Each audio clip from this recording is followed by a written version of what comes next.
Good morning and welcome to Hoopsville, the marathon show, third annual marathon show. And I promise you, we're going to try and pace ourselves. I am your host, Dave McHugh. This is Hoopsville, presented by D3Hoops.com from the WBCA NABC Studios. We're going to be here a while, so if you're joining us for the entire length, thank you. If you're not, totally understand. We are going to be on the air until 10 p.m. at least. We may go later than that. We have gone later than 12 hours in the last few years as we have done this. So buckle up, as it were. We hope you'll enjoy the show. To say we've got a lot of guests would be an understatement. I think we got at least 30 booked that I can, off the top of my head, I haven't done the last count. We may add one or two during the show. It's just how it works out sometimes. If you want to know who the guests are and you're on the show page, just scroll down. You'll see a full list there. It's in two sets. It's kind of a little chunky. It's not the greatest column, as it were, but it's there. You can certainly figure out what we're doing and follow along, as it were. Find out when maybe one of your guests that you're interested in is on there.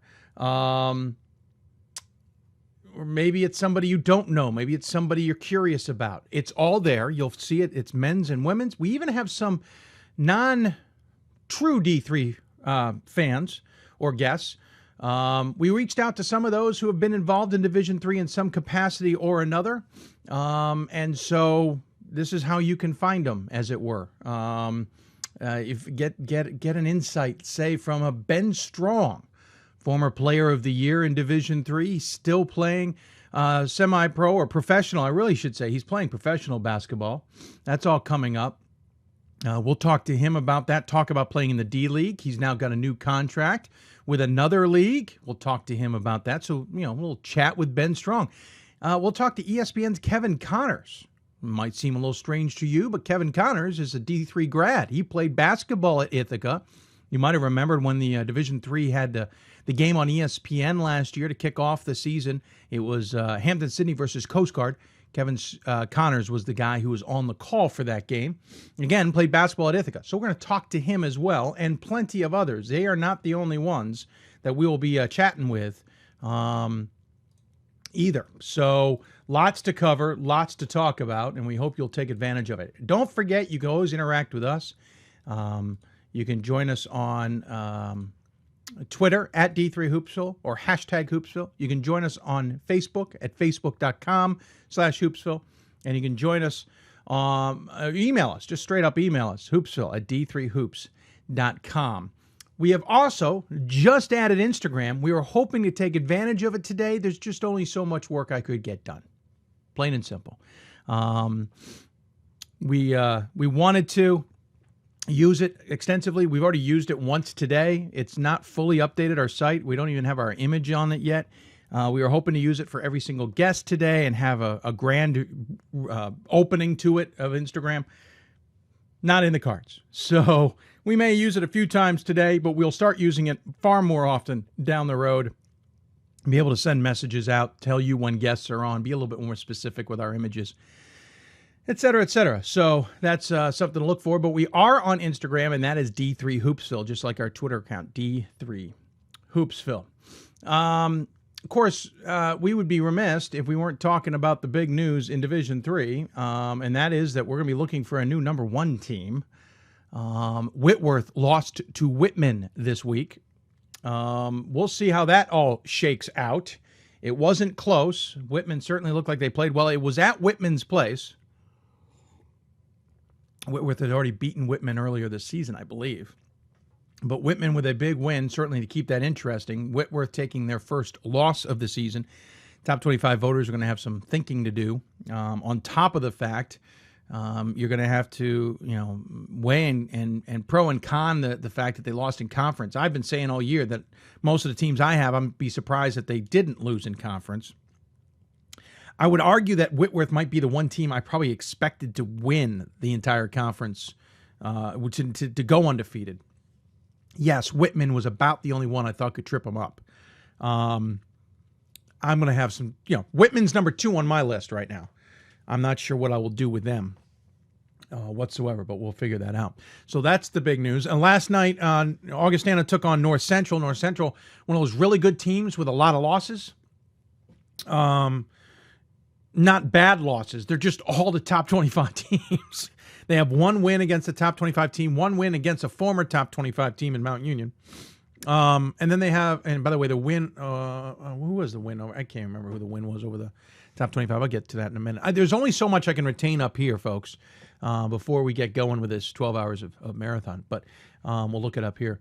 Again, North Central, they're 15-6. Their 6 losses: Chicago, ranked; Aurora, who's darn good; Alma, ranked; Benedictine, obviously ranked; Augustana, ranked; and now Augustana again ranked. Their win, Mount Union, at the beginning of the season. Mount Union's now out of the top 25, but still a very good team. And then the other, when they beat Stevens Point, now that doesn't look as solid a win. That's certainly a reputational win. Beat Hartwick, beat Center. Those are okay wins. I can't remember who the other. Sadly, this may prove my point.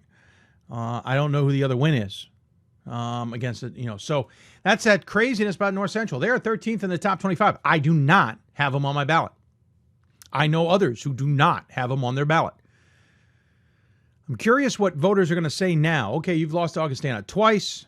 This time you lost to them at your place. How does this play out? North Central is an enigma. And North Central might be one of the, again, because this has happened to North Central before. North Central might be one of those teams that's really darn good who's out of the NCAA tournament because they just couldn't win a couple of games.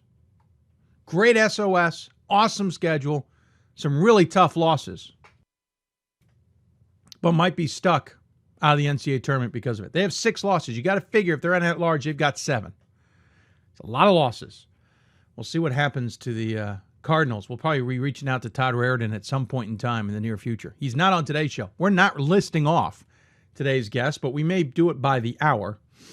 Again, if you want to check it out, we have a schedule on the show page. For example, we'll start off the show with Connie Tilley from St. Norbert. She'll be in the WBCA Center Court, actually. Which reminds me, we better find those questions for her, should we not? We have those questions that have mysteriously disappeared, but we will. Oh, here they are. So special center court segment. Connie Tilley from St. Norbert will join us. Then after her, Jamie Purdy from Piedmont. Carrie Carollo from Wisconsin Whitewater. She's also the national committee chair. They've had their first mock regional rankings this week. No, we don't see those mock ones, those practice ones. We'll see them next week, the real ones. So we'll talk to Carrie Carollo about how the system has run. Also talked to St. Mary's women's basketball coach Brent Polari. Of course, he's in his first year after Mandy Pearson left St. Mary's. We'll talk to him about the expectations of this program, who are now tied atop the MIAC with St. Thomas, and what's that like to come in to your first head coaching job into a program like St. Mary's. Kent Madsen is coming up. He's from the number 20 Wheaton women's basketball team. CCIW down a little bit. They are in a fight with Illinois Wesleyan. They just lost last night, unfortunately. We'll talk to Kent Madsen about his program. Then at noon Eastern time, we'll switch into some men's basketball. Talk to Rousell Lloyd from Rose-Hulman, Kevin Broderick coming up as well from Nazareth, and Justin Scott from Arcadia. That's all in the first 2 hours of this show, with plenty more to come. By the way, we also should mention that Brian Van Haften, the men's basketball committee chair, will join us here on the show later today. We'll talk to him about those practice rankings and how things are situating, and an interesting situation that I see coming that could be dangerous. Could Lancaster Bible be in a situation where they lose their first game in the conference championship and not make the NCAA tournament? It may sound preposterous, but I also have a feeling it could happen. We'll talk to him about scenarios and what-ifs like that coming up. By the way, former Chicago women's basketball coach Aaron Rousell, who's at Bucknell, we'll have him come on the show, talk about that pipeline that Bucknell has become of D3s going into D1. There are 2 former D3 coaches are at Bucknell. Nate Davis on the men's side was at Randolph-Macon, you remember, as of last year. And Aaron Rousell, who had a tremendous career at Chicago, will be joining us as well. Will be joining us on the show. We'll also talk to Sydney Moss from St. Thomas. Sydney Moss, you'll remember, transferred from Florida. I would say she's a perennial favorite to be the 3-time D3Hoops.com Player of the Year as the Saints are moving along. We'll talk to her about playing in Division III. And believe it or not, we'll talk to her about her fact. Her numbers are down, but the team is playing better. This may finally prove those skeptics wrong that Thomas More is only as good as Sydney Moss. Her average scoring, her average shooting, everything is down except for assist, which is 2 assists a game higher than her career average this season. And the team is clicking along. We'll talk to her about that interesting dichotomy. Plenty of other coaches on the show. Please check out the list. We hope you'll do that. And then at the end of the show, if you have survived to join us at the end of the show, starting at about 9:20, and it may start at 9 o'clock with GP Gromacki from Amherst. But if it hasn't started by then, we'll start off our happy hour, which promises to be more than a happy hour. We will get crazy. Okay, we won't, but we will sit back. We'll answer your questions. By the way, we'll do that all throughout the show, but we will literally dedicate the last hour of the show, maybe more, take some people who we know want to call in and join us. They've reached out, and we'll get them on the line. We'll also take some of your calls, and I may sit back and have a beverage. Hope you don't mind, because the coffee, right now the milk, the water, and the backup coffee are only going to get us so far. Yes, I will try and sneak lunch into this mess. Yes, I will take bathroom breaks. You see the door behind us with the centered uniform. Literally around the corner from the door, right on the other side of that wall, is the bathroom. And by the way, right behind that wall is a refrigerator. So we have access to drinks and stuff. It's just a matter of whether I have time to eat. We'll figure it all out. It's called the marathon. And by the way, part of the marathon is about the Hoopsville fundraising campaign. You thought I might forget about that, didn't you? Hoopsville fundraising campaign. We're off and running with it. We hope to challenge you to help us. We want to cover Division III the best way we can possibly cover it, which means spending some money, unfortunately. It means upgrading equipment. Hopefully our equipment lasts today, which reminds me I haven't hit record on the button. So the show has now officially lost about 10 minutes.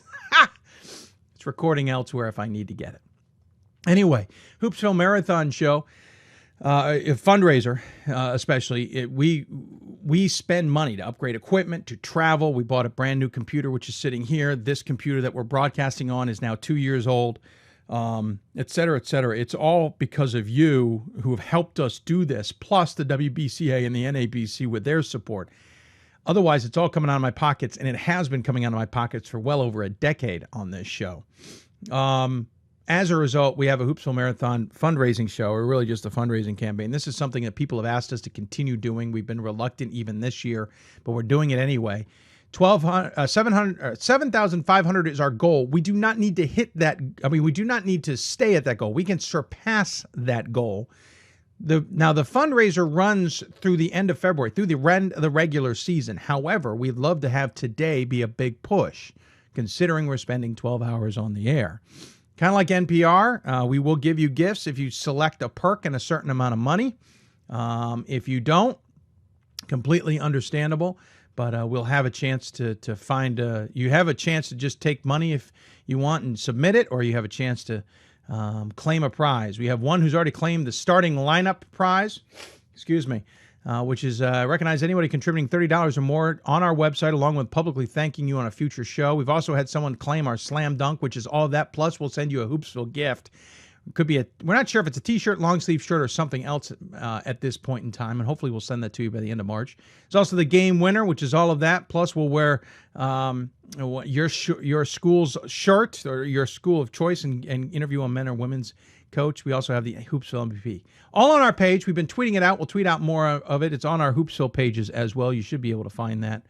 And so on and so forth. We hope any support you can give us, we would greatly appreciate it. Well, we're rolling here on the Hoopsville Marathon. Don't forget, you can join us on Twitter at D3Hoopsville or hashtag Hoopsville. Email us, hoopsville@d3hoops.com. Join us on Facebook, facebook.com/Hoopsville. We do now have Instagram, though, to be honest with you, it's going to be harder to cover that one since we have to go to the phone. The device is here, but I only have so many hands. But we'll try our best to cover that. There's also a chat room involved with YouTube if you happen to get all the way into that. We'll try and monitor it, but I will tell you that is the most difficult one to monitor. Well, maybe besides the Instagram one, but we'll keep an eye on it. And so hopefully you can take advantage of all those. Ask us questions or ask our guests questions. Yes, we have a couple of pre-taped segments to A, give me a break, and B, because they had to get into the show in some capacity. But there are not a lot. So you should be able to talk to all the guests live if you have questions for them. So send them our way. And then again, if you have questions in general, send them our way. By the way, we'll also talk to Sean Kavanagh today. As I look up over my shoulder, here we go. Oh, this one. You'll see the Hoopsville sign is officially hung. It's a little lower than I was expecting it to be. I thought I had this lined up right. So right now you're going to see a lot of Zville instead of Hoopsville. But we'll try and give it some love, as you can see it hanging there beautifully. We'll talk to Sean Kavanagh about the program that built that sign. We'll get them some airtime because they deserve some airtime. It's not necessarily basketball related, but darn it all, it's about giving back too. And so we're going to give back a little on this show. With that in mind, we're going to take our first break. Connie Tilley from St. Norbert will kick things off for us. And we'll get things rolling here in the WBCA Center Court segment coming up. We'll talk St. Norbert women's basketball coming up here on the show. You're listening to Hoopsville. The Marathon, presented by D3Hoops.com from the WBCA NABC Studios. Connie Tilley, St. Norbert, our first guest of at least 30, coming up next. Something I discovered in myself is that if I have a goal, then I can accomplish it.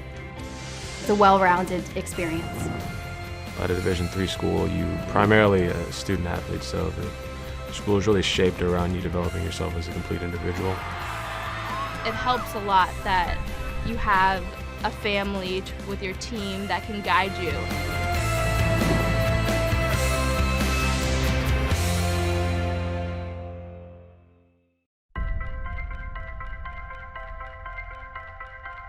I'm a Division III student athlete, and I know how powerful words can be.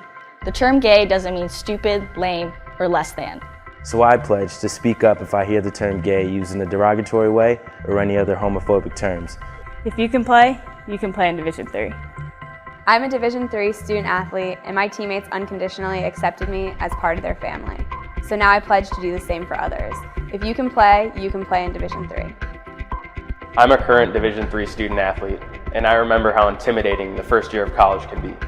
So if you're a first-year student athlete and nervous about coming out as LGBTQ, I pledge to stand by your side as your ally. If you can play Division III. I'm a Division III student athlete, and I believe student athletes can help break down the barriers of exclusion. I pledge to support and encourage my teammates to support my campus's LGBTQ student group by volunteering and participating in events. If you can play in Division III. I'm a Division III student athlete, and I believe that everyone should be educated on LGBTQ issues. I pledge to work with my athletic department and my campus to foster dialogue and create a community of support, respect, and pride. If you can play in Division III. We are Division III student athletes, and you can be too.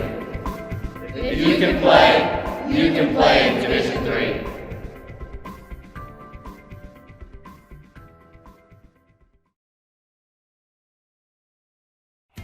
Something I discovered in myself is that if I have a goal, then I can accomplish it. It's a well-rounded experience. At a Division III school, you primarily a student athlete, so the school is really shaped around you developing yourself as a complete individual. It helps a lot that you have a family with your team that can guide you.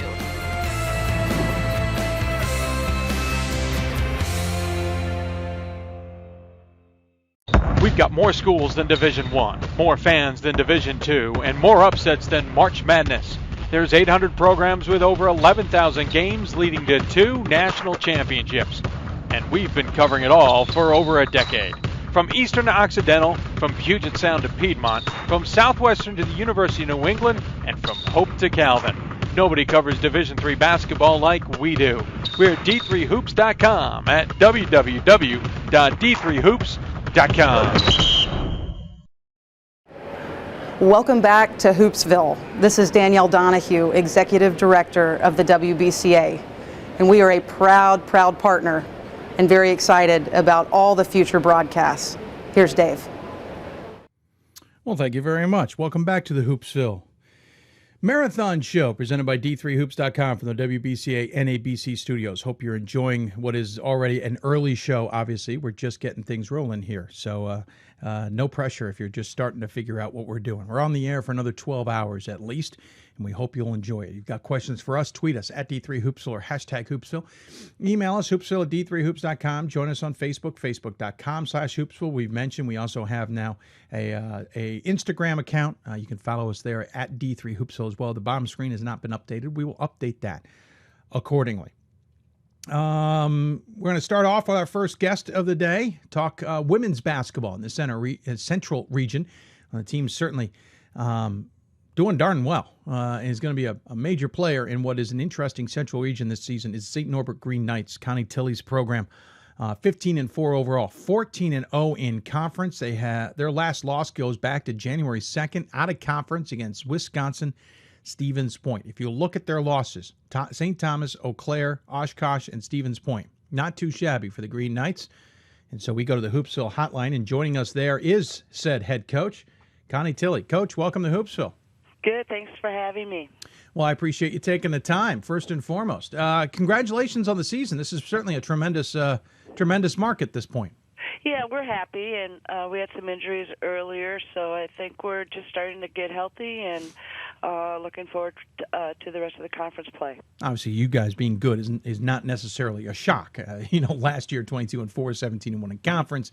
The year before that, 21-5, 16-2 in conference. But it's been, you've gone through other seasons where you've certainly dominated the conference. But I just get this sense of watching you guys and seeing what I'm seeing online that this seems like a little bit more of a dominating team this year. Is that the true sense? Is this maybe one of the better squads you've had? Well, I think it is, and one of the, we lost only one senior from last year, so a lot of the sophomores, were starters. So right now our starting lineup is 4 juniors and a senior. So we have that veteran, kind of feel right now, and I just think that, just building the program and, getting it to where we want to be is always a challenge. But I think right now this is one of our better teams that we've had. It certainly, like I said, seems that you look at statistics and you talk about the roster, the classes. There's certainly several seniors, but you've got a number of underclassmen, especially juniors, who are stepping up. The longevity certainly seems to be there. What's been the secret the last few years of this not dominance, but certainly very good seasons, almost expected at this point from the Green Knights? Yeah, I just think it's just the recruiting and the fact that we really do play a really tough schedule in our non-conference. I think that attracts a lot of people to the school. I think I have kind of it easier than maybe some schools because our educational opportunities, I think, is second to none. So it's really convincing them to to come to a school that really has a great basketball program. And I think our tradition and the fact that we just really try to excel on the basketball court is one of the things. But it's really the players that we get that really makes this team. Obviously, the men have had a lot of success, almost scarily the same. You two are both putting up similar records and having similar success in the conference. And I tend to see that. When one program tends to succeed, the other one tends to succeed. How much do you guys feed off of each other? Well, I think we do. I think we get along well. In our conference, anyhow, we play doubleheaders. Yep. Men and women play. So, we travel together and all those kinds of things. And usually we piggyback practices, those kinds of things. And me being a basketball junkie as I am, I just love to, the more games I can watch, whether it's male or female, I really enjoy that. And I think that, each of the teams really support each other and cheer for each other and, those kinds of things. So it's just a really good relationship that we have. I think that since Coach Gresh got here, I just think that his philosophy in terms of, producing championship teams every year is where I'm at. So, we have kind of the same philosophy. He does a really good job of recruiting. So it's very similar in terms of what we want to do. And I think that really helps us in terms of the support that we give each other. Obviously, they've had very good success. They're even having an awfully tremendously good season for what everybody expected. And you guys are rolling along in this Midwest Conference, which will change a little bit next year. You guys lose Carroll over to the CCIW, which will change things up just a little bit. But your take on the conference in general this season, is it as competitive as always, or are you guys kind of getting an easy road? Yeah, I think it's a little bit down this year. I think that most of the teams graduated some really, really good players last year. So a lot of the teams in our conference are very young. Some don't even have any seniors at all. And so I think that, and I think as a whole our conference has gotten better. I think sometimes it kind of gets a bad rap just because of the fact that, we're playing in the same state as the state schools, so, comparing us to them all the time is a little bit difficult. But I think as we're going, we have a lot of new coaches into our conference. I think that as a whole, I think year after year we're getting better. I think a lot of our conference schools are now starting to schedule more difficult opponents. Sure. Not all of them. And I think that's the way that the conference can grow and become a better conference if we get most of the teams at least playing competitive schedules in the non-conference. What's really interesting this year is in years past, or in some conferences, you'll see a top group, maybe a middle group, maybe a bottom group. There's definitely some separations in there. This is one of the more evenly dispersed groups of a conference I've ever seen. From you guys at 15-4 overall to St. Lawrence 0-19. Right. They're 0-14 to you guys 14-0. But there's no major grouping in that in between. Everybody's either a game or two behind everybody else. Yeah. It's an interesting breakdown. Yeah, and I think it's just the youth too. Yeah. And from the beginning, some of those teams lost some games, and now, their freshmen or even their sophomores are starting to, kind of know what's going on a little bit better and are getting better. So, for example, we played Ripon, who has no seniors whatsoever. Really, really young team, and I think the first time we played them, I think we beat them by over 30 points. Yeah. Next time it was a really close game at their place. So they're getting better, and I think as a whole, and as we go forward, I think that it's just going to be a more competitive conference moving forward, and I think a lot of the teams right now have some really good younger players that are going to grow the programs. Yeah, you only allowed Ripon 26 points in your first meeting December 2nd. The second time around, they scored 60. Yeah. Obviously a big difference, and obviously as they gain confidence. You're looking at your losses, though. Your losses aren't too shabby. You lost to St. Thomas by 2 at the opening game. Eau Claire 2 games later by 8. You lost to Oshkosh in the middle of December, and then Stevens Point tripped you up to start the new year by 5 points. But what have you guys taken from those losses that you're able to? Are you able to use anything at this point in time? Well, what I think too is all those games were early, and we were missing 2 of our key players. They weren't starters, but they play significant minutes.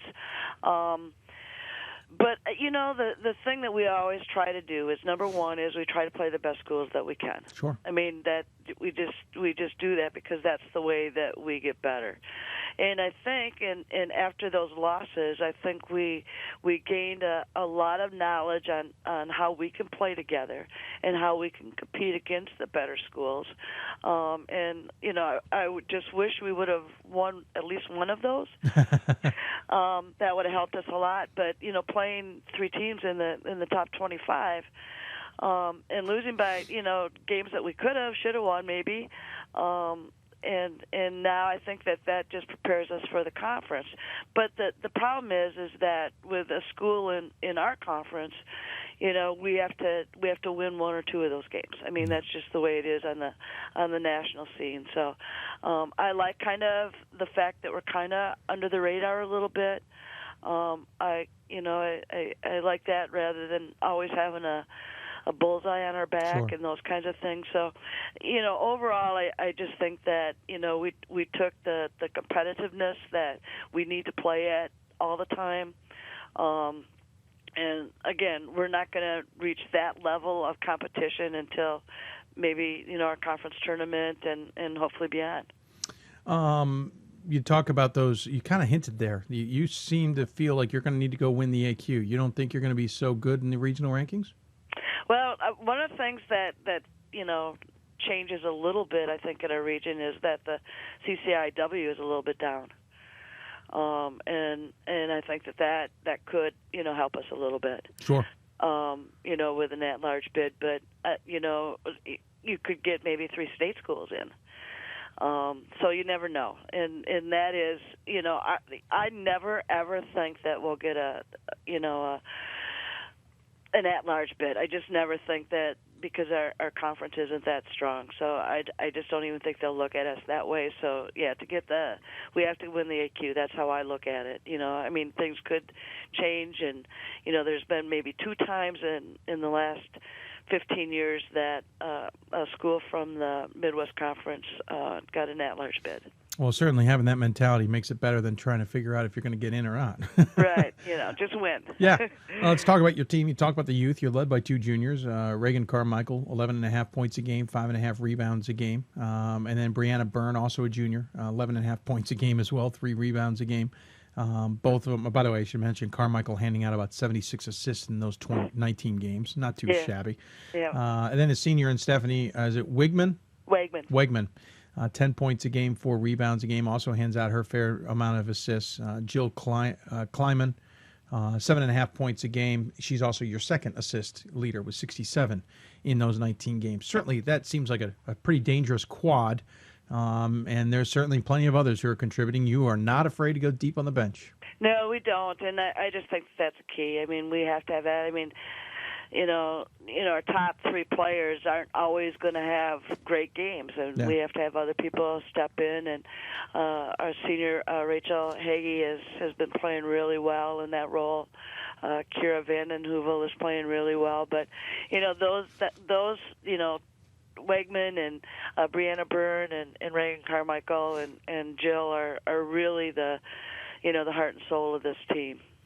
And they've been playing together now. Reagan was a transfer, so she came in as a sophomore, and then suffered an injury and was done for the season last year. So she's trying to make up for lost time, I think. I think she's doing a pretty darn good job. Yeah, she is. Let's talk a little bit more about you. First and foremost, you're a member of the Wisconsin Basketball Coaches Association Hall of Fame. You went in just last year. That's got to be a pretty significant honor for yourself. It was a great day, and I was really touched by it, and it was just a great honor. It really was. I had the entire team was here, and obviously a lot of friends and stuff like that. But I think after 39 years of coaching and at the same place and all those kinds of things, it's really nice to have an opportunity to be recognized like that. It only took 39 years. Yeah, it only took 39 years, Coach. Well, you have to build up that record, Exactly. Yeah, it's only 10th best in the nation, and only the best ever right now in all of college basketball in Wisconsin, Coach. I think you probably earned it slightly before that. Well, thanks for that. But, absolutely. But it does.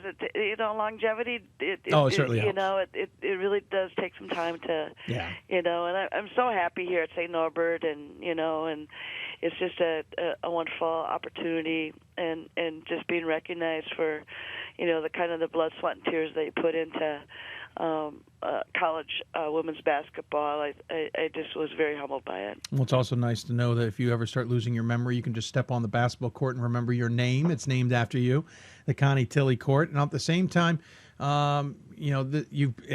you've coached everything there. They ought to name the golf course after you. They should name the softball stadium maybe. I mean, you've coached softball, both genders in golf, and what was the other one? Volleyball. Volleyball, exactly. So you've earned it on the court, that's for sure, the name. But what's it like to coach all of those sports? Of course, that was back in the day when Division III, that was very common. Yeah, and that was the days when I was really young, too. So it was kind of like a situation. Obviously, we're a small school. When I came here, we only probably had maybe, 500 to 800 students, and now we're, close to 2,500. Yeah. And there was the start of, women's sports and those kinds of things. So, and I was, fresh out of graduate school and needed a job. And, my goal was obviously to coach basketball, but the job was volleyball and softball included. And so I didn't know anything about volleyball. So it was just like, okay, I'll do it. Learn quick. Yeah, and we were really successful. I was just really lucky. We had really, really good volleyball players, when I came in here. And I went to a lot of clinics and read a lot of books and learned a little bit about the sport. Softball I've always been involved in, so that wasn't a big deal. My second passion is golf, so that was a really pleasure to coach both of those teams.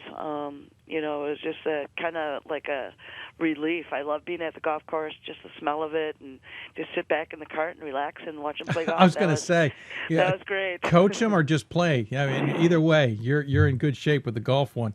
And quickly, you were very involved for a long time with the WBCA. How important is it for an organization like that to continue to try and promote the women's game? Well, I think it's great, and I think they're doing such a great job. And I think every year, and I'm trying to get. I was on the National Basketball Committee, and I've done all that kind of stuff, and especially young coaches from our conference. I'm trying to get them more involved. So I'm not as involved as I used to be in that. I plan on maybe. It's not written in stone, but I'm going to probably retire in the next 3 to 4 years. So I'm trying to back away from a lot of that stuff, other than supporting it and being maybe a mentor and doing things like that. But it's a really amazing the growth of women's basketball at all levels, and it's just been a really, especially in my younger career, it's been really good to support and to be involved in, promoting the sport and women's athletics in general. So it's been really great. I hope you don't retire anytime soon. You're knocking on the door of 1,000 here. 23 wins away from 1,000 wins in your career, which is more than significant, to say the least. Is that even registered in your mind? I don't think so. My goals right now are 700 wins in basketball, and well, you got that. Yep, and I got 600. True. But I really, I'm not so like this many wins and all those kinds of things. I just want to make sure that the end of my career is, maybe the best. And I think the last 5, maybe to 6 years have been my best in my entire career. So I kind of just want to keep that going, and the numbers will fall where they may and those kinds of things. I just want to, just get this program to a point where we can compete nationally year in and year out. And, maybe it'd be another, 5 years. Who knows? But I think I'll know when it's time. And I'm just having a blast right now. I just love it. If anybody's reading my graphic, I had a weird graphic on there that said 900 wins. By the way, that was combined. Exactly, combined. I meant to write combined there and completely missed that one. So everyone's like, what does he mean? It meant combined. Every sport she's coached. Coach, before we let you go, I want to ask you some fun questions we ask everybody in the center court segment. Not everybody we have, but just those who appear on our center court. Okay. Just to compare all the answers, as it were. So if you don't mind, they're fun. They're nothing crazy. Just come up with whatever's on the top of your mind. Favorite thing about coaching, especially in Division III? The kids. Figured that one. Biggest pet peeve? Turnovers. Yeah, okay. What's your favorite rule or nuance of the game?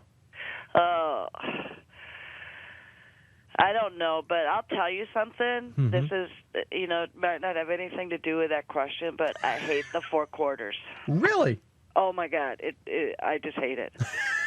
I'm old school, but I mean, really, the game is really good. Why are they doing this? It just seems crazy to me.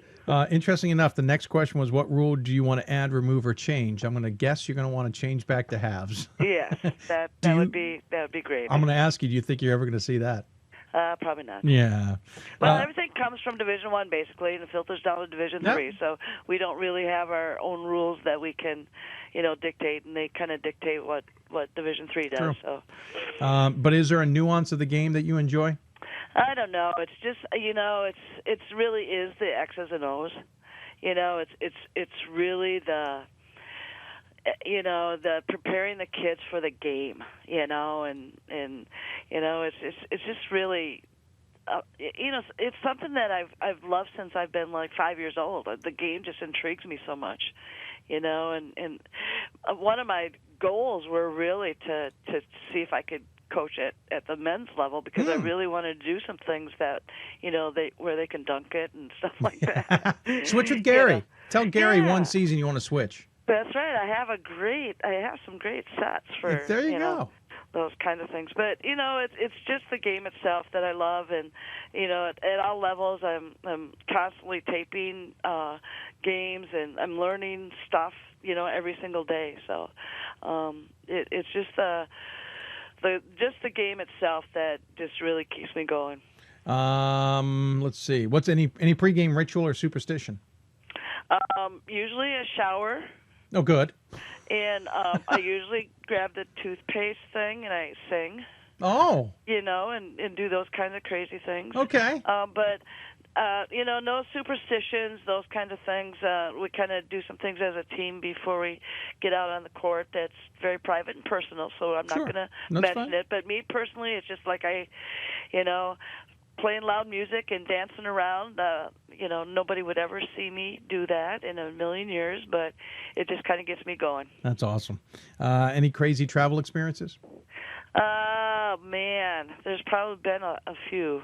Right now it's hard for me to remember way back then, but, not really. I think traveling with the men is always an experience, and we alternate, times, so it's the men don't like to play early, and the women don't like to really play late, and I think that there's really nothing bad that has happened, other than a snowstorm or something like that once in a while. But I'm pretty easygoing, and not too much happens. How would your assistants describe you as a coach?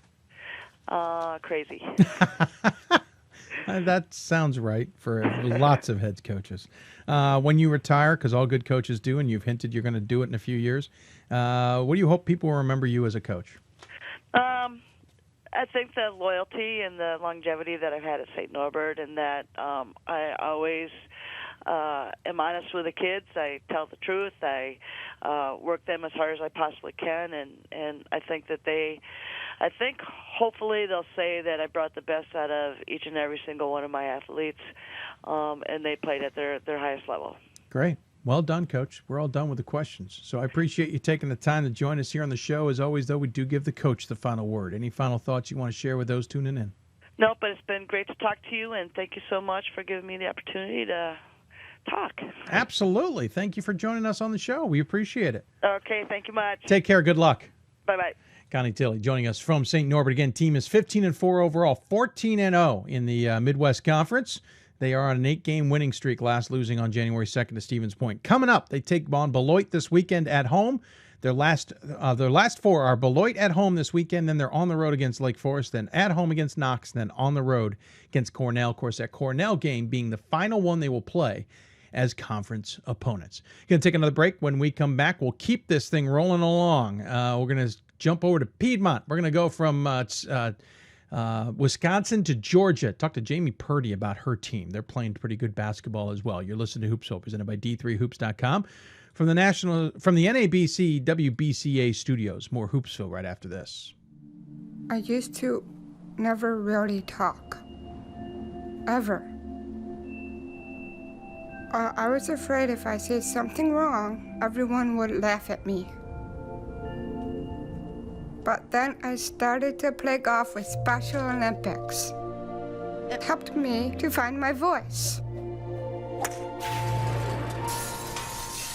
And now everyone else is speechless. Division III schools offer academic scholarships instead of athletic scholarships. This really puts the focus that the student athlete needs to maintain that GPA. I did receive a non-athletic scholarship upon entering school. I got the presidential scholarship, which was huge for me. I think there's more opportunities for academic scholarships in Division III. A lot of people pick schools just based on the sport and don't get that experience. Being a Division III athlete and developing my leadership skills has definitely put my name out there and helped me get more recognition on campus, but more recognition nationwide. I did win the Jostens Trophy, which is based on leadership, academics, and then how well you do on the court. I'm also the Schwartz Scholar of my class. Schwartz Scholarship is basically a scholarship that is given to a student who's identified as a likely leader. At the end of the day, it won't matter how they play on the field, it will matter how they do in the classroom.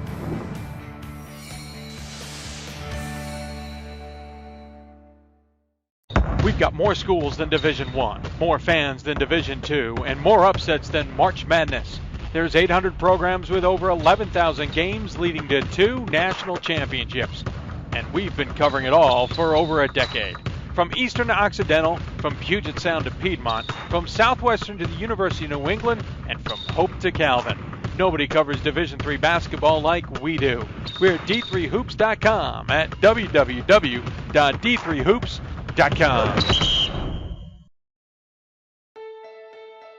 For the love of the game.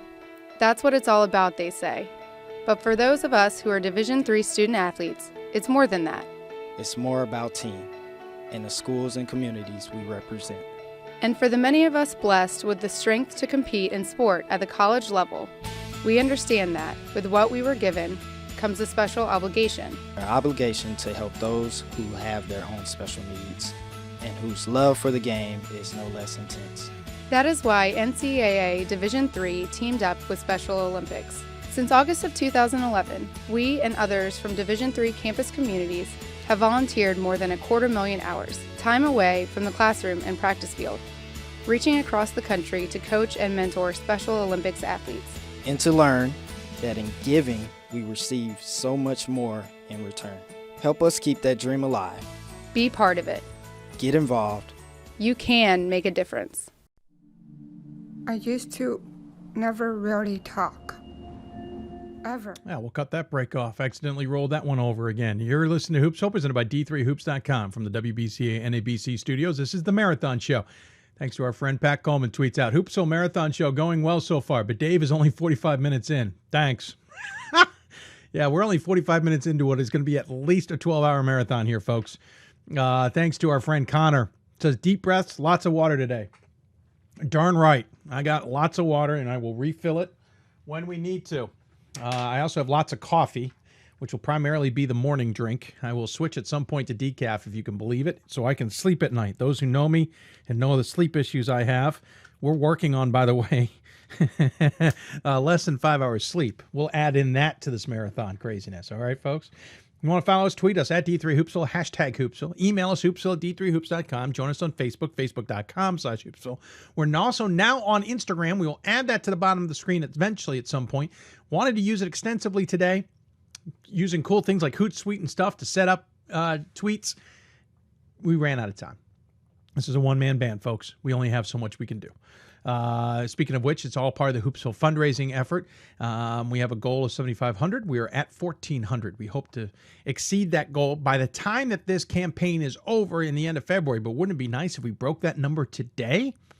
Get that out of the way. We'll talk more about that coming up. Let's get going, though. We got more guests to talk to because we're going to be talking to guests all show long. Going to jump into the South region. If you haven't been paying attention, the Piedmont Lions are once again having a tremendously good season. 16-4 overall. They are undefeated at 11-0 in the USA South, which is significant. They've won 11 games in the USA South the last 2 years while losing 5. They are undefeated. They're having a tremendously good year. So let's go to the Hoopsville hotline, and joining us there is their head coach, Jamie Purdy. Coach, welcome to Hoopsville. Thank you for having me. Absolutely. Appreciate you taking the time. Hey, this is not too shabby. Not only are you 16-4 overall, you've won a whole mess of games in a row. I believe 13 in a row maybe, or 10 in a row. I can't do math. But my point being, the 4 losses, 3 of them came in the first 4 games of the season, and the other one came in the middle of December. Since middle of December, this team has been clicking. We have. The first part of the year was definitely a challenge for us. We've got a lot of girls on the team that can contribute, and I think it just took us a little longer to click as a team and find the right groups to go in and make things happen. When you look at this squad and how you guys started, you played a non-Division III opponent in Toccoa Falls and beat them handily. Then you started your D3 schedule, and Emory, Oglethorpe, and Barry were not so kind to you. Started the season technically 0-3 in Division III play before taking on Salem and getting that win. How tough was that start to the season?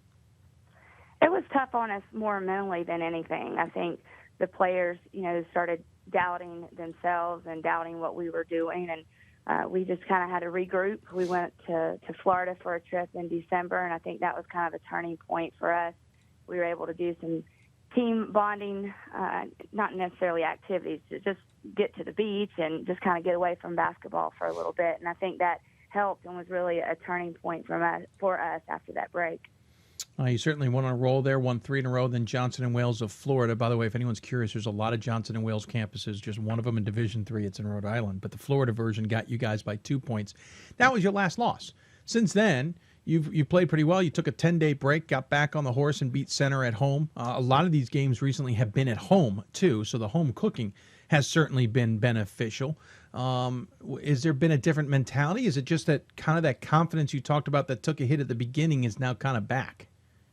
I think that confidence is back. You talked about our home games. We didn't have a home game until mid-December.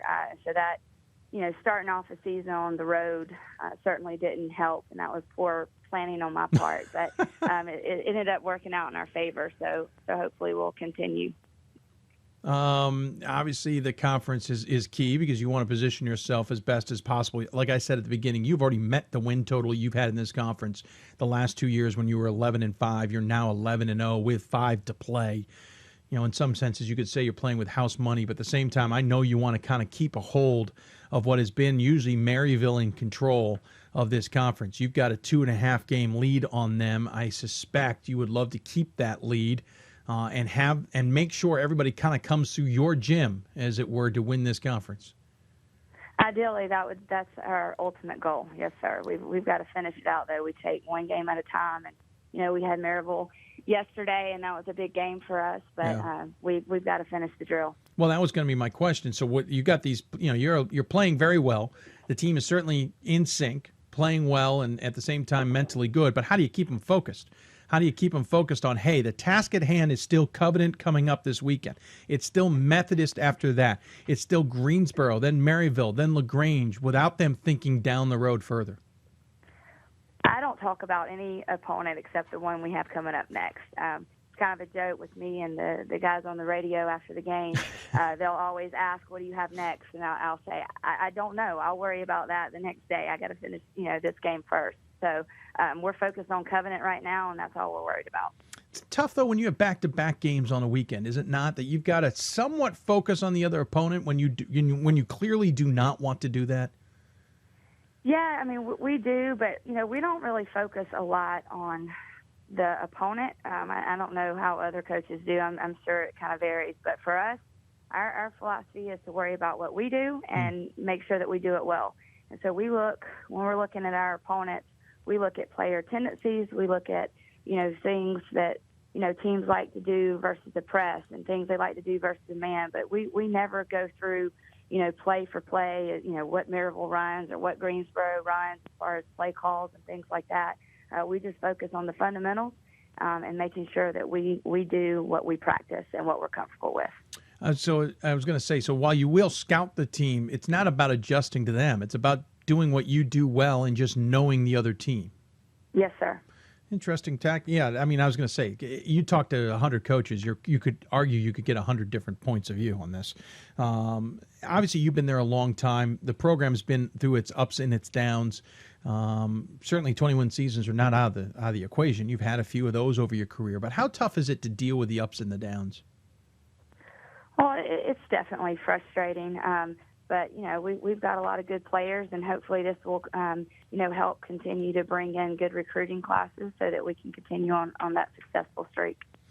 You're in the Piedmont Athletic Hall of Fame because obviously you're a graduate of Piedmont as well. So it's got to feel even better to be able to coach your program to the program you certainly know the best to such success is what I'm trying to say. Yes, sir. I mean, I am a proud alumni of Piedmont, and, I am blessed to have the opportunity to be back here and just lead this program. When you look at the team you have here and you look at the fact that you've got certainly a lot of underclassmen, You've also got a handful of upperclassmen, especially seniors. Is this a squad that is positioned to keep this tendency alive for a few years to come, and if not, for foreseeable future? I think so. I mean, I learned my lesson the hard way early on when I had I started off here with freshmen and sophomores, and then we were on a run there for a couple of years, and then we took a hit when those kids graduated. And throughout that recruiting process, I would bring in 2 or 3 here and there. And so, like I said, I learned the hard way. You can't just recruit 2 or 3 when we're going to lose such a large class like that. And so we're recruiting hard right now to kind of keep. We want to keep the same style of play. I think the kids are buying into it. The older ones have certainly bought into it, and they're helping sell it to the younger ones that are coming in. And so hopefully that will continue. Let's talk about your squad who's outscoring opponents by 16 points a game. You're led by Mary Kate Rushton, 10.5, almost 11 points a game, 4 rebounds a game, 10 points from Dakota Sullins, 5 rebounds a game. By the way, you should mention Rushton, a pretty good outside shooter on top of that. Sullins, you'll never see her take a three-pointer. Was it LaShonda Jones? Yes, 9 points a game, 4 rebounds a game. That's kind of your big trio. Brianna Barrett, we should mention her too. 12.5 points a game, about 3 assists a game. By the way, Carly Shields also about 2.5 assists a game. That's certainly a good group. You're not afraid to go deep on your bench. There's a lot of players who see action in almost every single game, but it seems like it's the Rushton, Sullins, Jones show a little bit. Well, I mean, I think that's what makes us such a difficult team to play, is that we have so many different weapons. I don't think that our stats really do some of these kids justice. If we need three-point shooters, we have those. If we need players that can drive to the basket, those are different players. We have some of those. If we need more of a defensive effort, we have other people that can do that. So I think, everybody from top to bottom, 1 through 16, they can contribute in their own way depending on what we need. And so sometimes there's players that, may play 15, 20 minutes in one game and may not see, but 5 minutes the next game, and it's really just what we need. And you mentioned the points of us scoring 77. Every one of my players from the past and now will tell you I've never focused on points. We focus on defense, and so that's just kind of an added bonus that we're putting up those numbers. But I believe a lot of those points come from our defensive efforts, and that's what we stress every day in practice and every game that we play is we want our defense to create our offense. Well, I was going to say, you're outscoring your opponents by 16 points a game, but you're only allowing 61 points a game. That's certainly not a lot. What's the mentality defensively? I don't want you to give away your secrets, so I'm not going to ask you how you break down your zone. But what I mean is this a get an aggressive type of man? Is this we'll adjust to whatever we need to adjust to, so you will see zones? What kind of mentality do you have defensively? Hustle, effort, pride. My passion comes through. I feel like I coach kind of through them. If you ever watch one of our games and see me on the sidelines, you would think I was just a crazy person. I'm just jumping all around, and I'm so intense and so into the game just for them. That's awesome. I take pride in our girls playing good defense. That's awesome. I love that. Actually, I love watching coaches. There are a few coaches I've seen out there, people are like, oh my gosh, how do the refs allow that? They don't realize they're not yelling at the refs. Right. Yelling at their own players. Sometimes I've had officials turn to me and I'm like, I'm not talking to you. Leave me alone. I'm talking to my players. Hey, we got a question on Twitter. This is awesome. We always love it when we get questions via Twitter. And the question is, ask Coach Purdy what she learned about coaching from the legendary Charles Cooper. Oh, gosh. Coach Cooper was an absolute joy to play for. I wish I had the opportunity to coach with him, just so I could pick his brain a little more. We kept in contact for years after I left Piedmont, and he was always trying to, find a way to get me back to Piedmont to help him. And because he knew ultimately I needed to get away and grow up a little bit, but he knew that ultimately this was a place that I would want to come back and coach. And so I am forever grateful for him for helping me get back to Piedmont. I'll say sometimes the best questions come from those who are just tuning in and listening. Thank you, Anthony, for that question. Coach, quickly, I know you don't look that far ahead, but I'm going to get you a little bit on this one because I'm curious. You just played Maryville. You just beat them by 7 at home yesterday. You will have to see them again on the 17th on the road. It's part of a 3-game stretch on the road. How tough will that game be, and how important will that game be?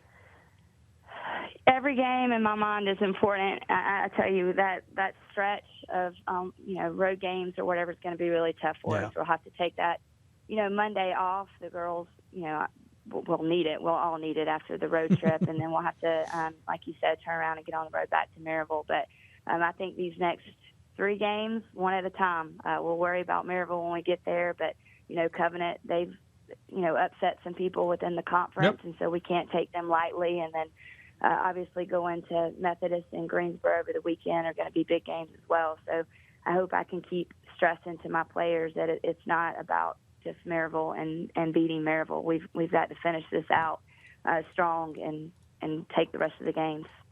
Well, I appreciate you coming on the show. I know it's been a little cooler than usual this winter down in Georgia, but I hope the weather is turning in your favor. But the team is certainly playing well. Hopefully everybody gets to come through the Piedmont Gym for women's basketball in the USA South. As always, we give the coach the final word. Any final thoughts you want to share with those who are tuning in? No, I just want to thank everybody for their support, and come out when you can and continue with supporting us. I appreciate it. Very good, Coach. Good luck the rest of the way. We'll look forward to watching the Lions. Thank you. Take care. Coach Jamie Purdy joining us from Piedmont. Team is, again, 16-4 overall, 11-0, perfect in the USA South after beating Maryville last night. Big game against Covenant coming up this weekend. They then travel to, it's not this weekend. It's next week. I apologize. They actually have this weekend off. They'll play them next Wednesday, Covenant, and then a weekend set against Methodist in Greensboro before then traveling a following week to Maryville and then home LaGrange to finish things off. They obviously want to get things to come through their gym. So big set of games coming up to be sure. Tough 3-game stretch there, but thank you, Coach Purdy. By the way, I said 2.5 games. It's not actually correct. They have a 3-game lead on Maryville in the win column and a 1-game lead in the loss column. So that's technically a 2-game lead. It's a little crazy, but it'll work itself off. Obviously, Piedmont's not playing this weekend. Maryville will play 2, and that will pretty much reset the standings just a little bit.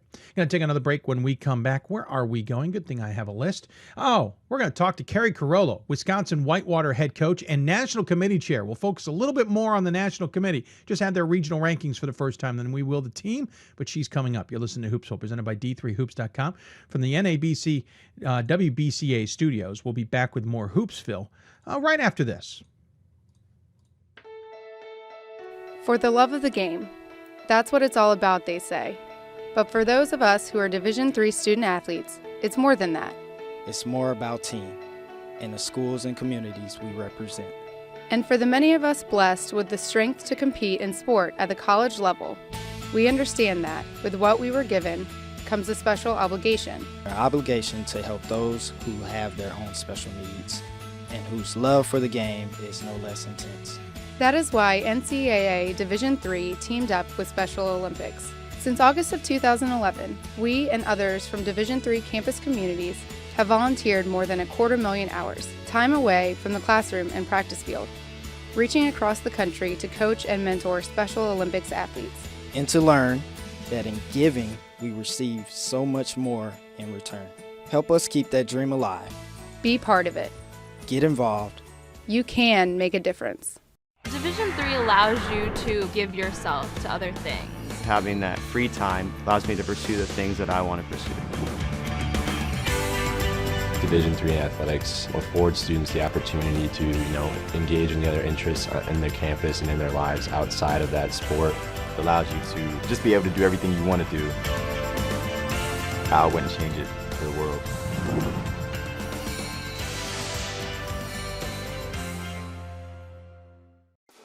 College basketball lives in Kansas City at the College Basketball Experience at Sprint Center. The College Basketball Experience is the place to get your game on. It's not a museum, it's an experience you won't forget. Discover the history of the game in the National Collegiate Basketball Hall of Fame, featuring the Gallery of Honor, Mentor's Circle, and Honor Theater. Suit up in the latest CBE logoed Nike gear at the CBE Hoop Shop. Elevate your game today and visit the house that college basketball built.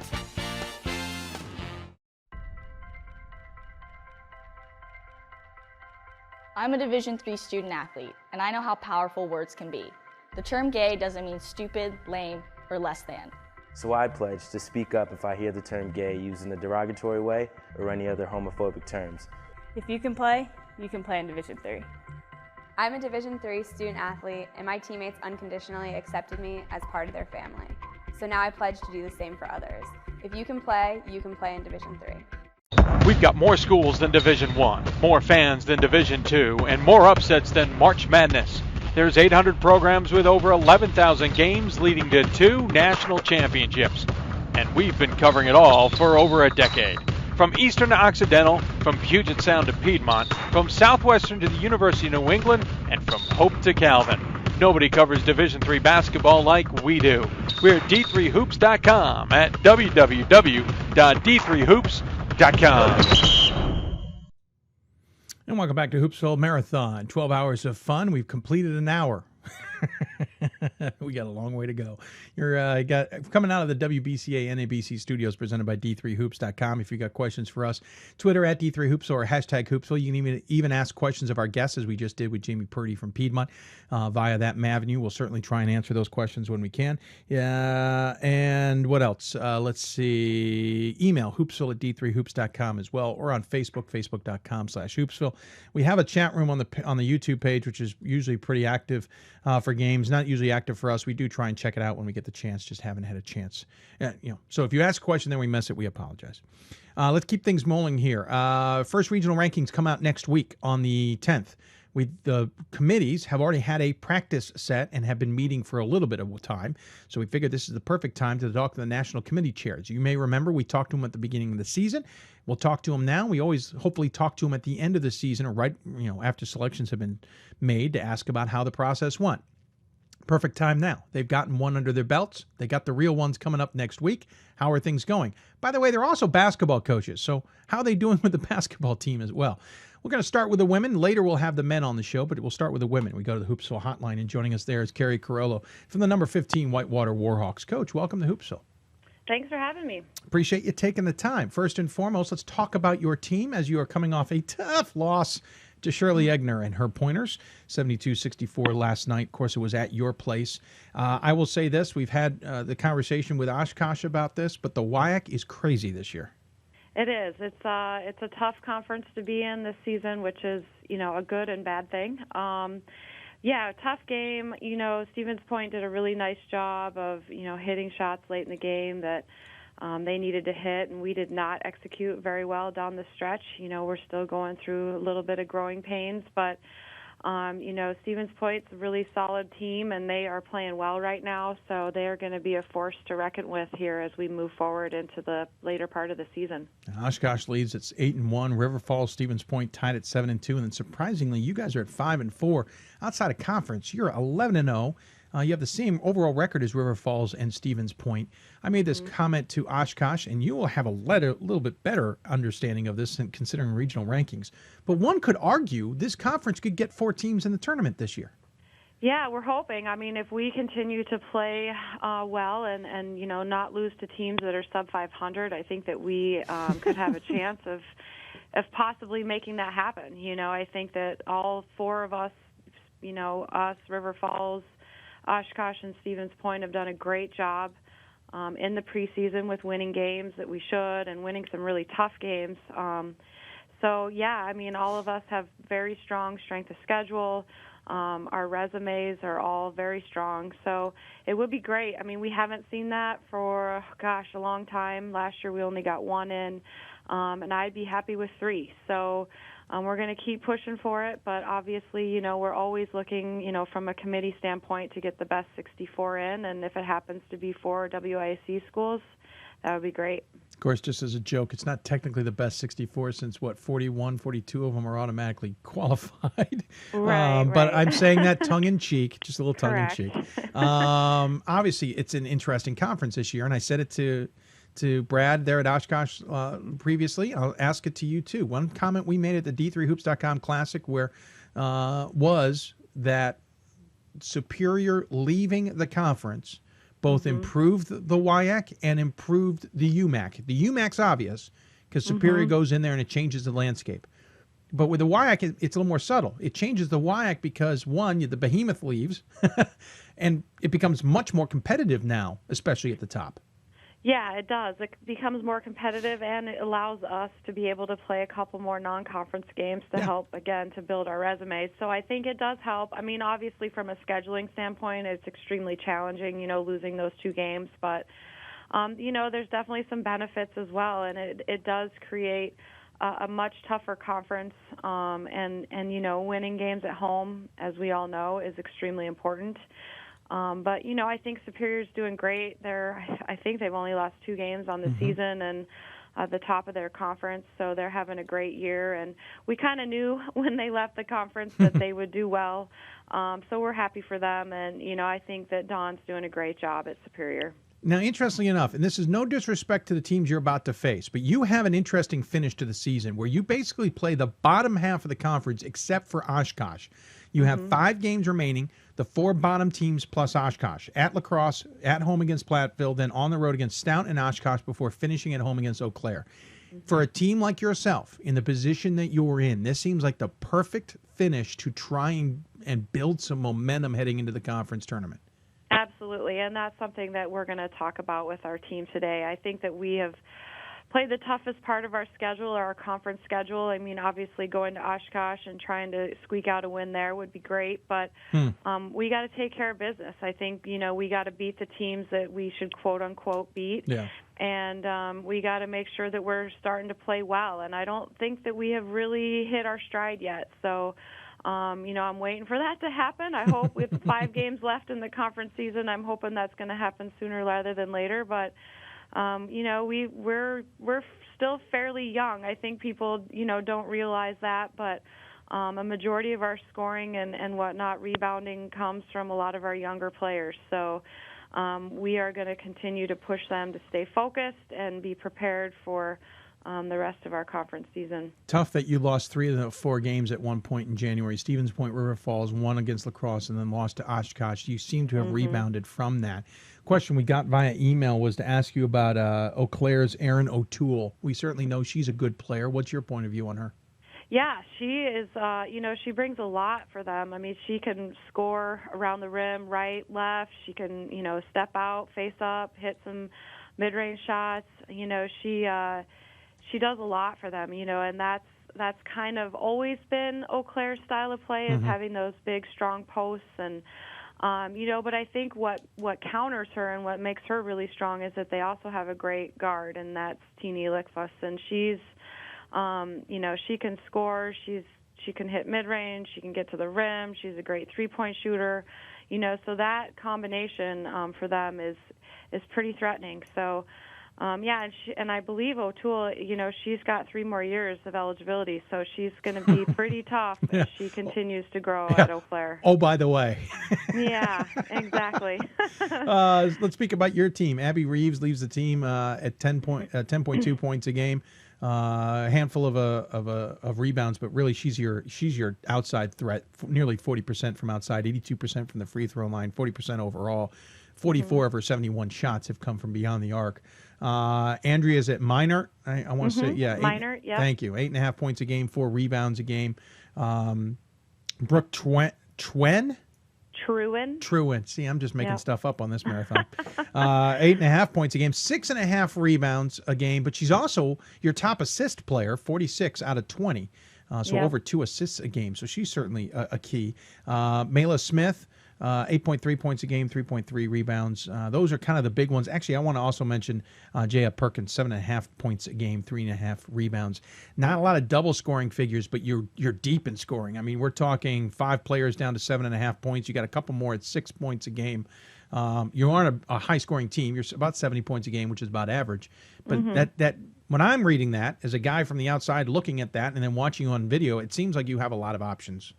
We do, and I think that's the thing that's really great about our team is that we can look to a lot of different people to do things for us. But what is challenging with that is that we don't have that one player that in late shot clock situations, or things of that nature, that will really step up and is our go-to. And I think we're still trying to figure that out.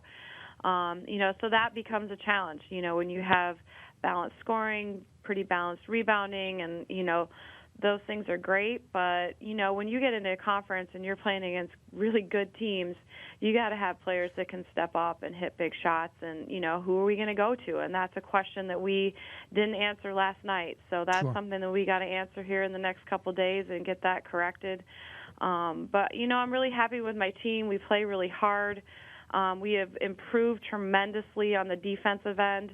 And that's really what's kept us in games. I mean, I think our 3 losses that we had in conference earlier, we didn't play great D, and so that's been really an emphasis for us, and I think we've improved in that area. So we're going to be all right. We just got to keep working and keep focusing on the things that we need to do to improve. And, we got 5 games left, so it's make it or break it time. Of course, a lot of those players we mentioned are seniors, so a lot of pressure in some senses on you guys because you want to take advantage of the season and those players who you have. Let's shift gears. Let's shift to your other hat, as it were, National Committee Chair. We had you on at the beginning of the season to talk about it all.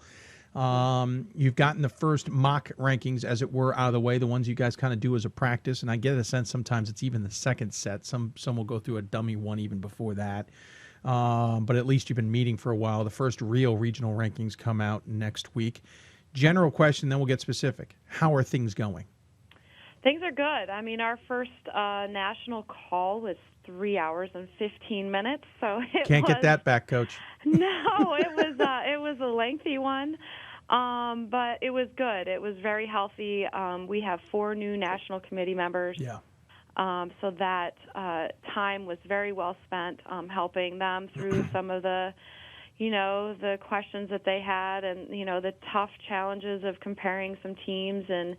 What are we looking at and what's important and all of those types of questions. And the Atlantic region not only has a new national leader, but she also has a whole new committee. So we've got some challenges there. But I think we have a great group. We talked through a lot of things, which helped us get us in the right direction.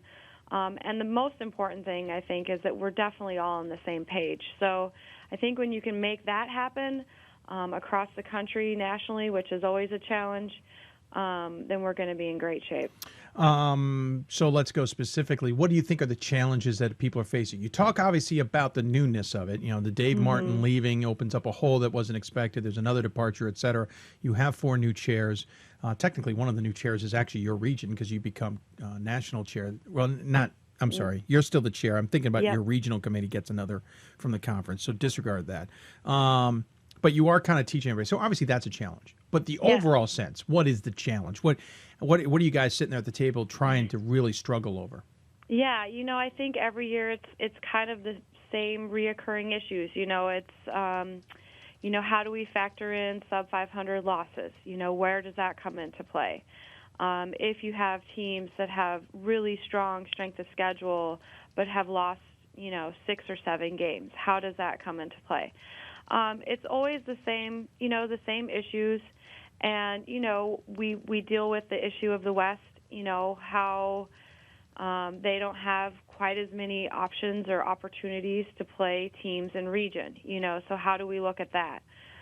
It's the same kind of issues that we deal with every year, and it's just making sure that we really talk through those, and we always fall back on the fact that it's the total body of work. It doesn't matter if a bad loss or a great win comes late in the season or early in the season. It's the total body of work, and so we continually go back to that main criteria. The first round, and I will say this, the first round, the mock ranking, is always the most difficult because at that point we don't have any ranked teams, so we don't have that criteria. Well, you won't have that next week either. No, so that makes it a little more challenging, because you don't have that extra category. Because if you if you have teams that haven't played common opponents or head-to-head, now you're basically looking at strength of schedule and win-loss percentage, and that's all that you have to work with. Maybe some secondary stuff, but that's not going to be beneficial either. No, and we really try not to get into secondary because that's not part of the criteria technically. So, it is, but it's not necessarily going to help you. Right. You may add, a win or a loss here and there if a team played a D2 school or an NAIA or something of that nature. Exactly. That's right. Yeah, it doesn't change it significantly. So as we move forward, I think it'll become a lot clearer, which will be helpful for the community. On the off chance that you might get lucky and get two teams that actually played a common opponent in that secondary criteria in an NAIA or somebody, that would be crazy. It hardly ever happens. No. Obviously, the first regional rankings, we don't have that, as you pointed out, the results versus regionally ranked opponents. And that's one I want to always strive with people. But after that, we certainly get that data. Mm-hmm. I know you guys have said that the SOS per .03 to 2 wins isn't something you necessarily buy into, but you certainly go with. So with that understood, is there anything that you kind of look at that makes you kind of understand a team better? And let me back that up to say, the men will say, hey, we look at the .03 to 2 wins and go, okay, I can make some adjustments. Okay, I have a better understanding of where these teams now kind of sit. You say you don't use it, which is all fine and dandy in the sense of overall. But is there anything you do kind of come back to and go, okay, now I kind of understand these teams better because I understand this? Is there anything like that? Yeah, I mean, we use the .03. I mean, that's something that we look at. It's, we kind of use that as a way to determine if it's a significant difference or not. So, and then if it is significant, then we will, or not significant, we also look at, our teams playing tough opponents. Are they playing teams, or are they winning or losing games against teams that are plus 600, plus 700, plus 800, plus 900? Those are things that we look at. So, like, for example, Hope is a perfect example. They're 18-0. They have a I can't remember what it is exactly. I think it's right around 472 SOS. And so what we want to look at with a team like that, because maybe their conference isn't so strong, is we want to look at, are they beating teams that are good teams? And, versus plus 600, they're 9-0. So that's something that we look at, that they're beating good teams outside of their conference, even though maybe their strength of schedule isn't, great. We want to take into consideration they are 18-0, or I believe 18-0 or 19-0, and and then look at the whole picture of it. Not just weigh so heavily on strength of schedule, but look a little bit deeper into, are they playing and winning against good teams, and then if it's not the case, are they losing games against teams that are, below 500 or below 300? So those are things that we look at as well. Quickly, you talk about that .03 to 2 games. You sound a little more confident about that number now, or that breakdown now, than you did when you were when I was talking to you in November. Have you guys maybe appreciated that statistical breakdown a little bit more? Yeah, I think so. I mean, I think it's something that we look at. I mean, I don't think we're hard and fast like the men's side, where it's that's the fight, or the where the line is drawn. Well, they certainly use it a little bit more aggressively. Yeah, we use it, but then we also like to look a little deeper into what's happening in the during their season. So yeah. Well, they do too, but I know what you're saying. You like it, you've bought a little bit more into it, but you're just not all in like the men are. Correct. Okay. That makes more sense. I'm just curious because it's an interesting number statistically. Whether it's right or wrong, I have no idea. I'm not that good a math guy, but it's interesting to hear people talk about it. There is something coming up that I find interesting. That I'm curious if you've looked this far ahead yet. We talked about the WIAC possibly having 4 teams, and let's be honest, you lose to Oshkosh and you lose in the tournament, you have 6 losses with a really good regional against, you have VRRO, and you probably have a really good SOS. You're probably at the table. You're the chair. We'll see. You can't, but no, hold on. But here's where I'm going. You're the chair. You can't participate. No. How hard, it almost feels like you're going to have to do some work to get the committee kind of going in the right direction before you got to leave the call. And second of all, how hard is it going to be then to leave the call? It's happened in the past. I mean, Sure. I wasn't the chair, but I was on the committee. But oh yeah, it happened to Donahue at Catholic. Yeah, I have full faith in Kelly Whitaker and Ethan Walker, our NCAA reps, and and our committee as well. I mean, Bobby Morgan, Kelly Thompson. I mean, all of them have gone through this before, and I have full faith that they'll do the right thing. And what we do is I'll hop off when they're talking about my team, if that happens. this year. And then once they get through that, then I get back on. So I do not partake in any of the bracketing or any of that because for obvious reasons, they don't need, we don't want to have a bias there. And then if we do come off the table and we are in the tournament, then I can participate in the rest of the voting. Yeah, sure. Once you're in, which was Matt Donahoe, unfortunately, experienced. The longer he sat on the call, I think the more he realized his Catholic squad was not going to make the tournament. And I think it was about 3/4 of the call. Real quick comment just to say, I've known committee chairs who have had teams or committee members who have had teams in the tournament who come back on for the bracketing. They just don't talk about that section of the bracketing. Maybe just I don't know. I talked to some other committee. Maybe you can get back. I'm trying to get you back on the call, Coach. I don't want you sitting there twiddling your fingers on mute listening to them talk. I don't know. I think that's probably a conversation I'll have to have with Kelly and see how comfortable she is with it.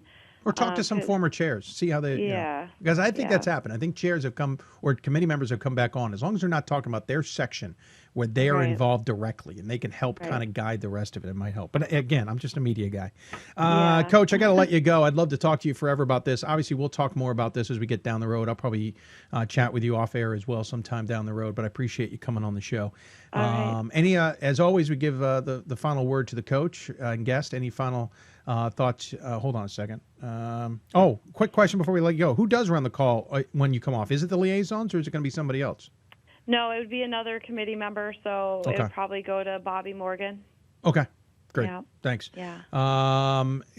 Now back to the fact that I give you the final word. Any final thoughts you want to share with those who may be tuning in? It just, we really appreciate all your support and following women's basketball and, just giving us this platform to talk about, the conference and the country. And, we just really appreciate everything that D3 Hoops does for us. And we're on the map, which is great. And we hope that people continue to listen and follow and get excited about women's basketball. The tournament is going to be fantastic, being in Indianapolis, and we hope that people can get out and watch and support women's basketball as much as they can. So thanks for everything, Dave. You guys are great, and look forward to talking to you again. Well, thank you, Coach. Appreciate you taking the time and the kind words. We'll look forward to talking to you soon down the road.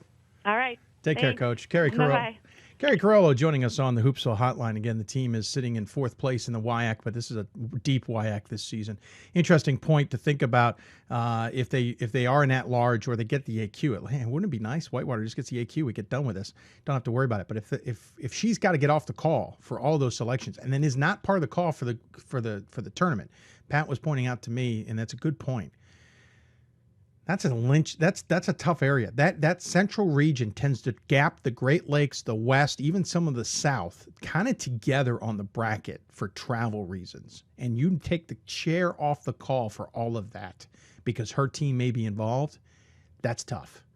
That's going to require a lot of work from the liaisons and maybe Bobby Morgan or whoever else on the committee to do a good job. That's going to be an interesting scenario. We'll keep an eye on the WIAC.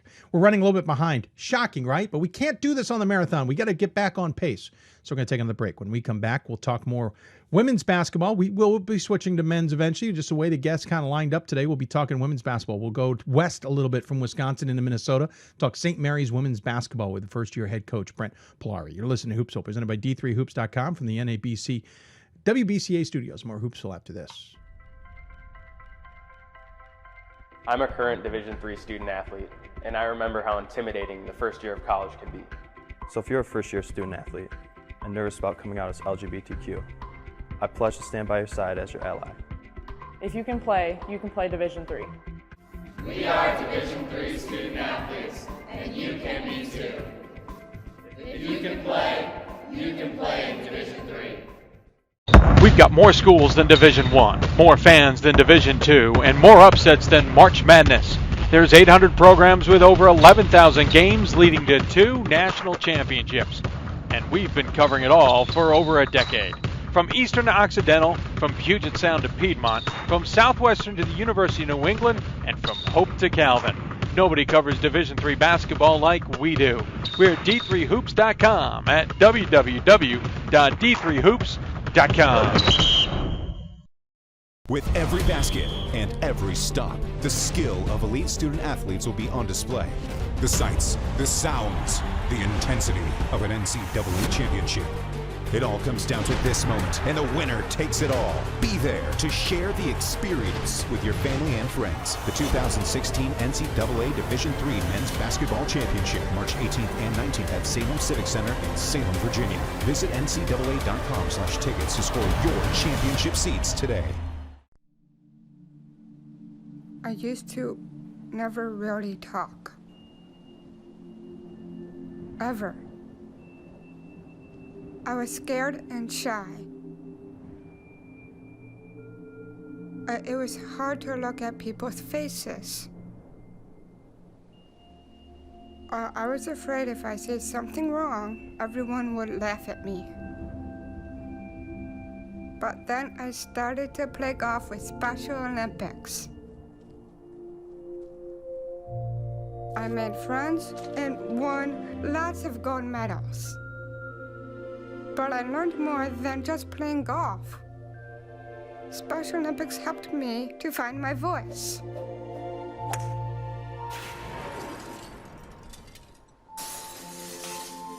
And now everyone else is speechless.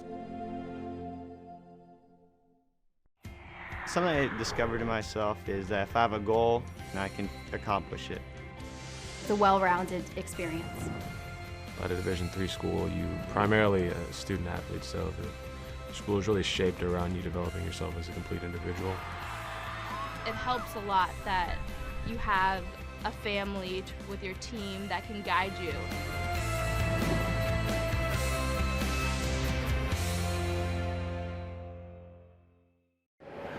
Welcome back to Hoopsville. This is Danielle Donahue, Executive Director of the WBCA.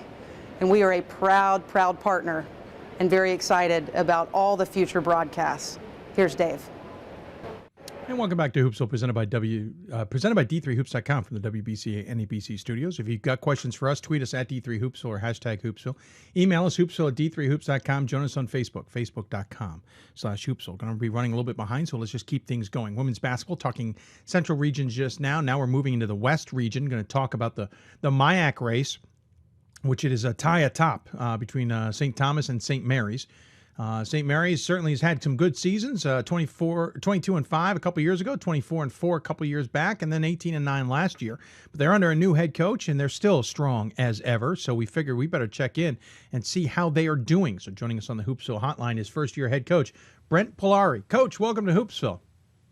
Thank you for having me. Absolutely. Appreciate you taking over. Taking over. Joining us. What I'm trying to say is you took over a pretty darn good basketball team that Coach Pearson had before she departed for a D2 program. You're jumping in with both feet a little bit here as a first-year head coach into a really tough program. What was the draw to St. Mary's? The university, the people, the community feel, and the fact that they have been good in the past. I wanted to be a part of a program where we could have some success. This is a squad that certainly has had success over the last few years. I mean, you almost forget about the 2010 season at 5-20 or the years before that at 4-21. This is a program that's now here certainly to be in the conversation, as it were. You're on top of the conference with St. Thomas. You're not ranked, however, but you've had a darn good season.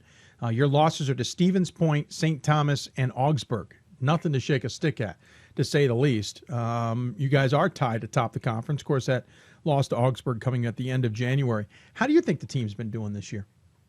We've been doing well. We've been banged up, and we've been practicing 8, 9, or 10 people all year pretty much here. But people have stepped up to the plate, and we've found ways to win. That's one of the things that's good about our team is, there's so many people that step up on different days, and we've got a lot of different ways to find a way to win. What were your expectations coming in? Well, it was a little different. A couple people had transferred, and I had a little different team than I thought I was going to have. But I did expect us to be a pretty good team, and being able to work with our program, work with our players, get people to buy in, and work a little bit harder. Probably about halfway through the season, I saw things kind of clicking and saw that we could have a pretty special year. An interesting moment. I don't know how much it affects you. was that in Coach Pearson leaving and you coming in, pretty darn good player, and Molly O'Toole took off and transferred to another school. Now, I don't know how much you can appreciate that decision or that and how much it affected you guys, but did it affect the team in any way?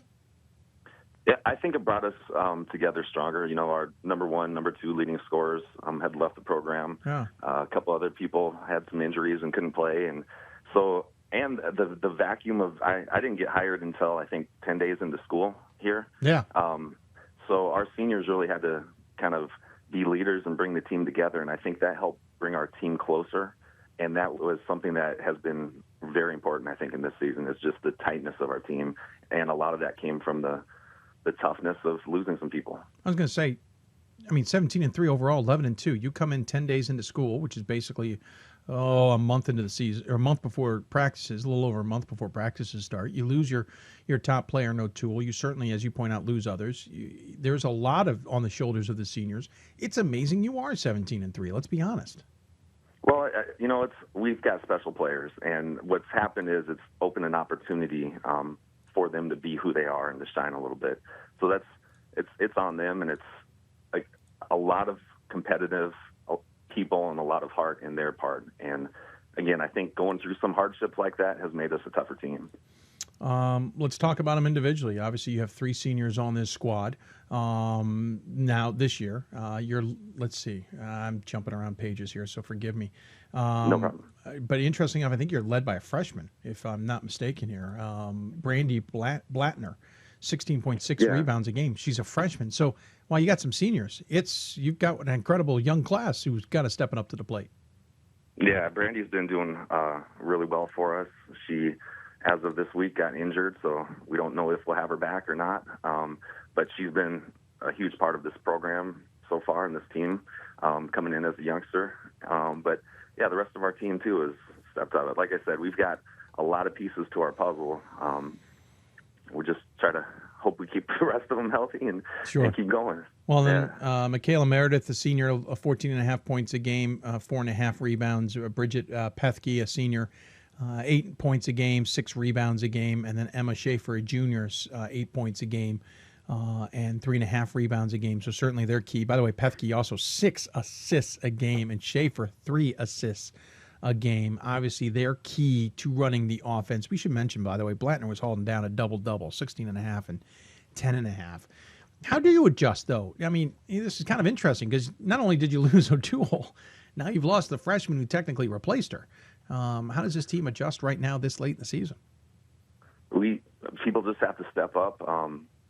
Last night we had to change what we did defensively when we ran something totally different than we've done, and they've been open to learning, and we just got to try to figure out the next best way to do it. We talk a lot about next best action and what the next best action is, and for us, that's just people stepping up, and we really focused on rebounding last night because that's one of the big things we lose with Randy. You come as being an assistant coach at both the Division I and Division II level. You were at Northern State for 6 years, and in the last couple of years at University of North Dakota and then Minnesota State. What have you had to adjust to at the Division III level the most? I guess not having as many assistant coaches. That's one of the things. You come in and we play Wednesday, Saturdays. So you play a game Wednesday, you got 2 practices, and you play Saturday. You get a day off, 2 practices, and a game. So pretty much, I watch film and break down and get the scouts ready, and it feels like you're just constantly doing that. So that's probably been the biggest change, is just not having as many assistants. But I do have some good ones here that are helping me. I would also assume that the fact that it doesn't feel like you've left your assistant job at all. You're probably just doing the same thing you were doing the last few years. Yeah. I don't know what I'd do if I was at the Division I program again and have about 6 or 7 coaches. Yeah. I don't know what people would be doing right now. But yeah, you do a lot of the same stuff. So you're 4-2 in the last 6. Obviously, the conference grind is going to get to you guys a little bit here. But 4 of the next 5 games are on the road. You travel to St. Benedict and Bethel. You travel to Hamlin and then St. Thomas to close it out. In the middle is sandwiched a home game against St. Olaf. That's a tough finish. How do you get this team kind of mentally prepared for what is going to be a little bit of a grind here to finish things off? I think everybody knows that we have to step up with Brandy being hurt. And I think that's key is just people know they got to step up. We got to be bigger and better than we have been before, and we got to grind. That's one thing that this team has is a lot of competitors, a lot of people that will get after it, and we just next best action, find a way to do it here. Well, and the other thing too is you guys are kind of the outside of the group. You're not necessarily geographically centered with this conference. You're going to spend quite a bit of time on the bus. I hope you guys have freshened up the DVDs and gotten used to being on a bus together. Yeah, it's funny coming from the D1 and D2 worlds where we were taking 15, 16-hour bus trips. Now a 2-hour bus trip is a long one here. So, I don't think it's that bad, to be honest. But, we've done well on the road. It's almost you're more scheduled. You don't have classes that you're worrying about as much. And, you eat at the same time with everybody. So I don't mind playing on the road here much. I should point out, you guys went through a 5-game stretch earlier in the season. Granted, there was a big gap, but December 19th started that. You're at Stevens Point, took 2 weeks off, then at St. Lawrence, at Stout, at St. Catherine, and at St. Olaf. Those last 4 coming in a span of 10 days. So obviously you're used to hitting the road here a little bit. You guys went through that 5-game span, the 5-game span, winning all 5. Stevens Point was the loss on the beginning of that. So again, what was the attraction to the job? I mean, you come in with a program that's obviously Division III, which you're not as familiar with. You come into a program that's a little bit of, I don't want to say disarray, but certainly in transition just a little bit. And you get the job late, and you are certainly having success. So what, for you, was the long-term goal with this? Rick Pitino had 2 rules. I'm a big, one of my biggest mentors is Coach Don Meyer from Northern, and so I get a lot of my information from him back in the day here. But 2 rules for finding a job, and one is find a place that you'd love to live and find a place where you have a chance to win the conference title every year. And that's what I saw here. I see that they've been good. Winona's a great place to be. And my recruiting ties of the Midwest are Minnesota, North Dakota, South Dakota, sure, Wisconsin, Iowa. So, and the fact that this is the high level of the D3s. This is something where D3 basketball here is a big deal. It's not, there are good teams and people know about it. So all those things combined, but especially those first 2 rules were one of my reasons for choosing here. But how much have you had to adjust in the sense of getting to know these squads? You might know that it's a big deal and it's Division III, but how much have you had to adjust understanding who St. Thomas is, Concordia Moorhead, Gustavus Adolphus, St. Benedict, Bethel, who's certainly a darn good team, St. Olaf Augsburg, the rest of the group? How much have you had to adjust to knowing who these teams are? For the most part, this is the first time you're seeing them. Well, it's funny. We get on our bus on these road trips here, and the bus driver always asks me where to go for the buildings and stuff, and I don't know. So, it's a new thing. We just break down film and get ready for everybody individually, and again, it's brand new to me. So everything we're doing is just learning from right now and watching as much tape and breaking down as much stuff as we can. So if you want to add to your travels, we got a great idea for you if you're looking to schedule in the future. Bethel has been there and others. It's a lovely tournament called the D3Hoops.com Classic out in Las Vegas. If you ever want to make the trip, we'd love to have you. Okay.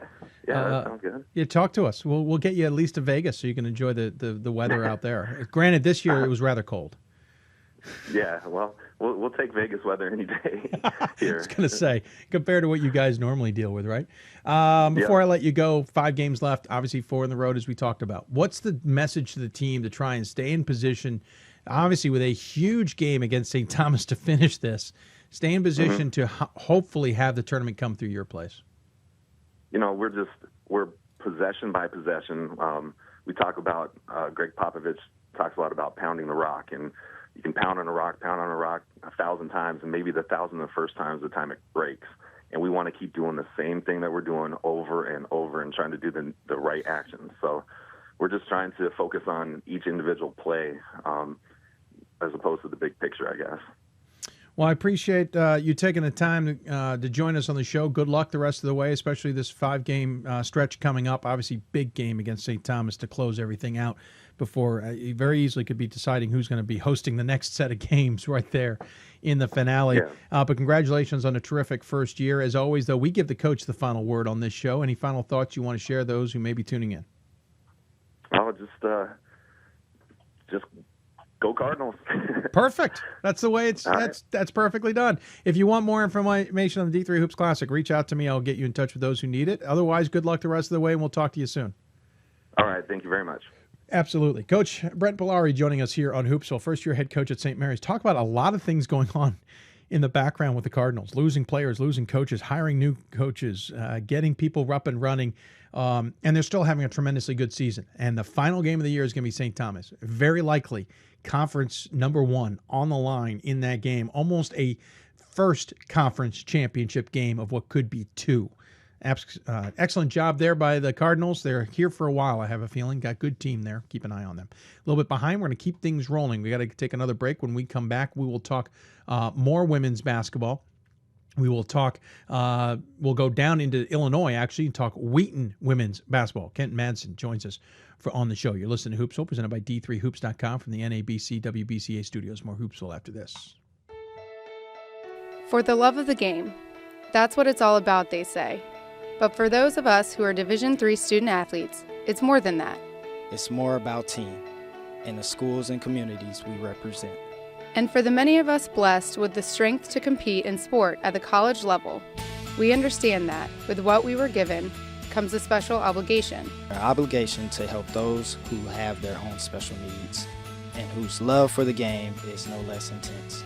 That is why NCAA Division III teamed up with Special Olympics. Since August of 2011, we and others from Division III campus communities have volunteered more than 250,000 hours, time away from the classroom and practice field, reaching across the country to coach and mentor Special Olympics athletes. And to learn that in giving, we receive so much more in return. Help us keep that dream alive. Be part of it. Get involved. You can make a difference. Division III allows you to give yourself to other things. Having that free time allows me to pursue the things that I want to pursue. Division III athletics affords students the opportunity to, engage in the other interests in their campus and in their lives outside of that sport.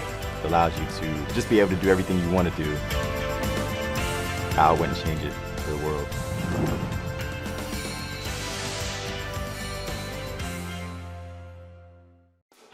College basketball lives in Kansas City at the College Basketball Experience at Sprint Center. The College Basketball Experience is the place to get your game on. It's not a museum, it's an experience you won't forget. Discover the history of the game in the National Collegiate Basketball Hall of Fame, featuring the Gallery of Honor, Mentors Circle, and Honor Theater. Suit up in the latest CBE logoed Nike gear at the CBE Hoop Shop. Elevate your game today and visit the house that college basketball built.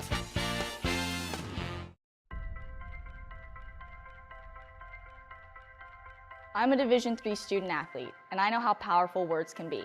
The term gay doesn't mean stupid, lame, or less than. So I pledge to speak up if I hear the term gay used in a derogatory way or any other homophobic terms. If you can play in Division III. I'm a Division III student athlete, and my teammates unconditionally accepted me as part of their family. So now I pledge to do the same for others. If you can play in Division III. We've got more schools than Division I, more fans than Division II, and more upsets than March Madness. There's 800 programs with over 11,000 games leading to 2 national championships. And we've been covering it all for over a decade. From Eastern to Occidental, from Puget Sound to Piedmont, from Southwestern to the University of New England, and from Hope to Calvin. Nobody covers Division III basketball like we do. We're at D3Hoops.com at www.D3Hoops.com. And welcome back to Hoopsville, everybody, from the D3 Hoops or presented by D3Hoops.com from the WBCA NABC Studios. This is the Hoopsville Marathon Show. Getting ready to close out hour number 2, which normally for us would mean the end of the show. We still got 10 plus more hours to go after that. And obviously, don't forget free for all. If you're on our show page, you can go down the bottom, see who our guests are coming up, and you can also find out who we may be talking to. And some of the open slots, we're going to turn into a little bit of a happy hour as well. Got questions for us? Tweet us at D3Hoopsville or hashtag Hoopsville.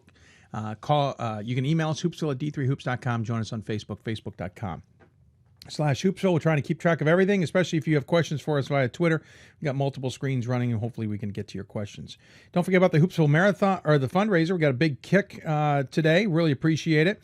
from several sources so far, and we've upped it. We started the day at almost $1,500, and I'm hitting refresh because I can't remember what the exact total is now. We're up to $2,000. We've crossed over $2,000. Really appreciate that. Goal is $7,500. We have technically until the end of February to get that done. The campaign will stay running till then, but wouldn't it be great if we just broke through that barrier today? $5,000 more, folks. Let's do it. It helps us do this show better. Let's keep things rolling. We got another women's coach to talk to coming out of the Central region. CCIW is a fascinating race this season. And it's really pick 'em as to who you think's probably the best team out there. And it's a battle, that's for sure. So we go to the Hoopsville hotline, talk to one of those teams who are fighting it out, and that is the Wheaton women's basketball team. Kent Madsen joins us on the show. Team's 15-5 overall, 7-3 in conference. Tough loss last night. We'll talk about that overall. Coach, though, overall, how do you think the season's been going? I think it's been going pretty well. I mean, when I look at some of the adversity that we have faced, losing a player like Ellie Zeller before conference play, who was a senior 1,000-point scorer, and just with some other injuries that we've faced in conference play, I think that we've battled pretty well and tried to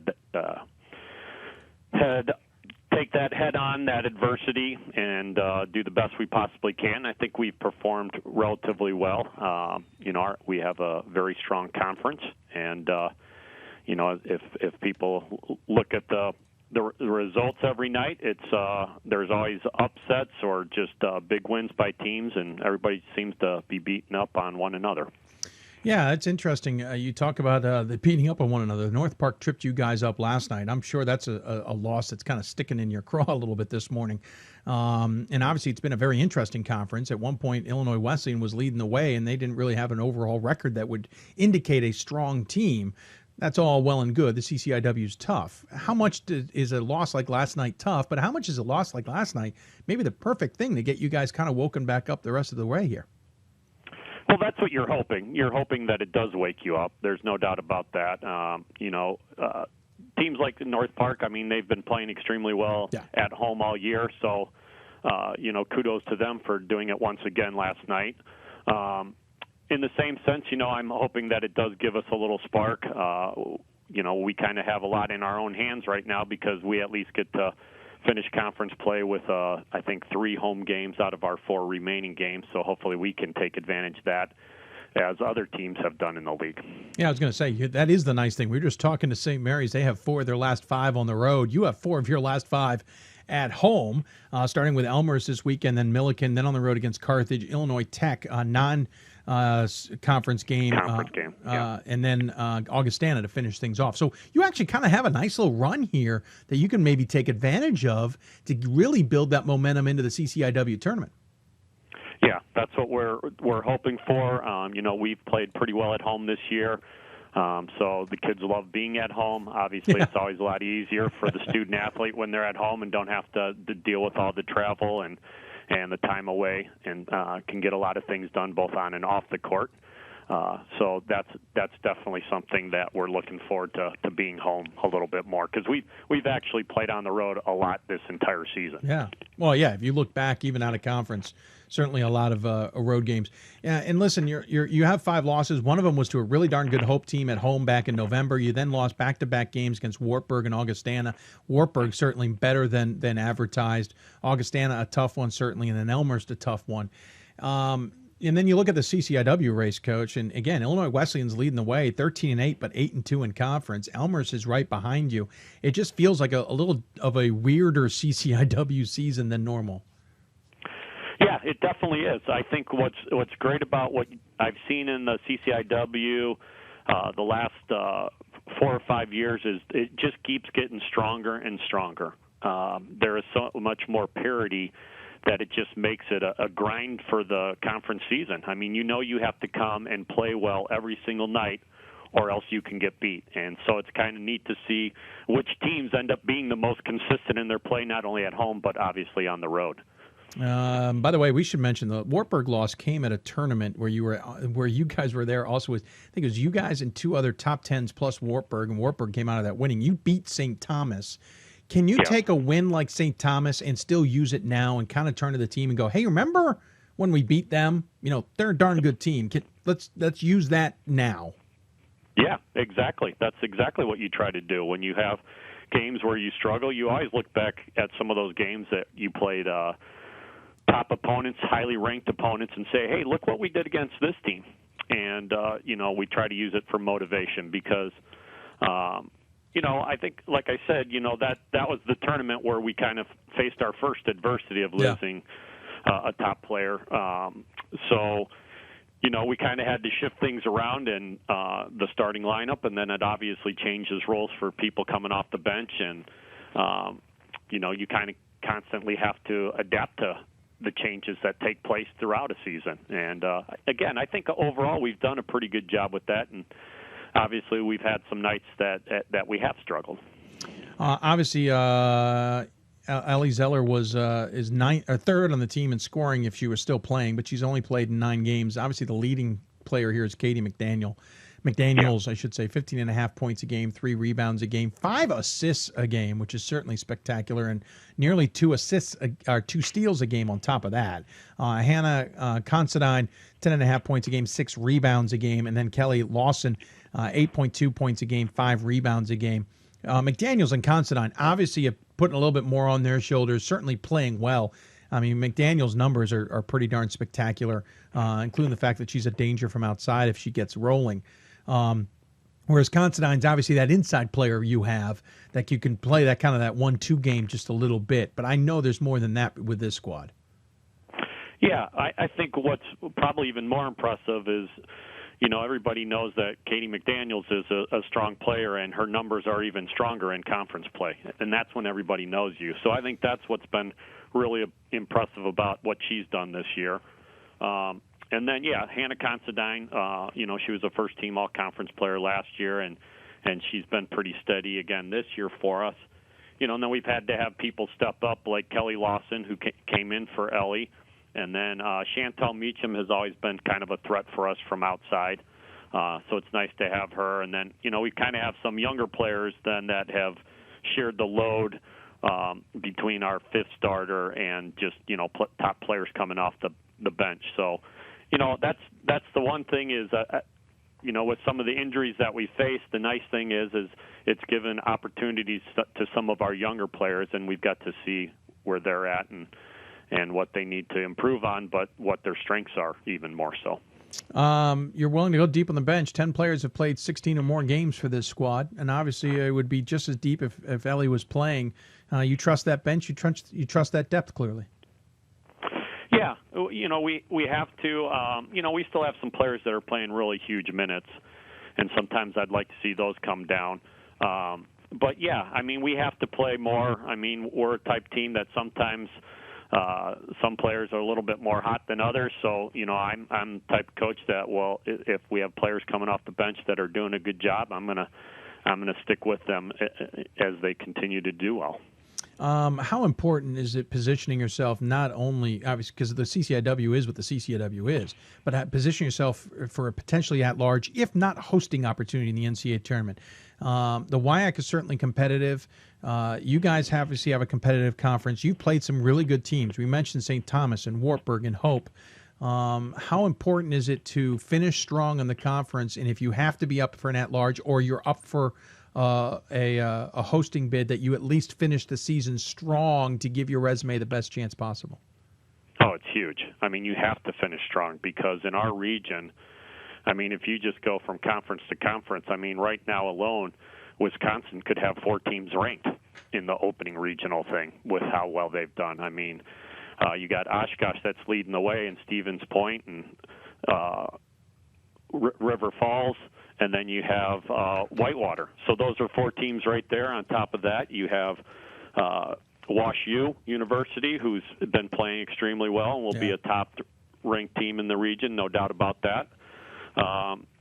So, you can go conference to conference, and every team, St. Norbert is going to be well. Even Cornell will be looked at from that conference. But you can go to each one of the conferences in the central region, and you could probably pull out 2 teams and say these all have a chance to be there at the end. So there is absolutely no doubt you have to finish strong and do well in your conference tournaments to even have a chance to get an at-large bid. So, that's why, honestly, I'm sure all coaches feel this way. You never count on an at-large. You know you have to win your conference. That's the only way you know you're getting in. No, that's the your truth. Conference tournament. Yeah, that is the truth. It's the easiest thing to control, as they say, is just go out there and win it. Obviously, you got to battle out, though, against Illinois Wesleyan the rest of the way to try and secure that. They've got the 1-game lead on you, though you have the sweep on them. So really, they barely have a game lead on you. All you got to do is tie them. Obviously, that's going to mean them losing one, potentially, but you feel comfortable? Well, I can't worry about anybody else. We're just trying to take our games, one at a time and do the best that Wheaton College can, because that's the only thing that we can control. So, Wesleyan's a very good team. I don't expect them to lose again in conference. Even though our conference is extremely strong, like I've said throughout this, they've been playing extremely well and have done a good job. So we just have to control ourselves and make sure that we get into that tournament so we do have a chance to fight for, and just the automatic bid. That's really what we want to be able to fight for. Well, Coach, appreciate you taking the time to join us here on the show. Obviously, a good test ahead of you, 5 games left, and obviously then the conference tournament and fight on to the NCAA tournament. We hopefully will see the Thunder rolling along nicely. As always, we give the coach the final word. Any final thoughts you want to share with those who may be tuning in? I thank you for the opportunity to be able to talk about the women's basketball across the country, and kind of have this opportunity to represent the Central region a little bit and the CCIW. So thanks a lot. Absolutely. Thank you, Coach. Good luck the rest of the way. We'll talk to you soon, I'm sure.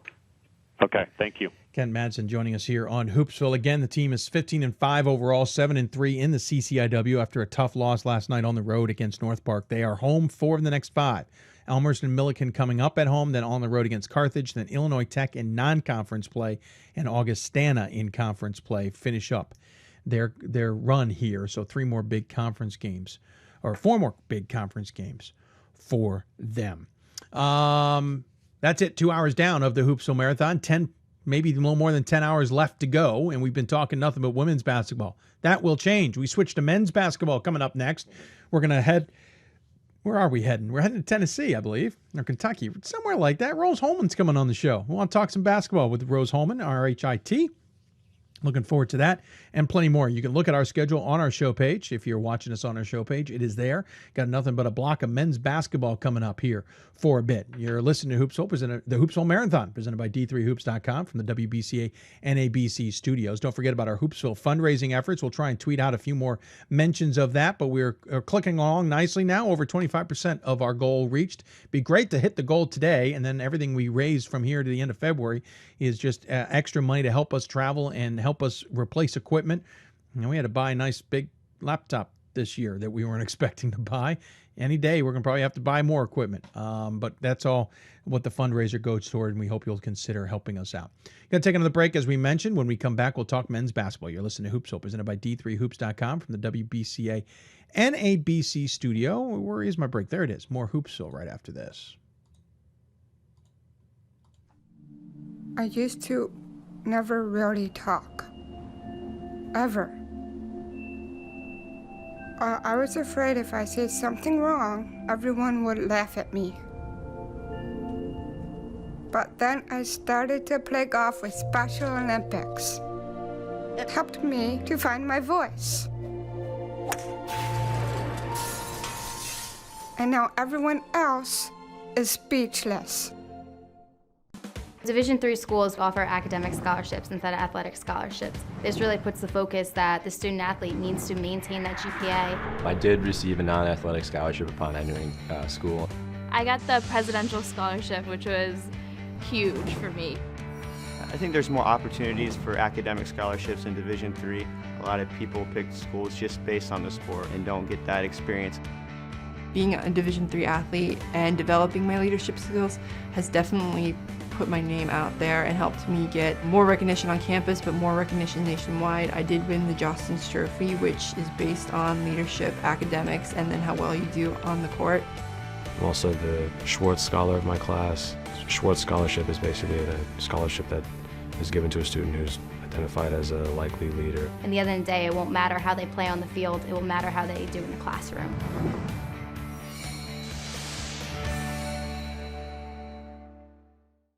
We've got more schools than Division I, more fans than Division II, and more upsets than March Madness. There's 800 programs with over 11,000 games leading to 2 national championships. And we've been covering it all for over a decade. From Eastern to Occidental, from Puget Sound to Piedmont, from Southwestern to the University of New England, and from Hope to Calvin. Nobody covers Division III basketball like we do. We're at d3hoops.com at www.d3hoops.com.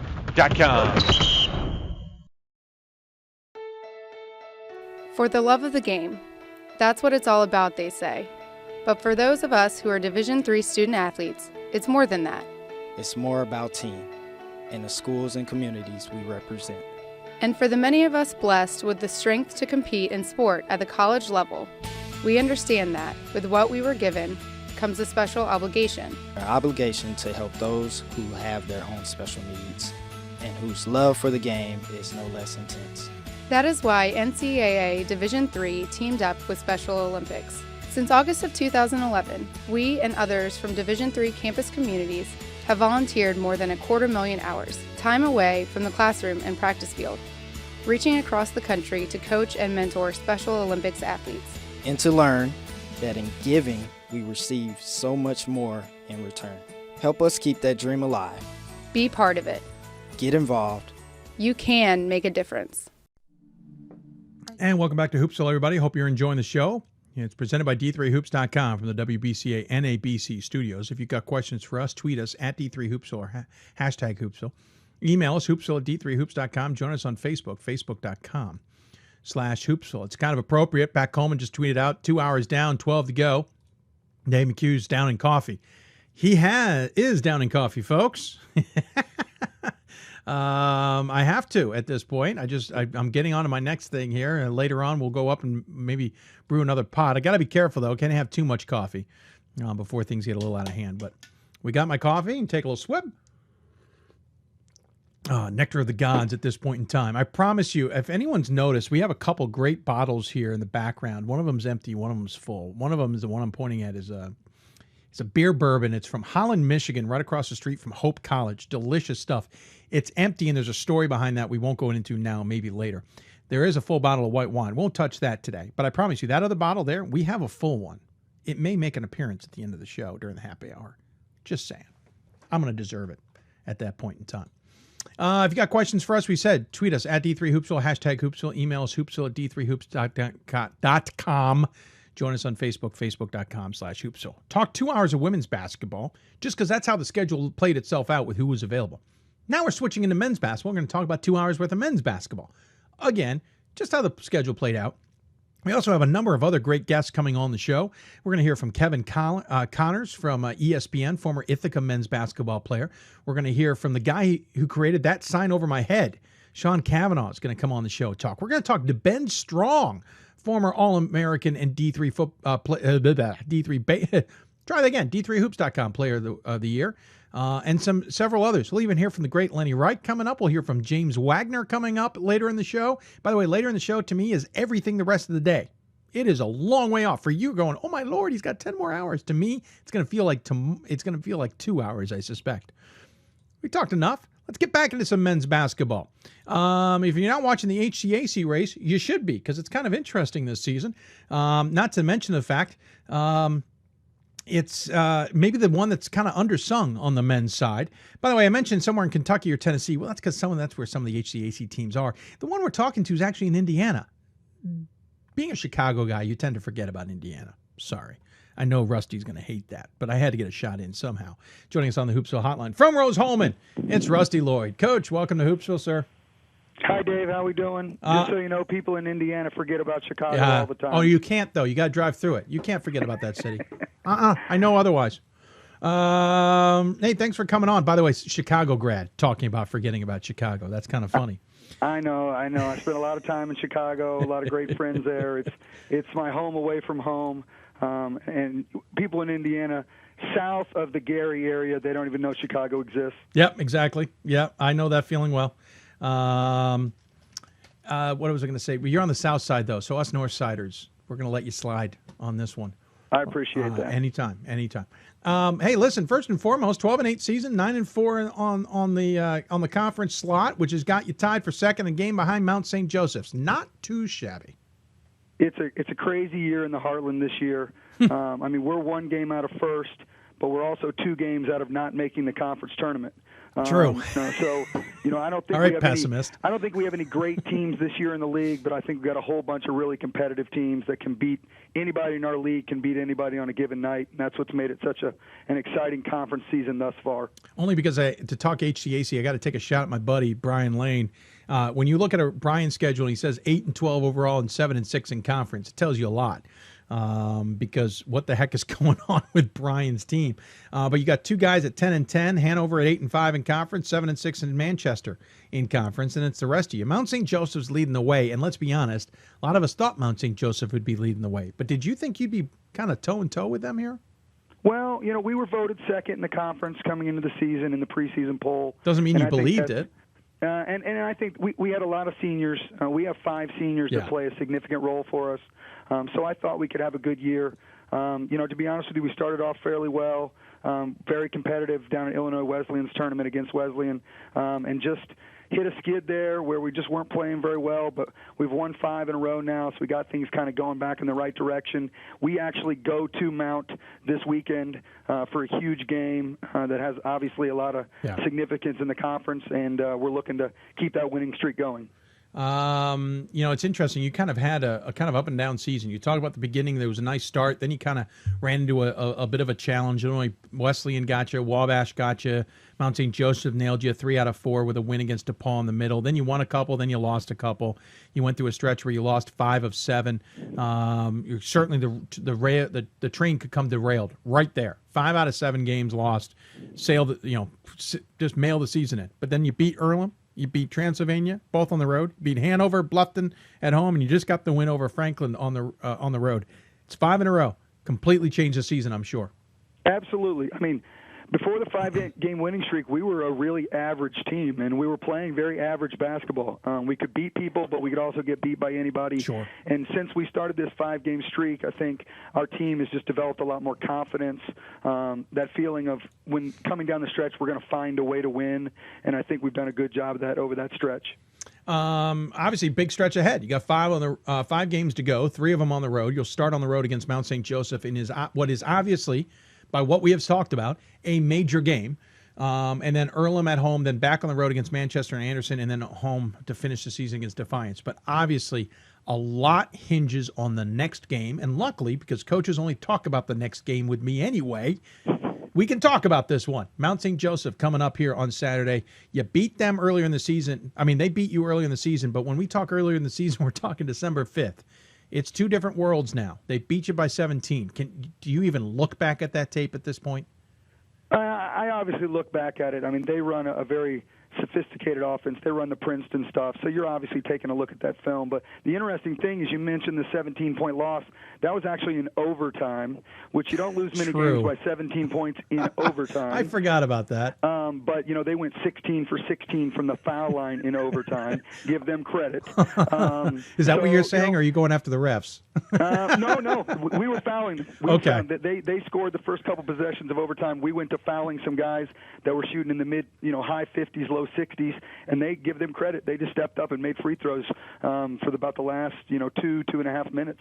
So all credit to them. But you look back at that game, but I think we're a totally different team. I think Mount's a totally different team. Their second best player, Femi Thompson, did not play against us in that game. So I think they're a better team with him. Joel Scudder is a great player, a kid who's probably, if not the conference player of the year, one of the guys in the discussion for conference player of the year. And we're going to have to play well when we go over there to get them. That's the interesting again, everybody thought Mount St. Joseph was going to be the top of this conference this season. And now you guys are kind of, you're in play where everyone thought you would be anyway. Are you disappointed if you come out of this with a loss, or is this a must-win? What kind of mentality are you guys going in with? What mentality should us as fans have regarding this game from your point of view? Well, I don't think it's a must-win for us or for them from this standpoint. Neither of us is in the hunt for an at-large bid to the NCAA tournament. So it's just a matter of making the conference tournament right now. And, we all know once you make the conference tournament, anything can happen. So it's not a must-win. I mean, we lose the game. We're 2 back. They've swept us, so obviously they have the tiebreakers. So probably winning the conference is going to be difficult. But in the end, we talk all the time. We want to win the regular season, but more importantly, we want to win the conference tournament and guarantee that spot in the NCAA tournament. So, I never talk to our team about must-win situations. I think that puts undue pressure on the kids. We talk about going out and playing possession by possession, trying to get defensive stops, trying to put together great offensive possessions. And if you do that, I think you give yourself a chance to win. It might not be a must-win for at large necessarily, but it's a must-win to determine where this tournament goes for the HCAC. It either goes to your place or their place. This kind of game can determine that. I would agree with you there, but, we're a team. Funny enough, we play just as well on the road as we do at home. So, I look at it as, obviously we want to win, but I'm not going into it with a must-win mentality or putting that pressure on my team, because if you lose, now the kids think, oh, my gosh, that was a must-win situation. Sure. We lost. What happens now? Is our season over? You know what I mean? Sure. And so I think from a mental standpoint, you go into it saying, hey, it's a game where we got to play well to win, and that's my expectations that we're going to do that. You have 6 seniors on the squad. What I love about your roster is that you guys list the majors right there on the spot, because I always get a kick out of that. When I go to Caltechs and MITs, it's because I looked at what I could never achieve in college myself, and that I find so fascinating about the student athletes of Division III. I wish more schools would take this adage on. But you're 6 seniors, a civil engineering, software engineering and economics, mechanical engineering and economics. Those guys are just overachieving. Mechanical engineering, physics, a mechanical engineering again. Yes, seriously, the double majors with economics in there. Stop it. It's just showing off. But, I mean, you have tremendously smart students, and they're tremendously good athletes at the same time, Rusty. I suspect that was part of the draw for you. Oh, absolutely. I had spent time at some great academic institutions in Earlham College, obviously the University of Chicago, Illinois Institute of Technology. So when I came to Rose, it was going to give me the opportunity to coach kids that were very similar to what I had worked with in the past, what I played with when I was a player at Chicago. And I always say, our kids can have it all. They can be great students, they can be great athletes, and they can be great people. And that's the expectations I have of my players. And, the joke I always make, we have 2 players on our roster right now that don't have the word engineering in their major. One of them is Gary Ulrich, who's a biology major, who's got a 4.0 and going to go to med school. And the other one is Jimmy Miller, who's a physics major. And I always say, if you don't know anything about physics as a major in college, it's 10 times harder than anything else. So I'm really proud of what our kids do. You actually have 3, Rusty. Who's the third? Third is Gary Ulrich, biology. I'm sorry. No, Charlie. Charlie Imony. Imony, computer science. Okay. It's actually computer science and software engineering. Oh, jeez. We won't split hairs. How's that? We won't split hairs. I'm just reading what's on your site, Rusty. I know. So, but I'm proud of our team. We have over a 3.4 team GPA. So, not only are those kids taking hard classes, but they're excelling in them at the same time. And I'm really proud of those student athletes. By the way, Pat made a comment. I hope he doesn't mind me sharing. It's the engineering economics guys are going to be running this country in 10 years. And while I don't disagree with that, it's the fact they're playing basketball on top of that. That's just ridiculous. That's where they're overachieving some things here. Hey, back to the squad, though. What is also scary, if anybody's looking at this squad and looking at statistics, you have 5 guys in double figures, and they're all grouped together. It's not like one guy's dominating. Dylan Reynolds, 12 points a game, 2 rebounds a game. Matt Losing, 12 points a game, essentially 11.9, 3.4. What is it? There it is. I'm looking at personal fouls and rebounds. There we go. 6 rebounds a game. Charlie, how do you say his last name again? It's Imony. Imony. Okay. Yep. Imony and Tyler Duffy, both at 10.5 rebounds a game. 3.5 rebounds for Imony, and Duffy's got 5 rebounds, and then Jimmy Miller 6 rebounds a game and 10.3 points a game. I mean, that basically means if I'm scouting your team, I can't choose one or the other. Absolutely, and it's funny because 4 years ago when we had Julian Strickland, All-American, played in the Reese's All-American game, we were the exact opposite. Strickland was scoring, over 20 points a game for us, and everybody else was at 3 or 4. And, I actually had a coaching friend ask me, would you rather have it that way, where you have one great player, or would you rather have, the balance that you have now? And I told him I'd rather have both. I'd rather have 5 guys averaging 20 points a game. But, I think we are difficult to scout. And, this year we have had 7 different guys lead us in scoring in different games. And I think that's a testament to, us sharing the basketball. I think that's a testament to the depth that we have in the program. And I think it's a testament to, the kids understanding that on a given night somebody's got a hot hand, get them the ball, allow them to operate in their comfort zone and put some points on the board. Pat Cohen points out that not only are you guys, obviously very good at engineering, 3.4 GPA, all engineering guys, all playing basketball, just tremendous. Rusty, let me take that was my way of trying to slow things down and take a sidestep, if you don't mind. You're in your second season on the team. I know you're loving every moment of it. You took over after Jim Shaw stepped down, and then unfortunately at the beginning of the season, Jim Shaw passed away. I know that it was a hard hit for your team. I know it was a hard hit for everybody. And I know you wanted to take some time to talk about Jim. Well, on November 10th, we lost Coach Shaw. And those who knew Coach Shaw knew he battled a lot of health issues for a long time. And when it comes to ambassadors of the game, guys that you never forget the stories, you never forget the on the court and off the court things that he did and said. Coach Shaw was the best. And when we lost him, I think Division III basketball lost one of its greatest ambassadors. And I'm proud of Coach Shaw had over 300 victories in his career, conference championships, national players of the year. And so when we lost him, it was a devastating blow to myself, my family, the Rose Hallman family, and we miss him every day. We set up a little shrine to Coach Shaw for every home game. We have a little poster that we put up, and after he did step down and I became the head coach last year, he would never sit in the stands. He would always pull the last chair off of our team bench and pull it over to the side and kind of sit under one of the end baskets. So we still do that. We take the last chair off of the team bench, put it down underneath the one basket, and Coach Shaw was always drinking a Diet Orange Crush. So we put a Diet Orange Crush on the chair. Those exist? Only if you hunt them down like no other thing. I mean, you can't walk into a store and buy a Diet Orange Crush, but Coach Shaw could tell you any place in America that sold Diet Orange Crush. That's amazing. Because if he was ever driving by, he'd buy like 10 cases. I didn't know the stuff was made. That's outstanding. Yep. So that's all down at the end of the bench. Is that just home games? You guys do that for away too? No, we do it for home games because Coach Shaw made it to a lot of our away games last year, but didn't have that special place that he would sit. He'd kind of find his own location. He never liked to sit with family. He never liked to sit with parents of our players because obviously those were kids that he had recruited and coached, and he always felt like that was a difficult situation. So he tried to put himself kind of away from everybody else. And, the great thing last year was he was our number one fan.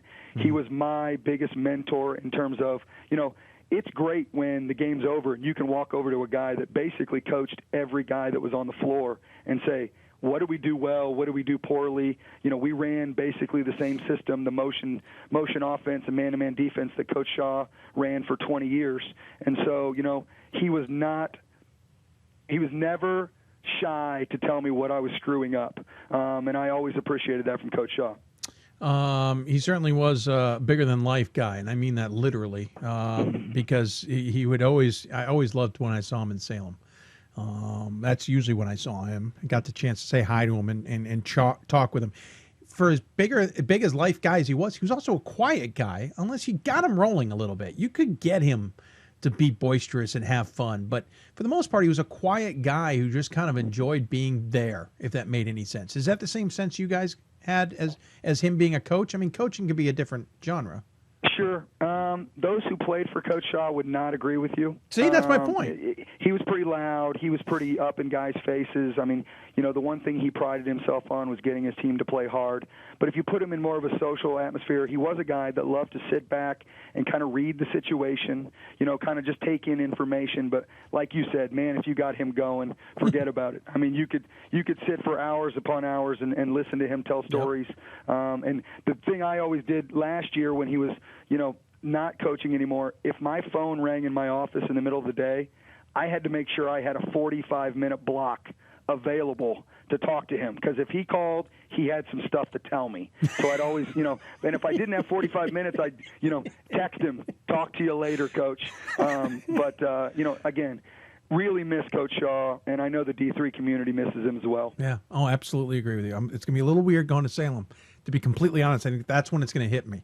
I'm going to be in Salem. We're either going to have the Hoopsville party, or we're going to be at, in the stand. I'm going to look back into the stands like I always do to see whose coaches are there. He's not going to be there. That's when it's going to hit for me, because I don't remember a Salem where he wasn't there. I believe, if my count's correct, he's probably been to the last maybe 10 to 12. Yeah. Division III Final Fours. I mean, that was an annual event for him. He rarely went to the Division I Final Four. He preferred going to the Division III Final Four and talking with coaches in the Division III level and really soaking up the atmosphere, seeing great teams, seeing great basketball. I've been to 15. This will be my 16th straight. Those early years, I couldn't tell you who was there or not because I didn't appreciate it as much. So obviously, the ones I've appreciated the most, coaches being there the most on, he was always there. Hey, I got to let you go because I'm way behind schedule. Are you going to get to Salem? Hoping to. Come on, you got to keep up the tradition. Pick up some Diet Orange Crush. I can tell you right now, if Coach McGrath and the Maroons make it there, I'm there for sure. Oh yeah. Well, I don't notice them on your schedule recently. We scrimmaged them this year. Yeah, that doesn't count. They kicked the tar out of us, and there's a reason I don't have them on my schedule. I had a feeling. Hey, Rusty, love talking to you. Thanks so much for coming on the show. Hopefully you'll make it to Salem so we can at least chat there, maybe have a drink to raise our glass to Jim. In the meantime, we always give the coach the final word. Any final thoughts you want to share with those who may be tuning in? I want to thank all those coaches and friends who did, contact me when Coach Shaw passed. I really appreciate that. He meant the world to all of us. I want to thank you and Hoopsville for all you do for Division III basketball, and want to thank the Division III fans. They're out there in numbers every Wednesday and Saturday in the HCAC, and we really appreciate them and all the D3 fans across the country. So thank everybody for everything they do for Division III basketball. Great. Thank you, sir. That was well done. Good luck the rest of the season. Looking forward to watching those darn engineers to tear up the basketball court, and we'll talk to you soon. Thanks, Dave. Take care. Rusty Lloyd joining us here from Rose-Hulman. Again, the team 12-8 overall, 9-4 in conference play. Big game against Mount St. Joseph coming up this weekend. Going to take another break. I can't keep track of all these guests. Oh, we go to Nazareth. Go up to New York. Talk Nazareth basketball. We're listening to Hoopsville, presented by D3Hoops.com from the NABC WBCA studios. More Hoopsville right after this. For the love of the game. That's what it's all about, they say. But for those of us who are Division III student athletes, it's more than that. It's more about team and the schools and communities we represent. And for the many of us blessed with the strength to compete in sport at the college level, we understand that with what we were given comes a special obligation. Our obligation to help those who have their own special needs and whose love for the game is no less intense. That is why NCAA Division III teamed up with Special Olympics. Since August of 2011, we and others from Division III campus communities have volunteered more than 250,000 hours, time away from the classroom and practice field, reaching across the country to coach and mentor Special Olympics athletes. And to learn that in giving, we receive so much more in return. Help us keep that dream alive. Be part of it. Get involved. You can make a difference. Division III allows you to give yourself to other things. Having that free time allows me to pursue the things that I want to pursue. Division III athletics affords students the opportunity to, engage in the other interests in their campus and in their lives outside of that sport. It allows you to just be able to do everything you want to do. I wouldn't change it for the world.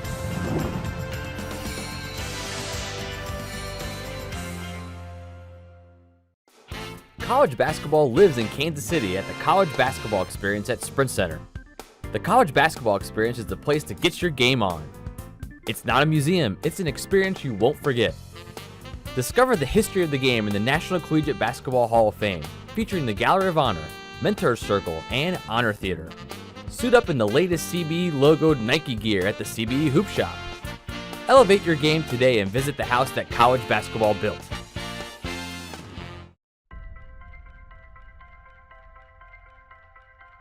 I'm a Division III student athlete, and I know how powerful words can be. The term gay doesn't mean stupid, lame, or less than. So I pledge to speak up if I hear the term gay used in a derogatory way or any other homophobic terms. If you can play in Division III. I'm a Division III student athlete, and my teammates unconditionally accepted me as part of their family. So now I pledge to do the same for others. If you can play in Division III. We've got more schools than Division I, more fans than Division II, and more upsets than March Madness. There's 800 programs with over 11,000 games leading to 2 national championships. And we've been covering it all for over a decade. From Eastern to Occidental, from Puget Sound to Piedmont, from Southwestern to the University of New England, and from Hope to Calvin. Nobody covers Division III basketball like we do. We're at d3hoops.com at www.d3hoops.com. Welcome back to Hoopsville, presented by d3hoops.com from the WBCA NABC Studios. If you want to interact with us, it's at D3Hoopsville or hashtag Hoopsville on Twitter. You can go to Facebook at facebook.com/Hoopsville. You can also email us, hoopsville at d3hoops.com. We're now also on Instagram at D3Hoopsville there as well. We were hoping to use it extensively today to debut it. Let's just say we bit off more than we can chew. We already bit off more than we could chew with a 12-hour marathon, but here we are nonetheless. It's the third annual 12-hour marathon of Hoopsville, which always goes longer than 12 hours. I can tell you that now. We have a whole schedule on our show page. You can see who's coming up. You can see some openings. We may even try and fill those openings. We also have a backup interview that we can always go to if we need to, that we pre-taped at the NCAA convention. We also will have a free-for-all later in the show, literally happy hour. Going to open up the phone lines to those I know are interested. We'll answer Twitter questions, may sit back with a drink, literally sit back with a drink. And talk basketball. Just have a chat about basketball. But that's at the end. We got work to do before that. Don't forget, this is all part of the Hoopsville fundraising efforts. If you have time to check out our fundraising page, you're going to have to set up some more tweets about it. We have not been able to do that, but it is online. We have tweeted it out. It's on our show page. It's on our home page. It's everywhere. You can certainly find links to it. It's on our press release. It's on everything. You should be able to find it. We've raised over $2,000. Our goal is $7,500. It would be awesome if we could do that all today and just nail that out of the park. And then the next couple of weeks, more that we raise is just what we call gravy. But nonetheless, $2,000 raised so far. I want to thank everybody who have contributed. By the way, you can get T-shirts or a gift from us if you choose a certain perk, et cetera, et cetera. Let's go back to the Hoopsville hotline. Still talking some men's basketball. We're going to jump up into the state of New York. If you look at the Empire 8, it's an interesting race right now. Probably a team on top that no one expected. Got a game lead over the team that I think everybody did expect. It's because Nazareth is on fire. They have won something like 10 of their last 11, I believe, all since mid-December. So we figured, we talked to a couple people up there and they said, you really got to talk to Nazareth. And I agreed with them. So we go to the Hoopsville hotline. Joining us on the Hoopsville hotline, Kevin Broderick of Nazareth. Coach, welcome to Hoopsville, sir. Thanks, Dave. Glad to be here. Well, I appreciate you taking the time. Again, won 10 out of the last 11. Your one loss was to St. John Fisher, which isn't too shabby. Of course, what's interesting, and this is the kicker, that 10 of the last 11 comes after a really tough 5-game losing streak. Yeah, it really was.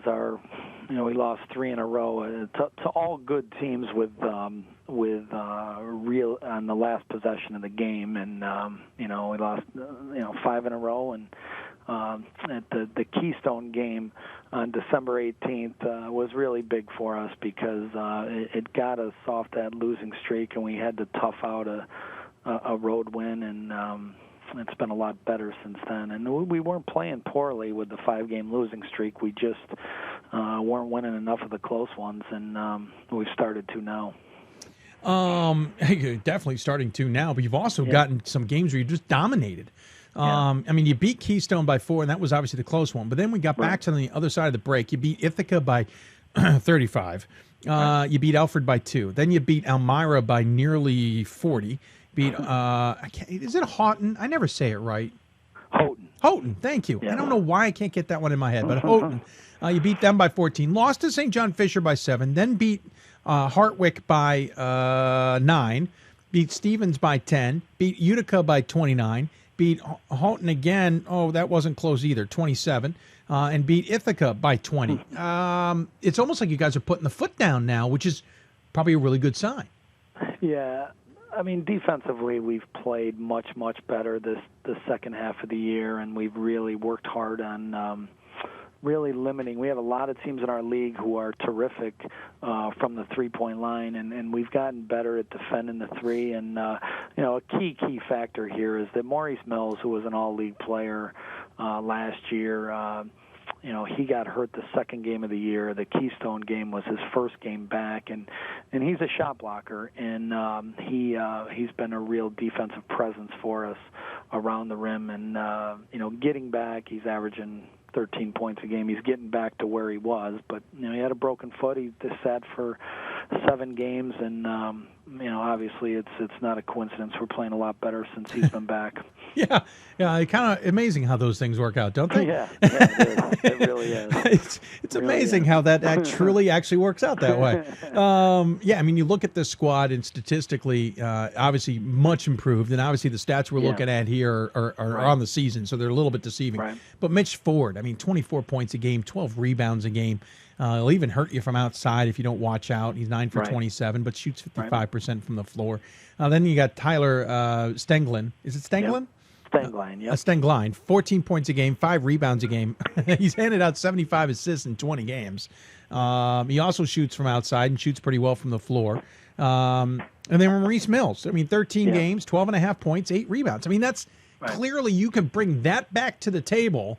Right. And bring that back to the fray, and then guys like Brendan Wind and Nick Nadeau don't have to feel like the pressure is on them to add. They're 8.5, 9 points a game, but they don't feel like they've got to add in and fill that hole. You're now filling the hole with the part that's missing. That can change things dramatically. Yeah, and Mitch obviously was a very good player last year, and he's like you hope all players do, that he just kept upping his level, and I thought he had a great off season, and he's just done he's done everything better as a senior. He stays out of foul trouble way better than he ever has before, and he's averaging 35 minutes a game, and there were so many times as a younger player, he's a physical, intense player that, he would just have to sit with fouls, and it just hasn't happened. Rarely has it happened this year, and he improved his fitness level, where a power player that we never seem to have to take out of the game for fatigue is just a huge advantage. So Mitch has been absolutely fabulous this year. Tyler was a guy that sat out.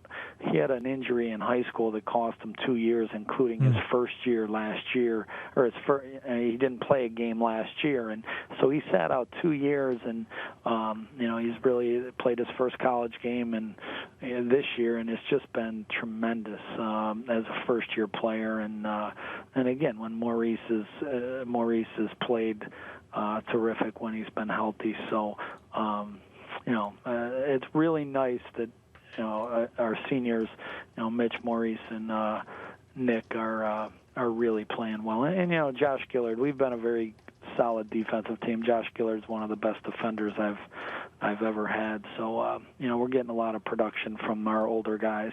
This is going to sound strange. I don't know what your expectations coming into the season truly were. I know that a lot of the focus on the conference was at the Hartwick. Right. I don't know where you guys stood in the grand scheme of things. I just haven't looked it up fast enough to get to this question. But you're now rolling. You're 1-10 of 11. You have a number of seniors who are contributing major points and major ways on this team. Does the mentality maybe changing now? You go to what? Let's take advantage of this. We need to keep this rolling.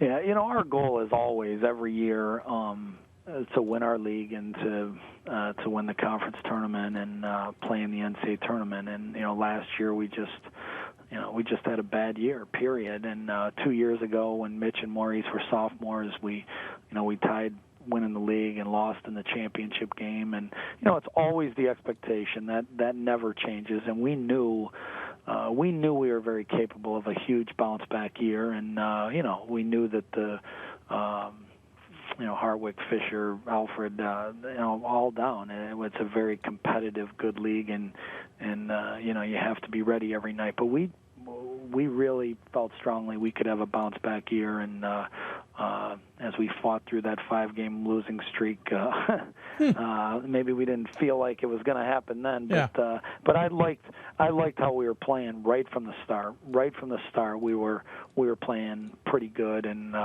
our leaders have allowed us to keep getting better. By the way, I remember why I don't remember how you guys were probably slated. You guys didn't do a coaches poll this year in the Empire 8. We did not. We did not do a preseason poll. First time in a long time. Your thoughts? Coaches like that. I don't. I don't believe in the preseason thing. Let's just prove it on the court. And I don't know the value of the preseason. It's always good, and it's always good that people are talking D3 hoops. But thanks to guys like you, they talk about it all the time anyway. So we don't need coaches don't like preseason. Coach, I think you're blaming me there. I don't think you're actually crediting. I think you're blaming. I'm crediting. I hear blame. No, thanks to you. Trust me. I'm one of those guys that. This is year 20 for me as a head coach, and being a D3 player that. When I first started coaching, I had to work a lot harder to get scouting reports and stats. Yeah, and true. Like so many coaches, we go right to your website, and it's just so valuable what you do. And I really mean that. You save me a lot of hours every week, and so we really, as a coach, I really appreciate that. When I started coaching, you're trying to get the stats, facts from somebody, and you do a great job with that. We appreciate that. Well, thanks. Obviously, Pat Coleman, Gordon Mann, and the rest of the gang on the website. Right. Doing the yeoman's work. I do the heavy lifting on the broadcasting side. Hey, obviously you mentioned 20 years, and obviously you were at Oswego for a long time. Right. I know you got your eye on them, and obviously they're in a different conference. Jason's a character, to say the least. Just because I'm thinking Jason might be tuning in. Any chance you would have left Oswego if you knew Jason was going to be taking over? Let's be honest. I tell you what, one of my first recruits at Oswego was Jason's brother Joe, and so I've known the family for a long time. And when you do it, when you coach at some place 13 years, it's a special place to me, and I'm really glad that Jason's there. And I won't play him because they're too good, but I'm really glad he's there. And we root for him. Bill Farden was a great assistant of mine, and he's still there helping Jason. And we duck him on the schedule for sure. I've noticed. Good. Yeah, I've noticed. I noticed you'll take players right out from underneath them, but you won't play them. No, I'm not playing them. Yeah, no. The other thing, too, is our good friend over at Hartwick, Todd, he every once in a while will wear this blue suit. I gave him a hard time yesterday about it. Wears this blue suit every once in a while. Can you do me a favor if he ever wears that blue suit against you? Go up and remind him it's not as good looking as he thinks it is. Okay. And he always seems... It's hard to believe he'd have to be reminded of that. Well, but he keeps wearing it, darn thing. Granted, apparently it's got some bad juju with it. Do you have anything... Do you have a particular outfit you will wear for games? Do you have like a go-to, I should say? As I'm reminded all the time, my wardrobe is one of my struggles, so that would be like a clear weak point for me. And I'm with you. That gets pointed out to me from many times. So I hear you. I know that struggle very well, Coach. I know it very well. Hey, listen, I really appreciate you coming on the show and taking some time to talk some NAS basketball. I know there's going to be a friend of ours up there in the East who's going to be thrilled that you're on the show as well. But great job. 10 out of 11 here. Obviously, big game against St. John Fisher coming up, and then another big game against Hartwick. I suspect there's no motivation needed for these guys, right? No, the Fisher rivalry is our schools are a half a mile apart, and we have great respect for their past success, their recent success, their current success, and it's it adds to the fun when you have a rival and a rival that's so close. When we played them here, was sold out, and plenty of people didn't get into the game that were trying to get in. So that really, for Division III athletes, it really adds to the fun, and so it's a huge game for us and against a very good opponent.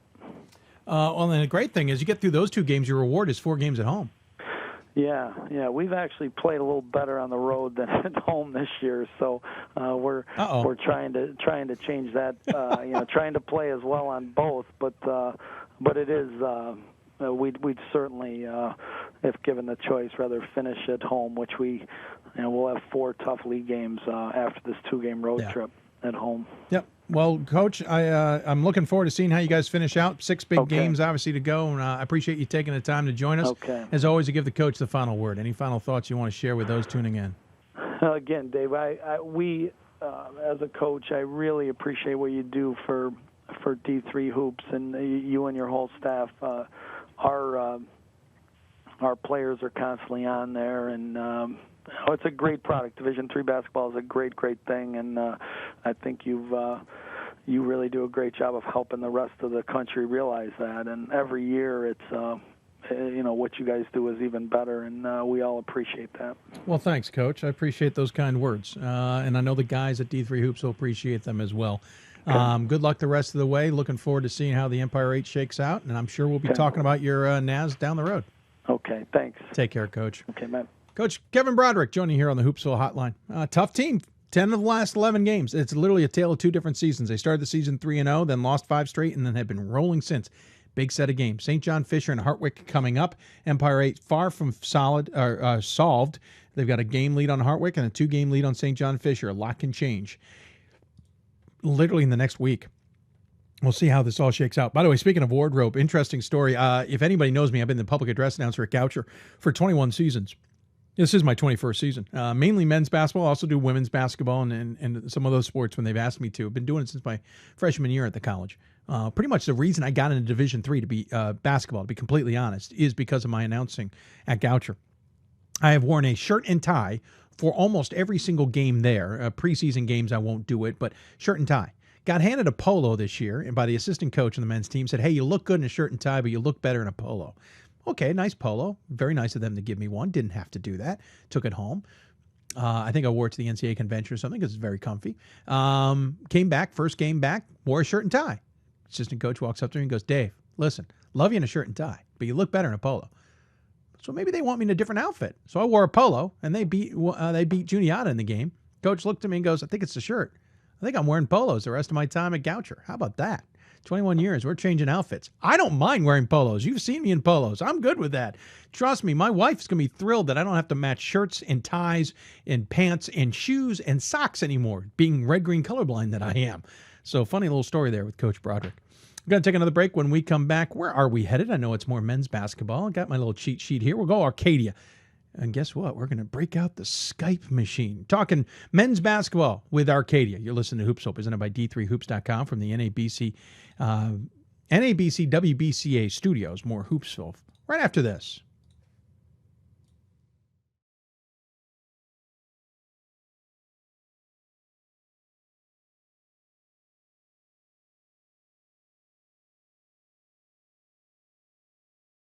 We've got more schools than Division I, more fans than Division II, and more upsets than March Madness. There's 800 programs with over 11,000 games leading to 2 national championships. And we've been covering it all for over a decade.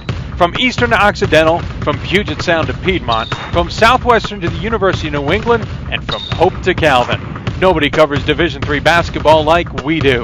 We're at D3Hoops.com at www.d3hoops.com. With every basket and every stop, the skill of elite student athletes will be on display. The sights, the sounds, the intensity of an NCAA championship. It all comes down to this moment, and the winner takes it all. Be there to share the experience with your family and friends. The 2016 NCAA Division III Men's Basketball Championship, March 18th and 19th at Salem Civic Center in Salem, Virginia. Visit ncaa.com/tickets to score your championship seats today. I used to never really talk. Ever. I was scared and shy. It was hard to look at people's faces. I was afraid if I said something wrong, everyone would laugh at me. But then I started to play golf with Special Olympics. I made friends and won lots of gold medals. But I learned more than just playing golf. Special Olympics helped me to find my voice.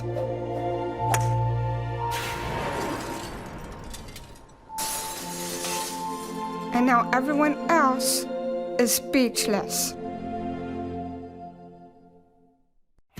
Something I discovered in myself is that if I have a goal, then I can accomplish it. It's a well-rounded experience. At a Division III school, you primarily a student athlete, so the school is really shaped around you developing yourself as a complete individual. It helps a lot that you have a family with your team that can guide you.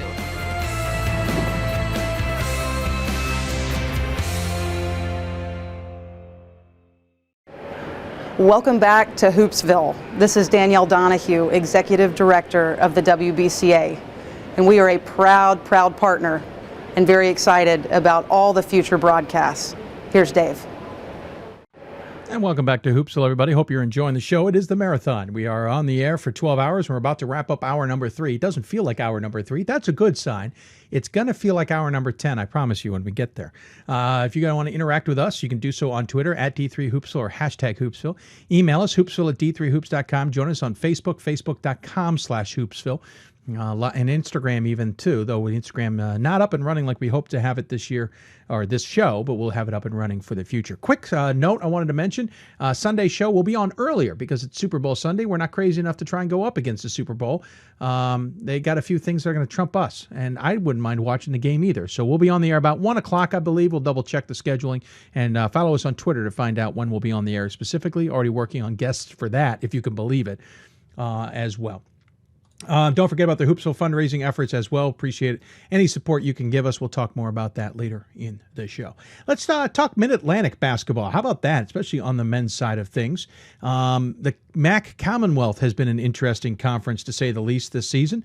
Not turning out at all how anybody expected, yet some familiar faces are back at the top who we'll certainly be talking to down the road. But there's also a face that I think is a team to watch out for in this conference for varying reasons. I don't think they got much love from the coaches early on, but then again, the coaches weren't exactly on top of who would win this conference necessarily either. So we're going to join to Skype. I love this feature. Well, or maybe I got to drop that graphic. There we go. Going to Skype and, or not. Come on. Why is this? We have it on the wrong screen. Hold on, Coach. I know you see us there. Coach is there. I just have it on the wrong screen, which is kind of awkward. There it is. Coach Justin Scott joining us here on the show. Coach, welcome to Hoopsville, sir. Thanks for having me. Big fan of the show. Appreciate that all you do for the D3 basketball world. Well, thank you. I appreciate that. Listen, you 13-7 overall. The tough part's the 6-5 in conference, but the way this Commonwealth's been shaken out, 6-5 means nothing. Definitely. It's a tough conference. No game's easy. Everybody's very familiar with one another, and got to finish strong. Definitely need to finish strong. Got a few home games coming up against some tough competition, but, we're looking forward to getting back on track. You had a bit of a kind of a tale of two different seasons. Started the season 10-2, 3-1 in conference play, playing really good basketball. Tough loss to NYU and a tough loss to Lebanon Valley. But, you got it to December 4th, and you had a big win over Rutgers Newark in there. Obviously had a big win over Lycoming, which is saying something. They started the season on fire as well. Win over Gwen and Mercy, which looks better now, etc. Since then, it's been a little bit of a tougher road to hoe, as it were. 3 and 1, 2, 3, 4, 5, 6 in the last 9. Has it just been that the conference is beating you guys up? What's been the change? The conference play has definitely been a factor in it, but we've also been battling through some injuries and some inconsistencies in our lineup. Right after Christmas break, we lost our third leading scorer, Phil Pearfy, freshman who was having a sensational year, to a knee injury, and 2 games later, we lost our other starting forward, Evan Sloan, for I believe it was a 5 or 6 game stretch due to illness. So lose 6-6 and 6-6. Up front, definitely hurt us in a huge way, and just trying to find our way, playing with smaller lineups, playing a different style than we have been playing all year. When we got to 10-2, and just trying to adapt and adjust, and hoping that people could step up. It's been a tough stretch. But the thing is, even in the losses, with the exception of our one Stevenson loss, everything's been close. We just got to find a better way of closing games out and starting games. Yeah, I was going to say, I mean, that's the interesting thing is they have been close. And the one thing that I certainly see as a challenge in this conference is close games tend to be very common. And the teams that rise and can get through those tend to be the toughest teams to deal with. Right. We've seen that a struggle with Stevenson in the last couple of seasons. We've seen that be a struggle of Messiah even the last couple of seasons. Right. How do you kind of get that mentally past the guys? How do you kind of go, hey, lost a couple close ones. That doesn't mean it's the end of the world. We can keep moving forward here. Yeah, just trying to let the guys know that there's a lot of basketball left, and we're a few possessions away. And particularly on the defensive end, and those losses, we haven't been very good defensively. So, trying to get the guys to realize and focus in on that end of the floor, and knowing that if we can get a few more stops. We've been pretty good offensively, although we didn't shoot well the past 2 losses. But all season, we've been pretty good offensively. That if we can shore things up defensively, regardless who's on the floor, that things could turn a little bit better in our favor. So you've lost, obviously, 3 of the last 4 have been tough. Widener, Stevenson, you got the win over by 8. You lost to Hood, who's a scrappy and testy team. And then you lost to Albright, who's been kind of a weird, kind of Dr. Jekyll, Mr. Hyde team as well with you. Along with you guys. You kind of in that middle group now with Stevenson kind of battling it out to try and get into the playoffs and hold on to the playoffs with Hood and Albright a game behind you. This is going to come down to the end. How do you keep everybody focused on the fact that every single game's important now? Yeah, try to do that through letting the guys realize and understand that, every possession's key, focusing on having the next play mentality where, you can't control what just happened, shot you missed, turnover you had, call the ref didn't make, just focusing on that next possession and, trying to get the guys to realize that's the biggest and most important mentality we can have at this portion of the season where, if we can do those things and focus in on a possession at a time, I think that we can, start to turn the corner.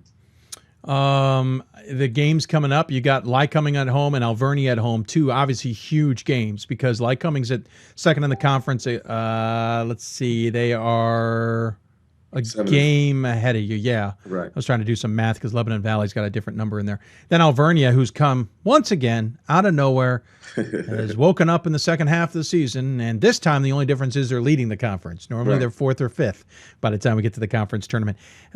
Is this, I don't want to say must-win games. I said that earlier on the show, but it feels like it if you guys want to stay in the race here. Absolutely. Absolutely. Definitely need these games to stay in the race. One game at a time, obviously, but, these are definitely 2 big ones coming up. I think us having them both on our home floor would definitely help with our confidence. And the fact that we've beat both those teams on their home floors will help with our confidence as well. So, this is a big stretch for us. The biggest day is the day in practice and in the film room trying to get prepared for Lycoming, who's coming off 2 losses themselves. So, you best believe they're going to come in there hungry and ready to try to right their ship as well. So, Lyco's huge for us. They've been a team that, has had our number since I've been here. We went up there and won for the first time this year since I think we've joined the MAC Commonwealth Conference. And, hopefully the guys can realize that they're beatable. And, if we can be on top of our game plan and execute the game plan, that, we'll be in good shape. You have 4 guys in double figures, led by John Landreau, 17 points a game, nearly 4 rebounds a game, 2.5 assists a game, shoots pretty well from the floor, shoots really well from outside. Ryan Kelly, 14 points a game, shoots incredibly well from outside the arc, 3.3 assists on top of that. Then Josh Scott, 12 points a game, and Evan Sloan, 10 points a game. Those guys are your big rebounders at 5 and 5.5. respectively. So you're led by guys who can hit it from outside, and you got some presence inside. That usually means a little bit of a danger, especially when you've got 4 guys to consider on the floor at any given time can hurt you.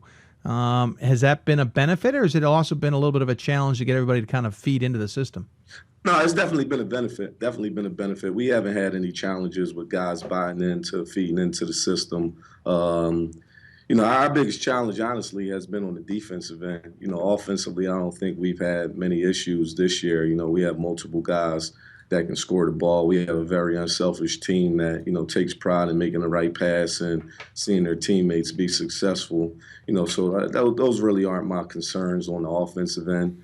My biggest concerns are how are we going to clean things up defensively, getting stops when we need them, getting rebounds and limiting second opportunities for opponents, because we're pretty good when we get stops and rebounds, because that allows us to get in transition, where we've been really good this season, and allows Ryan Kelly and John Landreau to get open 3 looks in transition, which we have been really good at this season, pushing it, kicking it out, guys getting their feet set and knocking down shots. So I think that's been one of our strengths, having 4 guys in double figures. It was 5 at one point in the season with Carrie before he went down, we just got to get better defensively. That's going to be our focus moving forward, just getting better defensively, guys taking the challenge individually, and then being mentally tough enough to cover, rotate, and have one another's backs, when we got to scramble in situations where, we get beat on the individual side of things.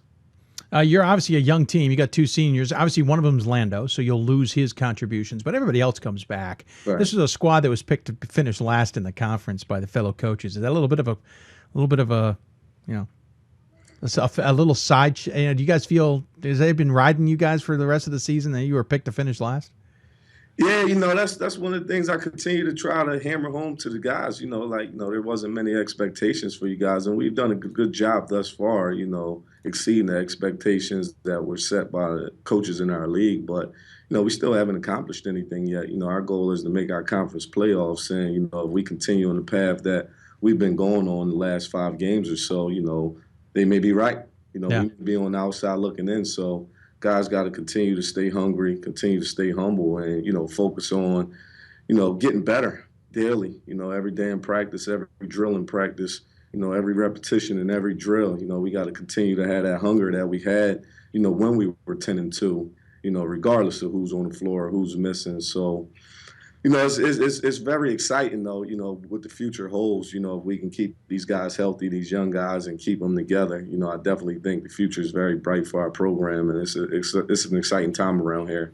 3 of the next 5 games at home, all 3 of those home games against major players in the top 2/3 of the conference, though the entire conference can be tough at any given time. Obviously, you'd love to get that number 1 slot, but will you be heartbroken if you got to hit the road? Just want to get in. Honestly, get in and let the chips fall where they fall. We've, won at Lyco this year. We won at Alvernia, so we've shown that we can go on the road, and compete with better teams in our conference. Even in our non-league schedule, we, went on the road and won at Mercy.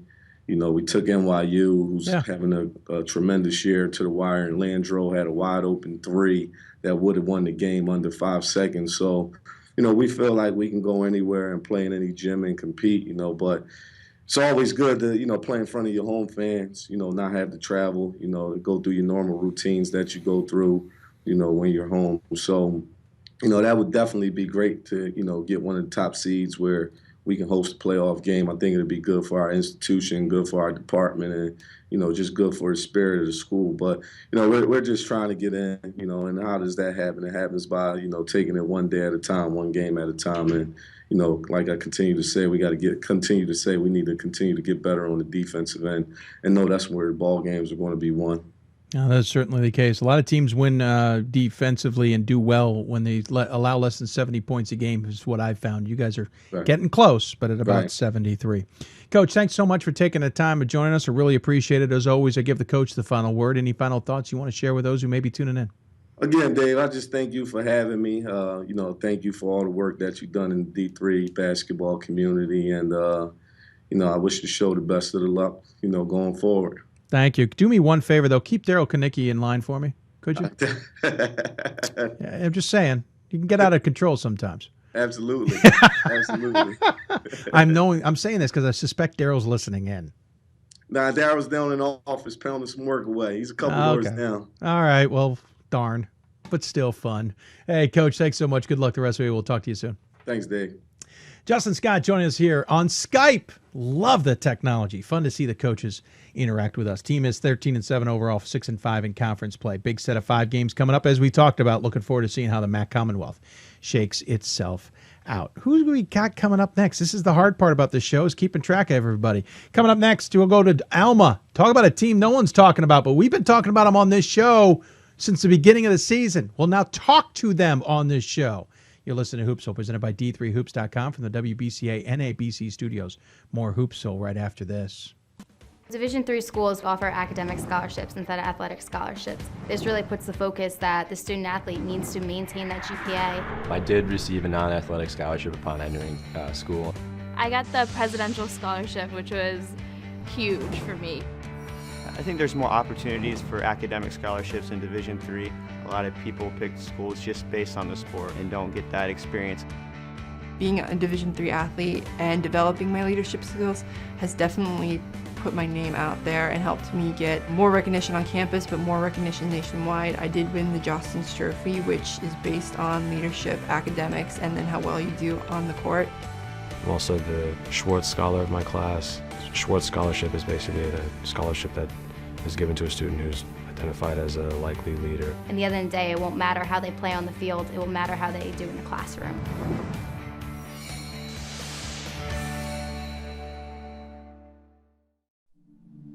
I used to never really talk. Ever. I was afraid if I said something wrong, everyone would laugh at me.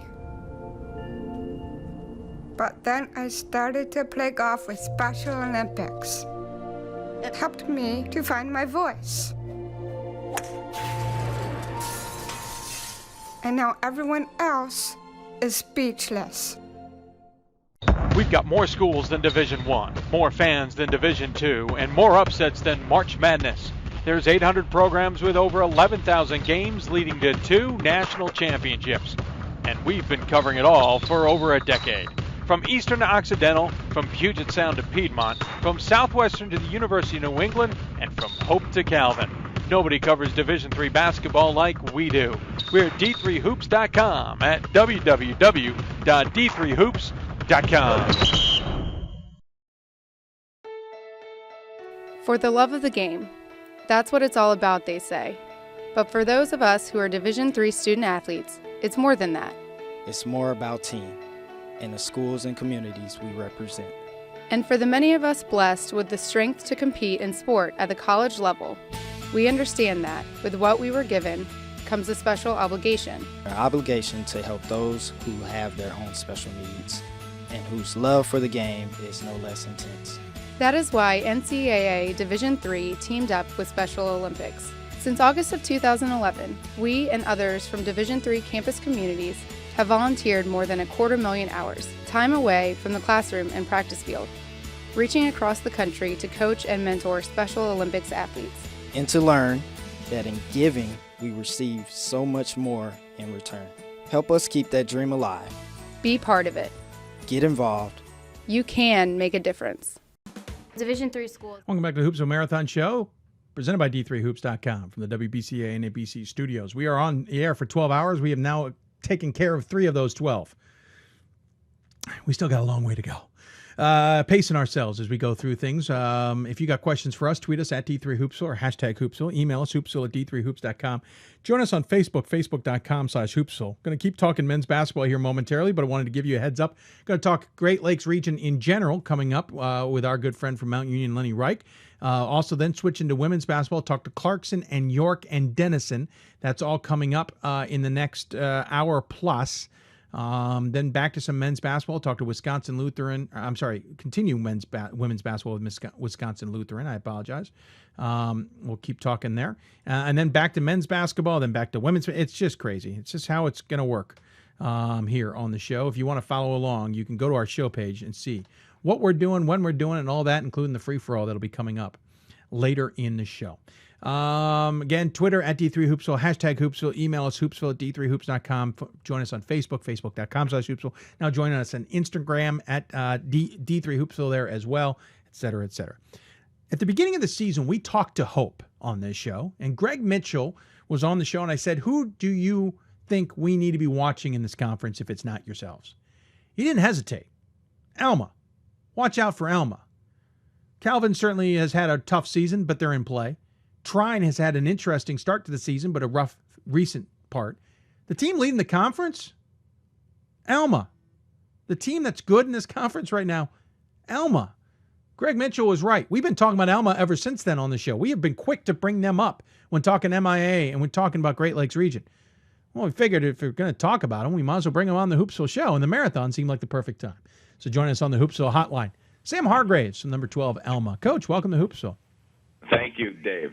I should also Stop acting so surprised. I'm not acting surprised. I'm the one telling everybody we've been talking about you guys since early November. But I should also point out there's others in the conference talking about you guys, writing me notes going, you should have Alma on the show. Yes, I know I should have Alma on the show. Listen, I mean, terrific, 16-4. You're 9-0 in the MIAA. I think that's where I'm surprised because Hope was supposed to have this conference or be the top team, and everybody else was going to be battling it out for second or maybe being a thorn in their side. You beat them 86-75 at home, and now you've got them coming up at their place, and we'll get to that. But I think that's where I'm surprised. It's that you are, at this point, still undefeated in the conference. Sure. Yeah, that's where I'm surprised as well. Obviously, we're thrilled to be where we are. As you mentioned, there's so much left to go yet. But, yeah, I mean, we talked as coaches in the preseason with my staff, with some of the other head coaches in the league, and I really thought 2, 3, maybe even 4 losses would win it. And yeah, maybe Hope would have 1 or 2, but second place could have 3 or 4 losses. And so we're very happy, very thankful to be where we are, and we got a long road to go. Well, that was an interesting thing because Trine had started off the season so well. We thought this is going to be a 4-dog race. Certainly going to be interesting. You guys are 9-0 currently. Hope is 8-1. And then there is a drop-off. 5-4 Albion, 5-4 Adrian, 3-6 Calvin. It is not shaked up like I expected it to see. I thought Calvin would be more in the mix. I didn't expect. Actually, I said 5-4 Adrian. They're 4-5. Right. But I thought Trine would stay on pace a little bit more. It's basically come down to a 2-dog race, and it's you and Hope.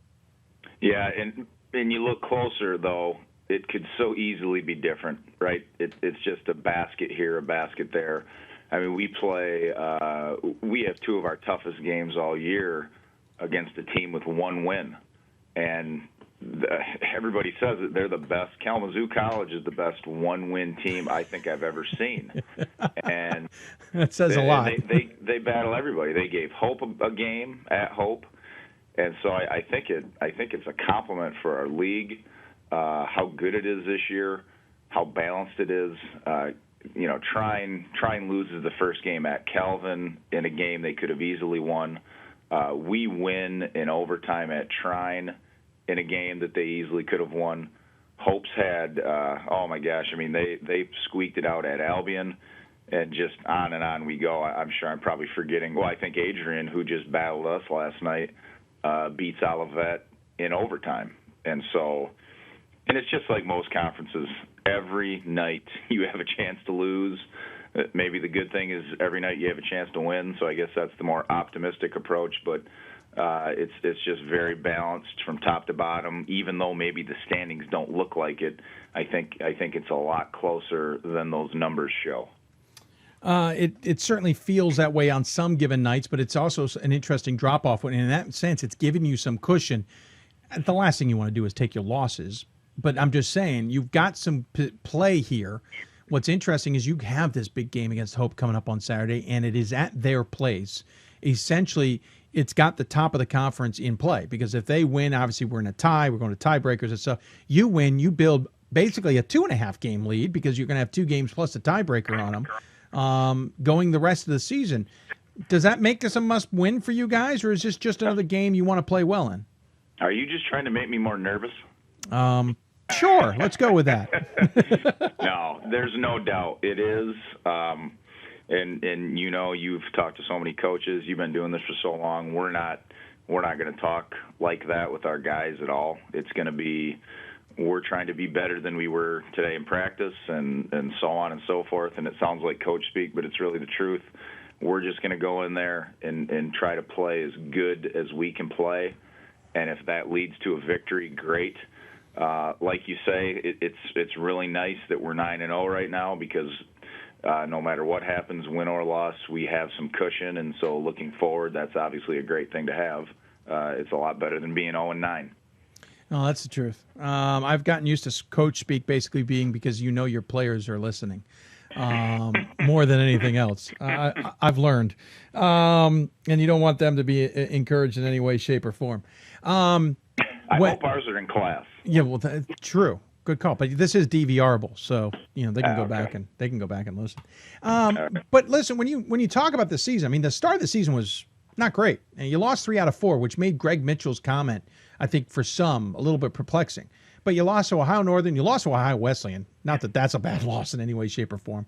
You smoked Waynesburg, and then you lost to Elmhurst. Again, not a bad loss in any way, shape, or form, and you lost by 2 to Elmhurst. That's when you guys then finally got rolling. You beat North Park and North Central. I think that's when mine started to change. Wheaton, you got a win. Mary Hardin Baylor down in San Antonio at Pat Cunningham's tournament in Trinity. I'm just saying it's Pat Cunningham's tournament because I feel like bringing Pat Cunningham up. Lost a tough one to Texas Lutheran. I know there are people who watched those 2 games and started changing their minds about Alma. And then since then, you haven't lost. Beat River Falls, beat St. Norbert, which was a huge win and a dominating win. That certainly changed some minds. And then you've been winning ever since through conference. Has it felt like it looks a little bit up and down, a little bit turmoil at the beginning and now kind of cruising? Yeah, no question. And it's been a 5-year process to get to where we are now. Really, the Elmhurst loss, even though we lost, okay, so we're playing in their place. We lose by 2, and felt that we played good but not great. And even though we lost that game, the guys started to believe, okay, we can play with some people. And then it just slowly grew from there. We were pretty proud with how we played at Texas Lutheran. They are a good team, and to play them, I mean, it certainly wasn't a home game for them, but they had a couple thousand less miles of travel than we did to get to Trinity. But that game built confidence. And River Falls is a nice team. They've got a chance to win their league. And then obviously I have so much respect for Gary and his program at St. Norbert. And after that game, we were really confident and felt that we had a chance to do something maybe in our conference.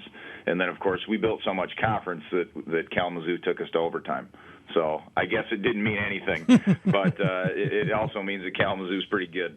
Yeah. But, yeah, it's been a process and changing the culture of the program and, getting the kids to believe that, Alma can be good. There's no curse or anything like that. It's just we're just going to take some time, and then you have to keep playing good teams, and you have to beat them to start believing in yourselves.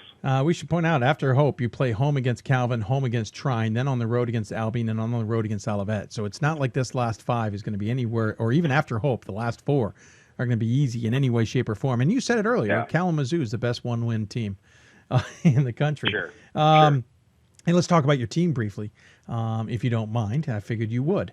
You've got, 5 seniors on the squad, so certainly a lot of leadership and a lot of experience, to say the least. You're led by a senior. You're led by 2 seniors.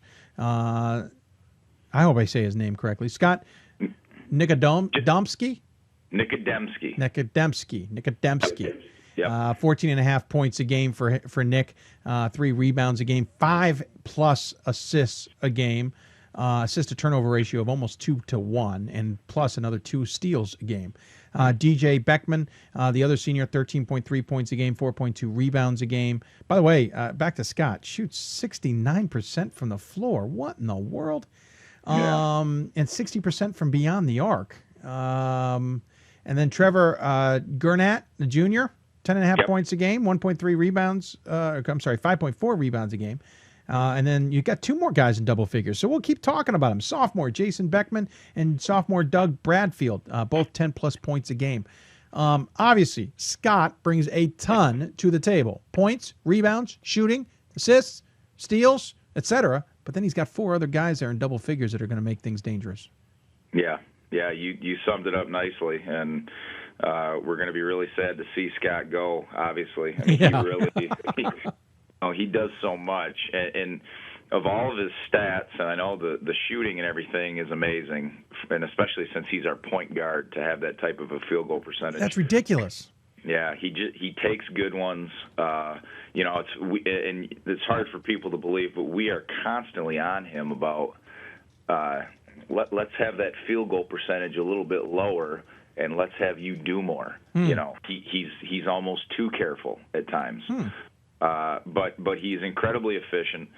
The most important thing, far and away, and this is if you were to look back at the last year and his sophomore year even, his assist-to-turnover ratio is the most important stat probably on that whole page, because he really makes us go. And when he's passing the ball well and his vision is good, because we surround him with a bunch of guys that are pretty good shooters, then it becomes tougher to guard us, you know. And in the past, if he has these 1-to-1 assist-to-turnover games, we're not the same team. We don't function as well. We don't move things as well. We don't get in rhythm as well. And he is a very important piece to that. And then Jason Beckman's a sophomore backup, and he's responsible for some of that as well, because there really are two guys that can create off the dribble for the most part.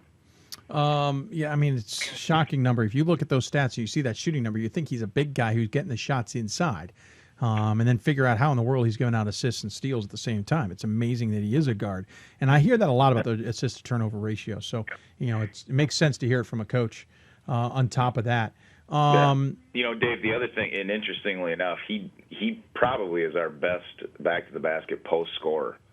So that's part of it, because he is in there like your typical big man that would shoot a high percentage. He does get a lot of his points, obviously driving to the basket some, but also operating with his back to the basket. So it makes him even more versatile than normal. Certainly, which is just amazing when you keep talking about him. You're going to just retire his jersey on a senior day? I mean, you might as well just get it out of the way now. We're gonna retire and put Andre Miller on the back of it, because that's kind of who he's like. He would say more athletic, but Andre's 38, 39 years old, so I don't want to pick on him. By the way, I noticed your entire roster is from Michigan. Do you guys ever stray outside the state? Yeah, we do, but usually only for road games. We're surrounded by these great lakes that we love in the summer, but they're really hard to get across to go and recruit. So I just think geography plays such an important role on where a kid is going to choose to play, and even just go to school in general. Sure. So, you know, we say we're 2 hours from everywhere in Michigan, and we can cover the whole state, and even the poor Upper Peninsula that gets forgotten about. So we get up there as well, and try to get his best talent as we can from in-state. You're so kind to go up to the Yoop and take care of Finlandia for everybody. Yeah. So kind. Okay, so let's talk regional rankings a little bit here. Obviously, the first one's come out next week. You're in a pretty good spot, though a few losses, and obviously they might put you behind some people. But are you guys looking that long term in the sense that you're setting your resume up pretty nicely here for a pretty interesting bracketing situation for the NCAA tournament? Look at it a little bit. I mean, again, it's just like talking about the conference earlier. The conference champion could still end up with 3 or 4 losses. There's that many. Like, as you just went through our schedule, every one of these games are going to be difficult, and so it's still too early. I know it's something that people love to look at, and I get that, and we love to look at it. We just don't like to talk about it a whole lot. But certainly, it's nice to be where we are, and we probably would have to get some help from the teams that are above us in the other conferences to have any type of a shot at getting an at-large. I don't know. I think your at-large might not be that bad off, but that's just me. Haven't seen all the numbers as of yet. Appreciate that. Obviously, big games ahead. Hope, Calvin, Trine. We mentioned that before. So what's the message to the team? Yeah. It's just nothing exciting. Sorry, nothing exciting. Gee, Coach. Just keep on trying to get better one day at a time, and worry about those things that we can control. And that is, it's as boring as John Wooden probably was 50 years ago saying the same thing. And the same thing that we all say now. We can't control our opponent. We can't control the atmosphere. Sure. We can't control if the bus breaks down on the way to the game, which we had to battle last night a little bit. Yeah. And you just get off and you go play and try to absolutely leave everything on the floor. And then if you win or lose, you're pretty happy with yourself regardless. Darn it. I was trying to get something good out of you. Yeah, I'm sorry. So boring. Hey, well, congratulations on what is absolutely a terrific season so far. Obviously, longest winning streak since the 41-42 season. That is outstanding for Alma, and we certainly look forward to a big game on Saturday when you travel to Hope. At least it's big for us. You can pretend what it ever is to you guys. 5 games to play. Looking forward to seeing how things shake out. As always, by the way, I love the colors maroon and cream, just for the record. Yeah. Well, we've really got the plaid in there now. That's true. You do have the plaid. Yeah. The plaid's pretty snazzy on the football helmet. I know Scott's is a good name, but I'm waiting for Alma to be changed to the plaids, just for the fun of it. Yeah, that's been thrown around. Now I don't know if our president's going to go for that or not. I don't know if it's legal, but I'm not sure you can wear plaid as a uniform. But it would be kind of cool to see your road uniforms be plaid. We're looking into it. Yeah, just make sure the numbers jump out, okay? Just save us all media and SID guys the break. Hey, as always, we give the coach the final word. Any final thoughts you want to share with those who may be tuning in? Yeah, thank you. I think I was a senior in college when the whole website started and D3 Hoops started. Thanks, Sam. And it is such a great, and I'm not trying to make you or I seem old. It's not that long ago. Thanks, Sam. You were saying. Yeah. So, but what a resource it is. We're so lucky to have it. And as technology keeps getting better and live feed keeps getting better, people are able to watch games online as if it's an HD TV. And you guys are just such a big part of it. It's a great level of basketball. And I don't think enough people realize just how good it is and how high of a level it is. So thank you. And we've got some maroon throat lozenges coming your way. Well, thanks. I'm going to need those, today. So if you can get them to me quicker than normal, I'd greatly appreciate that. Take care, Coach. Good luck the rest of the way. I know we'll be talking about the Scots or the Plaids here coming up here later in the season. All right, Dave. Thank you. Take care. Sam Hargraves, I should say, joining us here on the Hoopsville Hotline. Appreciate him taking the time to do that. Alma's a good team. I said we talked about them since the get-go with Greg Mitchell. No surprise whatsoever that they're a good squad. I'm just surprised that they're still 9-0 in the conference. I thought at least in this MIA there'd be some beaten up. I'm surprised that the top 2 have separated, and then we've got a grouping in the middle versus a more of a 4-horse race or a 3-horse race at the top of the conference. But we'll see. There's still plenty of basketball to be played. 4 or 5 games. Everything can change. And again, they got Hope, Calvin, Trine, Albion, and Olivet to finish things off. It's not going to be an easy road for Alma whatsoever. We're going to go skip a break here. We do this every once in a while, but we're going to skip a break here and keep on going, and we're going to keep talking Great Lakes basketball. One guy who certainly would know what's going on there would be our friend Lenny Wright. Can't believe it's taken us this long to get him on the show this season. But then again, he's so busy with this football sport in the beginning that I can't usually harass him enough. But joining us via Skype is Mr. Wright. Lenny, can you hear me okay? I can hear you, Dave. Oh, hold on. You can hear me. I didn't switch my headset. So the one problem with taking the break was that I didn't switch the headset to put it into the other source so that I can hear Skype. It's problems, so this is why we're raising money, so that maybe I can get one of these headphone systems that can bring in everything. Lenny, hi, I can hear you now. Can you hear me now, Dave? Well, no, actually I can't. No, you can't? Hold on, that might, no, that's definitely me. Oh, is that definitely There, me? it's definitely me. There we go. Hey, you're not even halfway through the show. We're already having technical gremlins. How are you, sir? Great. How are you? Pretty good. Do me a favor. Can you lower the camera slightly? Fill up the space more? Oh, yeah. Now you're going to have... No, that's all right. That's all you need. Just a little bit. There you go. Is that better? Yeah, that's good. Ooh, apparently you're at Arcadia, according to my logos here.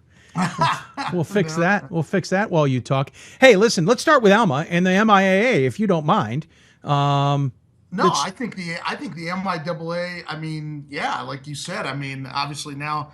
I feel old. I remember when Coach played there, when he was playing at Calvin. Yeah. And he's done a phenomenal job at Alma. And, yeah, I mean, yeah, they and Hope, Hope ranked number 7 in the poll. As you said, you're just talking to Alma ranked number 12. I mean, Alma's definitely the,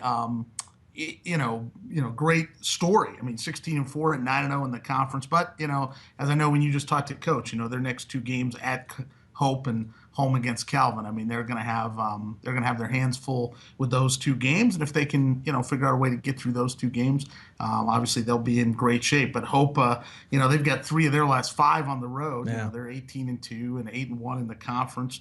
They're at Calvin, the last regular season game of the year. So there's still, a lot to be decided there for, it was funny. I was looking this morning at all of this. There's 7 Great Lakes teams ranked in the top 25. Yeah. And maybe with the exception of John Carroll, the other 6 teams all have very similar profiles as far as points per game that they score, points per game that they give up, kind of the makeup of their teams, all very similar. Obviously, John Carroll is unique in what they do and how they play, but the other 6 teams, I think you could almost plug any of those 6 teams into a spot and feel pretty good about the type of team you're looking at. Yeah, it's fascinating when you look. Quickly you look at the MIA and you got that separation with Alma and Hope, which I wasn't expecting. I thought it'd be a little bit deeper. But then, as you point out, you start going through this Great Lakes, and we kind of hinted at that at the beginning of the season.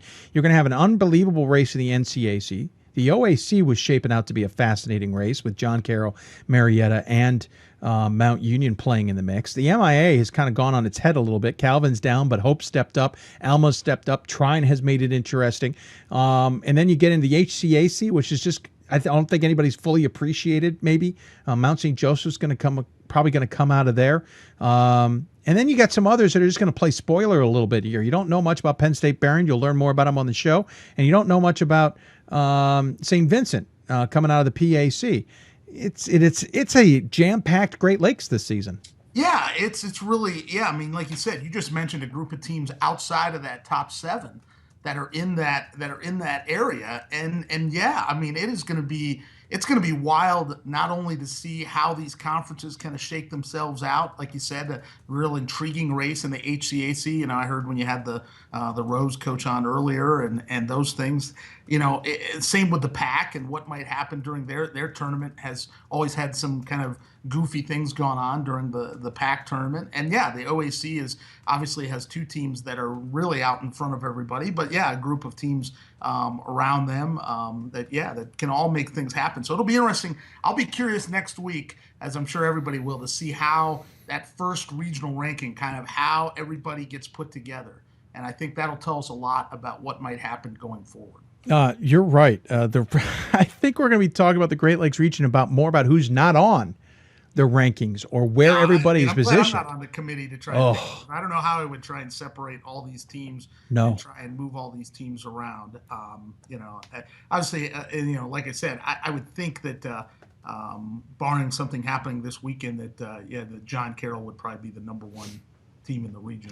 Yeah, I think so. Yeah, I think that makes some sense considering they're undefeated and have some pretty big wins. But that's the thing, is this thing is complicated. There's a lot of good records up there. There's a lot of good SOS numbers. I mean, Sam was worried there, talking about his at-large chances. I think they're at-large chances without looking at their SOS off the top of my head, because we don't have an official one yet, but I can look one up while you give an answer here of an unofficial one. I think their SOS is going to be pretty solid looking at who they played.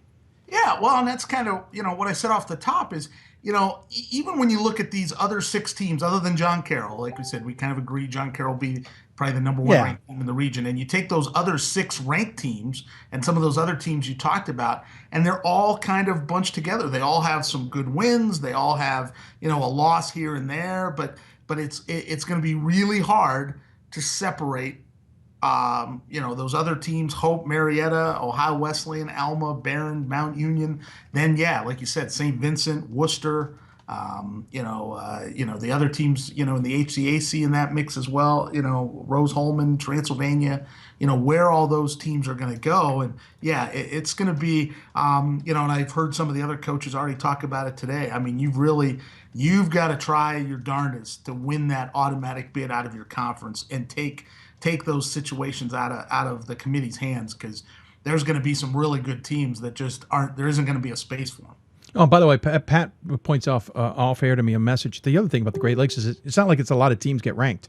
It's not one of the bigger regions, especially not the Northeast with 13, but it's what about 8, maybe 7? Yeah, 8. It's usually 8 that get ranked. And we've talked about 10. Yeah, 8 to 10 it'll be ranked. So But I'm saying we're talking about 7 teams that get ranked. We're talking about 10. Right. Yeah, it's yeah. I mean, it's gonna be something to try and parse it all out. And like I said, everybody's kind of in the same spot. I mean, but yeah, I mean, obviously Alma at 16-4, Mount Union at 14-5 are two teams that are probably, have work to do still. Like the Alma coach said, and obviously Coach Fuline would say in Mount's case as well. And so it's, but they both have the teams in their conference in front of them left on their schedule, so they both have some ideas on controlling their own destiny. Sure. I think looking at Ohio Wesleyan's schedule, they're in great shape. They've already played Worcester twice, so they have the bottom half of the NCAC left on their schedule. Now they're tied with Worcester in the conference standings, so they can't afford any kind of a slip up or mistake. But they, they're definitely, the schedule favors what they can do. Alma's SOS unofficially is a 560, by the way. I just got back to that. For whose? Alma, yeah. That's pretty. It's pretty good shape. Well, the Michigan Conference has a great benefit of not playing as many conference games as the OAC and the NCAC and the HCAC and the PAC, for that matter, because they have a little more flexibility to be able to drive up that number, where the conferences that play 18 of their 25 games in conference, the math becomes very difficult. So, and that's something that coaches in those leagues I know have talked about over and over again. It's definitely something that's, would be considered an advantage in the MIAA, the fact that you have some more non-conference games that can give you some flexibility in schedule. What's also interesting, too, is you talk about Ohio Wesleyan. There's a team that maybe, Coach DeWitt's going to tell you they're struggling, because he's going to tell me they're struggling when they're undefeated. But they're in a tough conference. They just took a loss, obviously, to Worcester. They're trying to rally back from that. But the NCAC has been topsy-turvy with Worcester down because of that. I mean, it's just made things a little bit more competitive, a little bit more crazy. But something about that is, we talk about Ohio Wesleyan, talk about Worcester's going to be in the mix. You're going to talk about Marietta. You're going to talk about Mount Union and John Carroll and Alma and Hope, and then the PAC and the AMCC. All these teams, we actually might get at-large teams from non-officially ranked teams. They may have to go off the list, as it were, to get teams into the NCAA tournament. Yeah, it could be interesting. Last year, the OAC had 3 teams in, and obviously they had two teams get to the Sweet 16, and so yeah, I think any of those conferences, if they get an opportunity to get multiple teams in, could do some damage in the tournament. But it's like we said, it's going to be fascinating to see how they put this whole thing together. Figure this out. Let's just talk quickly about specific conferences. We kind of tapped on a few of those. We talked about the MIAA, obviously. Let's talk about the NCAC. Ohio Wesleyan on top, or tied, I should say, with Worcester at 11-2. And then there's a big jump down to Hiram, who had started the season pretty darn well. Then Wittenberg and Denison. It's obviously a 2-horse race. Someone's going to have to separate themselves, or we're going deep into the tiebreaker, because they split with themselves there. Ohio Wesleyan certainly was the favorite, but it's nice to see Worcester kind of getting back into the mix after a tough start to the season. Well, I don't think anybody will underestimate or overlook Worcester, or not, think that they're possible of coming through these last handful of games doing anything. So I definitely think, as Coach DeWitt would tell you, they've got a lot of basketball left to play. Ohio Wesleyan's on the road for 3 of their last 5. That might not be teams that are at the top of their standings, but definitely anytime you have to go on the road, there's always, possibilities for things. So, and so definitely Ohio Wesleyan's got to keep an eye on those things and see how it goes. And it probably will be a case that, getting that number 1 seed in their conference tournament, if they can get it, and get the Final Four at their place, would obviously be a big boost, as opposed to if by some reason Worcester would come up and get it, and then Worcester having the being able to have the tournament at home would definitely change the complexion of the conference. That's for sure. Completely agree with you. That would change things dramatically for a lot of teams. It could have a domino effect going out. So. Absolutely. Hey, HCAC, just because it's in my order here, and I want to jump over to, obviously, Mount St. Joseph in there, Roseholm and Defiance. This is probably a 1-bid league anyway, but it's a nice race there at the top. It's kind of made things a little bit more interesting in the conference. Yeah, I mean, this is a conference that hasn't always been in the Great Lakes. It's kind of gone back and forth between the Central and the Great Lakes, and this year it's back in the Great Lakes. So, it probably will make putting the bracket together a little bit easier, and the idea that you can, and sometimes these teams ended up getting potted with Great Lakes teams anyway because of where the schools are located. So it kind of makes natural sense that they're back with the Great Lakes. But yeah, Mount St. Joe's and Rose-Hulman and Defiance all right there, and I think I think any of those teams could really make a run. The unique thing about the Heartland, unlike some of the other conferences that take more teams, is the Heartland Conference tournament is just a 6-team tournament. Yeah. And the number 1 and 2 seeds get that bye. The number 1 seed knows they're going to host the finals, the semifinals and finals right off the bat. So getting one of those top 2 seeds is really a big deal. So like you said, maybe Mount St. Joe's is kind of got the leg up a little bit. But it'll be intriguing to see who maybe gets into that second place spot that gets that'll get that early bye and get pushed up there. Whether that'll be Rose-Hulman or Defiance or Anderson or Hanover that are right there in the mix as well. Jumping over to your conference, the OAC. John Carroll on top, Marietta, Mount Union. Those are the top 3, and then it's everybody else. Baldwin Wallace and Capital and Ohio Northern, 6 and 7 are battling it out basically for spots in the tournament. This is about the race we expected it. I think I didn't have it in this order. Other people did. You basically was a pick 'em, but John Carroll undefeated, Marietta with 1 loss, and Mount Union with 2. How do you see this thing though shaking out in the end? Well, it's hard pressed to see John Carroll losing too many more games the rest of the way. Yeah, they are definitely playing well. They've only had 1 game really all year that's been within double figures. Yeah, they are very impressive. I saw them play down in Florida between the holidays, they are very, very good. And I think this team harkens back a lot to the John Carroll team 10 years ago that went to the Final Four. And for those of you that don't know their style, it's 5 in, 5 guys out. And the years where the second 5 is as good as the first 5, or you could, they could roll out and start the second 5. The second 5, if the second 5 is the second best lineup in the Ohio Athletic Conference, which it might be, then they're really good. Because they are so good, so talented. They're scoring 95 points a game, and it's just their style of play really forces teams to try and play with them, and it's really hard to do that for 40 minutes. Hard to play at their kind of pace. Marriott and Mount Union have had player injuries, players not coming back that have kind of affected those teams. But I think both those teams aren't that far different than they were last year when they both went to the Sweet 16. I just think that's how good John Carroll is right now, and so it might be hard pressed for John Carroll to be caught. All the teams play each other these last couple weeks. It'll be interesting. Mount Union had its game with Muskegon postponed last night, so that game's moved to President's Day. So they're going to end up with an extra game jammed in between John Carroll and Marietta. So how that affects Mount Union maybe is having to play John Carroll on a Saturday, Muskegon on a Monday, and Marietta on a Wednesday in a 5-day span might be an interesting thing to the race. But yeah, a year ago the OAC went back to a more traditional quarterfinals, semifinals, and finals format. So really, if you're one of the top 4 seeds, you're going to get that first home game, and the games are all at campus sites. There's no more Final Fours or anything. So really, if you're especially in that 1 or 2 spot, you're going to get a couple games at home in the tournament. And I think that's really the race. The race may be for second place, whether Marietta or Mount Union will be in that second place spot. Hey, I'm going to skip over the PAC and AMCC only because it's basically a one-horse race, and we'll be talking actually to Penn State Barron coming up later in the show. Quickly, before we wrap it up, though, there's 2 other things I wanted to tackle. One, anything on the women's side? We're going to get you back on Talk Women down the road, but anything on the women's side of note that you wanted to bring up before I'm don't accidentally skip over it?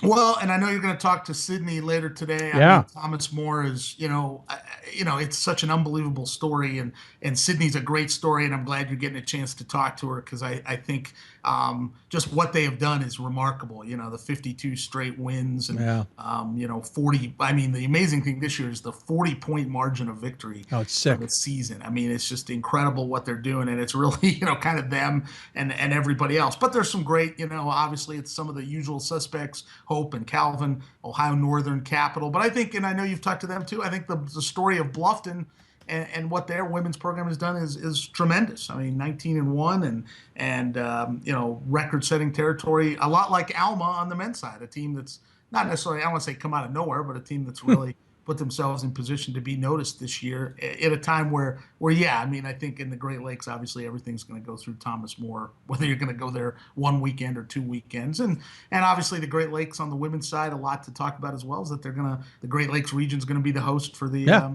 national semifinals at Capitol. And so it's I know it's a great feather in the cap for the OAC and for Capitol to get to host those games before the two finalists go on to Indianapolis. So it's so the Great Lakes region's obviously a lot going on the women's side. Yeah, absolutely. We would definitely give it more time down the road. And you wanted to talk on something else. You gave me a little note about. I'll let you kind of do the intro. I won't do it any justice.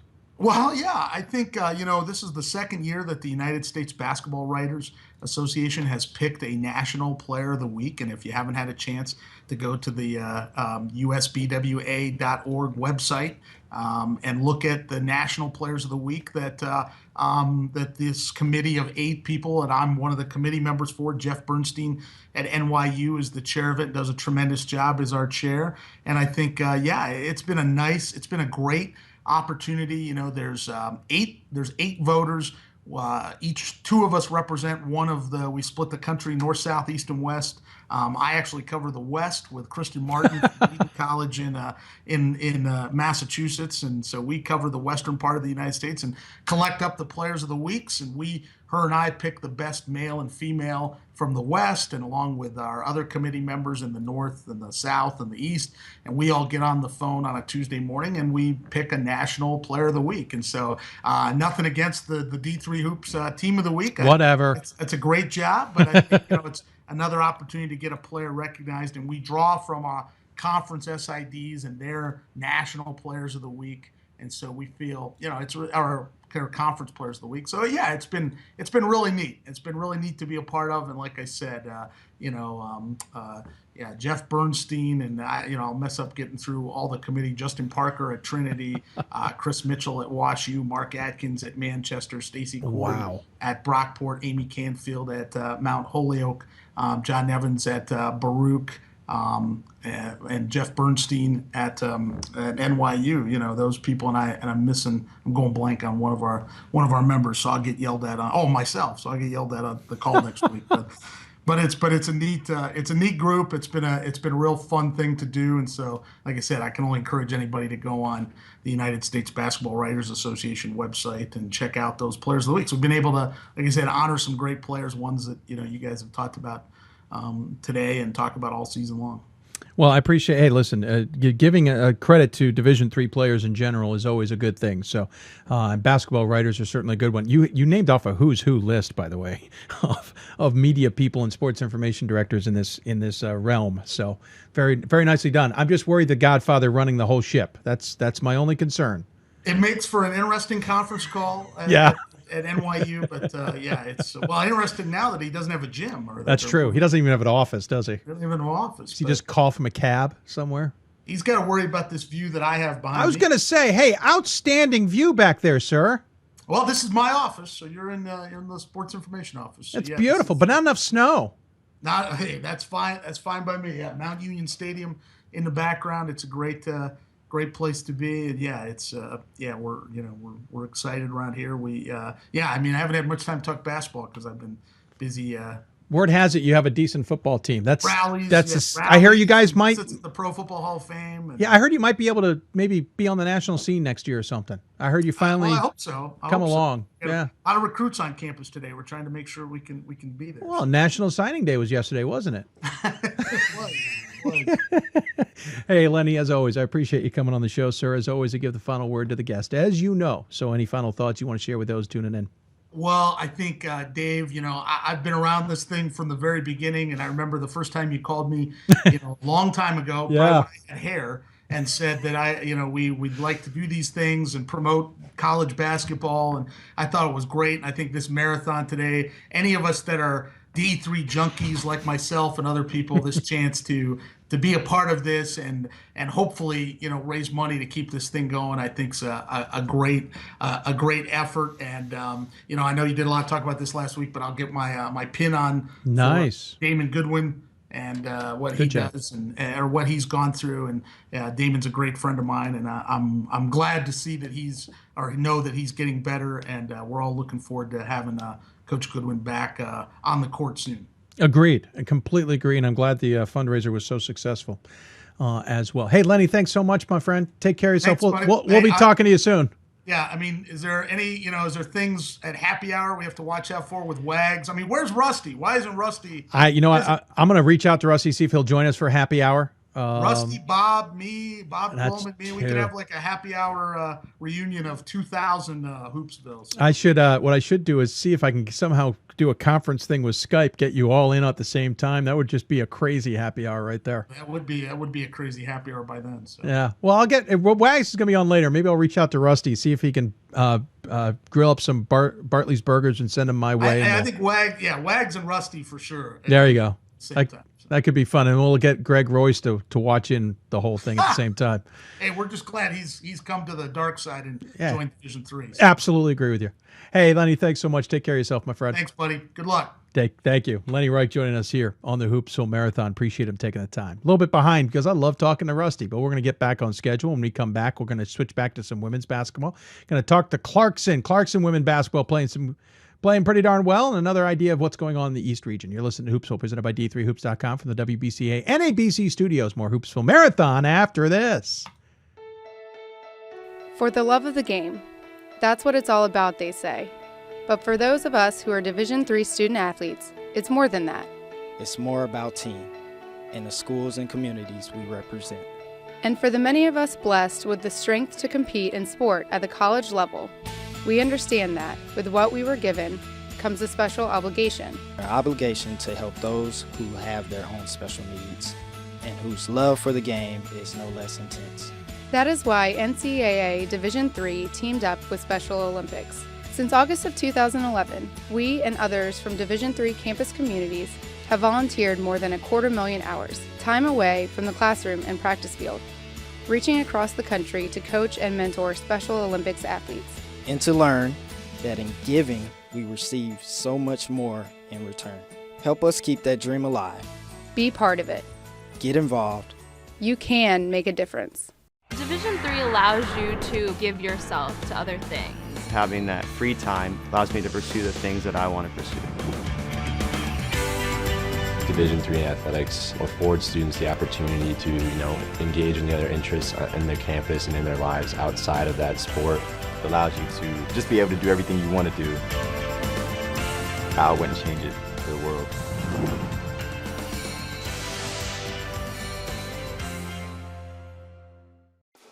College basketball lives in Kansas City at the College Basketball Experience at Sprint Center. The College Basketball Experience is the place to get your game on. It's not a museum, it's an experience you won't forget. Discover the history of the game in the National Collegiate Basketball Hall of Fame, featuring the Gallery of Honor, Mentor's Circle, and Honor Theater. Suit up in the latest CBE logoed Nike gear at the CBE Hoop Shop. Elevate your game today and visit the house that college basketball built.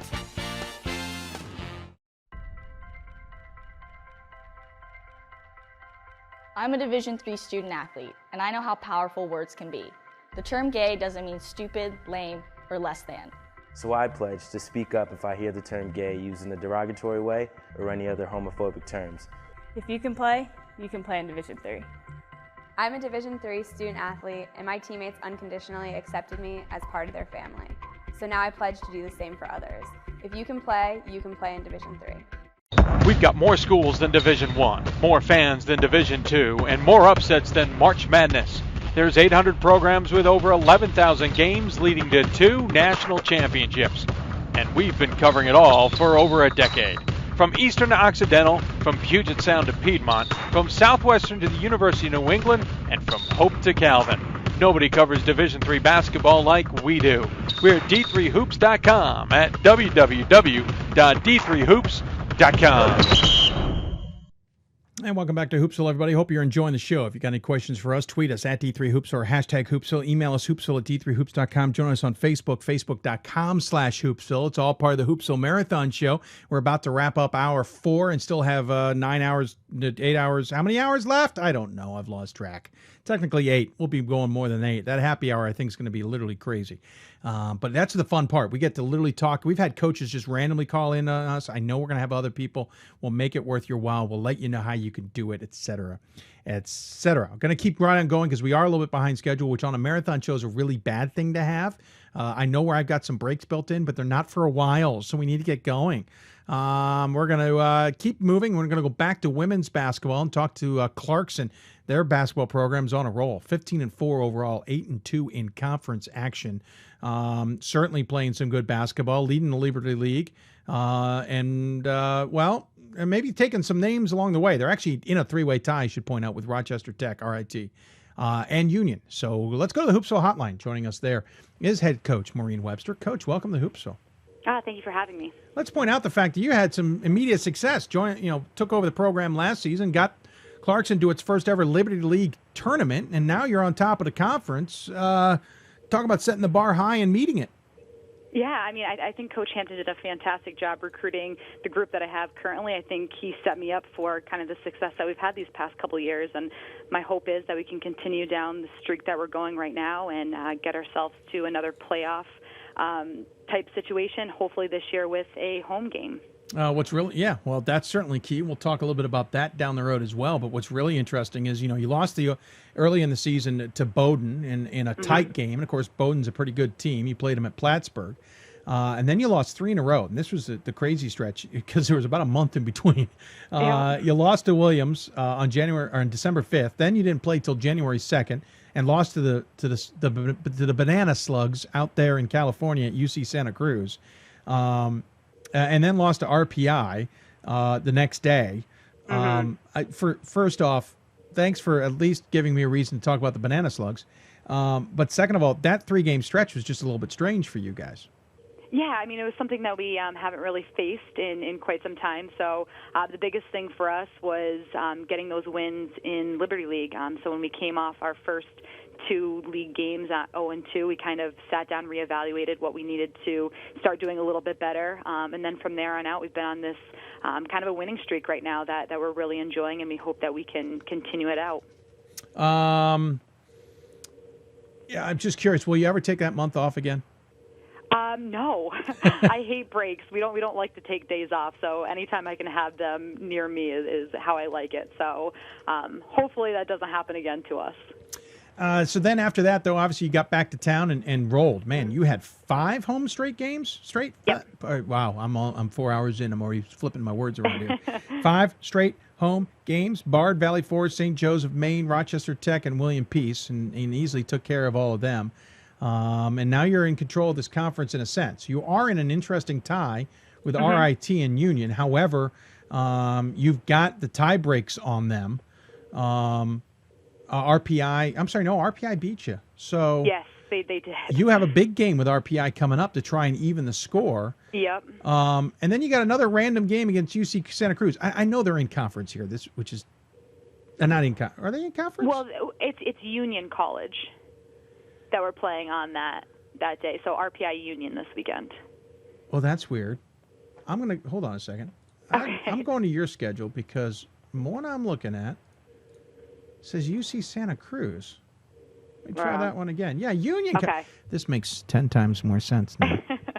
Forgive me, Coach. That's okay. So you never played the Banana Slugs, so I just made up an excuse. We never did. I didn't jump in and say anything. No, you should have, Coach.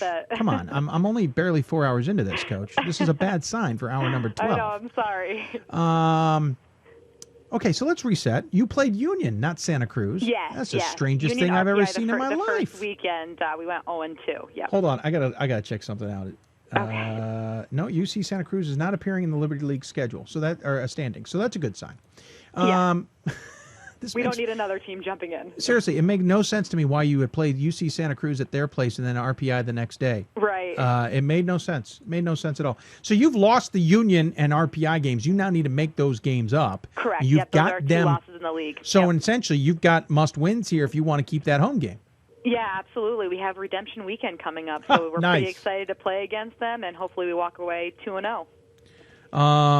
Yeah, well, it is Redemption Weekend. So how do you get the team focused on? But how do you get the team focused on that task without overthinking it? If that makes any sense. No, it absolutely does. I think right now we've tried to put that weekend out of our head, but at this point in time we need to revisit and see what we were doing wrong the first time around so that we can correct our mistakes and come in and get those wins back to back. As you mentioned, Union is in a three-way tie with us and RIT right now, so after this weekend somebody is going to get dropped from that top spot, so we just want to make sure that we're focused, that we're really coming in, we're playing at the top of our game so that we can remain number one. Yeah, it's a fascinating weekend for you guys. Mm-hmm. It's obviously fascinating for them because the pressure's on them too. This isn't like it's like somebody's in the catbird seat. Nobody's in the catbird seat between RPI, Union, and yourselves. Mm-hmm. And then after that, you do have William Peace, Rochester Tech, RIT, St. Joe's, and Skidmore. How do you now also avoid the letdown, if you know what I mean? No, I absolutely do. I think the biggest thing is we have to take one game at a time. I know right now we have 6 games left in conference play, but we got to come in and play hard every single game. Currently, we're playing about 6 to 7 players each game, so those players are getting about 35, 40 minutes a game. So they need to make sure that they're well rested coming in, and like I said, just playing at the top of their game so we can finish where we want to finish. Let's talk about your squad just a little bit. Not a deep squad. You don't have a lot of players on the roster. But you got a handful of seniors and a bunch of underclassmen, so it's kind of one of those feelings of nice mix, if that makes any sense. Absolutely. You're led by Ashley Loggins at 16.5 points a game and 10 rebounds. Nothing bad with a double-double with a person who also shoots 30% from beyond the arc. Yep. And then Devin Sorrell, 15.5 points a game, 3 rebounds. And then Madsen Shea at 9. Well, let's call it 10 points. It's 9.6. And Stephanie Grobel, 9.1 points a game. I hope I said everybody's names correctly. Both of them hauling about 4 rebounds a game. And then Alyssa Marcel, I want to point out because she has 5.6 rebounds a game, second on the team. She has 6.5 points. Seems like a nice mix. You certainly have a big load on Loggins' shoulder in the points rebounds category, but it's not like Sorrell and others aren't contributing in major ways as well. Right, absolutely. They've been absolutely huge for us this past season. The biggest thing for them is to stay out of foul trouble and keep as healthy as possible. And I think if we can do those 2 things, I think we have a really good shot at winning Liberty Leagues this year. How important is it to win the Liberty League in general for you guys, considering where your program has come? I mean, we're 9-15 just 2 years ago. Right. For us, it's absolutely huge, especially for our seniors. They did start a little bit lower on the scale as far as wins and losses go. So they're definitely eager to come in and finally get to be Liberty League champs. That was their ultimate goal at the beginning, just like it is for every team at the beginning of the year. But for us, last year we made playoffs, and that just made us hungry for more. So this year we want to make playoffs again. We want to get a home court advantage, and now we want to win Liberty League. So it's kind of one of those things where we took the right step in the right direction last year. We need to continue to do so this year. 10-game winning streak, that can be a sign of a team that's really rolling along, and it's a good sign going into these 2 games. It can also be a sign that this team may not be used to this challenge because now granted Valley Forge gave you one last weekend, had to beat them by 2, but otherwise you've been coasting through a lot of these games. Do you ever worry about complacency? One of the things that we try not to look at the overall big picture, I guess, with the 10-win winning streak. Yeah. I never bring it up to them, and I know they probably have it in the back of their mind. So we try to just take one game at a time and make sure that we're preparing properly for each opponent and playing at the top of our game to finish that game out and then move on to the next one. You obviously know the area well. You're a Potsdam grad. Mm-hmm. And have been in the area for a lot, but this is a big program to take over. What was the ambition of coming to Clarkson when you saw the job? I think the biggest thing for me is I hate to lose. So for me, it was I wanted to be Liberty League champs last year. So it was nice to get to the playoffs for the first time, I guess, in school history. But it kind of left me wanting more, and it left the players that I had wanting more. And as I mentioned at the beginning, I'm really blessed to have the team that I have. Coach Haelten did a fantastic job. They're extremely hardworking, and I think they make my job really easy right now, and I'm hoping that they continue to do so. By the way, what's it like to be in the central part of the state? You've been at Potsdam and you've been at Canton for some assistance of your life. That's all northern, I mean, literally on the Canadian border. Yes. What's it like to actually be down closer towards the central civilized part of the state? For Clarkson? Yeah. Clarkson's still up in that northern. I'm trying to give you I'm trying to bring you south here, Coach. Oh, I mean, it's nice. We do travel down south for all of our games. We travel 4 hours south, so that part's nice, I guess. But luckily this year we haven't had any snow, or the temperature really hasn't been that bad, so it's been a pleasant winter. I was doing my best to try and convince you that you had moved further south. Oh, I do appreciate that. In reality, you haven't done anything. You're still in the area. I know. It's true. Which obviously makes travel tough, but as you point out, it hasn't been that brutal a winter. Yeah, it's been nice. If you'd like, come on down to the Mid-Atlantic. There we go. That would be lovely. It's been raining for 2 days, and we still have snow on the ground. Oh, okay, yeah. We I think just lost all of ours the other day, so yeah, we're good. Well, good luck against Santa Cruz. I'm just kidding. Obviously, good luck against RPI and Union coming up this week. Thank you so much. Looking forward to seeing how you guys do the rest of the way. It's amazing to see the difference in the program, and you talk about a good base, but you've obviously made a good impact, and we are very impressed. As always, you give the coach the final word. Any final thoughts you want to share with those who may be tuning in? I just appreciate you giving me the time to talk a little bit about Clarkson and the program that we have here. I have a fantastic group of young ladies that I get to work with every day, and it's nice that you're hosting a show that is made specifically for Division III basketball. It's fantastic. Well, I'm always glad to give the time. Take care of yourself, and good luck, and stay warm. Thank you so much. All right. Maureen Webster joining us from Clarkson. We're not sure what happened. I swear I did not see UC Santa Cruz when I'd done my prep work. But then it's on there. And my brain at 4 hours into this is just going on auto control, which is probably a bad sign. But it's been fixed on there. Maybe a deeper problem. But apparently they play UC Santa Cruz twice this season. It's actually Union they're playing. Anyway, big games coming up for them this weekend. Looking forward to seeing how that all shakes up. I'm just going to have to take a better look at schedules coming up. Make sure I don't see something strange when I look at them. We have finished off 4 hours. We're entering hour number 5 now here at the Hoopsville Marathon Show. Hope you're enjoying the show. We are going to keep moving along. We got to take another break. When we come back, we'll talk women's basketball, come down a little more south, get to the Maryland-Pennsylvania border and talk York women's basketball. You're listening to Hoopsville, presented by D3Hoops.com from the NABC WBCA studios. You have questions for us, tweet us at D3Hoopsville or hashtag Hoopsville. Email us Hoopsville at D3Hoops.com. Join us on Facebook, Facebook.com/Hoopsville. More Hoopsville right after this.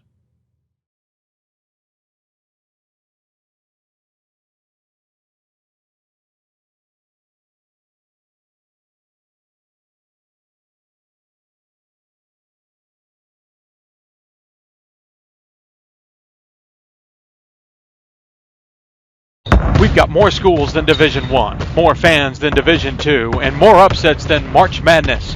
There's 800 programs with over 11,000 games leading to 2 national championships. And we've been covering it all for over a decade. From Eastern to Occidental, from Puget Sound to Piedmont, from Southwestern to the University of New England, and from Hope to Calvin. Nobody covers Division III basketball like we do. We're at D3Hoops.com at www.d3hoops.com. With every basket and every stop, the skill of elite student athletes will be on display. The sights, the sounds, the intensity of an NCAA championship. It all comes down to this moment, and the winner takes it all. Be there to share the experience with your family and friends. The 2016 NCAA Division III Men's Basketball Championship, March 18th and 19th at Salem Civic Center in Salem, Virginia. Visit ncaa.com/tickets to score your championship seats today. I used to never really talk. Ever.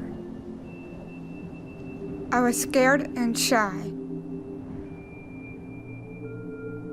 It was hard to look at people's faces. I was afraid if I said something wrong, everyone would laugh at me. But then I started to play golf with Special Olympics. I made friends and won lots of gold medals. But I learned more than just playing golf. Special Olympics helped me to find my voice.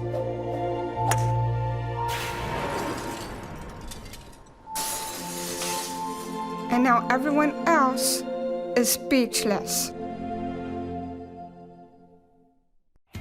Something I discovered in myself is that if I have a goal, and I can accomplish it.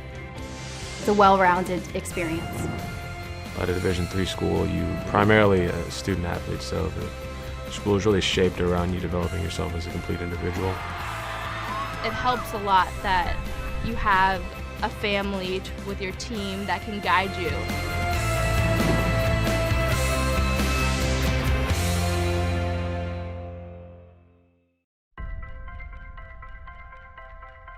I'm a current Division III student athlete, and I remember how intimidating the first year of college can be.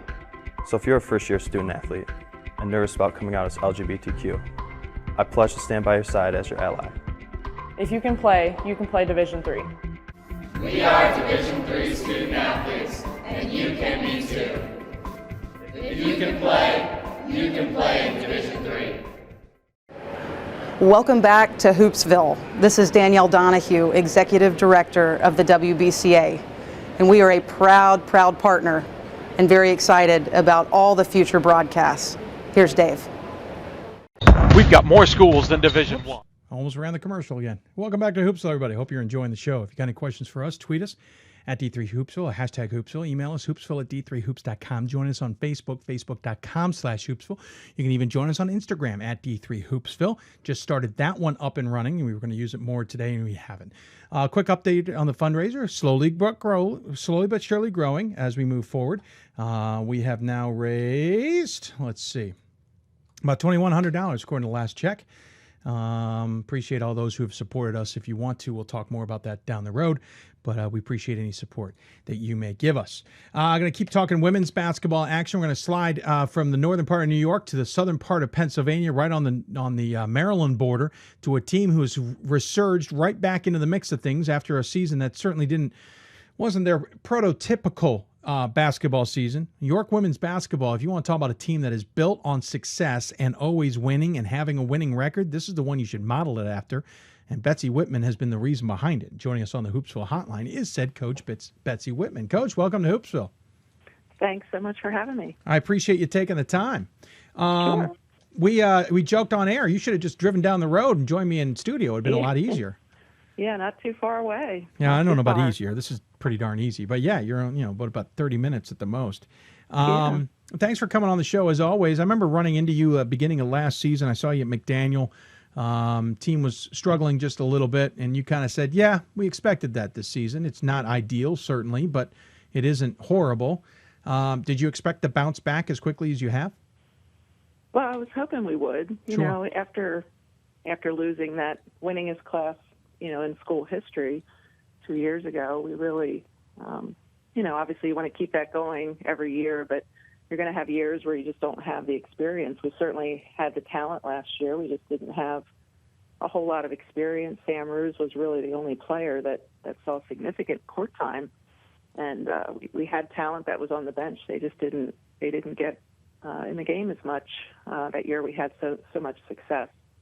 So, last year was a year that we were either really good or really bad, and we definitely took our lumps, but we still had a decent season, and I thought we played really well towards the end of the year, knocking Christopher Newport off in the playoffs, yeah, almost knocking Salisbury off in the second round. So we definitely I thought put it together towards the end of the year, and I think that momentum took us into this season. Well, it certainly has been pretty good to watch. You guys started off on a roll, winning, I think, the first 9 straight games, 9-0 before Lycoming kind of tripped you guys up there at the end of December. Yeah. Not exactly the game I suspect you wanted to be losing there after beating William Patterson in the day before. No, not at all. It was one of those games, after having the long break that we were able to beat William Patterson, which I thought was a quality win, and it wasn't easy. We definitely had to work for that one. And Lycoming, they have a decent squad, and we just could not put the ball in the basket. We just could not score that game, and we were flat. It just, the players that had been scoring for us in the first 9 or 10 games, weren't hitting shots, and it was bound to happen at some point. I wish it wouldn't have happened to Lycoming, but it did. And like I said, I think they have a decent squad. We did not bring our A game, that's for sure. I don't even think we had our B- game that day. But I think we learned a lot from that game, and it really brought us back to reality. And It's always tough playing during that break, I think. The January break where actually that was late December, but the January break is always a tough time for us with not having school back in session until late January. We have those couple of weeks where, the kids are just playing basketball, and I'm sure they love it, but as a coach, I certainly don't like that time. So that's always a challenge. But now that the kids are back in class, I think we're back on a roll again. Well, you had also had 16 days between games there around the holiday break, which can always kind of derail a team. Then you got into conference play. Marymount tripped you up, and it wasn't close. Christopher Newport returned the favor from last season, and then Mary Washington most recently tripped you guys up. I want to go back to that Marymount game. Obviously, CAC's tough this year. It is a dogfight. Marymount, Christopher Newport, Mary Washington, York, all in the mix, and then it's everybody else. Salisbury's having an off year at 10-10, 6-7, but Marymount's 12-1, and you're 2 games back at 10-3. So obviously this is a tough grind, but 61-33. I don't know any coach who thinks that was good for starters. But second of all, was it just an off game for you guys? 33 surprises me. Well, Marymount is a tough team. I think they have a veteran squad that is playing very well, and they came into our gym and just I thought defended the heck out of us, and we did get good looks. We just didn't knock them down. It was another one of those games, and we had many games this year where we basically had to grind it out with our defense, and because we really don't shoot the ball particularly well, or at least not consistently well. And we've struggled from the free throw line this year, and that has hurt us. But in that Marymount game, we just we couldn't get anything going offensively, and we just seemed out of sync. And they play a really aggressive man-to-man. They pressed us a little, and we just didn't get the scoring in the paint that we had been relying on so much up until that point with Sam Roos and Morgan Keeney, and a lot of our posts that are doing the majority of the scoring for us just could not get anything going in the paint. So it was just one of those games that, we just have to say, well, we're going to get them a second time, and we actually go there this Saturday. That's our next game, and we're playing much better now. So I'm really looking forward to Saturday's game. Oh, I'm sure you are. I would be too. And that's kind of the reason I looked and saw the schedule and went, ooh, this would be a perfect time to get them on the show to talk about this season. And yeah, I mean, you do have this game coming up against Marymount. It's obviously got a lot on the line. You got still Christopher Newport ahead on the schedule as well, but this Marymount game can certainly shake things up in the conference standings, as it were, but it also secures yourself. But the problem is you got to go down to their place. It's not an easy place to play. It's not, but we've actually been pretty good on the road. It's playing home or away. It's nice to play in front of your home crowd, and we definitely draw a big community. We have a big support with the community and local teams that come to see us play, and we really appreciate that. But we don't always play our best in front of our big crowds, and that was the disappointing thing about the Marymount game. We really you just played one of our worst games of the season, and everybody was there. It was almost a packed house, and so that was a little disappointing. But we're going to be on a mission on Saturday to go down there and beat them. And I think first of all, you got to believe it, and I think our team believes that we can beat them. They're not. They had a close game with Wesley, so they're not a team that's unbeatable. And Mary Washington beat them, and we've beaten Mary Washington this year, and so it's like you said, everyone's kind of beating up on each other. And I think Newport's playing extremely well this season, but we had a tough game last night against Salisbury. So, the top 5 teams, we went to overtime with Salisbury. We had another tough game with them recently, and, they could knock anybody off up top, and so could a Wesley, so could a Penn State Harrisburg. I mean, everybody has struggled with them as well. So our conference is tough this year, not just the top 4, but any of those teams down below, with the record might not be as good, can knock off one of those upper teams. So we just have to make sure it's not us. Yeah, that's true. I mean, you've got 5 games left. You got Marymount, you got St. Mary's, Christopher Newport, Frostburg, and Southern Vermont. Southern Virginia. Yeah, you're going all the way to Southern Vermont, Coach. New team in the CAC. Southern Virginia might be just as far away. At Marymount, and then the 3 of the last 4 then at home. So certainly, while home cooking may not be tasting as good as it usually has been, at least you can finish at home. What do you think the chances of getting multiple bids out of this conference are, including yourselves, if you can't win the AQ? I really hope that we do get multiple bids. I really do. I feel like our conference is very strong this year, and certainly, if not us, then a Mary Washington, a Marymount, Christopher Newport, whoever doesn't win the conference, I would hope would get a bid. Our region is certainly strong. You've got teams like Albright and Muhlenberg that are playing extremely well, and when the regional rankings come out, I think they'll be up there. But certainly, I would think that we would get at least one other team, possibly two. I think that's stretching it. What I tell my team is, you got to win the CAC championship. That's how you get in. And, if your record's good enough, other than that, you got to at least get to the championship game and, be 20-plus wins to have a chance. A lot depends on the other conferences and how many upsets there are. And so, we've been in that position before, and it's just easier just taking care of business and winning the championship. And then you don't have to sit around those couple of days and worry, if you're going to get in or not. But I would love to see our team make it to the NCAAs. I think we're going to have to finish strong and, like I said, get to the championship game and win it and get in. Or if we don't win it and we're good enough to beat some of these other teams in our conference to get to the championship game, that might be enough to, get us an at-large bid. I don't know. It's just always tough to predict. Mary Washington had a 20-win season last year. They didn't get in. Yeah. And that was a shame because they had a nice team, and I felt they deserved it. But, it's all, how it works. It's all numbers. It's all crunching those numbers and, hoping there's not a whole lot of upsets. But, we'll have to see. Let's talk about your team just a little bit. Obviously, a good squad, led by underclassmen. I mean, this is a completely underclassmen squad. There isn't any seniors, which is probably going to scare the heck out of the CAC down the road. And you're led by a sophomore, and I hope I say Morgan's last name correctly. Is it Kane? It's Keeney. Keeney. Oh, okay. Keeney. Morgan Keeney. Yeah. We call her Keeney. We call her Keeney because we have another Morgan on our team. In fact, we have two Sams and two Morgans. And good job recruiting, Coach. We've got a lot of. Yeah. Say a name. You got a good chance of calling the person you want. That's right. We have a lot of nicknames. Keeney has got 11.5 points a game, 3.5 rebounds a game. Sam, is it Hrutz? It's Ruse. Man, I'm way off on that one. Sam, sorry about that.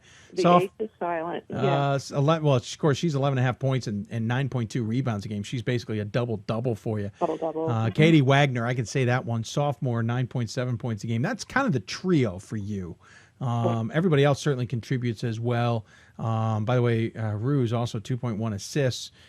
To help out there, and 3 steals a game, which is very impressive. But that's kind of the trio when you look at it on the stat sheet. I'm sure it goes deeper than that.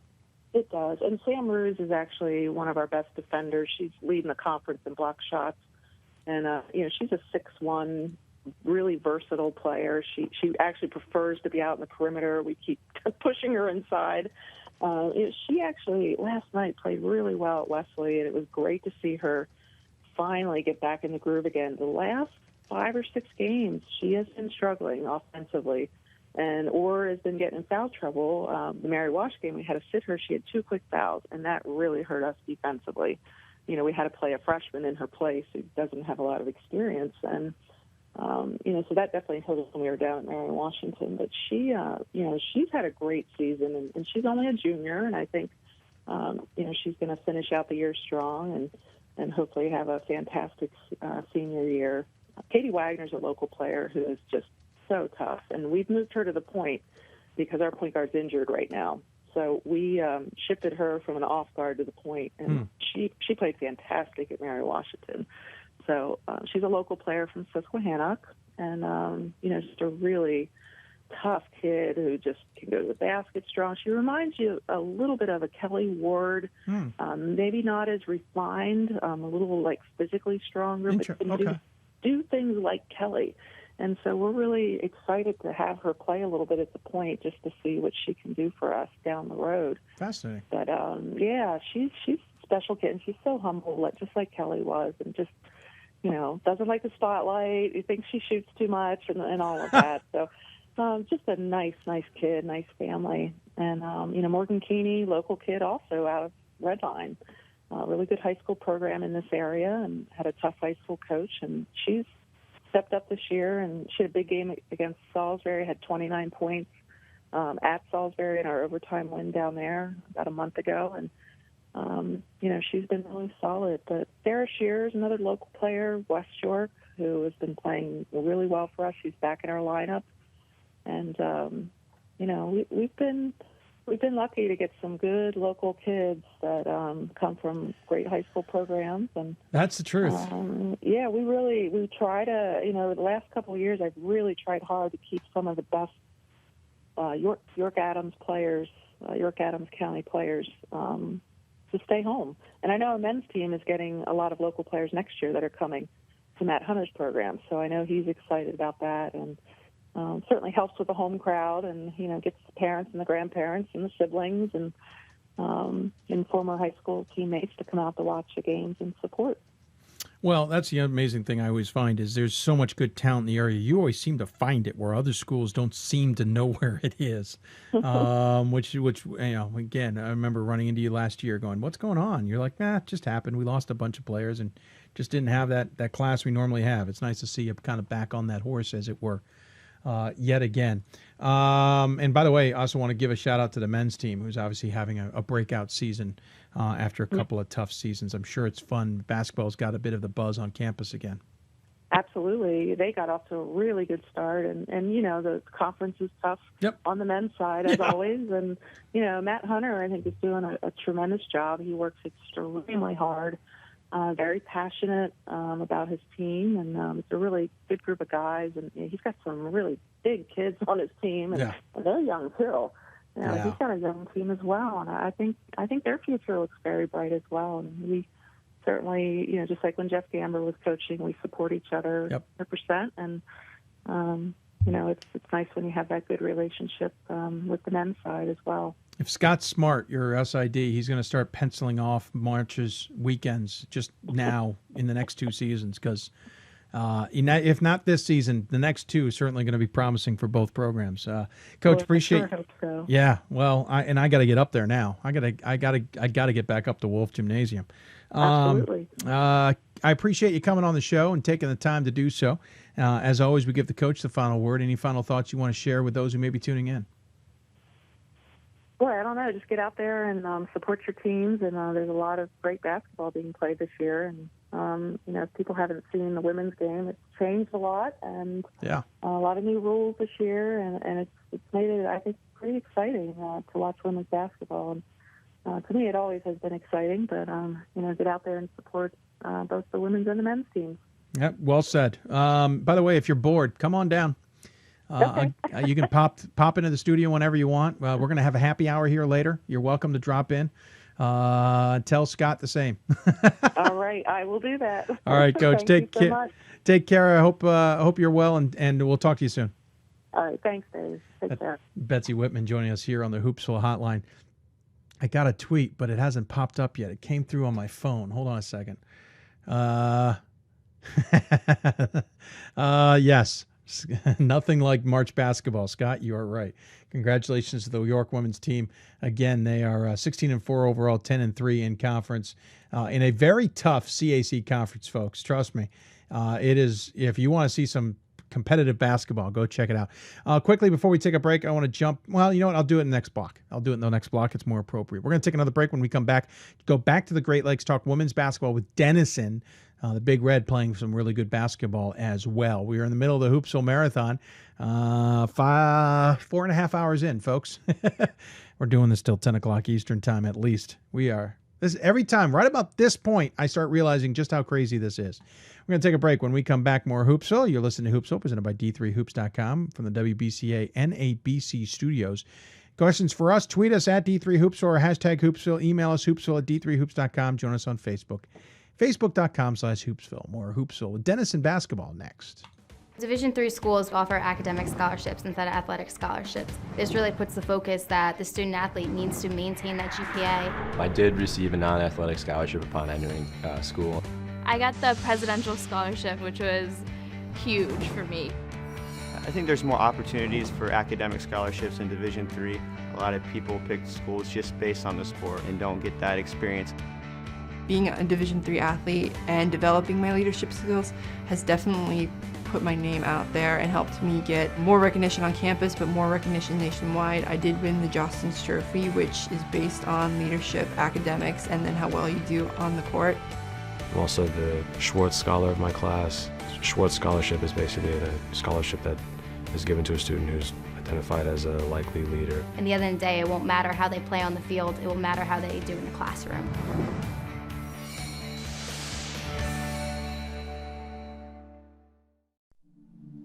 I used to never really talk. Ever. I was afraid if I said something wrong, everyone would laugh at me. But then I started to play golf with Special Olympics. It helped me to find my voice. And now everyone else is speechless. We've got more schools than Division I, more fans than Division II, and more upsets than March Madness.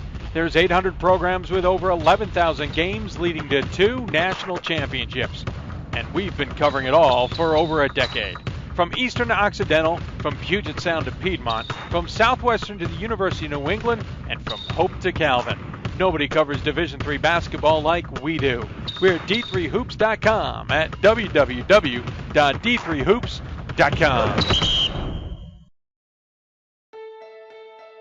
For the love of the game. That's what it's all about, they say. But for those of us who are Division III student athletes, it's more than that. It's more about team and the schools and communities we represent. And for the many of us blessed with the strength to compete in sport at the college level, we understand that with what we were given comes a special obligation. Our obligation to help those who have their own special needs and whose love for the game is no less intense. That is why NCAA Division III teamed up with Special Olympics. Since August of 2011, we and others from Division III campus communities have volunteered more than 250,000 hours, time away from the classroom and practice field, reaching across the country to coach and mentor Special Olympics athletes. And to learn that in giving, we receive so much more in return. Help us keep that dream alive. Be part of it. Get involved. You can make a difference. And welcome back to Hoopsville, everybody. Hope you're enjoying the marathon here as we're 4.5 hours in. If you got questions for us, tweet us at D3Hoopsville, hashtag Hoopsville. Email us, hoopsville at d3hoops.com. Join us on Facebook, facebook.com/Hoopsville. We also are now on Instagram at D3Hoopsville, though we aren't using that as much as we had hoped to today. At some point, I'm going to get a staff on this cruise so we can actually do more than we really want to do. But nonetheless, hope you're enjoying the show. Going to jump back into the Great Lakes here, talk women's basketball now. And we talked about the NCAC race being interesting on the men's side. It's actually interesting on the women's side because it's being dominated once again, just not by DePaul. DePaul is not the team on top. It's actually the women's team of Denison who is on top. And so I kind of saw that and went, you know what, that's too good to resist. Gonna have to talk to their head coach. And so Sarah Lee joins us on the Hoopsville hotline. Coach, welcome to Hoopsville. Thank you. 18-3 overall, 11-1 in conference. You have a 2-game lead on DePaul and Kenyon, and then there's everybody else who are 3 games behind or worse from them. So, you've got a 5-game lead on Allegheny. Did you expect to be in this spot this point in the season? We did not. We thought we'd maybe a little bit down this year. Our point guard got injured this summer, and we didn't think that we would have her back, and we thought that would put us a little behind. But, we're playing well together, and what we lack in talent, most certainly we're making up in teamwork.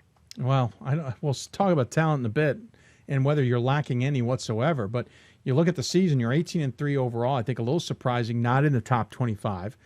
You lost to Thomas More earlier in the season. Let's be honest, so was everybody else. Sure. 62-48. You lost to Guilford 69-61, and Guilford's having a tremendously good season. And you lost to Wittenberg 50-40. Wittenberg might be the only one everyone kind of goes, oh, interesting.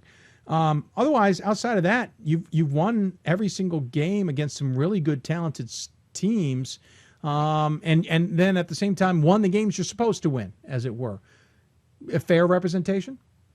No, I think that, again, we're just going one game at a time, and really, if we continue to take care of business on the court, we will get put in a position to play at that level and show people what we're about. So, I think that we're not worried about that at this point. We just want to go out and play good basketball and continue to get better. Certainly getting better. You continue to play better basketball as you look at just the outcomes. Though you had a tough one against Oberlin just the last night. What's a game like that Oberlin game? Oberlin sitting in the conference, bottom of the pack, but they're a 500 team at 10-11, 4-8 in the conference. But is the Oberlin game kind of a nice wake up? I mean, you've been averaging 60 some odd points a game. This is a 45-point win. It's not pretty, for lack of a better description.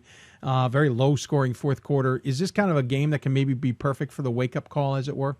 Well, I think so. I think first we have to give Oberlin a lot of credit, although that their record doesn't indicate what kind of caliber of team they are. They've lost a lot of the games by less than 4 points. Yeah. So I think that they're better than what their record indicates. But also, we're on the road. We haven't lost since before Christmas, and so I think that, to keep a team sharp, something like going in there and playing at their place and getting a close one, I think is good for our team in the long run. So hopefully we'll get back in the gym today and tweak some things and get a little sharper and continue to improve. But again, I think Oberlin is a little bit better than the record indicates, and they gave us a great game last night. Yeah, certainly, but low scoring. I mean, it seemed like that played into Oberlin's hand a little bit. Yes, I think that they wanted to limit our touches on the ball, and they held the ball for all 30 seconds of the possession clock, and we really haven't seen that. So I think that that was one of their game plans, was to keep it a low-scoring game. Is this, I was going to say, is this you don't seem comfortable in low scoring. It seems like you want, I'm not talking 80 points a game, but you seems like you want to dictate a little bit more of a higher pace. Yes. We play good defense, but it's hard when you're playing 30 seconds of defense every possession. You start wearing down, and so, we'd like to, have our good defense play 15 to 20 seconds, get the ball, and make our offense go. So, again, I think that was a good game plan against us last night with the personnel that they have. Looking at your squad, not a lot of seniors. Two? 3 seniors. 3. Oh, there it is. I was missing one in the middle there. Kelly Arter, Taylor Lindquist, and Naya Gonzalez are your 3 seniors. But interesting enough, it's not necessarily the senior show. We've seen a lot of that this season. A lot of teams I talk to have a few seniors, and they're not necessarily the ones leading the way. You have Jordan Holmes, who's a junior. You do have Arter there as a senior as your 2 top scorers. Holmes is 15 points a game, and Arter at 9 points a game. Rebound-wise, by the way, Holmes out-rebounding how much she's scoring. 17 rebounds to 15 points. I want to start there. That's an incredible number, and is certainly something that's tough to defend against. Yeah, I think so. I mean, she's definitely our X factor. She can do so much defensively for us. If you look at the stats, she's also leading the country, not only in rebounds per game, but also, or defensive rebounds per game, but she's also leading the country in blocks per game. And I think just having somebody sitting in the lane when our guards allow somebody to get by them and not being able to put up a shot because she's sitting there, I think really helps our team. Also allows us to play a little bit more in the passing lanes so that we can take some chances on the perimeter and play a little bit tighter on our players. So she's just, she's really helped us out offensively. She's shooting well over 60% on the floor, and so when she touches the ball, she's very effective. We just have to work on getting her the ball even more. There are some games where she lacks touches, and not because the defense is double or triple teaming her. It's sometimes our guards are not able to get the angles to give her the basketball. Yeah, she's shooting about 68%, which is ridiculous. Now, there's one thing that jumps out about her that I assume would be cause for concern, especially long-term on this season. She's only about a 60% free throw shooter. There's got to be a bit of a hack-a-Holmes mentality there. put her on the line and get the ball back. Yeah, I mean, most certainly. I think that that could be some people's strategy down the line. She gets better at free throws in crucial situations. Second half, she's much better than first half. End of the game scenario, she typically hits those, but we continue to work on free throws, and hopefully she'll continue to improve on those numbers. And again, in our league, there's not a lot of big people, so potentially people can get in foul trouble if they continue to hack as well. So Sure. That might limit some of that, hacking that could be going on. Sure. And then you have Arter. We talked about the senior player there, 9.2 points a game, 2 rebounds a game, certainly a nice wing option for you. And then 7.6 points a game out of 2 juniors, Nottage and Crump. Is it Crump or Crumpy? Crumpy. Crumpy. Of course, Nottage also at 2.5 assists a game. And then, so obviously you're getting a bunch of different contributions from a bunch of different players. You're also not afraid to go deep on the bench. Sure. I'd say 3/4 of the roster has played in almost every game. Is there a, if I were to look at your team, and I see Holmes, I see Arter, I'm probably going to see Nottage and the rest, but is there anybody I might want to watch to truly appreciate what this team's capable of doing? Yeah, I think that, like you said, any given day, we have a group of players that can do a lot of different things and step up. So you can't just stop one player and think that you have our team. But a couple of the players that you didn't mention that I think that do some really good things for us. Taylor Lindquist is a senior, and we always put her on the best offensive player on the other team unless she's a post. And she really limits their offensive scoring, so that really helps us. And as does Gabby Maringer, has really come on strong. Just one of those players that only coaches see. Gets the offensive rebounds on occasion, boxes out every time down the floor, takes care of the basketball as of late. She's doing a nice job. And then the last one I'd like to mention is Akila Fletcher, who is a sophomore, and she is has been injured a little bit here and there, but when she is on, she can do really wonderful things for us. She's probably our best athlete on our team.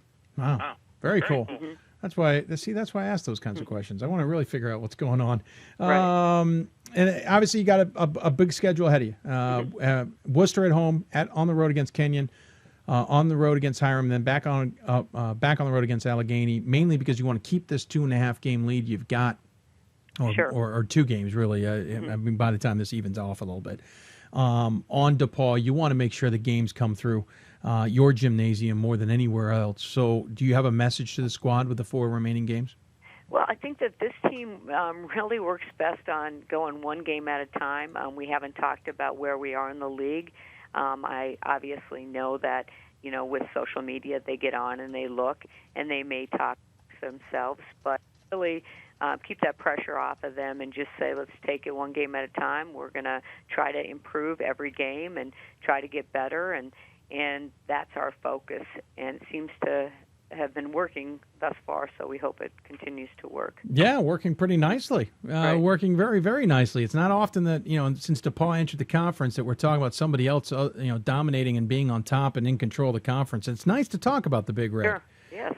Especially the current win string, as you point out, haven't lost since that Wittenberg game, and team's been on a mission. Mm-hmm. Coach, I appreciate you taking the time. If there's we always give the coach the final word. Any final thoughts you want to share with those who may be tuning in? Well, I just appreciate you giving us the opportunity to talk about Denison and promoting the Big Red. Oh, absolutely. Thank you for coming on. Yes. Enjoy the rest of the season. Good luck in the conference tournament. And hopefully we'll be talking about the Big Red in the NCAA tournament as well. Sounds great. Thank you. Take care. Sarah Lee joining us here on Hoopsville. I appreciate her taking the time. Terrific season from Denison. Really, it is. Maybe underrated. I mean, they're 15-12 last season, 21-7 the year before that, and 13-13 before that. They've been through ups and downs the last few years. They have got a good squad at 18-3 right now. And like I said, in control of the NCAC. Give them a look. I'm surprised they're not getting a little bit more top 25 attention personally. But I don't vote in that top 25 poll, so you can't blame me. Speaking of the Great Lakes, speaking of the OAC, speaking of the NCAC, I want to hats off. We talked about the shoots. I'll try that again. shoes, and suits. Combined, you get shoots. Shoes and suits, sneakers and suits might be a better way of saying it, that they raised last week for the Coach Damon, OAC and NCAC coming together. Very impressive. Money raised in Coach Damon's honor with American Cancer Society and the lymph nodes and link. I can't remember the LLS's names. I apologize. We're already into the show, and I'm my brain's gone fried. But they raised over $1,000 at least at Capitol in that event, and I want to thank them for their good work there. 2 conferences, 20 teams, 1 goal, over $1,000. Certainly well done. Congratulations to all of those involved, and we wish Coach Goodwin a speedy recovery. Going to take another break. When we come back, where are we headed? This is why we have a cheat sheet, folks. I'll continue talking women's basketball. We'll head to Wisconsin Lutheran. Clay Knuppel will join us to talk about his team. And we still have ahead Buena Vista's Brian Van Haften, the men's basketball committee chair, will join us. We'll also be talking to Thomas Moore's Sydney Moss and Bucknell's Aaron Rousell. Yes, we know Bucknell's not in Division III, but there's an interesting pathway from Division III into Division I. Bucknell is one of the reasons, have a lot of D3 coaches go through that program. Aaron Rousell on the women's side had so much success at Chicago, having success there. I wanted to talk about him post-Division III life, including the fact that Nate Davis is now there. We'll talk to him. That's all coming up in the next hour, and we still have plenty more. You can see our schedule on our page, on the show page at d3hoops.com. I'm going to take another break. When we come back, more hoops. So we're actually probably going to make a little bit of a longer break just to give ourselves a slight, I know we're a little bit behind schedule. We need to take a little bit of a slight break here, but more Hoopsville coming up. You're listening to Hoopsville, presented by d3hoops.com from the WBCA NABC Studios. Hold on, I got to make sure I'm running the right break here, folks. Going to delay while I look at something. Yeah, there we go. You're listening to Hoopsville, presented by d3hoops.com from the NABC WBCA Studios. More Hoopsville right after this. Division III schools offer academic scholarships instead of athletic scholarships. This really puts the focus that the student athlete needs to maintain that GPA. I did receive a non-athletic scholarship upon entering school. I got the presidential scholarship, which was huge for me. I think there's more opportunities for academic scholarships in Division III.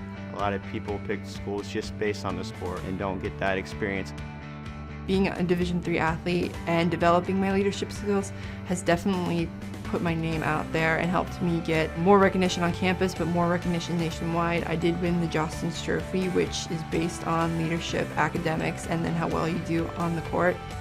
I'm also the Schwartz Scholar of my class. Schwartz Scholarship is basically a scholarship that is given to a student who's identified as a likely leader. And the end of the day, it won't matter how they play on the field, it will matter how they do in the classroom.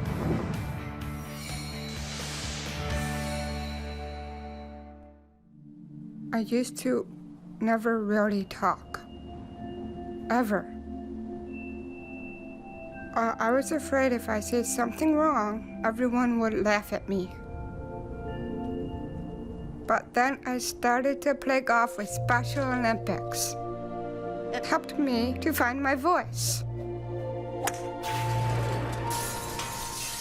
And now everyone else is speechless. We've got more schools than Division I, more fans than Division II, and more upsets than March Madness. There's 800 programs with over 11,000 games leading to 2 national championships. And we've been covering it all for over a decade. From Eastern to Occidental, from Puget Sound to Piedmont, from Southwestern to the University of New England, and from Hope to Calvin. Nobody covers Division III basketball like we do.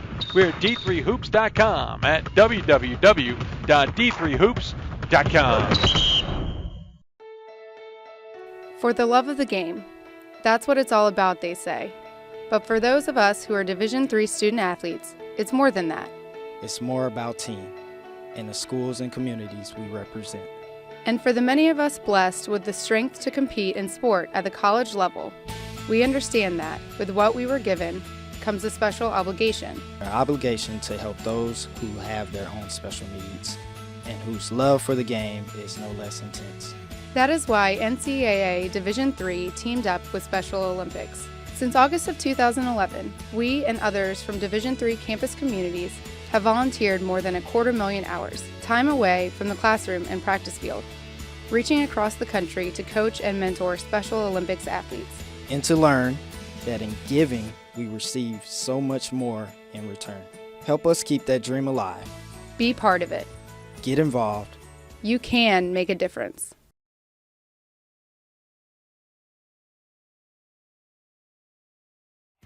Something I discovered in myself is that if I have a goal, and I can accomplish it.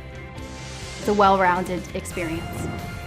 At a Division III school, you primarily a student athlete, so the school is really shaped around you developing yourself as a complete individual. It helps a lot that you have a family with your team that can guide you.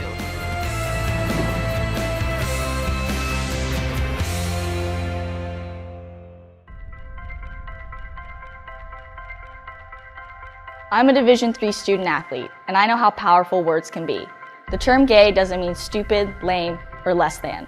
So I pledge to speak up if I hear the term gay used in a derogatory way or any other homophobic terms. If you can play in Division III. I'm a Division III student athlete, and my teammates unconditionally accepted me as part of their family. So now I pledge to do the same for others. If you can play in Division III.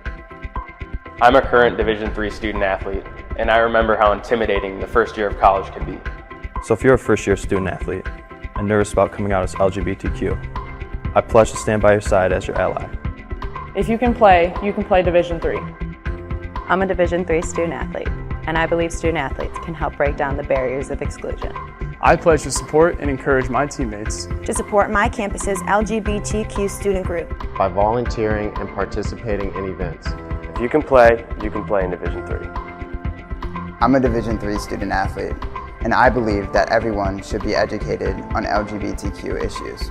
I pledge to work with my athletic department and my campus to foster dialogue and create a community of support, respect, and pride. If you can play in Division III. We are Division III student athletes, and you can be too. If you can play in Division III.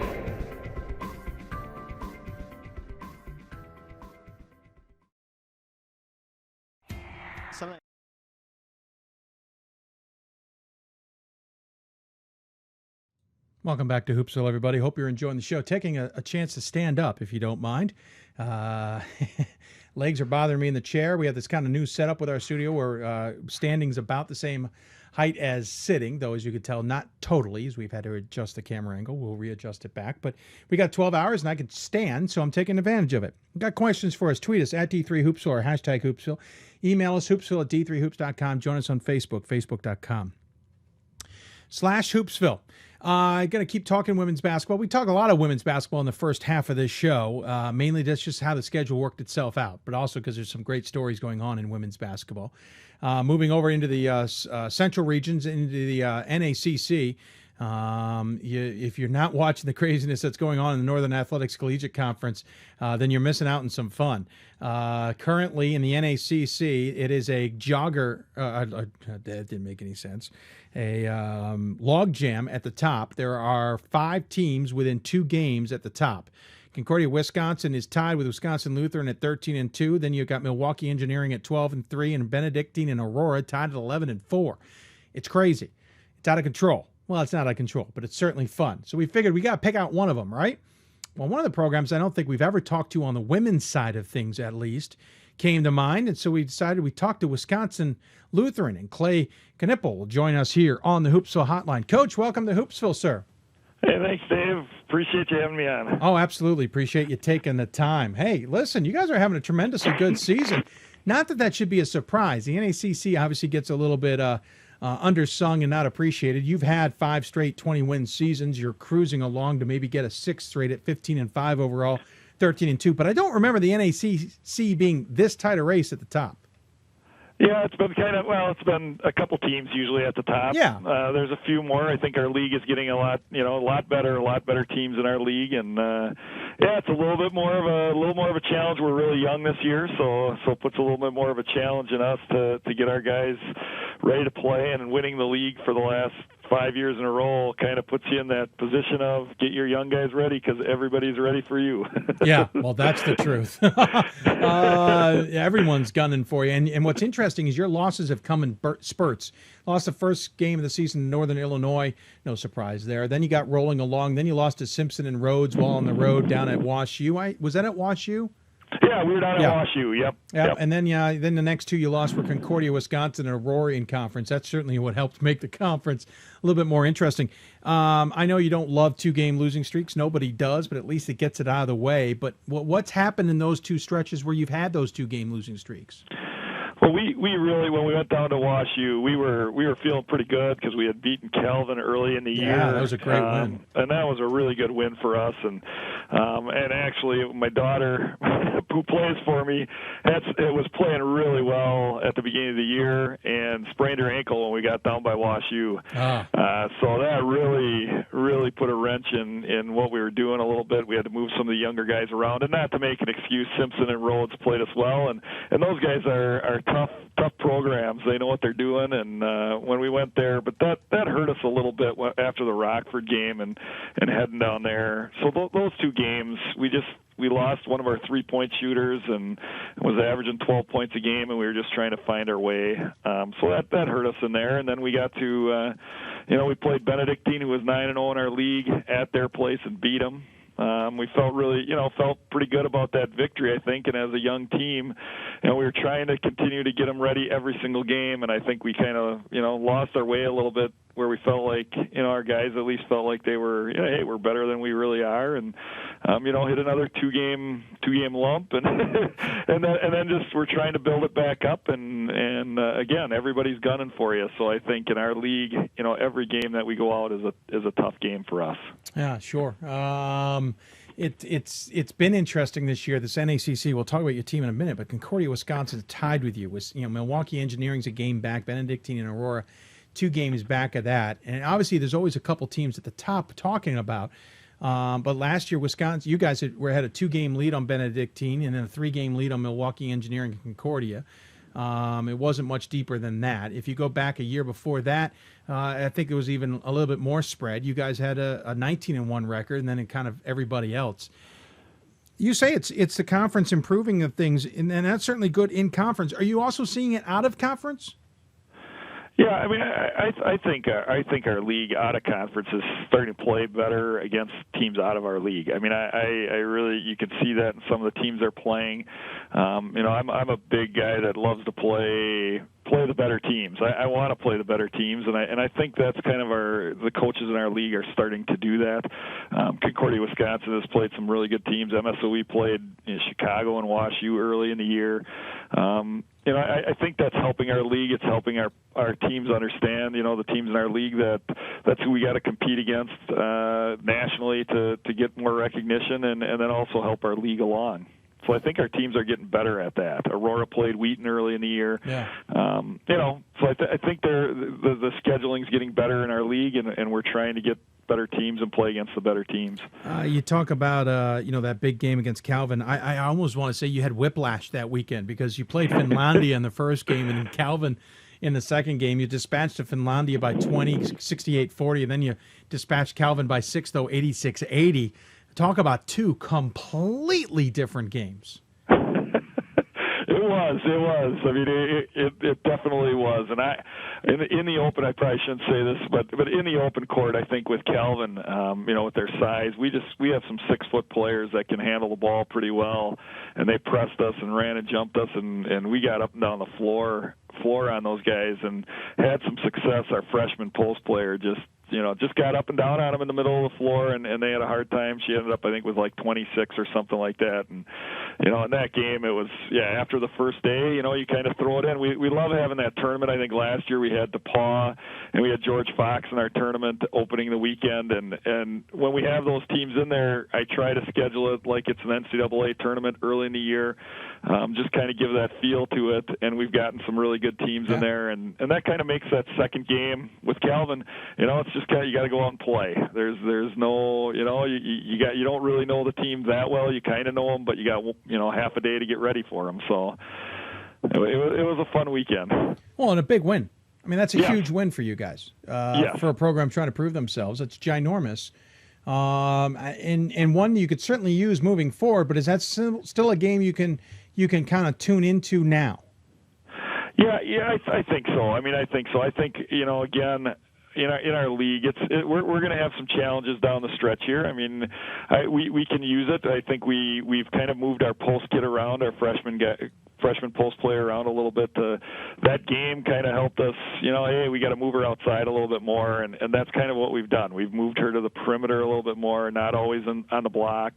Last year we had a kid that just posted up all the time. So, 6'3", and you throw it in there, and we had really great success. And this post player, because of the Calvin game and that weekend, we moved her a little bit more on the perimeter, give her a little more freedom to play. We'll talk about the team in detail in just a minute, but I wanted to go back to the fact that last year you guys made the second round of the NCAA tournament, unfortunately losing to Hope in that second round. But that was certainly a nice step forward for this program, trying to, listen, there's detractors out there who don't quite understand the NACC and who comes out of that. Usually it's a one-bit league. How much, and I think a lot of expectations going into this year as a result of that. How much have you still used that part of the season from last year as a driving motivator this season? I think with our kids and with our recruiting, one of the biggest things for us is when you look at the NCAA. I mean, that's a big thing for us to get to the tournament, but we've been trying to move forward and get farther in the NCAA tournament. And when we recruit kids, trying to get the one of the smallest colleges and youngest colleges to advance farther in the NCAA tournament, and that's been a challenge for us. But also recruiting kids, that's kind of the challenge that we're looking for. We get kids that want to work hard and hopefully have that opportunity like we had last year. We've been there enough that Wheaton hadn't been there for a couple of years maybe, and their kids hadn't been there, and we were there, and we'd been there, and our kids understand what it takes to get to that point. So, we just try to build on that. We're fairly young, so trying to teach the younger guys that right now, with just a couple seniors that play, and it's a little bit tougher to get them, to understand it. I think that's why we've lost a few games. How to get to that point where you got to play really hard every single game and every single opportunity, especially with young kids. So, we try to build on everything that we've done in the past. Our alumni that's been here, that's played for us, the things that they've worked hard for, that's what we try to instill in our kids, that they're playing for them, not just for themselves and the team that they're on now, but for the guys in the past. So. Sure. Let's talk about the team. You talk about that freshman, Jen Dowden? Dowden, yep. Yep, Dowden, 15 points a game, 6.5 rebounds a game, shoots about 44% from the floor, also stealing a half a game and about an assist and a half a game.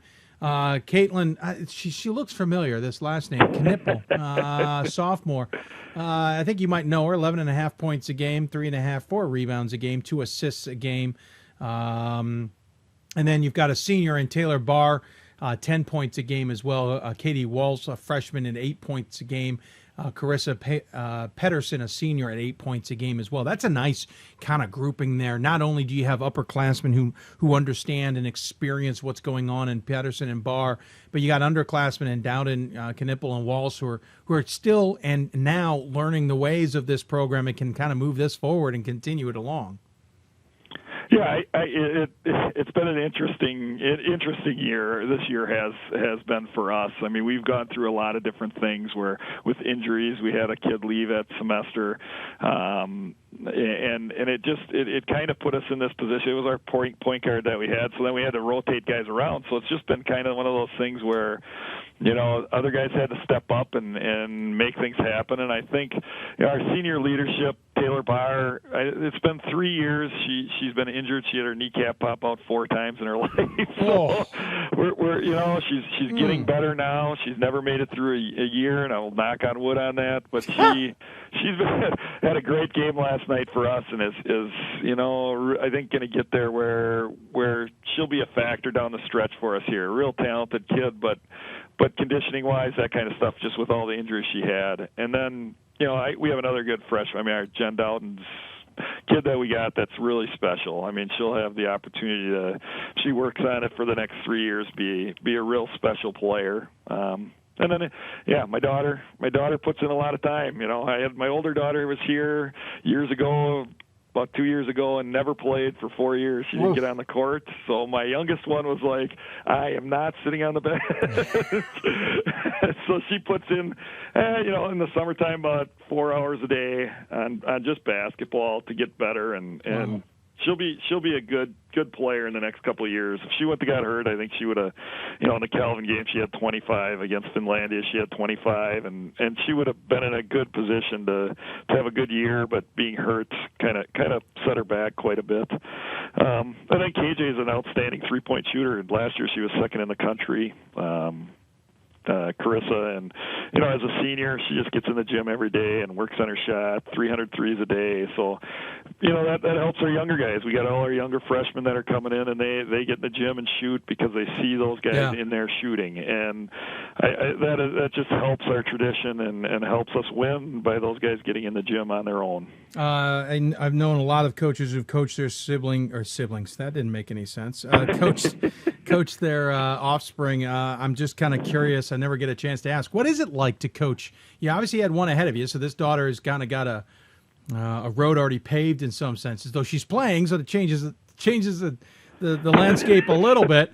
But what is it like to coach your own daughters? The first one wasn't as hard because she was super hard worker. Didn't work on her shot very much, but worked on conditioning and really was a great team player. I mean, played 4 years. I think she played 50 minutes total in her 4-year career. Wow. But just loved being part of that team and was a great teammate to everybody on the team. My second one, this one I've made cry a few times. But again, I push her in a little different way. I think this year it's been a little bit tougher because she's in a little bit more, even as a sophomore, in a leadership role.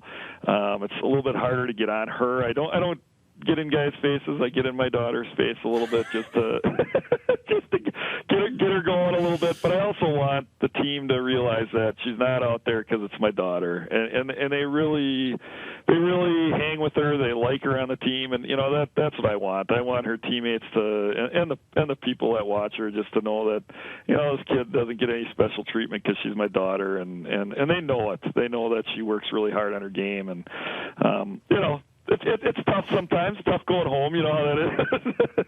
Go home to the wife, and you got to do that when you're on your daughter a little bit. So that makes it a little bit more of a challenge. I was going to say, watch out. I love coaching my kids. I mean, I love coaching them. I love coaching my daughter. It's a great experience for me. Well, hey, I appreciate you taking the time to join us, and now you can go back to yelling at your daughter. She appreciated me giving you a break. Obviously, big games ahead. A long season still ahead, as it were. Benedictine, Concordia ahead. Wisconsin, I should say. Concordia, Chicago after that. Lakeland and Dominican. But, Coach, always appreciate you taking the time. Always give the coach the final word. Any final thoughts you want to share with those tuning in? Hey, I really appreciate you giving the time, especially for our conference, for the NAC, and then just giving us the time. Wisconsin Lutheran College is great.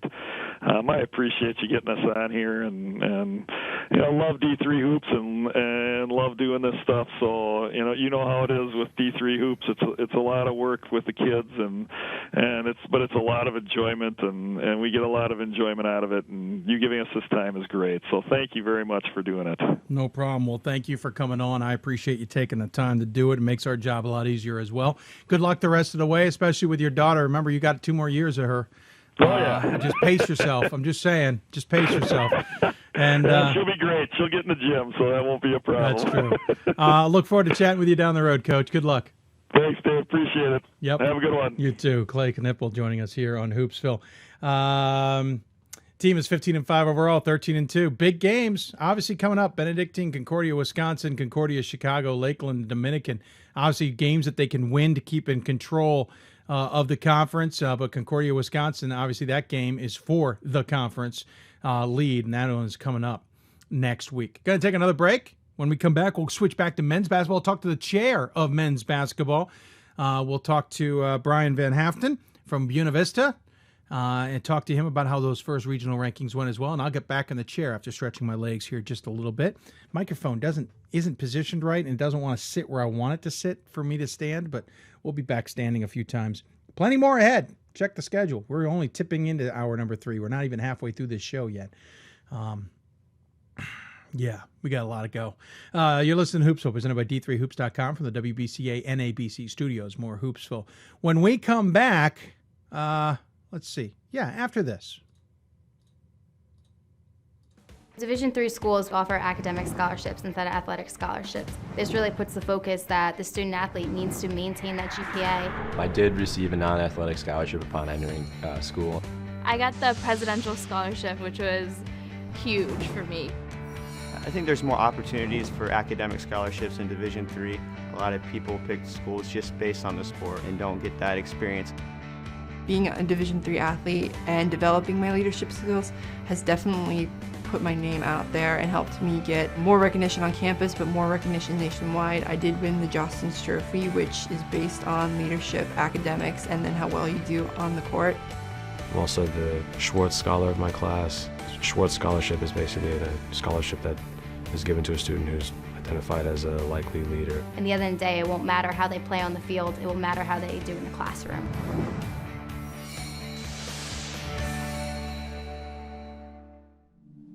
I used to never really talk, ever.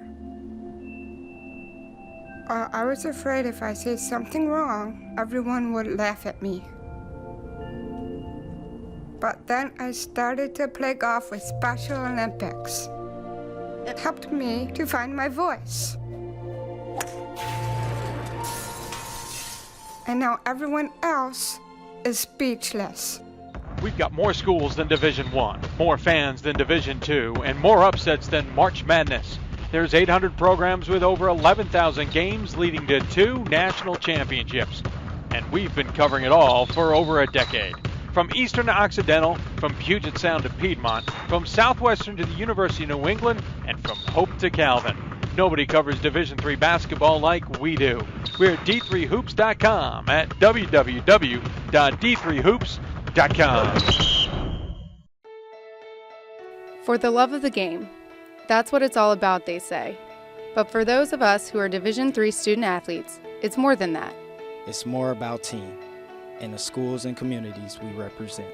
And for the many of us blessed with the strength to compete in sport at the college level, we understand that with what we were given comes a special obligation. Our obligation to help those who have their own special needs and whose love for the game is no less intense. That is why NCAA Division III teamed up with Special Olympics. Since August of 2011, we and others from Division III campus communities have volunteered more than 250,000 hours, time away from the classroom and practice field, reaching across the country to coach and mentor Special Olympics athletes. And to learn that in giving, we receive so much more in return. Help us keep that dream alive. Be part of it. Get involved. You can make a difference.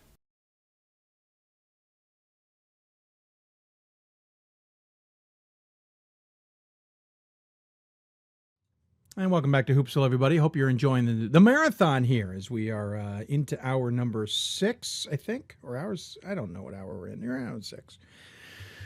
Lots of show to go. We're not halfway through yet, so pace ourselves, all right? You're listening to Hoopsville, presented by D3Hoops.com for the WBCA NABC Studios. If you have any questions for us, tweet us at D3Hoops or hashtag Hoopsville. Email us Hoopsville at D3Hoops.com. Join us on Facebook, Facebook.com/Hoopsville. Now shifting gears from women back to men.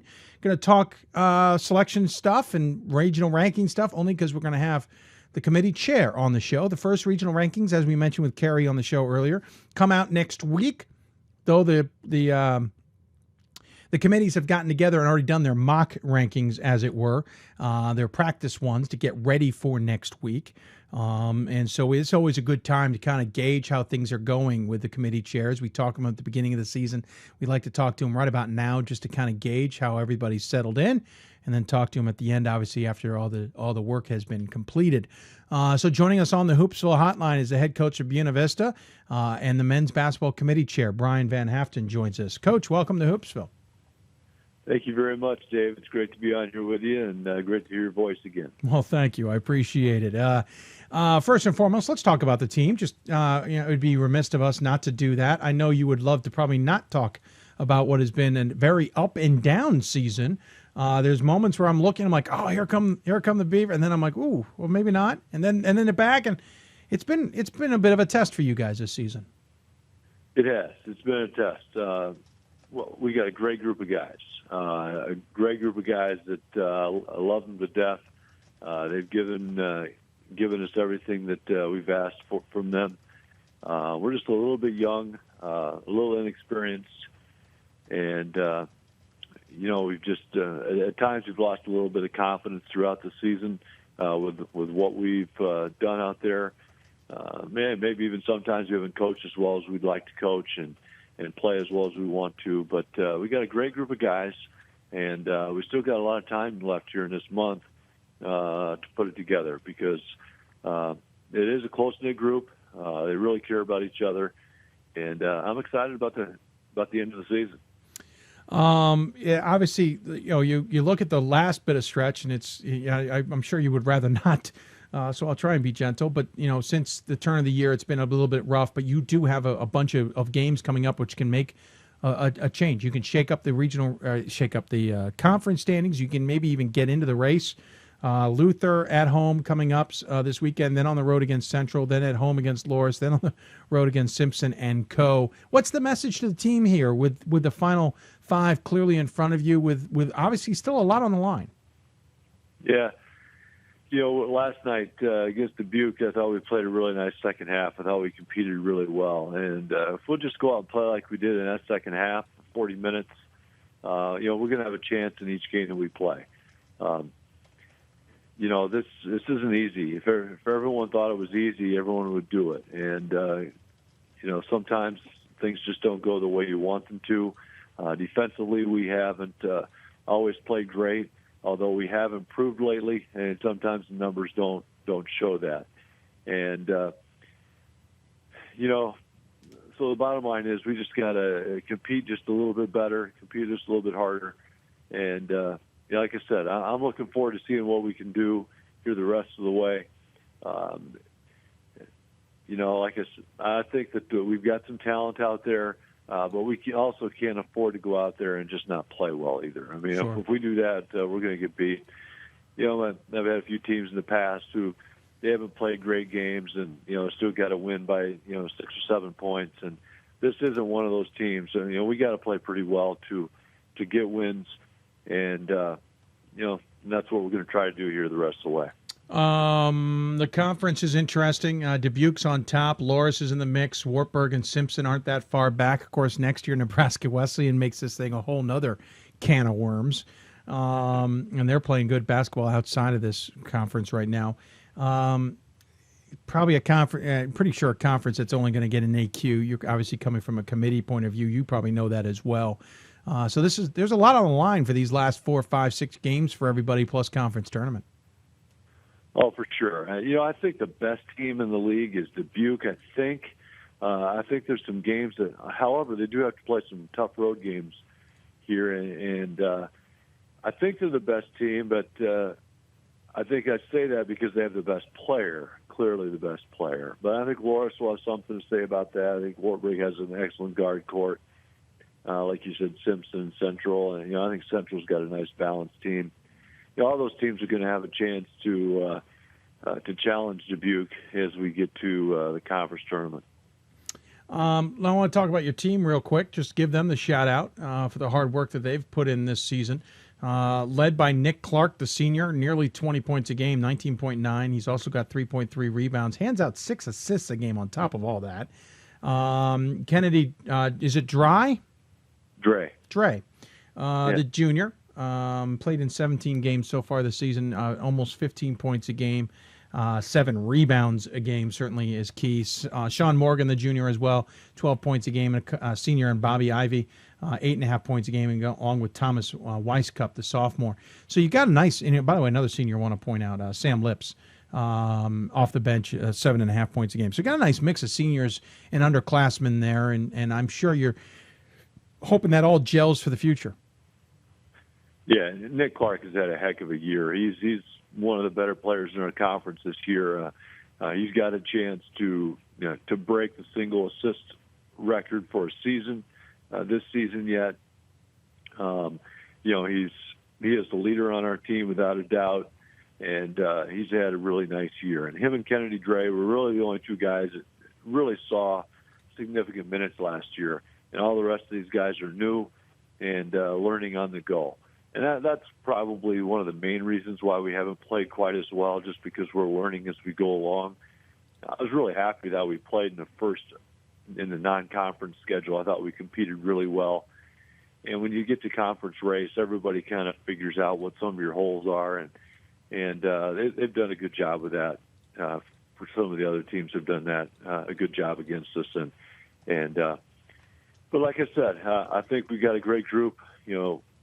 Like I said, we have some sophomore wing players that I think are really good. I think got a chance to have great careers, and I look forward to those guys continue to improve. And Sean Morgan had a really nice game last night, and him and Robbie Burke in our post really played well.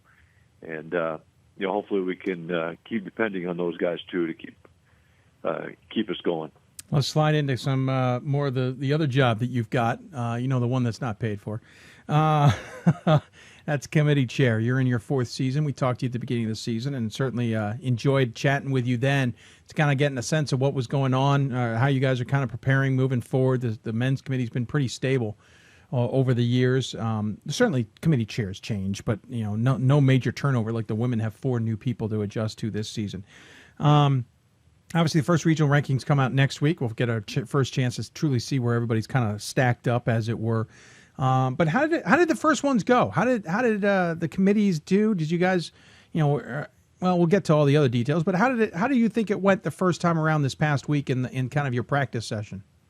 Yeah, it was great. To be honest with you, we had such a big blizzard here on Tuesday that I couldn't even get into my office. I'm three miles away from town here in Storm Lake, and I couldn't even get out of my house. My wife and I spent 28 hours together straight, and it was actually a lot of fun. And I had a chance to really take a look at everybody's region. We had our rack call on Tuesday morning, and I'd have no new people on my rack. So Robbie Sieverding from Dubuque, Aaron Grease from Augsburg, Paul Grove from Minnesota Morris, Justin Lunt from Puget Sound, and Jim Ducey from Redlands. It's just like old hat for us. I thought we had a good conversation. Our rack call went really well. And then our national call yesterday morning went very smoothly, 1 hour and 57 minutes. Wow! And we always tried to keep it inside 2 hours. With Jeff got Burns close. As Jeff Burns was always in charge last year, we never accomplished that. So I'm just kidding. I love Jeff. But, you're assuming Jeff's listening right now, aren't you? I am. But anyway, I thought it went really well yesterday. We have a great group of people. We got a couple brand new people on our committee with Jared Samples and Ken Tyler, and we had a great time. We have some challenges. We're gonna be out there, and we know that coming in. But I thought the first one went well. There are a few things we gotta work on. We got to keep working on our consistency and all that kind of thing, but we'll get that done as we go along. Well, that's kind of where I was going to go to next. To you, what are those challenges you guys are facing? And I know, obviously, we're not looking for you to tell us all the details because I know you're not going to be able to give us any, and 2, it's a little bit of inside baseball when we don't have regional rankings in front of us in the first place, and a lot can change. But what are maybe the common things that you guys are trying to kind of hash out, especially with new people who may not truly appreciate how the system works to begin with, and second of all, those new in the national scope to truly understand the national scale of things? What do you see as your biggest challenges? Well, so far, I think the biggest challenge for us is going to be those teams that are great record, low SOS. Yeah. And that's the biggest challenge. There seems to be one of those in about every region. Sure. Or at least 4 or 5 of those around the country that are having really nice years. But, maybe playing a conference where their conference has not done that well outside of league play. Yeah. And so we have to try to figure out, and we spent some time with those teams yesterday on how to handle them. And we just got to be consistent, .03 in the SOS has to equal 2 games. And, when you put that all together, we just try to keep within the numbers. We try to stay subjective. We'd like to be a little bit more objective, but we don't see every team that plays either, and all the way around the country. And at this point, we still don't know who is ranked from other regions. That's another factor in it, how you do it against ranked teams. And so I think it went well yesterday. And like I said, we have an excellent group that really worked through a couple different issues and with a few regions. Some regions were easy. Some are a jumbled mess, and we'll just go with it from here on out. One of the teams that you kind of hinted at there, and I kind of wanted to bring up because I was talking to some people. We know the system well enough. We got one of our stats guys who's kind of figured out what the SOS could possibly be, just simply taking the NCAA math and putting it together himself. We get a rudimentary thing. We don't know if he's truly on target until we actually see the SOSs come out, obviously, next week. But it gives us a good sense of where things are. And at this point in time, we have a better sense. One of the teams that scares me a little bit is Lancaster Bible, and I'm sure they're on your short list. And the only reason I don't want to talk about them necessarily, but I bring up a scenario that worries me a little bit. And I know we've been a little SOS centric, and I don't mean we're relying on the SOS. Don't get me wrong. I know win-loss percentage takes its moments, and results versus regionally ranks will take its place as well. But do you worry that a team like a Lancaster Bible, who may have a pretty poor SOS, and I'm going to call theirs up in a minute, could end up getting to the conference title game undefeated, lose a game, and be in a scenario there where their SOS is so poor and they're so far down in the region that they may end up actually getting left out? Anything's possible. Sure. I mean, I don't know the answer to that. I will tell you this, though. We've never had a team with an SOS lower than 0.5 get in as a Pool C team. I know. That's what that's where I was going. It's never happened, but it doesn't mean it won't happen. It just depends. I mean, I think everything that we do here on this committee, I think a lot of times we've always said, Steve Ulrich and Jeff Burns, we've always said, well, it depends. It depends on how some of the other teams have done. It depends on how they stack up against some of the other teams around the country. I myself have been that team. In 2009, we were 23-3. Yeah. Our team was in the Sweet 16 in 2008. We had everybody back, and we didn't get in. And our SOS was 0.48. So I don't know. I mean, I think it does. It depends, but I think the one thing that we all have going for us, everybody has going for us, is that we can win our conference tournament. And well, that's obviously, the best way to get in. Yeah, and obviously they need to win the NEAC, and this is a moot point. Unofficially, they have a 429 SOS. Please, I'm not looking for you to tell me if I'm right or wrong there. I'm just giving everybody an idea out there. That will probably move a little bit closer to 500 as they finish off the conference schedule and play some conference tournament games, but it may not move a ton. And let me rephrase the question, and I'm not asking for an answer. It's more of a hypothetical. Would there be a concern that a team with only one loss who loses in the conference championship game is left home with only one loss? Does that worry anybody on the committee maybe to say, okay, maybe this SOS thing's gone a little too far? And I don't know what the right answer here, Brian, is. I am literally just kind of looking down the road going, oh, no. We've had the near miss with Albertus Magnus a couple times. We've had teams miss out with 3 losses. You are an example of that. We talked about Southern Vermont last year. No one was surprised by that. I'm talking about the one loss, which is, I think, huge. Again, not looking. I'm just wondering, is that something on the committee you're all kind of looking down the road going, oh, this could be interesting?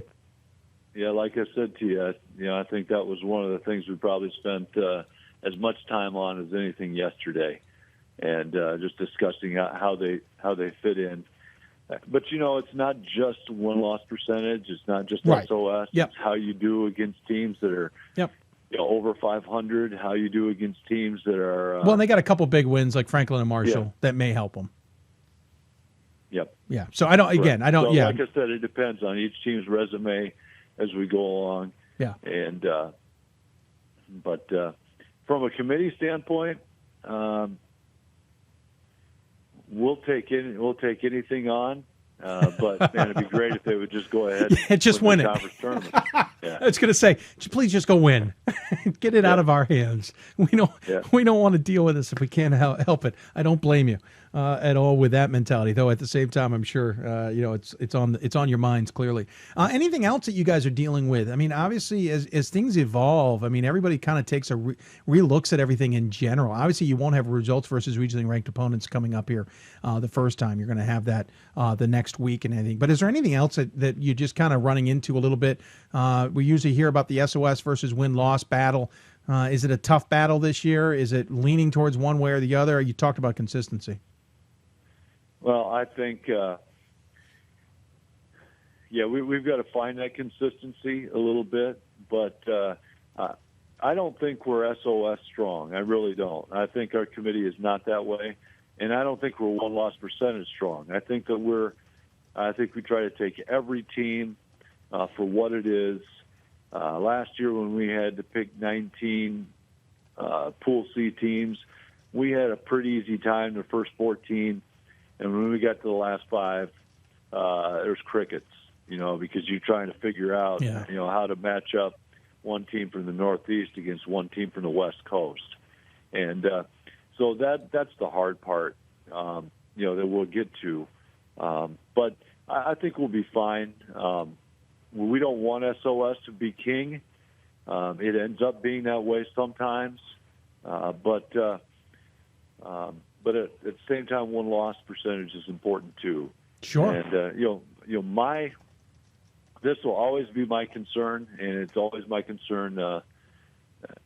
Every year I've been on this committee is we're going to try our best to have a good balanced tournament, and where you have some balance within the tournament, and make it as much of a national tournament as we can. And so that's stuff that is on my mind. To be honest with you, it's not something we deal with as a committee to this point because we're quite a ways from that. But it is something at least on my mind a little bit, is as far as making sure that the tournament has got some balance to it.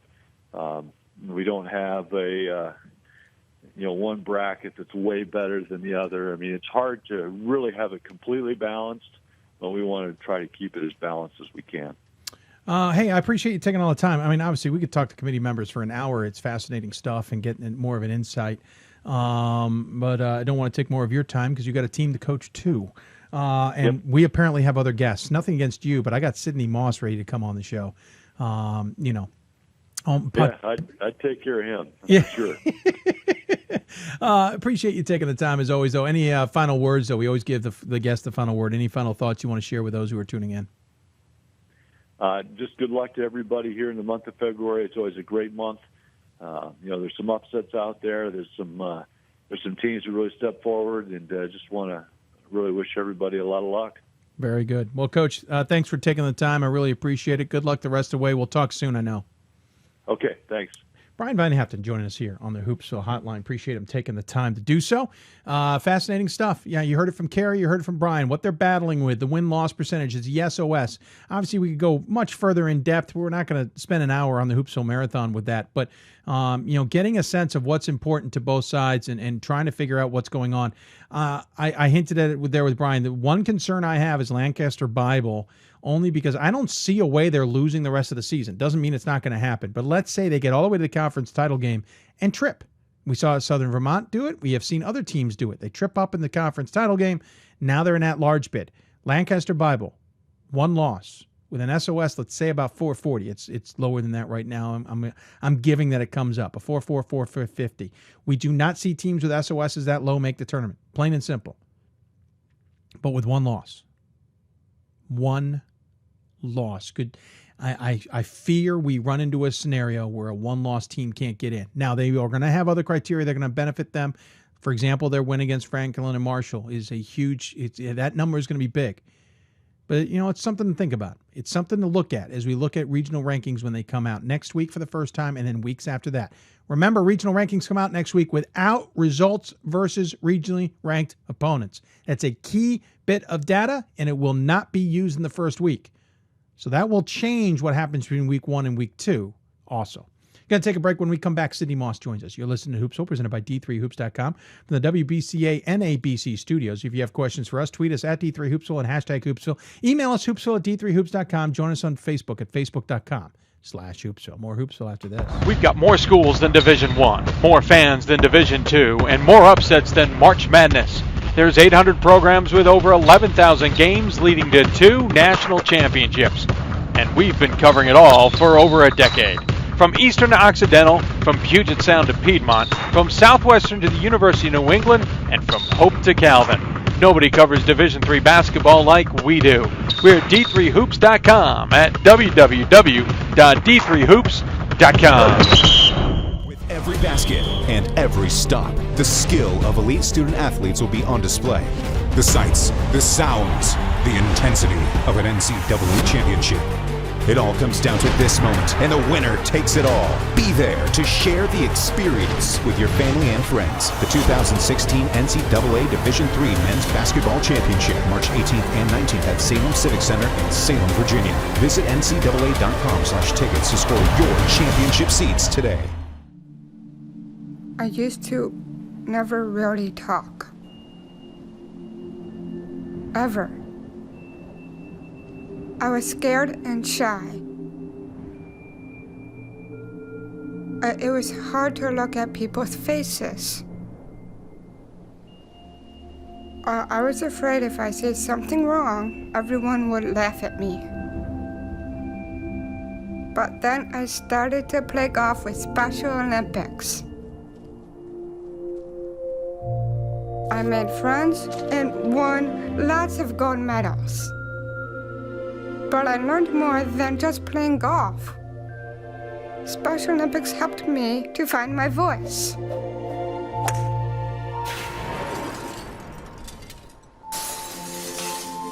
And now everyone else is speechless. Something I discovered in myself is that if I have a goal, I can accomplish it. It's a well-rounded experience. At a Division III school, you primarily a student athlete, so the school is really shaped around you developing yourself as a complete individual. It helps a lot that you have a family with your team that can guide you.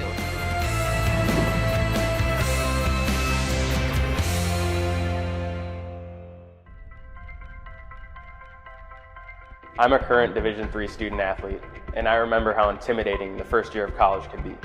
So if you're a first-year student athlete and nervous about coming out as LGBTQ, I pledge to stand by your side as your ally. If you can play Division III.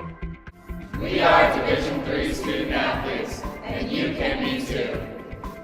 If you can play in Division III. Welcome back to Hoopsville. This is Danielle Donahue, Executive Director of the WBCA, and we are a proud partner and very excited about all the future broadcasts. Here's Dave. And welcome back to Hoopsville, everybody. Hope you're enjoying the show. If you have any questions for us, tweet us at D3Hoopsville or hashtag Hoopsville. Email us Hoopsville at D3Hoops.com. Join us on Facebook, Facebook.com/Hoopsville, etc., etc., etc. It is a Hoopsville Marathon Show. We're closing in on halfway point, but we're not quite there yet. Things have been moving along quite nicely, but that doesn't mean we don't need to pace ourselves. We're drinking plenty of water right now. We may have to go back to some coffee a little bit later.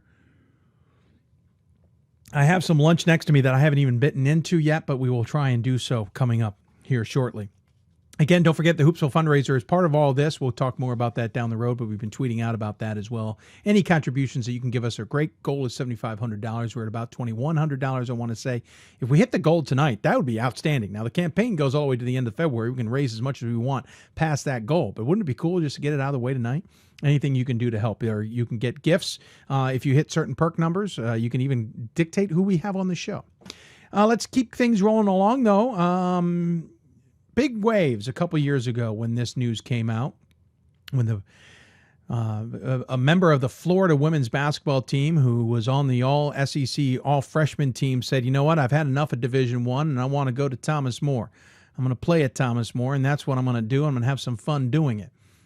Certainly caught a lot of people by surprise, and after her first year tearing up the floor, there were a lot of people saying, she's going back to D1, and I told them there's no chance. We're now in her third season in Division III, fourth overall. Now joining us on the Hoopsville hotline is two-time D3Hoops.com Player of the Year, Sydney Moss. Sydney, welcome to Hoopsville. Yeah, thank you for having me. I think we had you on maybe your sophomore campaign. I can't remember, way back when, talking about just the transition in general. I figured it was a perfect time to talk to you now as it kind of the regular season's wrapping up here for everybody in general. First and foremost, how's the season going in your mind?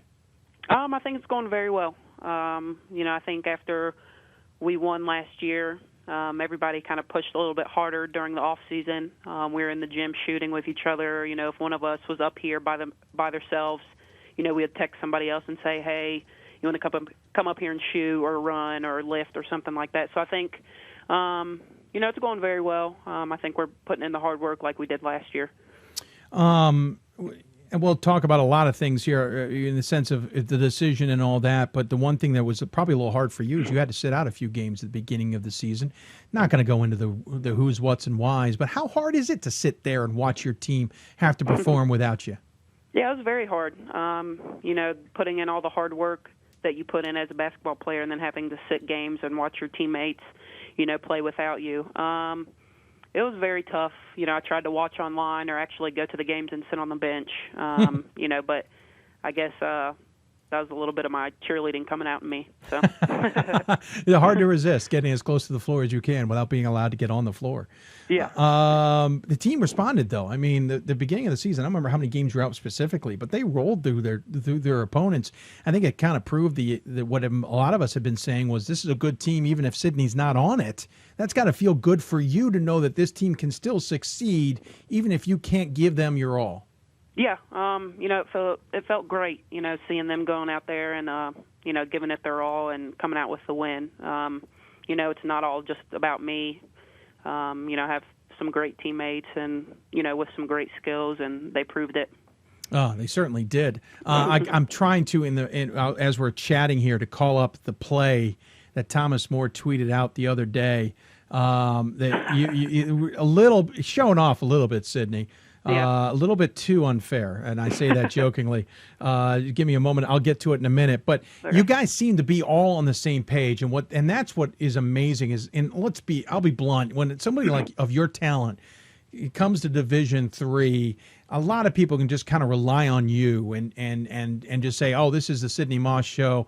We don't have to try that hard. But your squad as a whole seems to be really gelled around the fact that this is a team. And, so it's not just you. It's Abby Owings and it's Nikki Kiernan and Madsen Temple. All of them in double figures, by the way. Mm-hmm. And Santa Maria is contributing as well.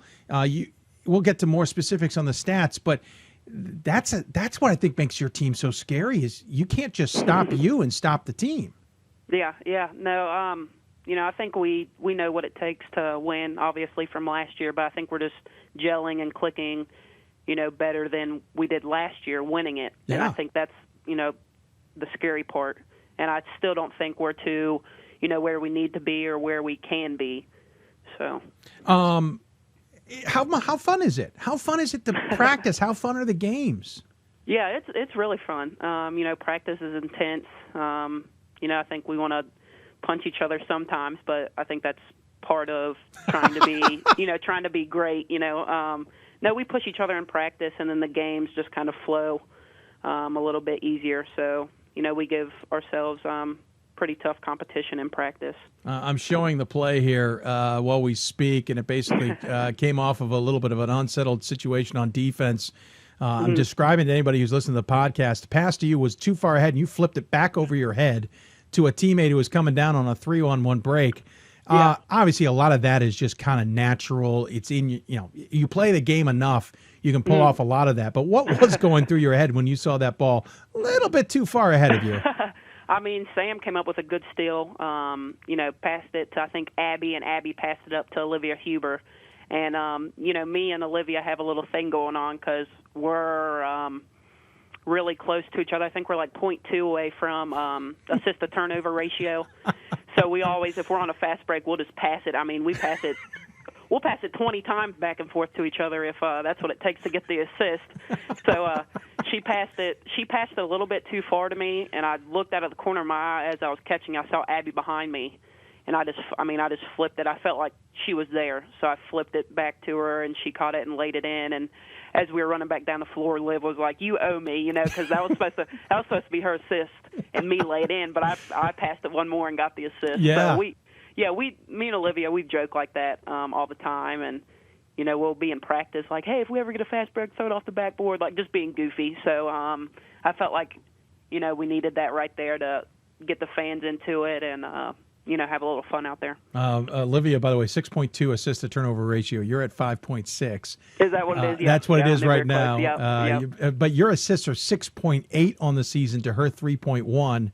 Okay, Abby Owings, by the way, 5.2 assists on the game, on the season. You guys certainly don't mind giving up the ball if you have to give it up. Right. Yeah. No, we don't really look at stats. I don't think that much. We just enjoy making passes and finishing plays for each other. Quickly, the one other thing that I found out that's interesting on the stat sheet is how different your stats are this season than in your career at Thomas More. Your scoring is down a couple points over your career. I think career-wise, you're 24.8. You're at 19.8 on the season. Your career assists are 4-something, but you're at 6.8 on the season. A lot of your numbers are down while your assists are up. What is there a change in mentality on your part, or is it just the manifestation of the game and the team? I think that I'm not having to do as much. I think everybody kind of is pitching in and contributing to getting the win. After 2 knee surgeries, I feel like Tim Duncan out there. So, I don't, I'm not trying to do as much to kind of save my knees for the tournament. But, everybody else is making great plays and, finishing the basket and stuff like that. So. How much pressure those on the team? You guys go on. Let's back it up even further. Your first year there, you're basically undefeated until you injured your knee, and were out, and it kind of ended the dream season of going undefeated and winning a national title. You come back in an amazingly quick fashion. Team goes out on a tear yet again, goes undefeated, wins the national championship. Now you're back. You've won 50-some-odd straight games. Your odds-on favorite, it would be an understatement, for winning another national title. How much pressure is on you guys, at least right now, and how much do you perceive is going to be on you once we hit the tournament? I think right now, we're just enjoying ourselves. I know in the back of our heads we all think that there's, a ton of pressure on us to win it again, and we have people come up, walking around campus and saying, hey, hope you guys win it again. I'll be there. I already got my hotel booked, stuff like that. But I think we just have to go out there and, give it our all and, figure out how to get back to the championship. Obviously, the conference isn't putting it. Well, it's put up a little bit of a fight, but you guys are smoking teams by about 40 points a game. It's a little on the crazy side. Yeah, 93-51. Certainly impressive to say the least. Would you be disappointed if you don't win another national championship? I haven't really thought about that. I do. I try to take it, we try to take it game by game, and figure out, hey, what we can do better to be great. And, I think we have that in the back of our heads, like I said, but we're just trying to take it, one practice at a time or one game at a time. Interesting decision. So you decide to come to Division III. You decide to leave the Division I life for whatever reason, and there's plenty of reasons out there. How's it turned out? Now that we're sitting here 3 years later, or I guess 3 years later, you're now, finishing up your senior campaign here at a Division III school. How do you think it's worked out for yourself? It's been great. Division I is very hyped up, but I enjoy Division III. In the classroom, I'm having the best grades I've ever had, and then on the floor, I'm just enjoying it. I get to work. I don't have the individual workouts like I did at Division I, but I get to come into the gym and shoot. Whenever I want still. So I think I've worked a little bit more on myself and my game, I think more than I would have at a Division I level. I don't know. I'm just enjoying it. I have love for the game again, and it's fun. So. Sure, and I can imagine that was the key, is having the love of the game back for you. And it's amazing how well the team is playing on top of that. What are your future goals? Do you see yourself going on to the WNBA? Do you see yourself being able to continue playing basketball, or has this been fun and you're going to go back, and do something different? If I get the opportunity to go to the WNBA or overseas, I'll for sure take it. I'd love to play at the next level, but if not, hopefully I can get into coaching. I would love to coach and stay around the game. So, but yeah, something basketball related. Trick question then. Where would you want to coach? What level? I don't know. Probably. Sydney, the right answer is Division III, isn't it? Yeah. No. I have a few contacts in Division I and Division III, Sure. obviously, but wherever it lands me, then it lands me. If it's high school, if it's just whatever. I just want to stick around basketball if I don't have the opportunity to play at the next level. So I know that this is not I don't think you have any regrets coming to Division III whatsoever. But did it play out like you expected it? Oh yeah, and more. I'm enjoying life right now, and playing the game again. And after 2 knee surgeries, I didn't think I was gonna be able to come back to it. After tearing my ACL, and I, went through the rehab process and came back. We won a national championship, so that was a dream come true. And then we're rolling this year after another knee surgery. Yeah. So it's great. I enjoy it a lot, and I have no regrets, like you said. Clearly, if you're going to get into coaching, I think you're going to need knee surgeries before every season, because clearly that's the kicker. That's what works. Yeah. Yeah, for sure. Definitely. Just throw the scope in there. Doesn't have to do anything. Just throw it in there. Right. Take a look at it. Hey, well, I really appreciate you taking the time to join us here on the show.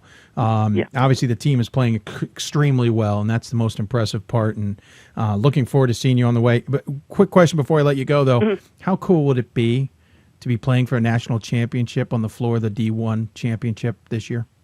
Yeah, that's going to be awesome. Having Division I, Division II, and Division III all in one location hopefully brings, more fans and more recognition to Division III basketball. So I think it's going to be really, really cool. Yeah, it'd be fun if you're there too.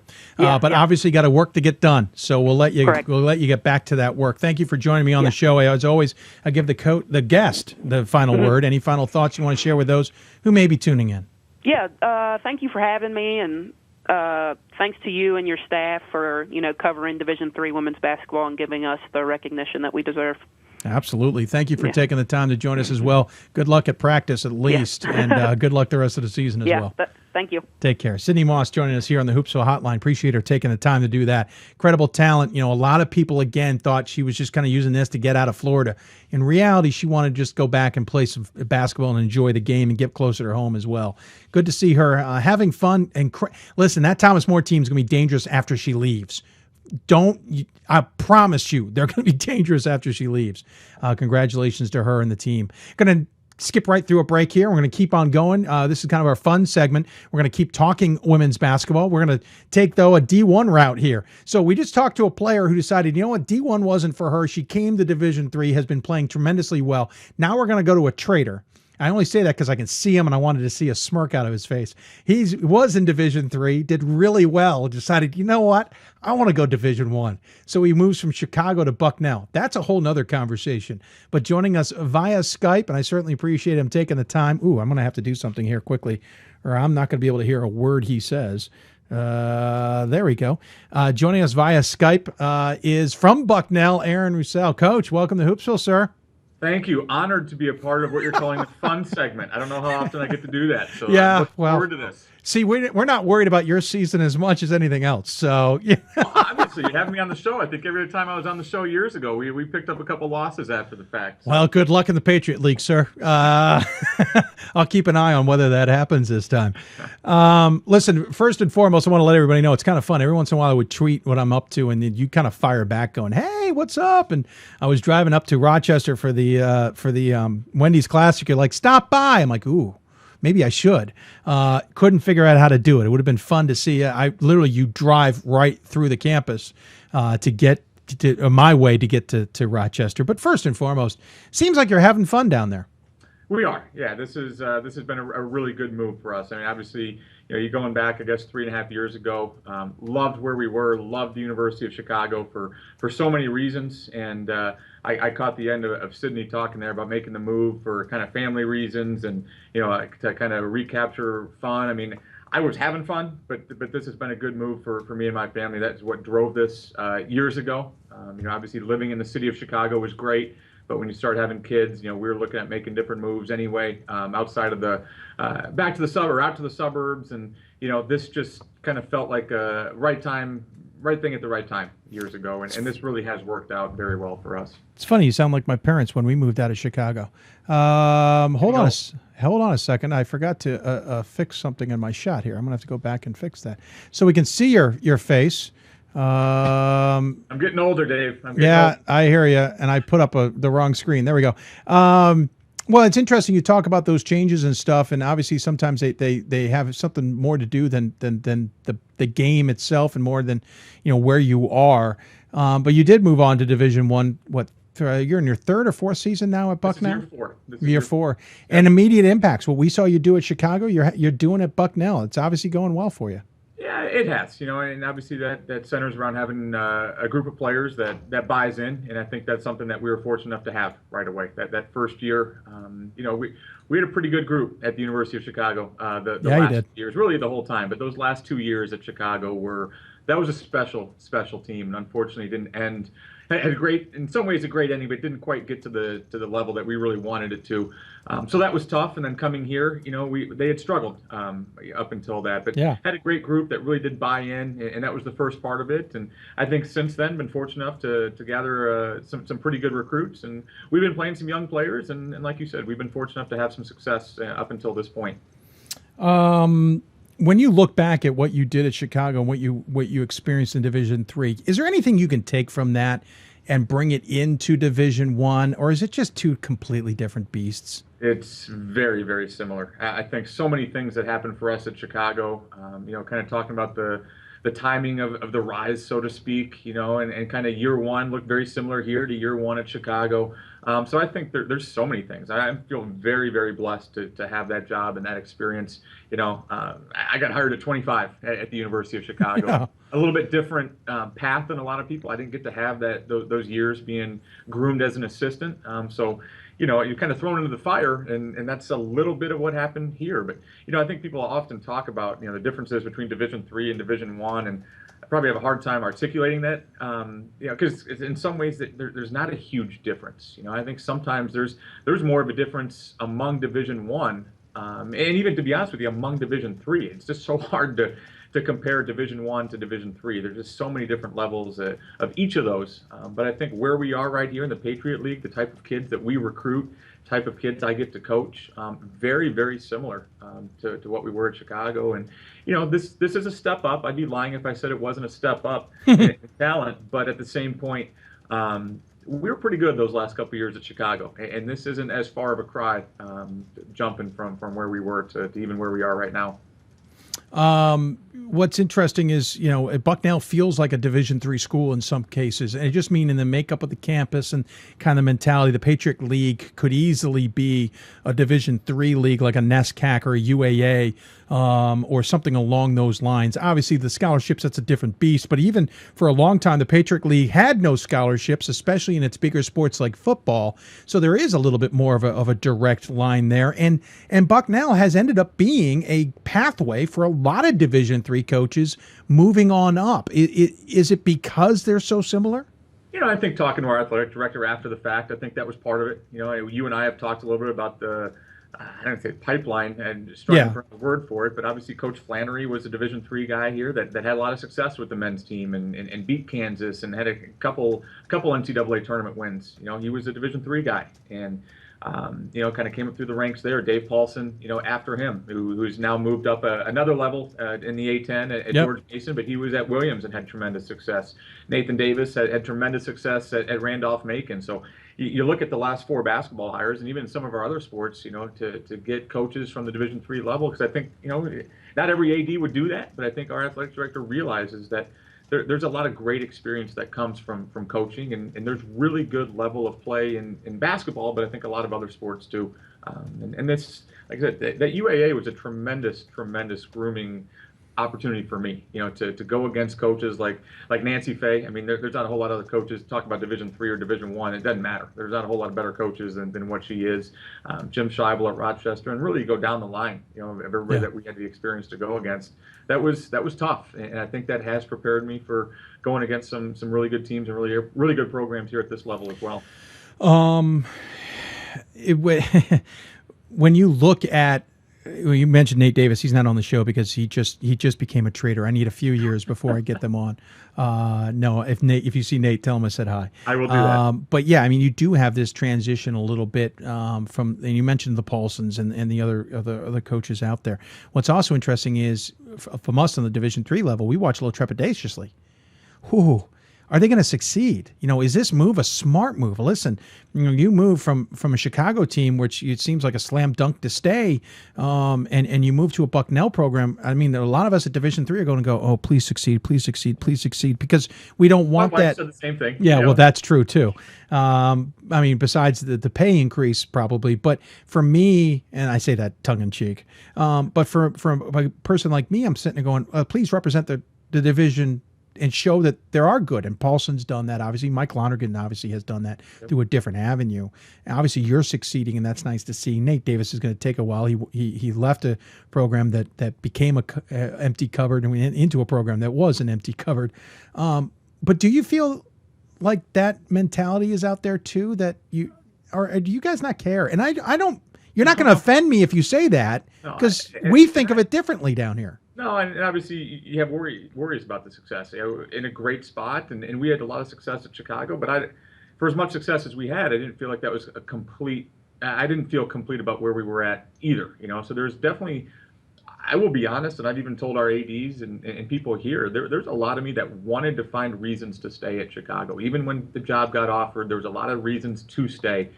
It had nothing to do, and I've said this to anybody that would listen, it had zero to do with the quote Division I, leaving Division III to go to Division I. It was everything to do with family. I hate to say that you moved to Division I to see your family more, but just the living situation and where we were. That's possible? In some ways, it did work out. And you look at the UAA travel, which is great, but those are some 4- and 5-day road trips that, it's just a little bit different. And it felt like the right thing to do family-wise. I think the reasons that we made this move has really come to fruition. I think the reasons that we wanted to make that move, it has worked out.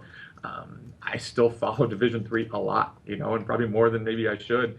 But there's still a passion there, so you want to represent Division III. But I think there's a lot of people that had kind of done that before me too. That Steph Pemper, and even in our league, had tremendous success at the NESCAC, and now in our conference at Navy. I'm very close with Scott Ruick out at Oregon State, and he's killing it. I mean, that might be the poster child here at some point. Win a Division III national championship. He loved Division III too.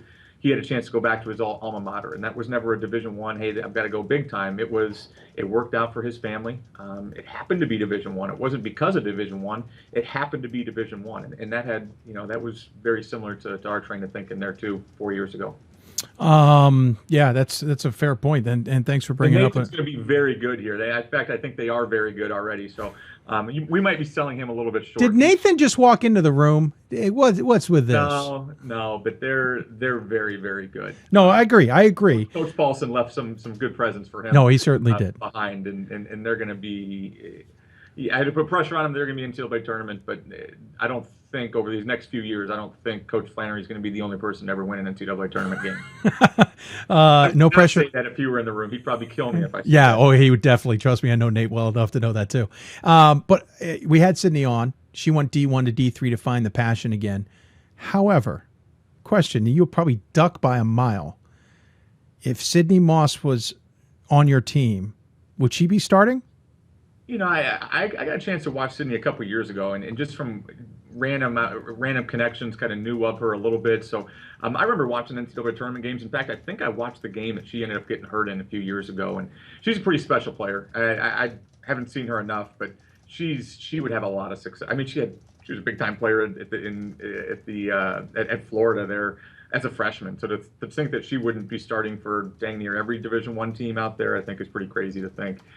You know, and even to be honest with you, we had kids at Chicago those last few years that, you know, I think maybe the program's gotten a little bit better here over the last couple of years. But, you know, those first couple of years at Bucknell, you know, you're thinking back to some of the players that you had at Chicago and almost wishing that they could be a part of this as well. So I think, like we said earlier, there's such a difference between the schools at Division III. You know, different conferences.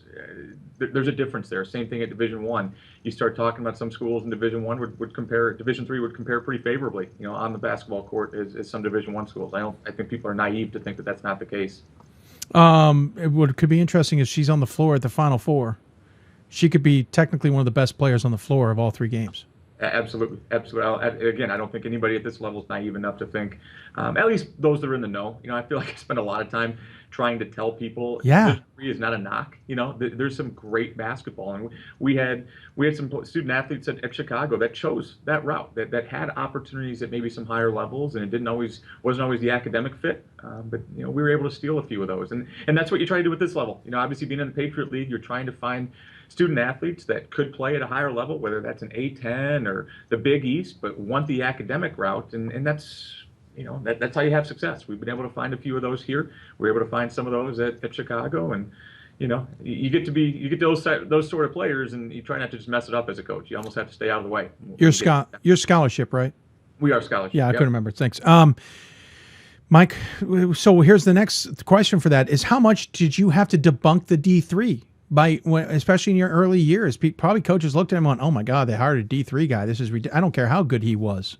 Yeah, and I think that probably still happens to this day. You sure. know, I go on the road, and I often joke and talk with Scott Ruick a lot at Oregon State that, you know, I think he took a lot of people by surprise that all of a sudden here's this quote Division III guy coming into the Pac-12, and now look, he's, you know, dang near top 5 program, right? Yeah. Knocked off Notre Dame. I mean, I think people that are in the know realize that coaching is coaching. I think, you know, maybe a little bit harder for people to understand that there really is great talent at Division III level.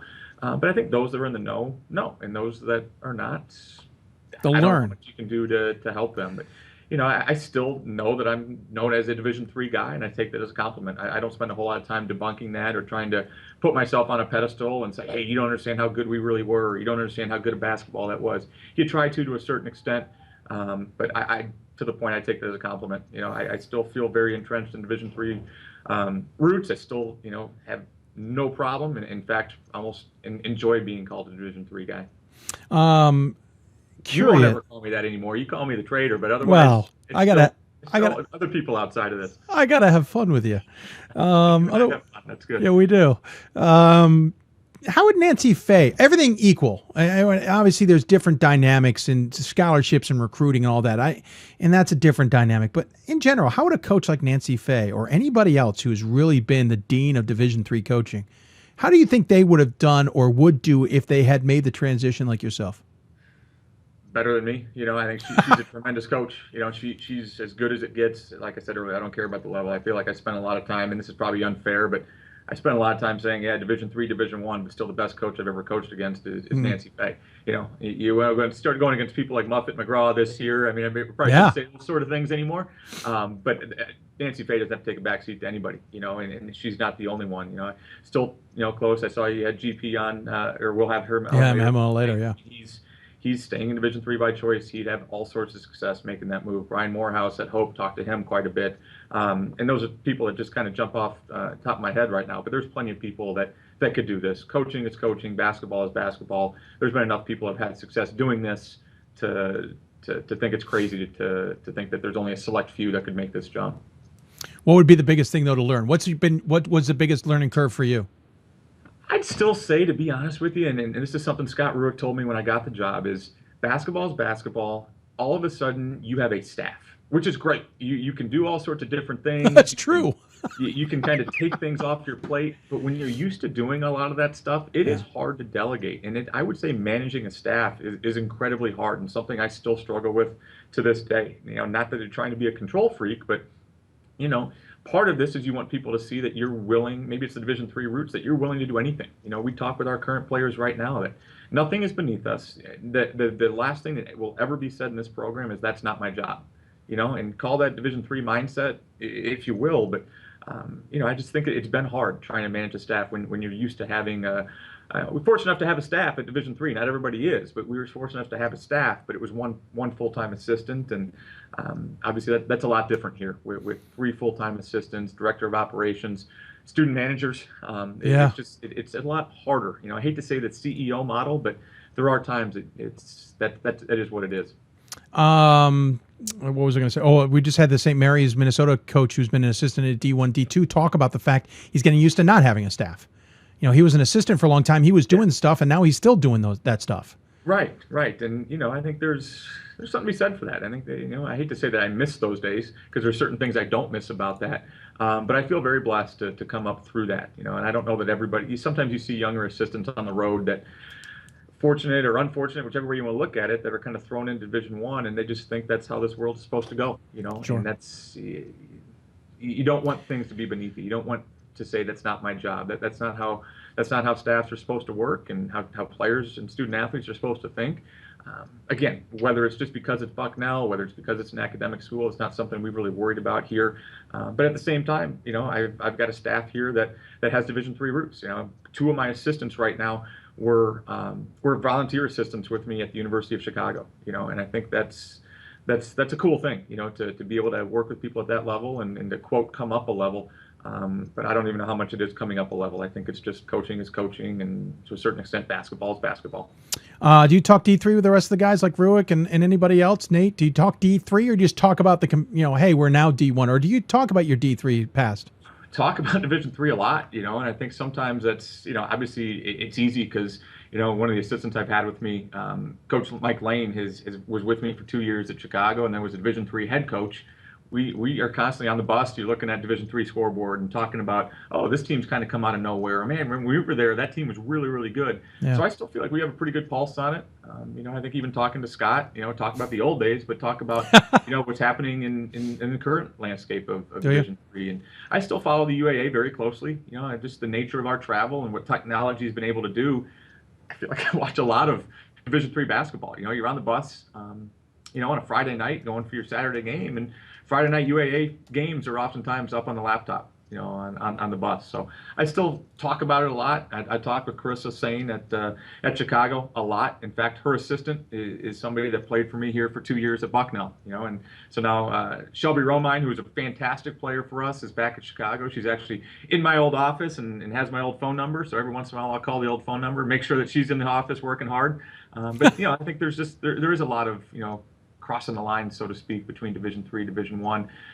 I think sometimes you focus on the head coaching roles, but I think there's been a lot of assistants that have kind of jumped back and forth. And again, I think it's enjoyable to talk to people that have those Division III roots, because we all realize that it's great basketball, and a lot of great things happening there.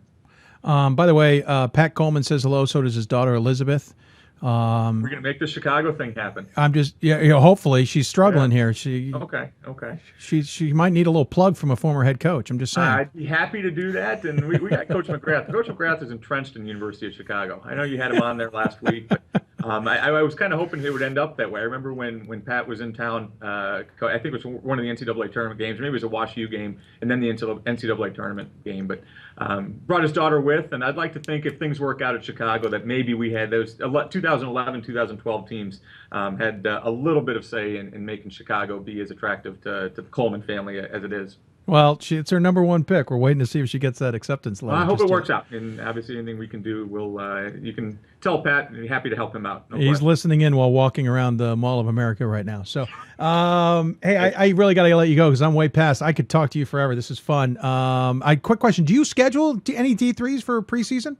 We haven't. Okay. A couple years ago with Jim Scheibel up at Rochester, almost worked out, and I think for that'd been fun. It didn't work, but I'm also smart enough to understand how good of a level of basketball that is. And I think you talk about the benefit. Oh, I know what that means. Playing there, and I think again, I think that's more of a compliment to Division III than having any sort of oh, absolutely uneasy feelings about where we are. But you have to understand the benefit of what we're doing here. And oh, to absolutely. be honest with you, sometimes those preseason games, we've just kind of opted to keep those closed. Sure. A lot of teams do those exhibition games. We've just chosen not to.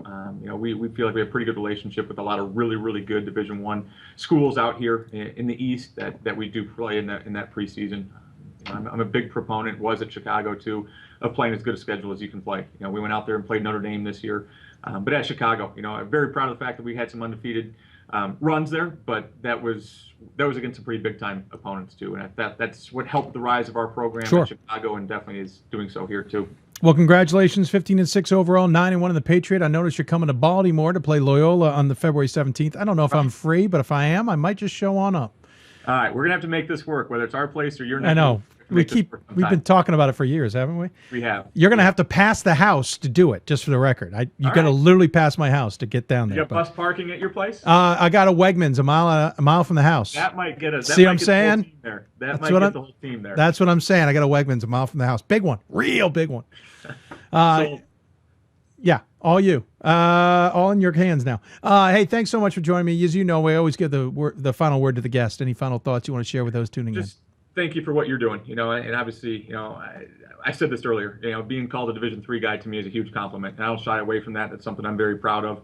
I hope I never lose that, and very grateful to Division III to kind of developing me, so to speak, the way that it has. And as much as I pay attention to you guys back during my time at Chicago, still do the same. And if it's not too late here, we're about to run into practice, but I will make sure I jump on here. And I think that $125 donation's coming your way. We got to get Coach Sane on there one of these days with you as well. She'll probably kill me for saying that. Yeah, but she's going to kill you. Get her on the show for you, and I'm honored to be a part of it, and want to make sure we're helping you guys as much as you can, because you guys do a tremendous job. Thank you, Aaron. I appreciate that. That's awfully kind of you.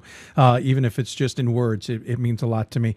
Tell Scott, tell Nate, tell the rest of the gang we all said hello. Don't be strangers.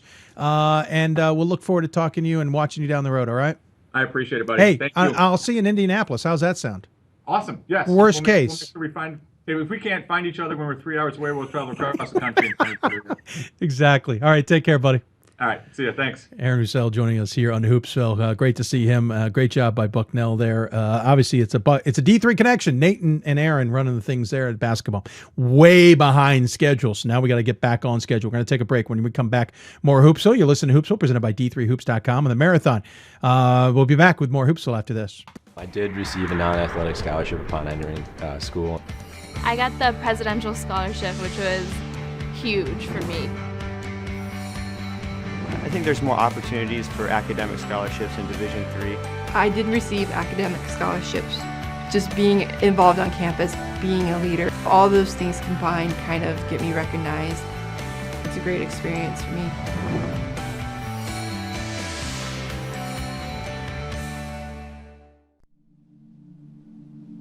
I used to never really talk. Ever. I was scared and shy. It was hard to look at people's faces. I was afraid if I said something wrong, everyone would laugh at me. But then I started to play golf with Special Olympics. I made friends and won lots of gold medals. But I learned more than just playing golf. Special Olympics helped me to find my voice.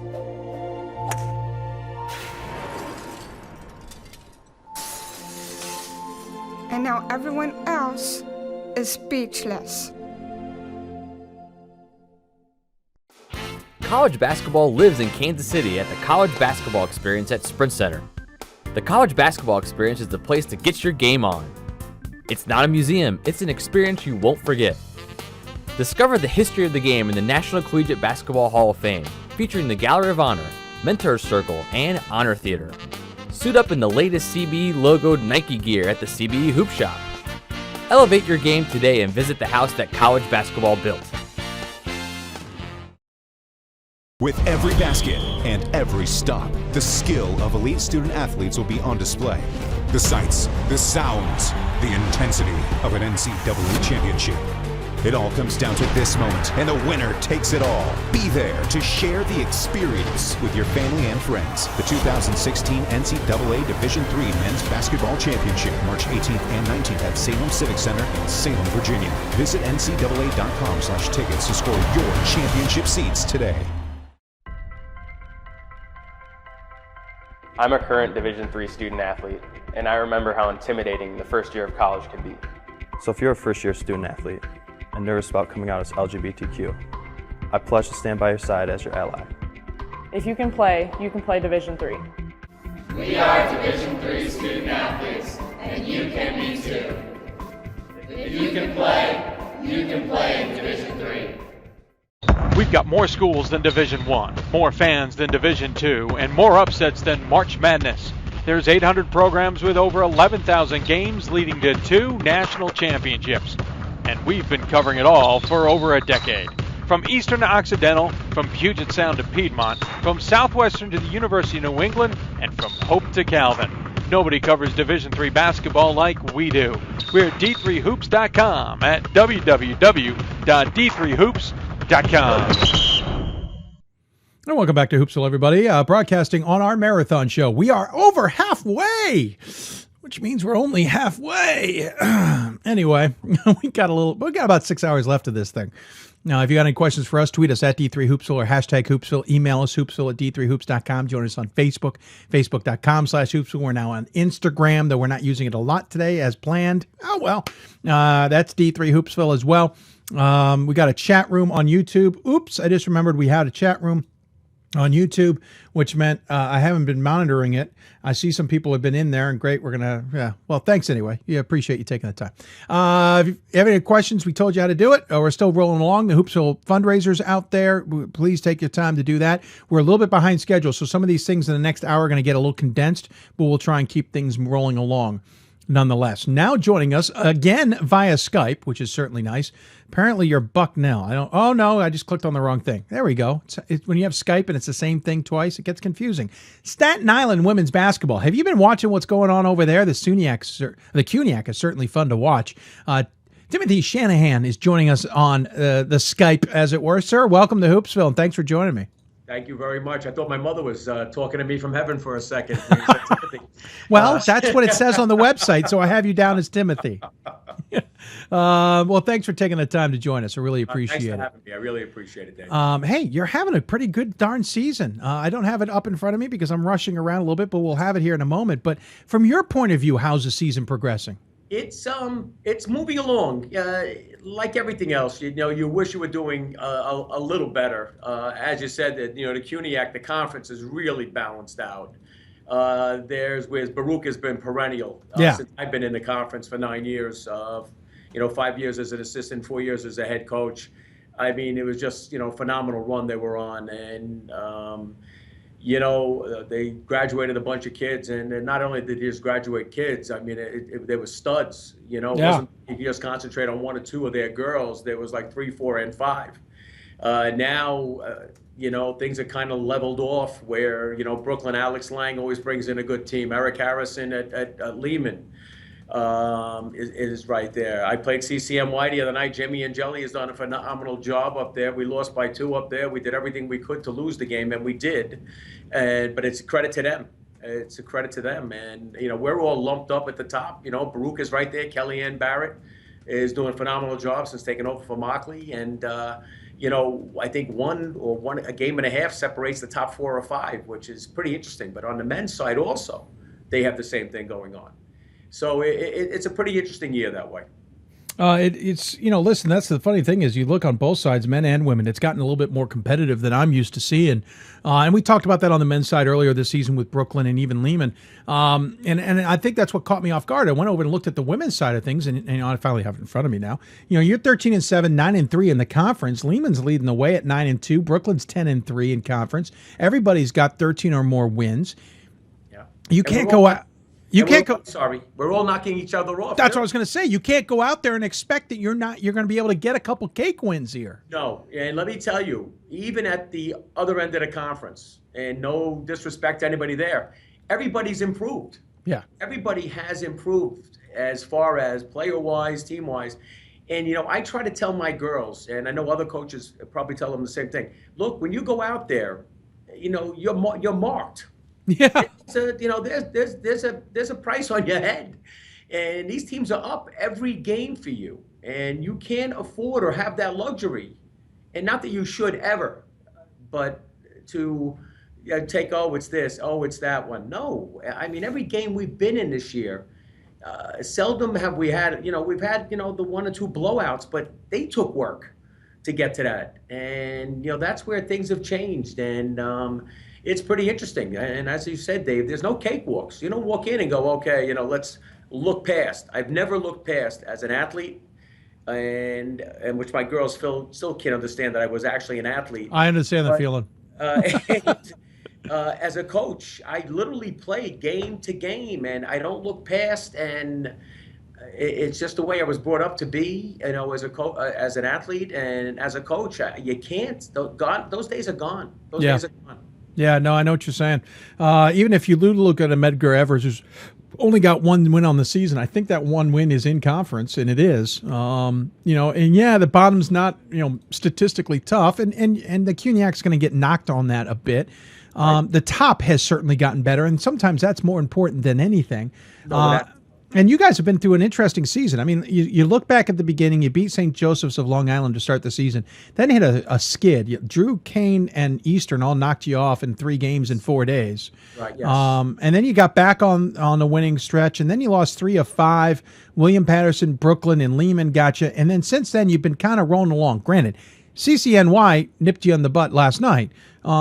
But the rest of or not last night, it was a couple nights ago. But the rest of the way, you've been playing some consistent basketball. But what's the message to the team? You got 4 left here. You're still jockeying for position. Oh, without a doubt. And I told the girls, and you know what? I play, I don't know if you've ever had the opportunity to watch us play. Tried to. We play a very, very big transitional game. I press all over the court. I pick teams up man to man. Anybody who's out there knows the way I coach. These girls go hard for 40 minutes. And I mean, they go hard for 40 minutes that a friend of mine remarked to me the other day, how do you get them to do it? And sometimes I got to be honest, I don't know. But I told them this is the first team in the 9 years I've been here at the College of Staten Island where they literally, every single game, they have it. They control their destiny, literally. From the other night to the game against Brooklyn, we played over the weekend, which was a great game. We had a 19-point lead going into the 4th quarter, and I turned to my 2 assistants and I said, I don't like this. And they kind of looked at me like, what? And I said, I don't like this. And sure enough, Brooklyn, Alex does a great job with his team there, and they came right back at us. I don't think we scored a field goal, believe it or not, in the 4th quarter. And we just sustained on foul shots and defense. Wow. But this team literally controls their own fate, game to game. And they've had some adversity. For the 3rd year in a row, I lost my point guard. Oof. And I have my top scorer, Chrissy Passatoro, is going to play the point. I have one of my seniors, Victoria Gallinaro, fills in, going, but you're moving it around. And I lost one of my other top players.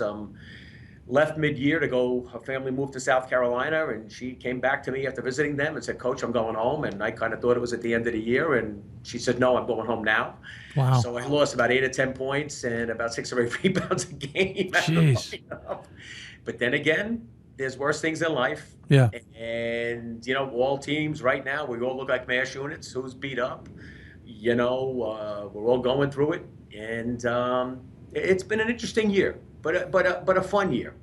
I look at your roster, and I think Passatoro he's got some type of exemption because you apparently forgot that you're only supposed to recruit on the island, Staten Island, Staten Island, Staten Island, Staten Island, and then there's a Brooklyn and a Roosevelt, New York, in there. She's born and raised in Brooklyn like myself, and so you're both lost. Kind of, sort of like. Yeah, it's tough. I'm in a unique position out here because we're landlocked, and when you go recruit in Jersey or you go recruit in Brooklyn, there's a Verrazano Bridge toll, a Goethals Bridge toll, there's an Outer Bridge crossing toll, a Bayonne Bridge. You getting my drift? Yeah, I get it. You got to pay to get on and off this place. Yeah, you do. Try to talk to people about coming out here, and they might not want a dorm or they might not want to have an apartment. It's a tough sell. On the other hand, this is a hotbed for basketball, and where I go to watch a kid play, and I go out there and I see ones and twos out there from various places, and you have your friends, you grew up with and people you've made associations with over the years, and who are you looking at? And they're looking at the same kid you are, and you're going, okay, this is not boding well. So the one good thing is, look, I sell the school, I sell the education you're going to get, I sell the price of the education you're going to get, and I also tell them how I run my program, and that's helped. I mean, I try to run this as close to a D1 program as possible. I've taken a few things from other coaches, how they do things. My son Jack plays for John Alisi at Baruch. Oh, okay. There's a few things John has done away from the court and how he treats and handles things pre-game wise, and I've taken. I've, like all coaches, I heard Coach K say, we don't rob, we borrow from each other. And I try to do the best for these girls and give them what you can because, Dave, at this D3 level, there's a lot more than just playing ball. They got to keep up academically. This school is not a ground ball to be at. A lot of them work. A lot of them have family issues. And we spoke about my one girl, Frances Gonzalez. She lives in Long Island. And I could count on two hands how many times in the 3 years she's played here, she's missed practice or there's been a problem. And that's coming from Roosevelt, Long Island. She doesn't dorm here. That's taking trains. Remember the movie Planes, Trains, and Automobiles? Oh, yeah. It's her life. She's training it, ferrying it, bussing it, and you never hear a peep out of this kid. Her playing time is minimal at best, but probably one of the best practice plays I've ever had in my life.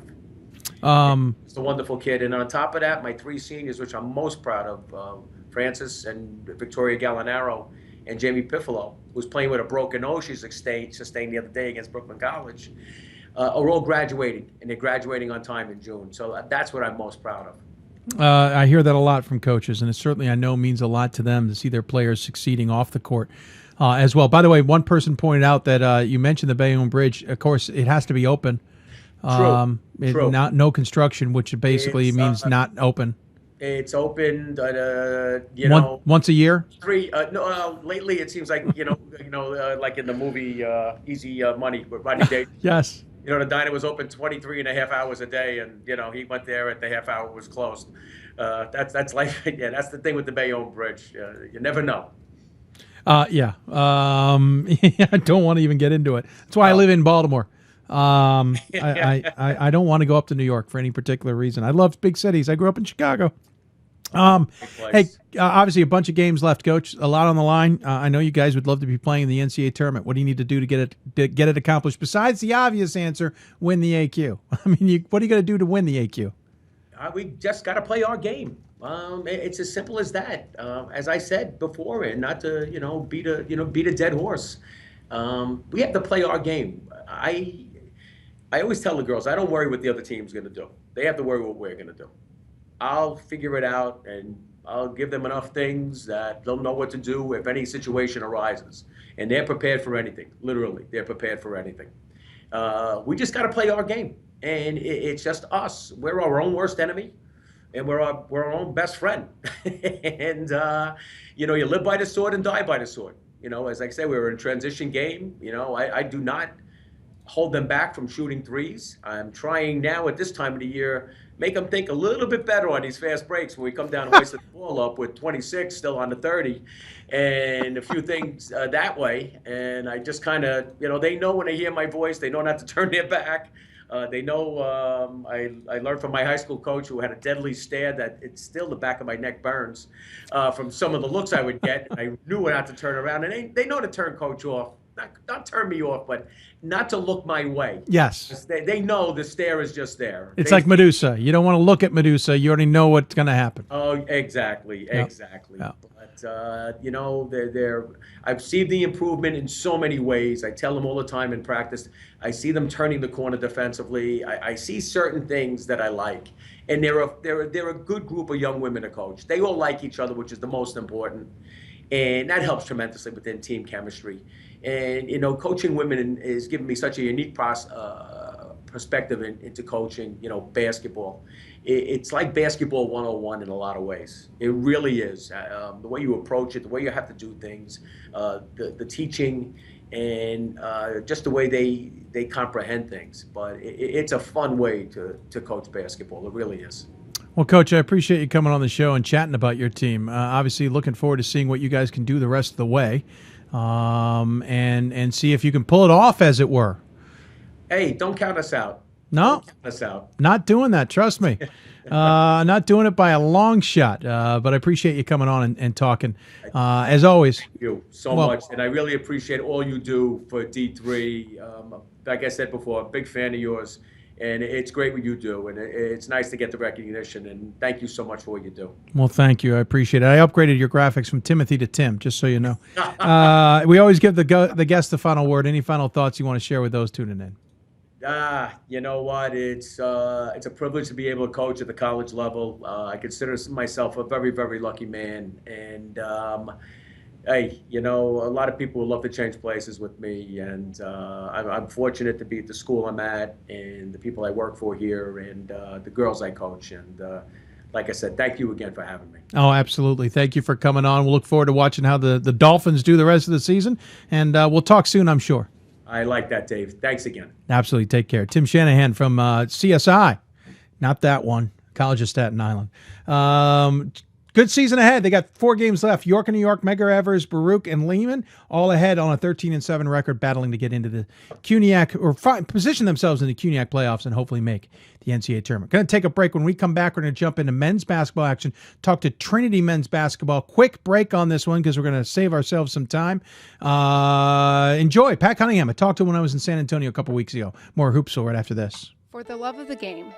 But for those of us who are Division III student athletes, it's more than that, a lot more. Sure, the game is important, but as we work so hard to build both mind and body, it's more about team.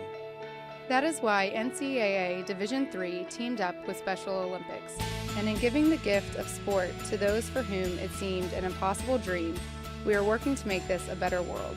Help us keep that dream alive. You can make a difference.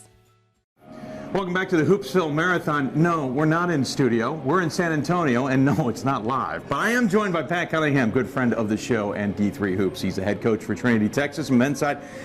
Considering this is taped, we're going to be a little bit more generic, but this is a special NABC Coaches Corner here on the Marathon Show. And thanks for joining me, my friend. Dave, I appreciate it, and I hope you're enjoying the San Antonio weather here in January. Yeah. Well, I came down here in January for the NCAA convention. The weather pleasantly surprised me. I'm enjoying it. It's our fall season. So I'm so sorry for you. I now understand why you came down here. Exactly. It wasn't for the coaching. It was for the weather and for the location. Yep, it was a lifestyle change. Exactly, and I don't think it has hurt you at all. No.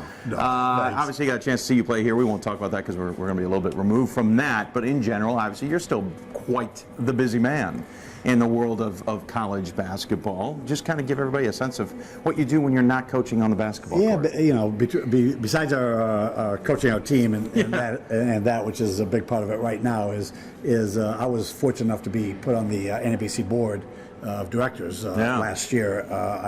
I followed when Paige Moyer went off after being president. Paige dragged you right on. Oh, it's a tough act to follow. Let me tell you. So, but Charlie Brock and Gary Stewart are the other 2 Division III members on there. So that's really been fun. We've had 2 meetings and a couple of conference calls, and it's interesting seeing that group work. And the biggest thing about that, to be honest with you, is it's great seeing those people in that room having a passion for the game of basketball and the betterment of the game, and whether it be rules or whether it be recruiting, or whether it be at that level, going into the pros, which it doesn't affect our kids. This doesn't bother you at all. But it's fun to see those conversations and how passionate they are to try to get the game better. That's something interesting too. Is I know when Gary came onto the board, there was kind of something because he had been in D1. They wanted to keep him on the board, and a lot of people thought, well, geez, when Paige goes off, we're going to go back to 2 in Division 3. It's nice to see that they've left it at 3. They've kept that number alive. That's respectful to the division, and the guys like Brock and Paige, who've given so much to the board so far. Yeah, absolutely. And you know, I think Jim Haney and Reggie Minton and those guys, they appreciate the Division III guys and the input they bring to the board. And a lot of the issues don't concern us, but the basketball issues, we bring a different perspective. So, absolutely. And it's nice because, again, they've committed to keep Gary on through his tenure, so when he goes off, we probably will go back to 2. But until he goes off, at least it won't happen prior. No. So that's nice. What gives people some idea of what the board kind of does? You kind of touched on it just there. Obviously, there's basketball-related issues, and there's obviously events and stuff like that go on. But what's the driving force behind the board? Well, again, it's about the game of basketball. That's what the NABC is about, and whether it be again the convention where it's our culmination, the Final Four, and our convention to better ourselves as coaches, or whether it be issues, at any level, from high school through Division One, any issues they deal with, and then they deal. The one thing that Jim and the board really gets involved with the legislation end, the NCAA. They've just developed a great partnership with the NCAA in trying to whatever issues there are for basketball, the NABC tries to weigh in from the coach's perspective. So that's the biggest thing. One thing in Division III we know very well is you guys have a very good relationship with the NCAA, and especially the men's basketball committee. You may not agree all the time with what the men's basketball committee may decide, but you guys have a relationship where you can hash that out and have that conversation. It's almost something that seems like other sports and even other sides of the same sport might want to try and adopt and take on. It seems like it works for the benefit of everybody. Yeah, and I can't speak for other sports at all, Dave, but from a basketball perspective, whether it be the championships and Lisa at the NCAA, there's just such a great relationship from the NABC, from the Division III coaches, the Congress, and their respect for us and our respect for them and what they try to do. As you say, we don't always agree with all the decisions. One of the biggest ones is and they're It'd be fighting too it too. easy if it would be. Yeah, exactly. But there are ones that that they vote on all sports, and in basketball it gets caught in that. Yeah. But I think again, I think from Dan Dutcher on down at the NCAA in Division III is I think basketball has worked hard to try to develop that relationship and try to help them and them try to help us. And you're saying that there's one that you're pushing that they even agree with. I'm suspecting that's the transparency.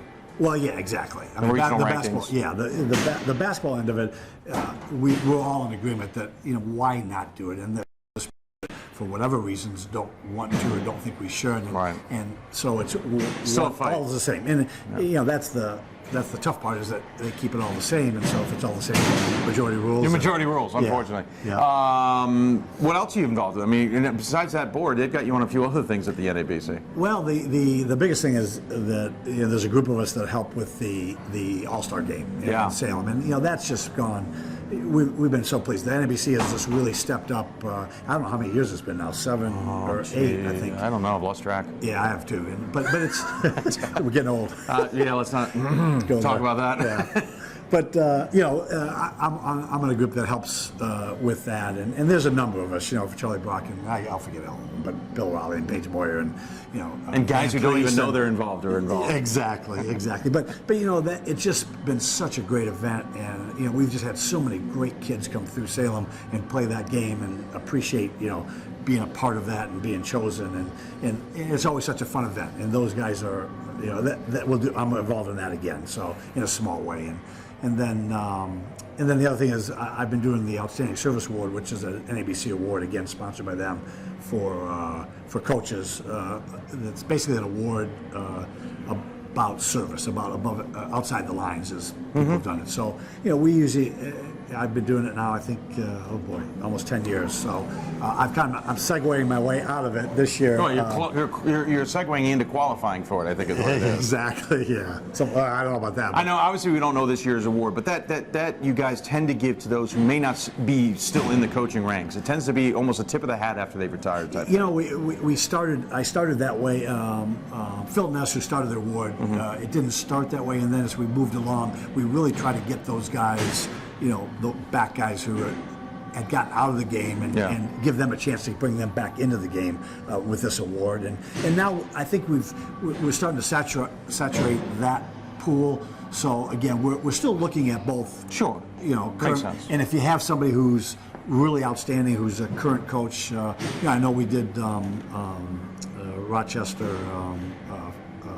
Oh gosh, my mind. Oh, Mike Neer? Mike Neer. Yeah. He was at Rochester, then at Hobart. Yeah. So, but he had been in a long time, and so we're still looking at some of those people as well. But for the most part, you're absolutely right. We've tried to honor those guys as they've, gotten out of the coaching part of it and thank them for their, not just coaching, it's more for their service to the game, service to the NABC, service to their community, those kinds of things. And then they're honored at the NABC All-Star Game because they're technically the coaches for those teams. Though I don't know, is that an honor for them sometimes? They love it. We haven't. It's not the current winners. It's past winners. Yeah, right. And they love it. They've had a ball with that, Dave. As you say, it's an honor, is it a curse? But they've had fun with it. They've had fun with it. Was it Albion's head former coach? Mike Turner. Mike Turner and who was the other one? It was Mike's arch rival, basically. I'm blanking on it now. But it was a great moment just watching those guys coaching against each other. Yeah, it was always fun. And then we brought the two Ohio guys back, Gail Doherty and my mind just looking camping. Don't worry, my mind's been clearly escaping me too. But it's funny because we try to, if possible, guys that know each other, to bring them back together to coach against each other. How important is it? Something you guys make Salem special is because you make it an NABC event.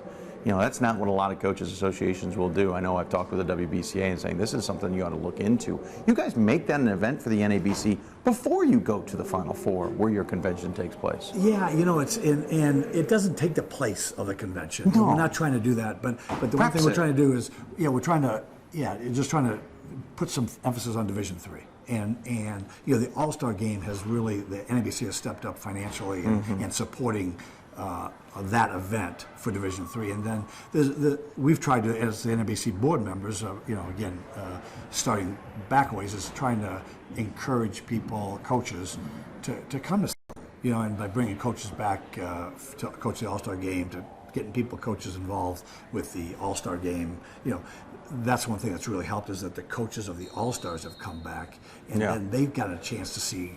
Boy, how great that event! Yeah. Carrie Harvey-Cutt and his group, they just put on such a great event. You know that, and by bringing those all-star coaches in, a lot of them, their institutions will support them to come and support their kid in that event, their players. So we've gotten a number of coaches that have never been there and able to say, "Wow, what a great event this is!" Those of us that have been there a number of times. I wouldn't want to miss it for the world. So it's a great event. It's fun. This will be my 16th straight. Wow. I know. I actually can't believe it's going to be my 16th straight. If I could, that just math alone is amazing. Obviously, you get a good pulse of what's going on in Division III. We're not going to talk about who's the best because we're talking a couple weeks before we're actually airing this interview. But how much has changed just in the last couple of years? I've been talking about all season the parity in Division III men's basketball. And it just gets deeper and deeper and deeper. It's, Dave, you're so right. It's amazing because it's, there's so much. And I'm like you. I'm voted on the top 25. See, he admitted it. Yeah, I did. I admit it out loud. He admitted he's a voter. See, I'm not the only one. I've been doing it too long and probably should. But I don't usually tell anybody, but you said it, so go for it. I don't mind. I don't mind people knowing. I know a number of people, coaches, a lot of coaches. Don't worry, he forgets his ballot. Exactly. He puts it in. So you can ask him all he wants. He's going to have to look everything up. But the amazing thing the last couple of years is that, the two things that just jump at me, because, the nice thing about doing that is I look at scores and I look at other teams and I look at, and having coached in the UAA and our team, sure. Our team, we've been really fortunate because our team has gone to tournaments. We went to years in Baltimore. We go out to the West Coast. So I get a chance to see live a lot of different teams. We held a 10-team tournament here and brought in teams from the Midwest. And, Yeah. You know, so anyway, but doing that really has forced me to look at other schools and much as you can attest to. I mean, you know, it's amazing. As I tell people, as I talk about it, is that, you know, there's 3 or 4 or 5, you know, I think teams that have kind of pushed themselves to the top, maybe 6, maybe 7, but then. You know, and even those teams aren't that much above that next grouping. And I can't tell you how many times, I'm sure it's like, I don't know. It's like there's so many teams that are you know, between, you know, 10 and 40 or 10 and 35. 50. You know, yeah, it might be even 50. Is, you know, it's just, you know, teams have just gotten better. You know, the players have gotten better, the coaches have gotten better, you know, all that stuff is talent. The talent, you know, it's just, and so, yeah, I think that, you know, we see that every year. I think the last 3 or 4 years, I think that I've seen it even more and more and more. And it just makes it exciting, as much as it might be frustrating for you and I as voters. I've said it. It's exciting to see out there that any given night I can turn on a game, and I don't know how that's going to turn out. Exactly, and you know, it's amazing because as a coach, you know that rival games. Oh yeah. Especially on the road, you know. Yeah. You're going to lose those games. Yeah. You know, you're going to lose, especially, you know, good conferences. And I mean, those games, you know, I don't care how good you are, how ranked, you're going to lose some of those unless you're just unbelievable. And even then, you may slip once or twice. So, and as you say, you know, there's so many teams that on any given night they're going to come out and beat really good teams. It's fun to watch.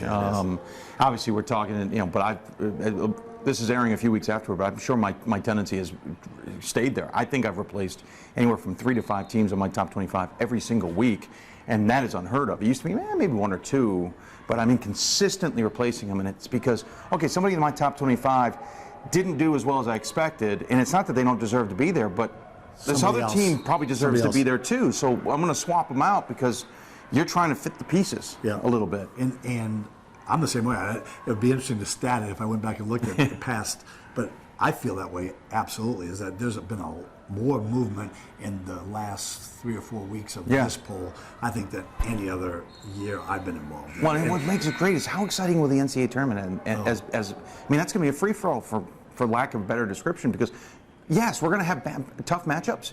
We're going to have tough matchups in the first round, not because it's a bad bracket, but because everything's going to be a tough matchup. Yeah. It's just going to be, it's so wide open. Well, and it's funny because we were down in Florida at a tournament down in Tampa, and Buena Vista was down there, and you know. You saw the chair. Oh, yeah. Hi, Brian.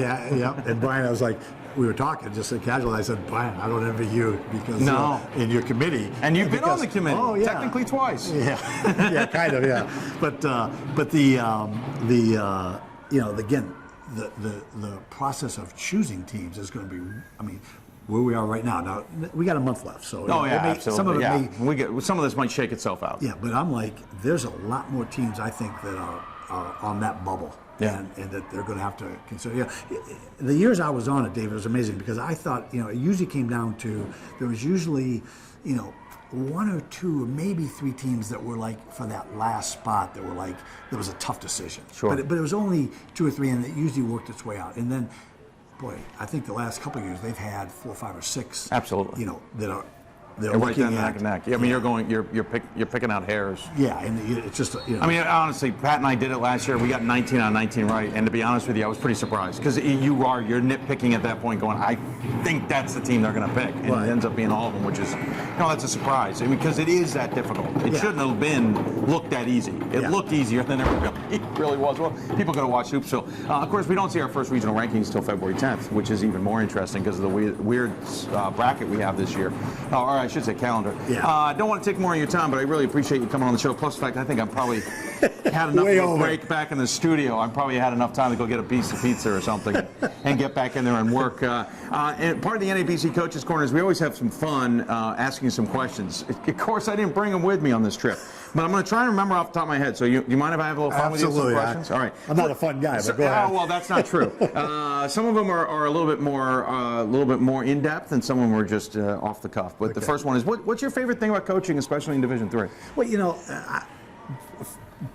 by far, it's the interaction with our players. I mean, I've met so many great kids, and watching them grow up, mature and grow up. And, like last night at our game, we had, 7 guys who had graduated from here and were back for the game. And that, to me, that's the fun. Yeah. That's the fun of it. Working with them now, but then seeing them when they grow up. We heard Glen Robinson say that a few weeks ago. After his 900, he said all these guys were in the stands for that, but I see their kids, and now I'm starting to, I can see the difference. Yeah. Biggest pet peeve that you have as a coach? My biggest pet peeve probably is I hate organizations where everything has to be the same. I wish that that they could do things that's best for each, whether it be sport or whether it be, individuals or whatever. Okay. And the one thing that gets to me is that we got to do things cookie cutter rather than, doing what's right or what's best. It's interesting. NCAA at the convention, they did a straw poll. Should we have all the sports have the same exemptions? Overwhelmingly said no. That's awesome. That was a straw poll, though. That doesn't mean necessarily they what won't they'll vote that way. It No. might come out differently, but still, a straw poll was overwhelming. Of course, student athletes can vote in that thing, so it's a little bit different, but still, very interesting. Rule or nuance? Now, granted, we've had a lot of rule changes this year, but rule or nuance to the game that you really appreciate, that maybe not everybody can truly understand? Well, I think the biggest thing, and I don't know how much effect it has, but the biggest thing I think is the taking away as much contact as you can and try to make it a game of finesse, a game of skill, a game of movement. It's the game I think has started to become too much of, whether it be one-on-one or just drive or just, and I like the fact that they're trying to get the game back to where people have freedom of movement and people the offenses can do things and that the defenses a little can less still play. rugby. Exactly. Thank you. Speaking of that, again, with the caveat that we've had a lot of rule changes obviously going into this year, any rule that you'd like to see either added, removed, or changed? Yeah, it's a no-brainer for me. The one rule, and I'm not sure if it's a rule. Yeah, it is. Well, okay. Well, okay. The thing I think that we should do is I wish we would get on the scoreboard, we'd get rid of team fouls. Don't put that on the scoreboard.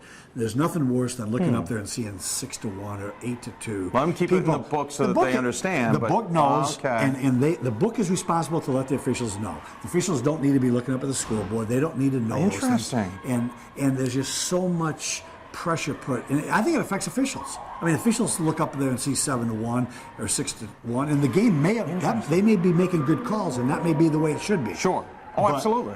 But they may not. Subconsciously, they may shift because they didn't. It's 6-1. Absolutely. And of course, we hear fans all the time. Hey, it's 6-1 before. It's not necessarily the way the game. It could be the way the game's played. Absolutely. Yes. So I wish they would take that off, and then you'd eliminate that. If I were to talk to your wife, what would she tell me drives her, or would want either you to change as a coach, or drives her nuts as watching you on the sideline? That's a good question. And by the way, I probably will be talking to his wife sometime later. But this is just for now. You will be. Actually, you will be. That's right. So we'll have after we come back from the break, I'll tell you what she really said. Yeah. That's a good question. I think every once in a while, and I'm less and less, is it used to be when I go ballistic. It embarrasses her. I see that. Whether it be officials or my team or whatever, it's just, it's sometimes I can't just help myself, and she just shakes her head and says, Pat, grow up. The antithesis of the question was I was at Oswego and I saw Jason Leone coach, and I just happened to sit directly in front of his wife. Didn't know that at the time, and figured it out, and he had done something on the sideline. She made a comment, and I went, I've got the question I got to ask. So that I can totally get where you're going there. That's a great. However, on the flip side of that, if I were to go to your assistant coaches and ask them, what would they wish you would change as a head coach? I think they would say they wish I was more the glass is half full rather than half empty. Okay. Because on the bench, I'm just constantly like, oh my gosh, can we make a shot? Can we do this? Can we? Pat, it's 3-2. Right? Yeah, exactly. So I think that would be the biggest thing. Is there something you can say to a ref? And by the way, I saw you work on the refs a little bit at this game. Anything you can say to a ref that will get the message across, walks up to the line, but will not cross the line to get yourself a tech.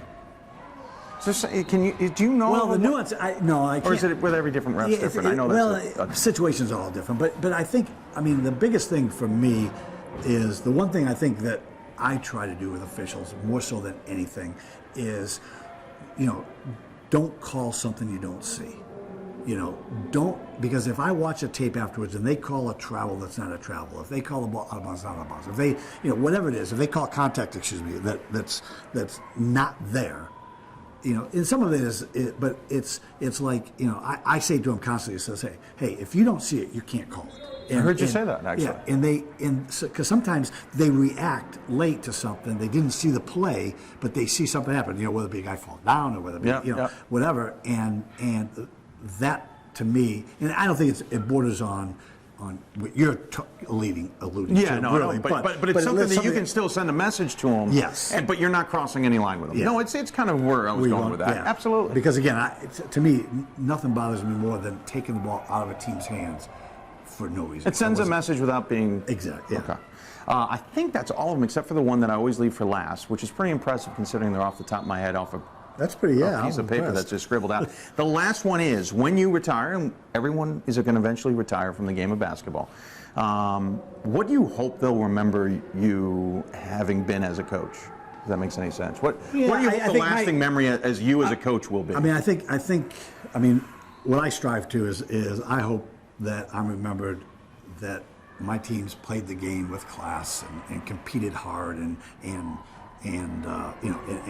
worked at the game, and that's to me, the biggest thing. Sure. As well as the quality of our kids, which leads to some of that. Play with class.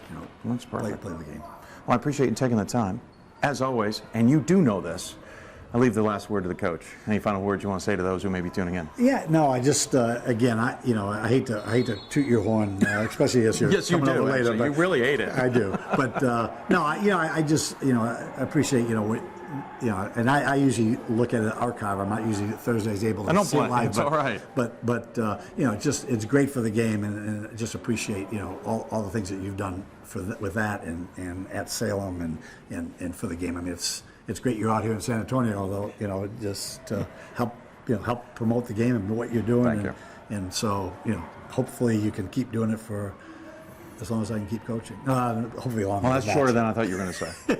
Such relief. The wife will appreciate that. There you go. Yeah. Well, thank you. I consider you a friend. I appreciate you coming on the show. Thanks for being so hospitable here in San Antonio. I'm glad I got here. I got to see the game. There you go. In the mini Alamo Dome.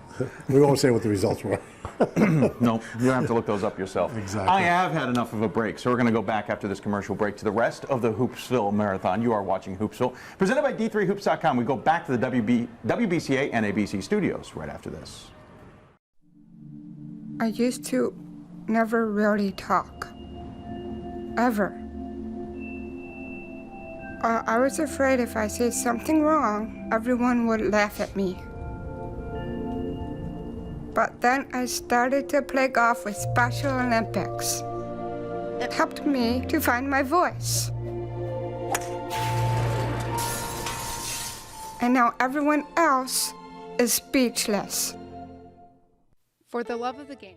And welcome back to Hoopsville, everybody. The Marathon Show, as we are ticking in officially into the end of 7 hours. How about that? You got any questions for us, tweet us at D3Hoopsville or hashtag Hoopsville. Email us, hoopsville at D3Hoops.com. Join us on Facebook, Facebook.com/Hoopsville. Any other way I can think of. This is the Marathon Show, also involved with the fundraising campaign. We'll talk more about that shortly. But if you would be so kind, it helps us keep plugging away, as it were. Marathon, or the fundraising campaign goes to the end of February, but it'd be really cool. We're 30% of the way to the goal. It'd be cool if we hit the goal tonight. And then everything we can keep afterward is just gravy, as it were. It allows us to get to more locations. Last year, we challenged those in the SCIAC, said we would come out to the West Coast to see games if they hit a new number. It didn't happen, unfortunately, but that's the kind of things we can do if necessary. We're going to keep things moving because we're a little bit behind schedule. We're going to keep talking men's basketball. I want to thank Pat Cunningham, though, in the previous segment. By the way, did talk to his wife and forgot to ask her the question. So I don't know what drives Pat Cunningham's wife the craziest about his coaching, and I apologize. It was brought up a couple times, then we segued into something else, and we never got the answer. Anyway, we're going to go back to the excuse me. Got to get some more water. Go back to the Hoopsville hotline. We're going to talk South basketball and continue the topic. Joining us there is the Sewanee men's head coach joining us on the show, Coach Bubba Smith. Coach, welcome to Hoopsville, sir. Thanks, Dave. Appreciate you taking the time to join us. Listen, you guys are having a tremendous season, but this one's kind of been building for a while. You guys haven't been necessarily under the radar, as it were, but last couple of years, I kind of seen this kind of developing. Mm-hmm. Now you sit at 13-6 overall, 6-2 in the conference, 2 games back of Birmingham Southern in the SAA. You got to be pleased. Yeah, well, I am pleased, and there's a long way to go, but we've, we got a pretty veteran group, pretty veteran team this year, and I think coming into the season, we certainly had high expectations, and we had a good team last year. We kind of, obviously we got bit by the Hendricks bug that everybody else in our conference got bit by last year in the tournament, and so we weren't the only one to fall into that. But I think our guys approached probably last spring and then into this fall with a really good mindset, and I think there was just something hanging out there that we kind of felt left unsettled, and so I think it's I think that mentality has served our team well head into the season and into conference play.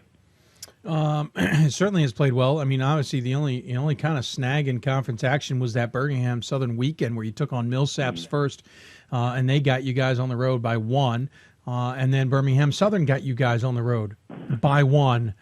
You sense a theme here. Unfortunately, none of those games went to overtime, and unfortunately, you had a lead against Birmingham Southern at halftime. So I know that feels like a weekend that probably got away from you guys. Well, I guess that's life on the road. I mean, you look back to, I know even our season last year, we went to that same road trip, I think in first place, and lost both those games again. I think 3 out of the last 4 years or so, we've either lost at the buzzer in overtime at Millsaps, and that's just a hard place to play. And Center learned that they won in overtime right after us this past year, so it's just a tough place to play. And the Birmingham game was just a great basketball game. I mean, it was back and forth, and I think it was a game that was played at a high level, and it's 2 teams that really struggled to get stops and to guard each other. And I think it was just a high level game, and we had a chance at the buzzer to get a shot off, and it didn't go in. But that's life on the road, and we get a second crack at it this weekend. They come to us. So yeah, I was going to say, interesting enough, and because I timed it on purpose, you will take on Millsaps in Birmingham. Though this time it's going to be played at your gymnasium, so you get the home cooking, as it were. You get to stay in your own place. You don't have to deal with the travel of this game, but it's in the same order. It'll be Millsaps on Friday, Birmingham Southern on Sunday. I know you don't have to remind the guys who you're playing. You certainly don't have to tell them what's at stake necessarily. But is there anything you can take from those other 2 games and use it now? Well, I know for the Millsaps game, I think we just we made some critical errors down the stretch. We had some key turnovers, and I think that really hurt us. And I think our that game is, our guys are going to be ready for that. And Tim does a great job. I know their record doesn't represent it, but Tim's a great coach, and he does a great job with his team, and they'll be very prepared to try to get us out of our comfort zone and to make us do something that we're not good at. So our guys are ready, I think, for whatever they throw at us. But they'll be ready. Our guys will be ready. I thought we played okay down there. We struggled to get stops, but at times, and but our guys will be ready, and we've been good at home. I mean, I think that's been a big key to our program's success and turnaround. And we haven't lost since, I think, February 9th, 2014 at home in conference play. And so this is a tough place to play. And I think when any team travels to play us in Center on a weekend, I think most teams say that that's one of the toughest 2-game road stretches. And so, but we got to take care of business on Friday before we get to Birmingham. Interesting enough, Millsaps, Birmingham Southern, the first time kind of started off a 4-game road trip, which was tough. Mm-hmm. At least you beat Oglethorpe and Barry in the other 2. This kind of starts off what it will be 4 home games in 6. Mm-hmm. I have a feeling, especially considering where you are, you're 2 games up on third, you're 2 games behind first. This is not that every part of the season is not important, and not that every end of the season is not important, mm-hmm. but this is pivotal for you guys. You can have either kind of get right back into the mix for first place, but you also don't want to fall back in and bring the teams below you back into the mix.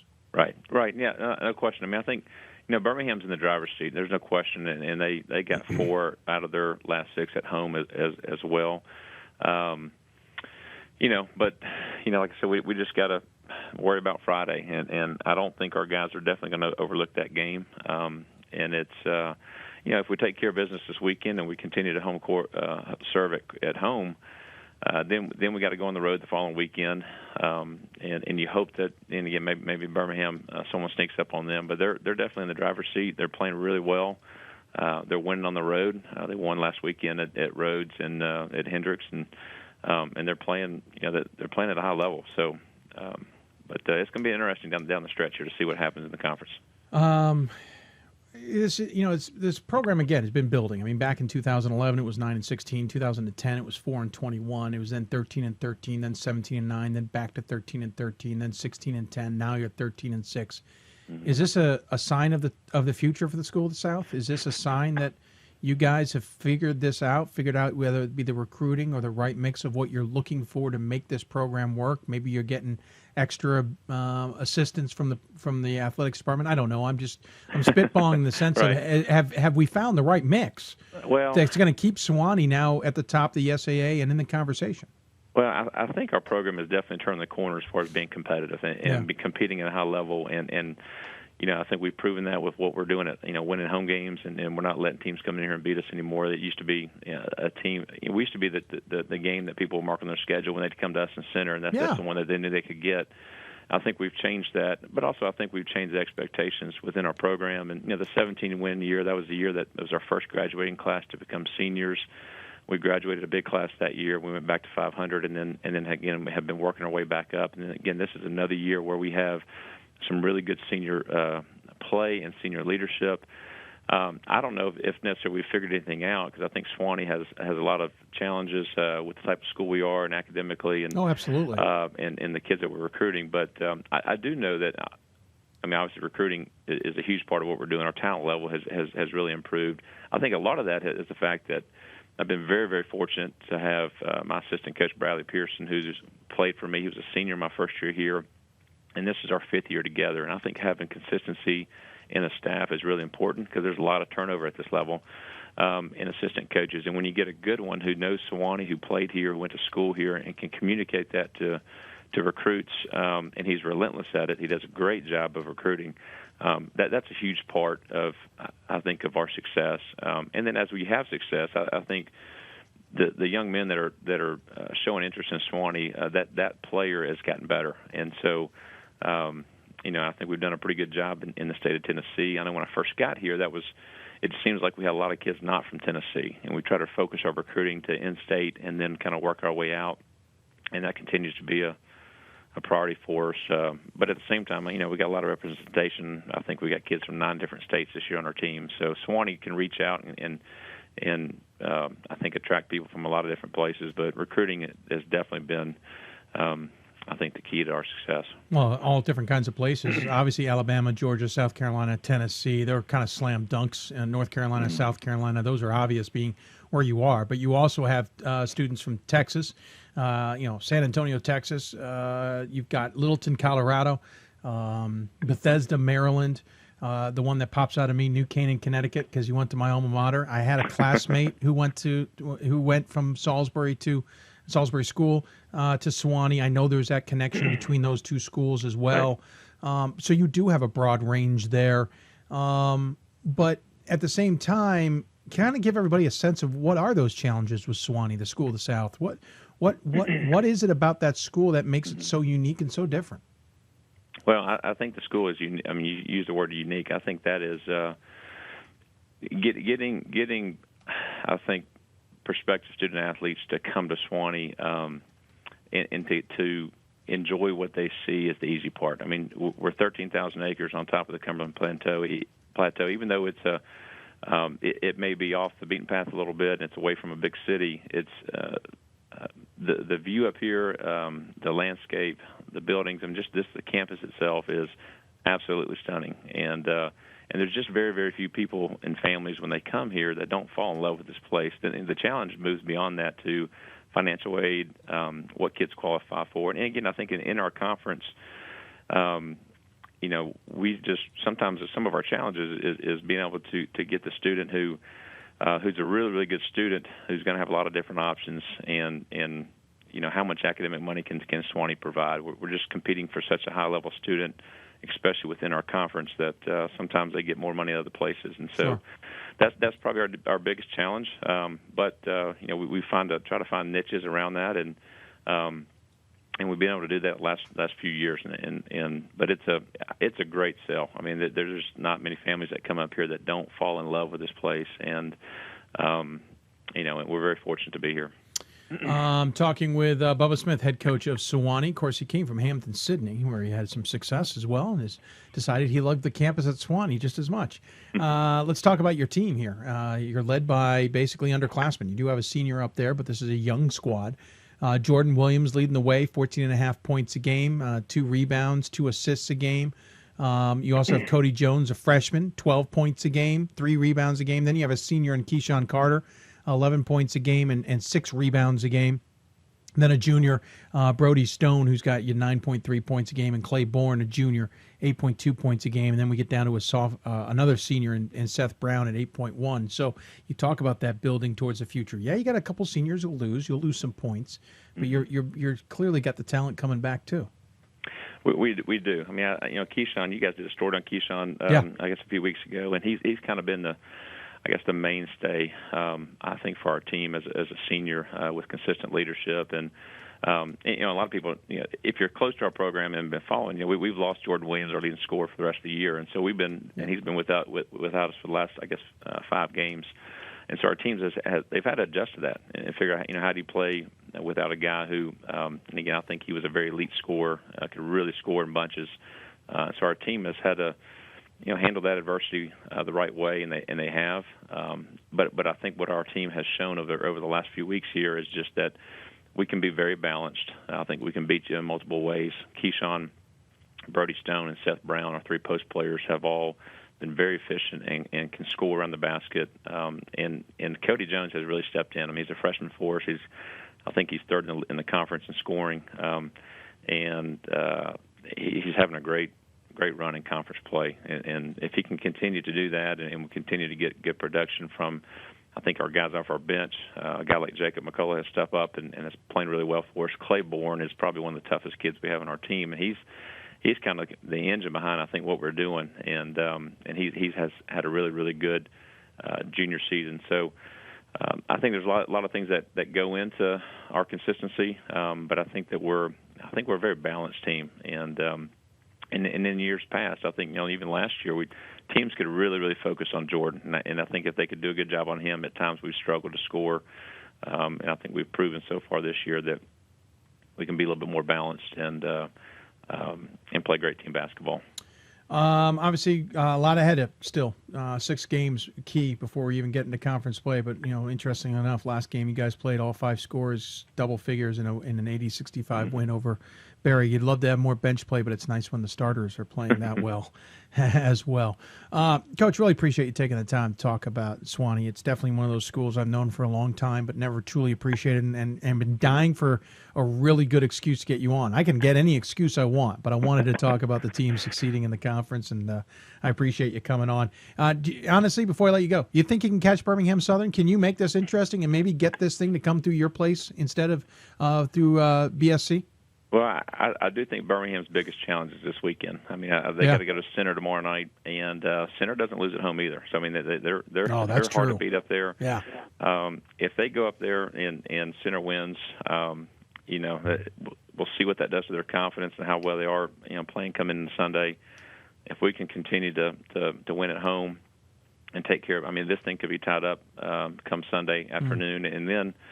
Then we'll see what happens the last 4. But I definitely, I mean, that's our goal. We can only take care of ourselves. Yeah. And we can't worry about what they do. But Sure. we just got to beat Millsaps on Friday. Yeah, I hear you. You got to focus obviously on them, and then obviously Birmingham Southern on Sunday. Well, Coach, I appreciate you coming on the show and talking about the squad and taking the time to do so. As always, we give the coach the final word. Any final thoughts you want to share with those who are tuning in? Dave, I think, and again, we appreciate obviously all you guys do for the exposure, for Division III and Division III basketball. I guess the only issue I have is that you got a Center jersey back behind you there. They sent it to me, Coach. And I don't know if Greg's paying for that advertising, but I'm gonna send you one just so you can put one up. Are you? I want to see that. I'll hang up. Trust me, I will put it back there. Yeah, they called us about this time last year and said, "Hey, we're sending you a jersey." So it's balls in your court, Coach. Hey, we'll take care of that. Very good. Hey, thanks so much, Coach. Take care of yourself. We'll talk to you soon. Hey, thanks for having me. Appreciate Absolutely. Bubba Smith joining us here on the Hoopsville Hotline. Appreciate him taking the time. Sewanee, School of the South. By the way, that's a whole other thing we didn't have time to get into, how it's School of the South and it's Sewanee. It's two different names, same school.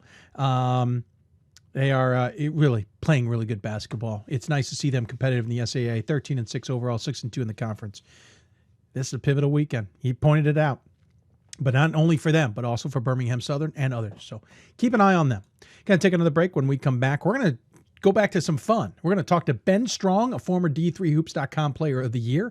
And we're going to talk to a former college basketball player in Division III who's now talking about the big boys at D1. I wonder if we can get Kevin Connors to start talking about a little more D3 at ESPN.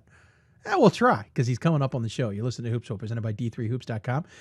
From the WBCA NABC Studios. More Hoopsville after this. Division III schools offer academic scholarships instead of athletic scholarships. This really puts the focus that the student athlete needs to maintain that GPA. I did receive a non-athletic scholarship upon entering school.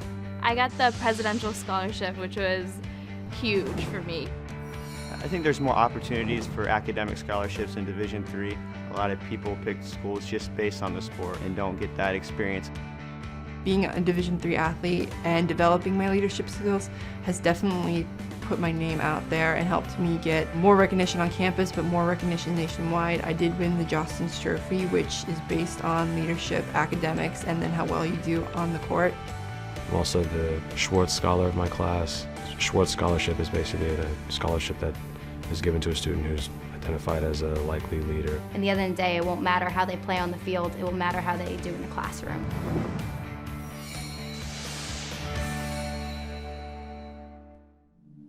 I used to never really talk. Ever. I was afraid if I said something wrong, everyone would laugh at me. But then I started to play golf with Special Olympics. It helped me to find my voice. And now everyone else is speechless. We've got more schools than Division I, more fans than Division II, and more upsets than March Madness. There's 800 programs with over 11,000 games leading to 2 national championships. And we've been covering it all for over a decade. From Eastern to Occidental, from Puget Sound to Piedmont, from Southwestern to the University of New England, and from Hope to Calvin. Nobody covers Division III basketball like we do. We're at D3Hoops.com at www.d3hoops.com. For the love of the game. That's what it's all about, they say. But for those of us who are Division III student athletes, it's more than that. It's more about team and the schools and communities we represent. And for the many of us blessed with the strength to compete in sport at the college level, we understand that with what we were given comes a special obligation. Our obligation to help those who have their own special needs and whose love for the game is no less intense. That is why NCAA Division III teamed up with Special Olympics. Since August of 2011, we and others from Division III campus communities have volunteered more than 250,000 hours, time away from the classroom and practice field, reaching across the country to coach and mentor Special Olympics athletes. And to learn that in giving, we receive so much more in return. Help us keep that dream alive. Be part of it. Get involved. You can make a difference.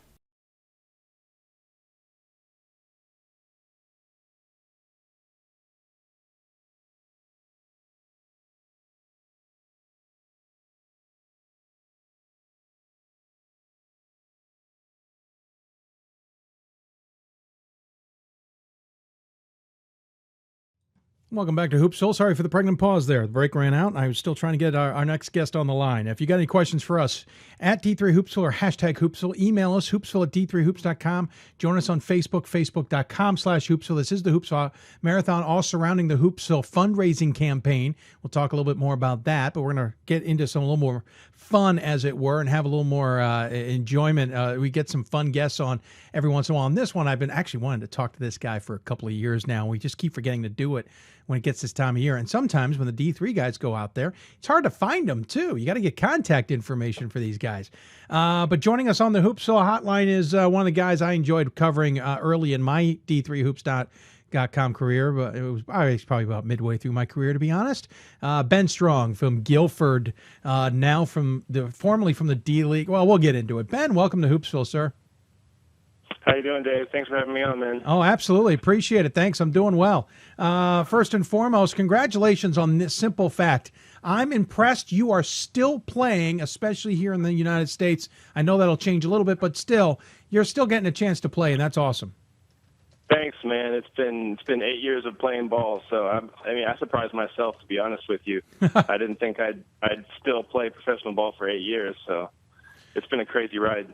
It's funny because I was talking to David Arsenault Jr., who, as you know, is the head coach of the Reno squad in the D League over the summer. And he called me and said, Dave, I had to call you because this season, as you know, we went up against a couple of teams in the D League, and one of them featured Ben Strong, and it dawned on me, you know what? There are D3 guys who can probably play in this league. Ben proved that to me. You played in a crazy game with them a couple years ago, if memory serves, where I think everybody hit everything under the sun. What's it been like to play in the D League? What's it like to still be kind of representing a division that normally doesn't see a lot of professional play in the United States, at least at that level? Yeah, well, I mean, it's an honor to be able to represent D3 in the D League because when you play in the D League, you're going against guys who are, either coming down on assignment from their NBA teams or guys that, you had, watched on TV, on like the ESPN and stuff. So it's definitely different. When I first got into the D League, it was a kind of a transition for me because I had to be like, oh, wow, these, were guys I used to watch on TV, and now I'm like reading his scouting report and trying to figure out how to stop him. And I kind of, can't look at him, look up to him. I'm like, all right, how do I shut this guy down now? It was kind of strange and really interesting. You obviously are continuing to play. You played overseas before the D League, or have you stayed mainly stateside? Yeah, I played a couple places overseas. When I first got out of school, I played 3 seasons in Israel, and that was just an eye-opening experience for me. I'm not Jewish at all, so it was, an education in, the religious background and all the history over there, and that was a crazy experience. I've also played in Holland, and that was just a short stint. And then I spent a little bit of time in South America down in Uruguay. Oh, so, interesting. Interesting. I've been all over. And then you were telling me you're going to be heading off overseas yet again. Yeah, the next chapter for me is New Zealand, and I'm really excited for that one. That's an interesting direction to go. By the way, beautiful part of the country or the world. I haven't been there. I have a cousin who lives there, many friends who visited. But why New Zealand to play? It was kind of funny. There's the head coach of the team that just signed me was that coach was an assistant in one of the D League teams that I played for a couple of years back. So he had gone out to New Zealand and he coached there last year, and we were buddies, So he would talk to me and be like, hey, man, we really got to get you out to New Zealand. And I said, well, I don't know, because it's a tough timetable for the league. It starts in March and ends in May, so it's kind of like a strange time. But kind of unlucky for me, I hurt my leg during this season in the D League, so I got released from my team. And the timetable of my injury just so happened to be coincide with the start of the New Zealand thing. So it all kind of worked out, and it seems like the stars aligned for it. So I said, hey, let's go for it. New Zealand, it's, once in a lifetime opportunity. So I'm stoked for it. No, that's absolutely a great opportunity. I can't wait to. How soon until you go down there? A couple weeks. Okay. Where are you based otherwise? Not. We don't need your address. Just where are you based these days? I'm all over. I guess my home base is Chapel Hill, North Carolina, but I've lived in Charleston, New York, and spent time in other little spots in the D League. Austin, Texas, sure. Cool. Iowa. Across the country, fun places like that. You and Iowa, I can't imagine it, to be honest with you. Oh man. Hey, you told me one of the coolest things that you had experienced was when you were with the Knicks organization. who you got to play with, or in front of, I should say, and even who you got to play with and other people. Can you just kind of give everybody a bit of a background of how maybe your eyes were filled with stars in some capacity? Yeah, this past summer, the New York Knicks, they liked me on their D-League team so much, so they invited me for their summer league, and I was like, whoa, this is crazy. I'm going to be playing in the real big time, not like, the step down from it. And as we all know, Phil Jackson is the president or something of the Knicks? Something, yeah. Sounds right. And I grew up in the 90s, loving Michael Jordan, loving Phil Jackson, and just like, Phil Jackson's like basketball god to me, basically. So the first time I saw Phil Jackson, I felt like he had like a set around with him, just like with glowing lights. Like he had an aura around him. It was crazy. That's outstanding. Well, yeah, so I got to meet Phil Jackson. That was just the craziest experience for me. And then being coached by Derek Fisher, that's strange in itself. And then Alan Houston is the assistant GM of the D-League team, and him and I are kind of buddies now, which is crazy because I used to love watching Alan Houston growing up. Did you tell me that that's the shot you tried to? Which was it? Houston's shot or was it Fisher's shot? No, it was Alan Houston, but I did a poor job of it. But that's it. In my mind, that's what I thought I looked like. Yeah, from 10 feet. Yeah. You always think you're flying through the air, but if you have a snap shot of yourself, you're like, "Ooh, that doesn't look so good."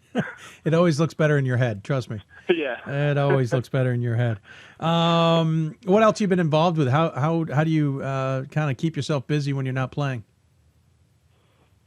Well, I've got a girlfriend, and we've been traveling around, seeing different places, and trying to get out and see different parts of the country while we're still able to move around before we kind of settle down. So we've just been moving around and trying to take in, different parts and kind of see where we want to plant once I stop playing basketball.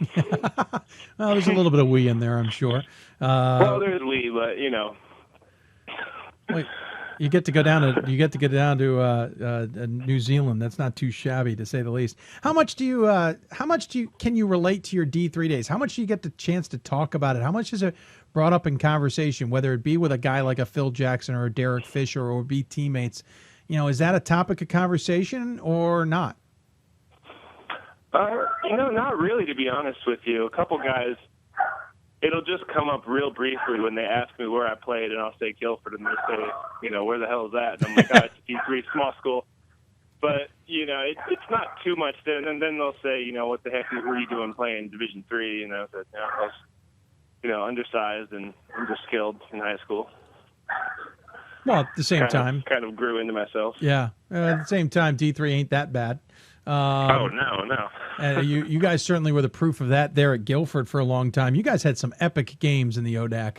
Yeah, and I still say Jordan Snipes doesn't hit that 90-foot bomb if he doesn't have to throw it over your head in the first place.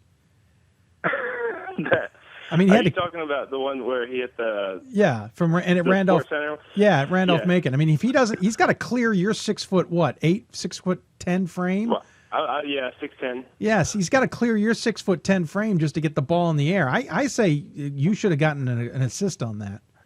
Hey, you know what? I thought about that as I was ducking. I was like, I should have some credit for this shot. Of all the craziness, though, you have fond memories, I'm sure. Any top game or top memory stick out to you from your playing days?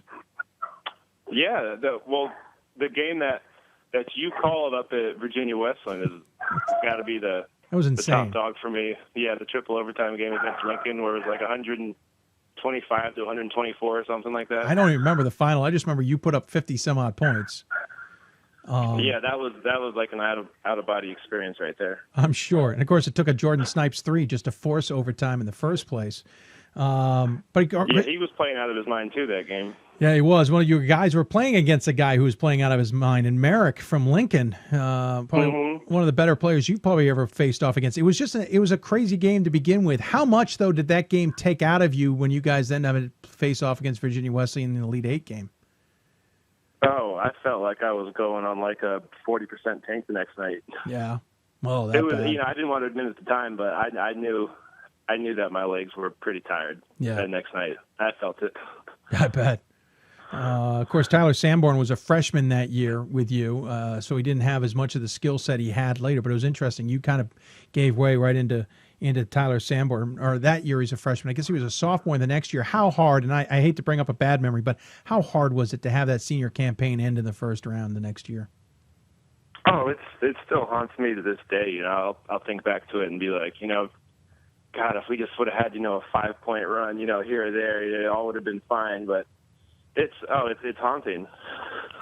It doesn't leave. I'm sure. Sorry to bring it up. Didn't mean to. We'll move on as quickly as we can. How much do you stay in touch with the program? Oh, I stay in touch with it really well. One of my best friends on earth, Caleb Kimbrough, he's the associate head coach there. So I'm in the loop with him, getting the down low on, you know, the new recruits, how everyone's doing, and, you know, this and that. When you look at the fact that obviously at some point you'll have to call it a career, what do you hope to do? Well, I'd like to segue into coaching, to be honest with you. I just, my mind's already set for it. I'm already breaking down the plays as they're going down here as I'm playing. So I'm like, oh man, I could kill this. If I had a clipboard up there, I'd be drawing up plays. You know, it's, you know, if I could get the kids to do it, that's the other part of coaching. Yeah, that's true. Tyler Sanborn stepped into that role. Maybe you can call on the guy you used to mentor to have mentor you, maybe. Absolutely, yeah. Or what I would do. Or use your connections to call Derek Fisher in Houston and Phil Jackson, and maybe just use those instead. I might just go to the NBA level and start coaching there. I don't know. There you go. Hey, we saw it from what's his name, who's been coaching Golden State most of the season, Luke. Who is it? You know who I'm talking about. Former player who's barely out of. Walton? Yeah, thank you. He's shown you can coach young in the NBA. It's very possible. Oh yeah, you might get a chance. He was undefeated. Yeah, you're right. Because they didn't give him any of the wins or the losses. Yeah. Hey, I appreciate you coming on the show and just chatting. It was fun to have you on. I'm glad to hear that you're still playing ball. Obviously, one of my favorite memories of covering basketball was at Virginia Wesleyan gym and watching you guys put on a heck of a show. The sad part was the next game was 2 top 10 teams, and it didn't even come close to living up to the original billing after you guys put on a show in the triple overtime to begin with. That next game was boring. 5 minutes in, Virginia Wesleyan had a 20-point lead, and it was over.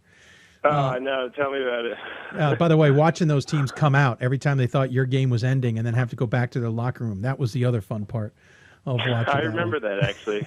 They kept coming out. Finally, I think they just said, forget it. We're staying out here. We're watching the end of this. As always, I give my guests the final word. Any final thoughts you want to share with those who may be tuning in? I appreciate you having me on, and keep rooting for D3 basketball. I love it. It's one of the fondest memories of me playing basketball is playing Division III. So just keep loving it and tune into your shows. Well, thank you. Appreciate that. Hey, make sure you tell everybody D3 ain't that bad. They can knock you for it, but it's not that bad a division. Take care of yourself. Hey, enjoy New Zealand, too. I'm a little jealous, to be honest with you. That sounds awesome. Thank you, Dave. I appreciate it. All right. Take care of yourself. We'll talk soon, I hope. All right, Ben Strong joining us here on the Hoopsville Hotline. If you didn't get a chance to watch him play, one of the better big men to ever play in Division III, but it didn't have a big man's body. I mean, or skill set. I mean, truly. The close guy who reminded me of him was Mayer from Williams a couple years ago, especially his senior campaign. Now, Ben had it the entire career for the most part, but Mayer, his senior campaign, the ability to ball control, defensively be able to move, and offensively, it really reminded me of Ben Strong. Ben was still, I think, a better player, but Mayer certainly up there on the list of good big men who have seen in Division III. Going to take another break, and we're going to talk to a broadcaster who used to play in Division III. We'll talk to Kevin Connors from ESPN. You're listening to Hoopsville, presented by D3Hoops.com from the NABC WBCA studios. More Hoopsville right after this. Something I discovered in myself is that if I have a goal, and I can accomplish it. It's a well-rounded experience. At a Division III school, you primarily a student athlete, so the school is really shaped around you developing yourself as a complete individual. It helps a lot that you have a family with your team that can guide you.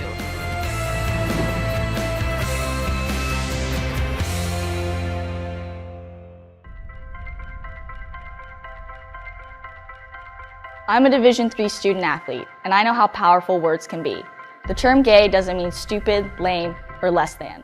So I pledge to speak up if I hear the term gay used in a derogatory way or any other homophobic terms. If you can play in Division III. I'm a Division III student athlete, and my teammates unconditionally accepted me as part of their family. So now I pledge to do the same for others. If you can play in Division III. I'm a current Division III student athlete, and I remember how intimidating the first year of college can be. So if you're a first-year student athlete and nervous about coming out as LGBTQ, I pledge to stand by your side as your ally. If you can play Division III. I'm a Division III student athlete, and I believe student athletes can help break down the barriers of exclusion. I pledge to support and encourage my teammates to support my campus's LGBTQ student group by volunteering and participating in events. If you can play in Division III. I'm a Division III student athlete, and I believe that everyone should be educated on LGBTQ issues. I pledge to work with my athletic department and my campus to foster dialogue and create a community of support, respect, and pride. If you can play in Division III. We are Division III student athletes, and you can be too. If you can play in Division III.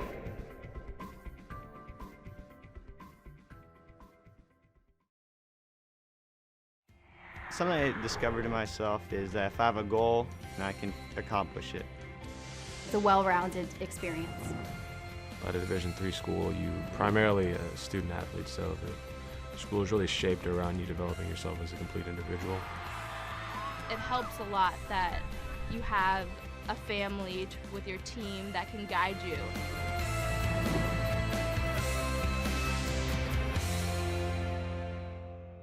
We've got more schools than Division I, more fans than Division II, and more upsets than March Madness. There's 800 programs with over 11,000 games leading to 2 national championships. And we've been covering it all for over a decade. From Eastern to Occidental, from Puget Sound to Piedmont, from Southwestern to the University of New England, and from Hope to Calvin. Nobody covers Division III basketball like we do. We're at d3hoops.com at www.d3hoops.com. Welcome back to Hoopsville. This is Danielle Donahue, Executive Director of the WBCA, and we are a proud partner and very excited about all the future broadcasts. Here's Dave. And welcome back to Hoopsville, the marathon. We continue rolling along as we're in hour 8, ready to close it out. If you got any questions for us, tweet us at D3Hoopsville or hashtag Hoopsville. Email us, hoopsville at D3Hoops.com. Join us on Facebook at Facebook.com/Hoopsville. Now we've got Instagram at D3Hoopsville. Of course, all part of the Hoopsville fundraising campaign. We've raised 30% of our goal. Today's not our deadline. We have a few more weeks, but it'd be great if we closed out the deadline today. We'll talk more about that in a few minutes. We got plenty more guests ahead. We also have our crazy happy hour to go. We got plenty more basketball to talk about. We're coming up on about 4 hours and 20 minutes. Technically, I know we'll go past that. So if you got questions, fire them our way. Kayla Watts, you asked me, will Maryville be in... if Maryville loses to Piedmont, will that hurt their chances of making the NCAA tournament? Kayla, I'm working on that answer. I need to look up some things, and I'll get back to you on that shortly. We're kind of having fun. Just talked to Ben Strong, former Division III basketball player and player of the year, now playing, or has been playing in the D-League, now going to be heading to New Zealand. We keep keeping up the fun stuff, as it were. Talking to another former Division III basketball player who is now covering sports professionally, as many people would love to do with their lives. Joining us on the Hoopsville hotline, Kevin Connors, ESPN Sports Center anchor, former Ithaca men's basketball player. Kevin, welcome to Hoopsville. Dave, thanks. Listen, had I known that there was going to be a happy hour, I would have said I want to be in that portion of the show. Are you kidding me? Well, I don't know. You might be prepping for a show. A happy hour is starting about 9. You're welcome to call back if you want to. It's a free-for-all. I'm opening up the phone lines and the tweeters and all that, and we're rolling it in. I'm going to sit back with a glass of something fine to enjoy it, because I've made it that far, and at that point, I just want to answer questions and have some fun with the show.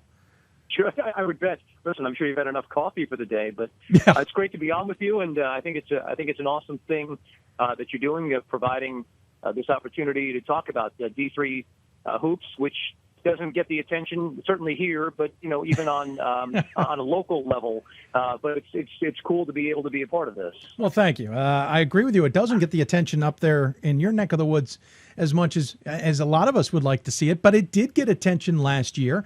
Thanks to some strings that were pulled behind the scenes. The game at the D1 game at Coast Guard out in Puerto Rico got to have Coast Guard versus Hampden-Sydney, and they put you on the call. What was your thought when they came to you with that idea in the first place? Holy cow! How am I going to prep for this? Because D3hoops.com. Well, there you go. And I mean, listen. The resources aren't quite the same, as you well know. As what it would be preparing to do a Syracuse game, or a team like that, which I've been fortunate to have the opportunity to do. But it's also not impossible, and it took a little bit longer for the media guides, as it were, or the online version now. To come out because the departments just aren't as big, but we got them, and I had a great resource here. One of our researchers by the name of Mark Steinman. Oh, we know Mark. Yep. You know Mark very well, yeah. He's the play-by-play voice of Coast Guard, and he's a wealth of information when it comes to everything, but especially Coast Guard. And he got to provide some good backstories that help with the broadcast. And really, when you boil it down, it's the exact same thing as doing a Division I game. There are really neat stories to be able to tell. One of the kids on Coast Guard was from Alaska. Yeah. He used to literally have to fly 2 hours to some of their games because that was the closest game to play. So, it's neat stories to be able to tell, and it's really good basketball. It's just games you don't see on ESPN all the time. Yeah, obviously, it wasn't Coast Guard was a little overmatched by Hampden-Sydney in that one, and Hampden-Sydney ended up coasting away with the game a little bit. But it was nice to see it under a bit more of the spotlight. And listen, I used to work in television myself. I know how hard the argument is to get a D3 game, even get highlights of. But did that game spark any conversation whatsoever in your neck of the woods, even if it's just amongst your anchors? Or is it just, hey, we did the game, and because we're such a behemoth, we do games all the time, and we're just moving on? In the particular part of the company that I'm in, which is the world that I live in, is primarily Sports Center. Yeah. It's we sit in show meetings and we say, how do we manage to get this Pitt Notre Dame game on the air? And these are two maybe periphery top 25 teams. It's crazy to say when we've got multiple networks devoted to 24-hour sports. It's crazy to say how do we not get this content in? But there's a certain amount of time that you've got to devote this week to the Super Bowl or another week to another major event. And then the real estate starts to shrink a little bit. So I wish I could tell you that, hey, yeah, there's going to be a only D3 show. That's going to be hard to do, but it doesn't mean it's not possible to get things in the top 10 or, even the national championship game. I mean, that should be something that like it is in college football, that we could be a part of. Yeah. So I wish I had more promising news. I don't know any of those talks, but it certainly is. Listen, as a former player, we need to see. Well, listen, as somebody who's well aware of how the system works, I completely. You're not saying anything to me that's surprising. I think Division III World understands that as well.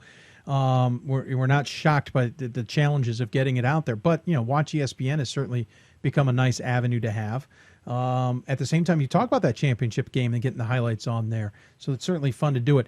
What was it like to play at Ithaca back in the 90s when, by the way, there was even less coverage?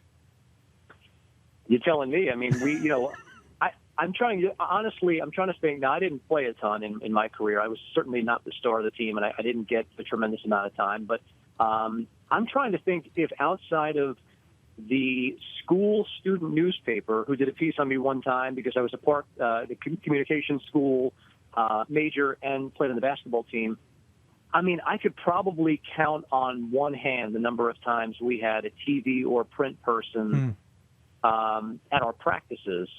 So yeah, I mean, it's the old cliche is, well, you're doing it for the love of the game at the D3 level, and but listen. Guys get financial assistance; they get to continue playing their basketball careers. But you're darn right. I mean, if you're thinking of playing Division III basketball so you can get fame and fortune out of it, that's not going to happen. But listen, it's a fantastic avenue to continue. And listen, we were watching the game last night that Jeff Van Gundy did, and they did the whole crossover promotion here.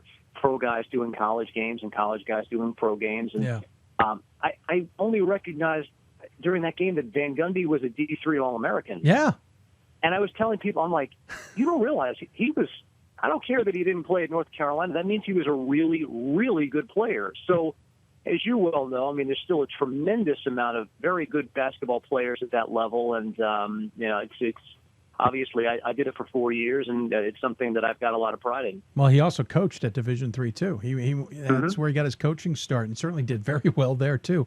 But the Devin Georges have come out and certainly played well, and you can go back to some others. And obviously, NBA's hard.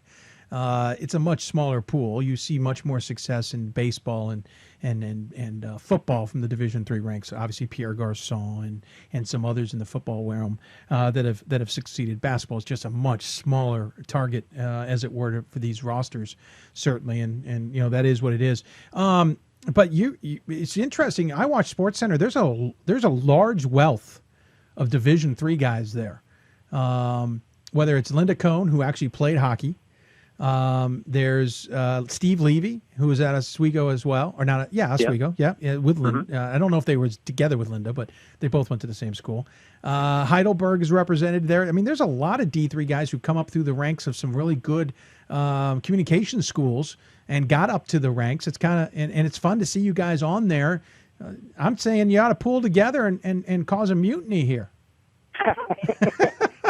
You've given me a good idea here. Yeah, I mean, Jonathan Coachman, he didn't play D3, but he played NAIA hoops, and he'll be the first one to tell you what a good player he was. But you're right. It's not only the big times represented here, and that's that's a side conversation. But that's one of the great things about this place is we've got a lot of different people with a lot of different backgrounds from a lot of different places. But you have my word that I will put in a word here to get more coverage on SportsCenter, okay? Yeah, I know what that means. You'll put the word in. I did it all the time.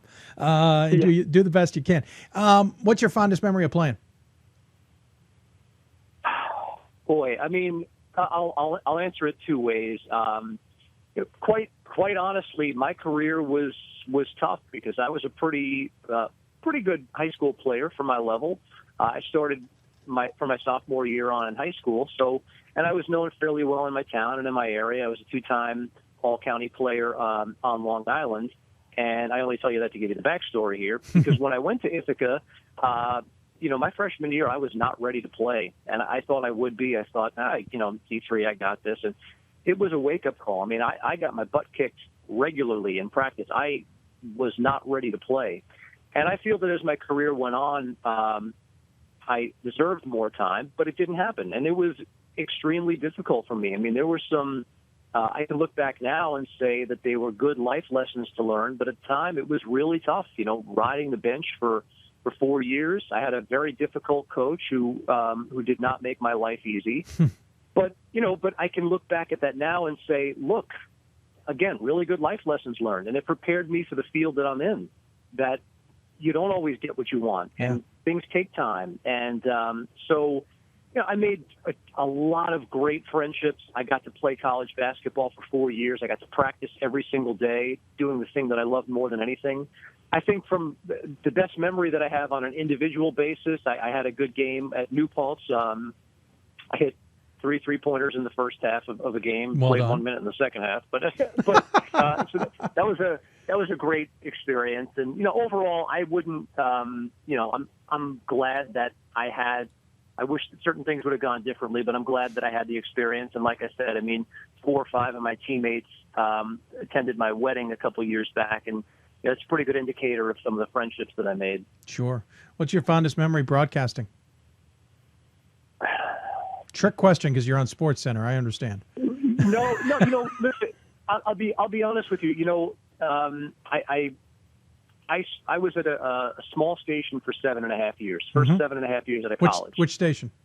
It was located between New York City and Albany. It was called Regional News Network, RN. Okay. And I was there for 7.5 years, which, as you know, is an eternity for your first job. God bless you. And believe me, again, another thing that I can look back on and say, I'm glad I did that, but at the time it was tough. But then I got the opportunity to work at WCBS TV in New York City. Wow, that's a jump. it was a huge jump. And so a station that I grew up watching on Long Island, here I was getting to do the news. So that was a fantastic one. My first ever Sports Center was with Jay Harris, who's turned into a really good friend of mine. I mean, I'll never forget that. On my 5-year anniversary here at ESPN, I did a Sunday night 11 p.m. Sports Center, which is probably it's the icon. Yeah, exactly, as big as it gets with Steve Levy. I got to broadcast the Syracuse game from the Carrier Dome. I've gotten to travel to Korea and Japan and Puerto Rico for basketball games to work with Jay Williams, who's one of the greatest college basketball players ever. Yeah. You get sometimes, Dave, you get in the day-to-day and you say, I wish this was different, or I wish this was different. And I've had some fabulous opportunities and some incredible memories. So to boil it down into one would really be tough. I can totally understand that. It was kind of a loaded question. I would love to get a beer with you sometime. I invite you to the men's Final Four in Salem anytime you want. Salem, Virginia, by the way, not Salem, Mass. You might get a little lost if you're in Salem, Mass. But come down to Salem, Virginia, outside Roanoke, if you ever want to see the Final Four in Division III. We'd love to have you. Not to mention the fact, if you're coming through the Baltimore area, let me know. I know we've had some interactions on Twitter before, so let me shout out and we'll go get a beer sometime. I'd love that. I really would. And again, congratulations on this marathon. Listen, as someone who does what I think are long shows, a long show for us would be a 3-hour show. So you're doing 12. I mean, and with some of the proceeds benefiting a great cause. So it's admirable work, and it's great, and I really appreciate you having me on. By the way, the difference is you'd probably be wearing shorts. I actually decided to wear jeans in case I stood up and walked around on camera. So I'm actually having to dress for this occasion. I can't hide waist down. Fair enough. Hey, thanks so much for coming on. I really appreciate it. We always give the guests the final word. Any other final thoughts you want to share with those who may be tuning in? No, I mean, again, I think, those who are being talked about on this show, recognize that this is a fabulous platform. And I can tell you this much right now. If this had been going when I was a D3 player, I would have been locked in on this. And so, to all the players and coaches who are listening in today or have had anything to do with the show here today, good luck the rest of the way, and just know that there are people who care about the Division III level. It's not just the D1 guys who get all the love. So good luck the rest of the season, and really I appreciate you having me on today. Well, thank you, sir. Appreciate you coming on. Happy hour is a free-for-all, so tune in later while you're prepping for whatever show you're doing. I don't even know what your schedule is today.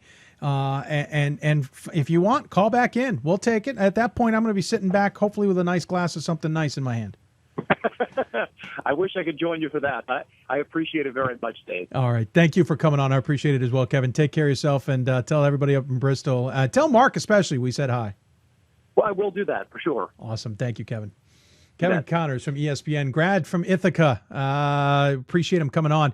It was a joy to listen to him do the D3 game between Hampden-Sydney and Coast Guard with him and Jay Williams. Fun to hear Jay Williams get that point of view, too, of seeing a D3 game in person in front of him.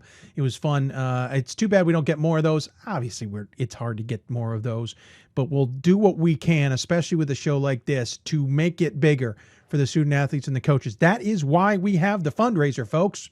That is literally why we're doing this. If it gives us a chance to go out there and do more for Division III student athletes who certainly deserve it. You cannot expect to get a highlight package on ESPN except maybe the championship game, and even that's a stretch.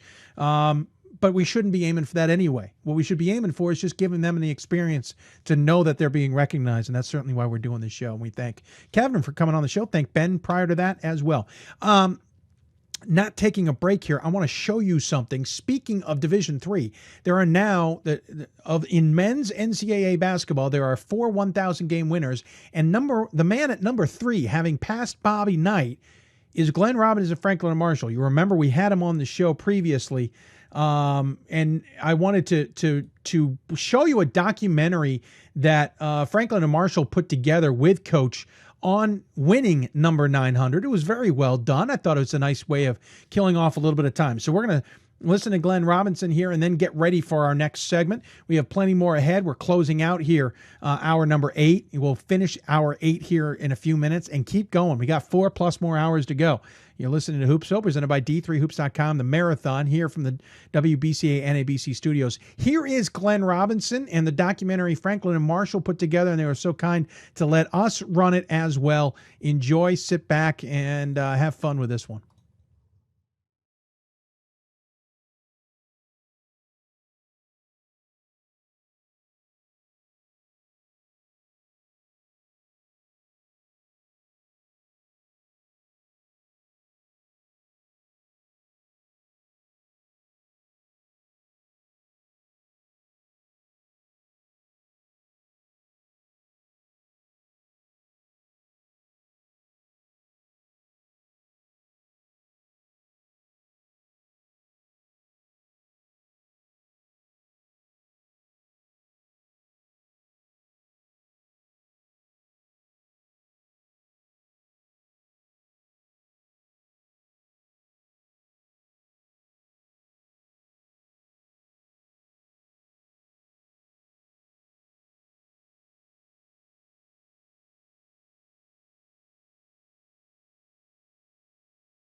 He has more wins than anybody in the history of Division III. The court on which this game will be played is named for him.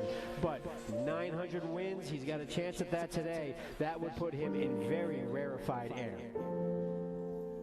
Once we started putting pressure on the ball, really sprinting out there and acting like it meant something, suddenly they're taking tough contested shots. It's effort. You've got to have the supreme effort to make any of it. I think it was my second game that we won. I do remember the game. It was down at the Armory, and we played what was then called Stevens Trade. It's now Stevens Tech, and that was the first win.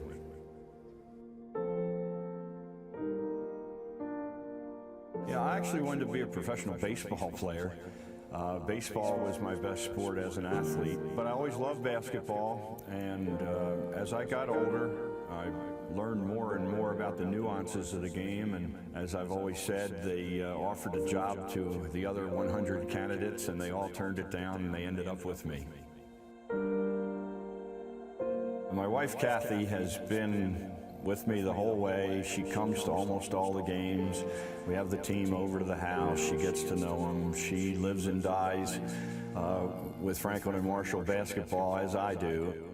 We had to find unique ways of celebrating holidays. Basketball runs through both semesters. It runs through Thanksgiving, Christmas. The 900 Club is as exclusive a club as any in sports. Only 3 men occupy it, and today there is a chance that a fourth could be joining them. Believe me, it's a neat accomplishment. I'm proud of all the players. At the current time, it's just a distraction. I'd really rather just be getting ready for Carnegie Mellon and then get ready for Misericordia and then get ready for McDaniel and try to do the best we can. Happy game day.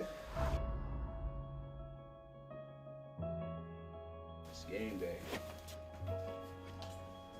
All right.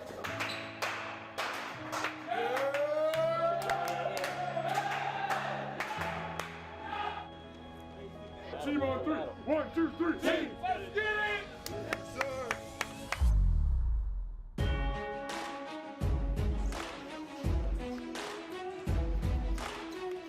We are underway.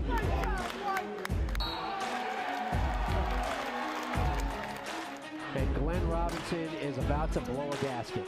That's not goaltending. Come on, come on, come on.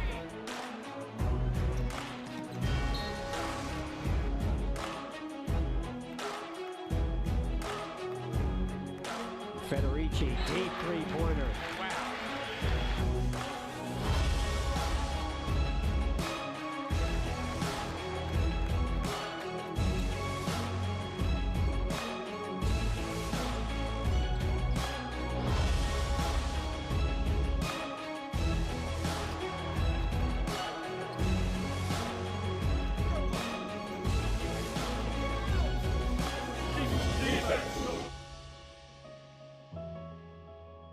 42 seconds remaining.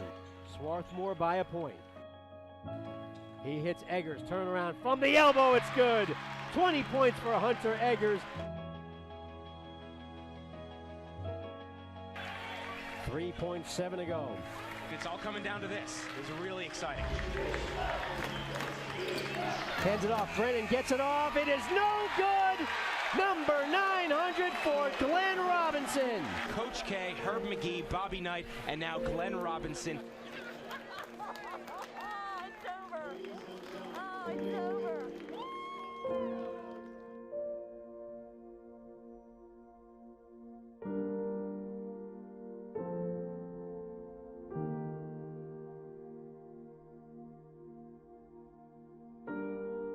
Just an incredible game for an incredible milestone.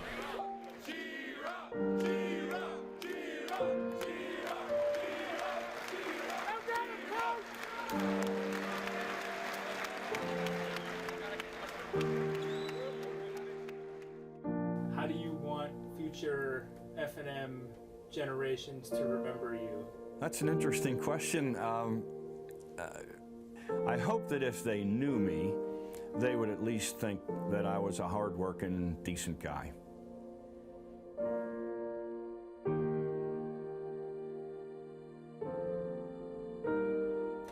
I've just had such a great time with the young men that have come to Franklin and Marshall and played.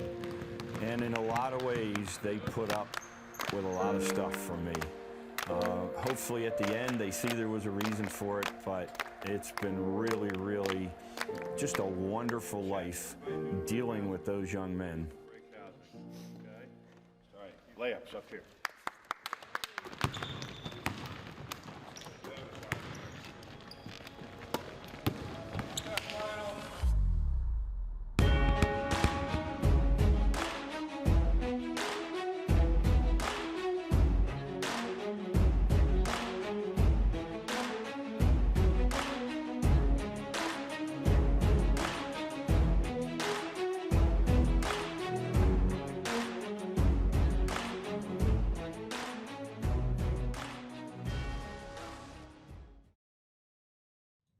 And there you go. Nice piece by Franklin Marshall regarding Glen Robinson's win. Going to take a very quick break. When we come back, we'll talk to Kristen Dowling of Claremont Mud Scripts women's basketball program. You're listening to Hoopsville, presented by D3Hoops.com from the WBCA NABC Studios. More Hoopsville right after this. Something I discovered in myself is that if I have a goal, I can accomplish it. It's a well-rounded experience. At a Division III school, you primarily a student athlete, so the school is really shaped around you developing yourself as a complete individual. It helps a lot that you have a family with your team that can guide you.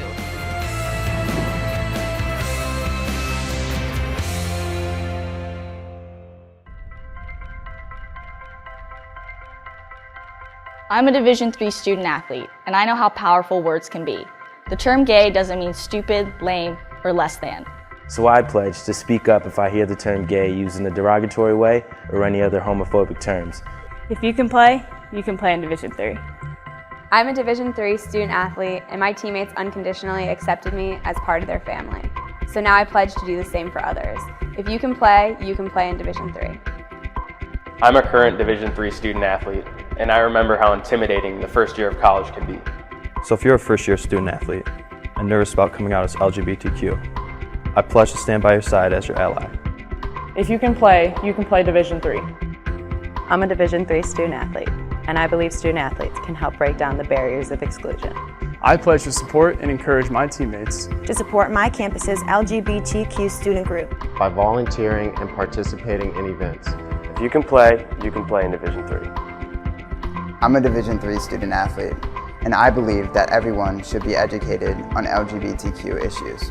I pledge to work with my athletic department and my campus to foster dialogue and create a community of support, respect, and pride.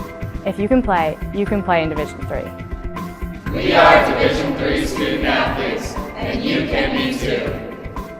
If you can play in Division III.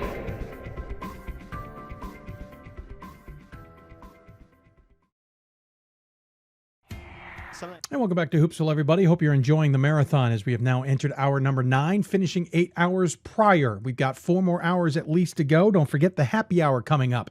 Hey, the way Kevin Connors was talking, he might join us again for all we know. If you got any questions for us, tweet us at D3Hoopsville or hashtag Hoopsville. Email us hoopsville@d3hoops.com. Join us on Facebook at facebook.com/Hoopsville. Of course, we're on Instagram now at D3Hoopsville as well. It's crazy. We are crazy. It's going to be crazy. Marathon continues to roll along. We also have the fundraiser. You can find it on every one of our pages to find more information. Refreshing to see what our latest total is. Our goal is $7,500. We're at $22,500, or $22,500, I should say, $2,250. Appreciate any support you guys can give us. You can even get a free Hoopsville gift. Or not free, but you get a Hoopsville gift if you join us, and we certainly appreciate any of those who have done so. Going to head back to talking a little bit more specific basketball. We're going to start talking a little bit towards the west here. Probably our furthest western guest of the day. And so joining us on the Hoopsville hotline, we're going to talk SCIAC basketball with the head coach of Claremont Mudscripts. You ever get that guest you just feel like you know very well, even though you probably never had more than interactions like this on the show? Well, that's Kristen Dowling. Coach, welcome to Hoopsville. Hey, Dave. How are you? Thanks for having me. Hello from sunny California. Yeah. Keep rubbing that in from Blizzard, Baltimore over here. It rained for 2 days, and we still have plenty of snow on the ground. Tells you how much snow we had in the first place. So keep it up, Coach. Keep it up. And then, by the way, it hasn't been sunny there the whole time. I know this for a fact.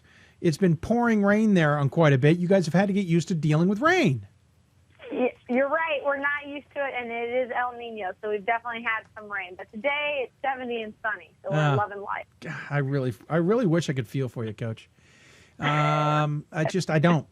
I kid. Thanks for coming on the show. I appreciate it. Listen, it was one of those things where I went to look at the SCIAC. I said, okay, I've talked to Caltech men's basketball. Certainly some interesting things out there. We've talked to some others. I want to talk to a program and see what's going on out there. Cal Lutheran, I think, was who else we've had on the show. And then I look and I realize you guys are pulling away from the conference. You got a 2-game lead. You're 11-0 in conference. Cal Luthe's 9-2. Chapman's 8-2, and then it's everybody else 5-5 or below.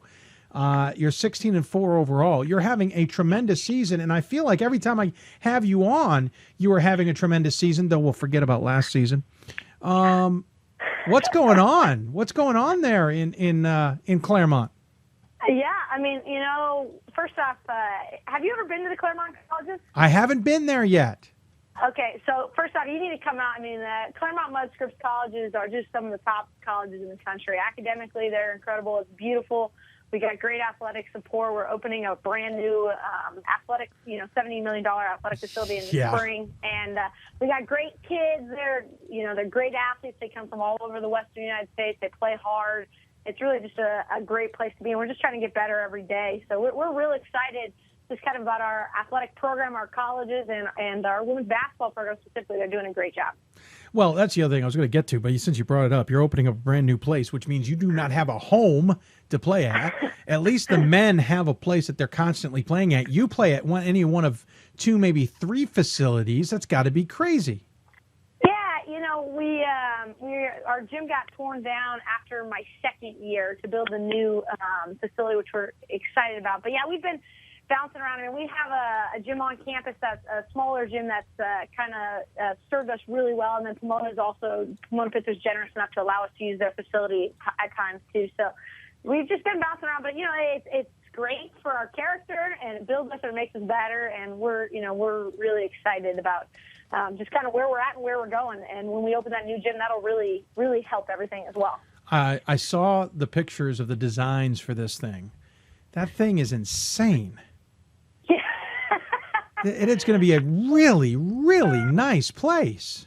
Yeah, I mean, it's gonna be an unbelievable facility for our college, our students. It's going to have obviously the basketball arena, a recreation gym, all new strength and conditioning, and classrooms, and yoga rooms, and all sorts of things. So it's gonna, I can't say it's going to be the number 1 facility in Division III in the country, but I can't imagine that there's going to be many places that beat it. So.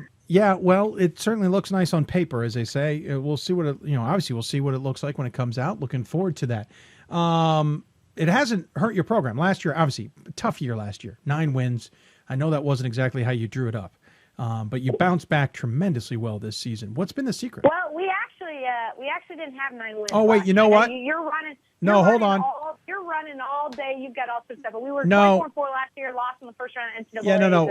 So Forgive me. I forgot, and I probably got a message I just saw pop up from Pat, who's probably reminding me of this fact. We had a glitch on our sites, and it screwed up the schedules on the women's side of things. And I forgot to double check everything before I got to you and go look at your schedule and go, oh, that's right. That's not their schedule. Yeah, 24-4. That's what you had last season. I knew there was a reason we had you on last year. 24-4 last season. Yes, you lost to Puget Sound in the first round of the NCAA tournament. Now I'm remembering. Sorry, my brain is a little fried. I can't. Hey, don't worry about it. We'll try this all over again. I mean, we've had you on several years in a row because you have had that success. You are playing well. You're just building off of that. 16-4 now. And the other thing, I want to get to some of the opponents you've been playing, but more importantly, is this an example of success breeds success? I mean, we think so. Like we said, we have a great product, so that allows us to track great students. And then our young women, they're really good. They're great people. They're great students. They're great athletes. And they've experienced, like you said, success breeds success. I absolutely believe that. And they've experienced it, and they want more, and they're working harder. And, it's just about reaching our potential. The wins, that comes. We really think if we focus on the people, the culture, and the process, the wins come. And so that's just what we're doing and trying to get better every day. But it definitely helps being around, our athletic department. There's champions all over the athletic department, so it helps being around that culture. It certainly has helped. You guys have come a long way with this program. Clearly, 9 wins last season. I'm kidding. I'm totally kidding.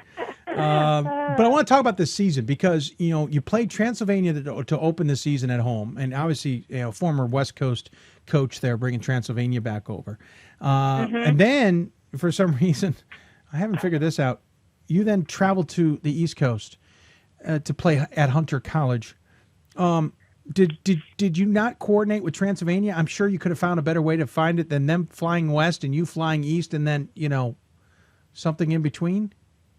Yeah, well, I mean, the coach, like you said, the coach over at Transylvania, she was a West Coast coach. Yeah. She has some players from out here. So she actually wanted to get out here so they could bring their players home. So that worked out well. And then, we actually did a joint trip to New York City with our men's basketball program.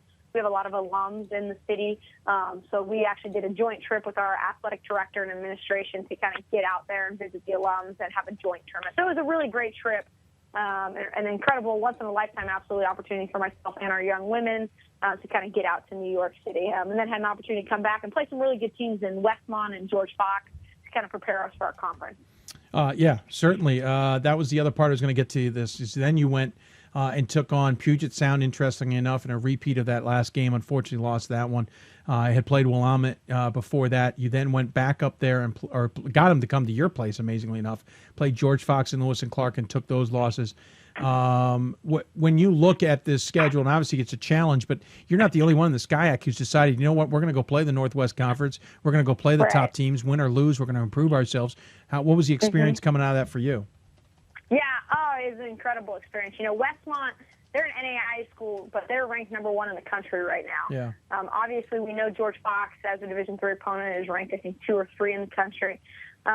So we had an incredibly challenging preseason, and, we want to get better. And, the only way with our conference schedule being set and you play all January, February, you can do that is in the preseason, ready or not. Yeah. So right out of the gates, we got after it, and it definitely makes us better. And you're right, opponents in our conference, Kavaloo, they're doing that too. And, it's just a great opportunity for our young women to see what the top of Division III looks like. And frankly, we think we can be right there, We think we're there. And we obviously want to get better, but, when we see those teams, my first couple of years when we saw those teams, it was kind of eye-opening. Now I think we realize that we can play with those teams.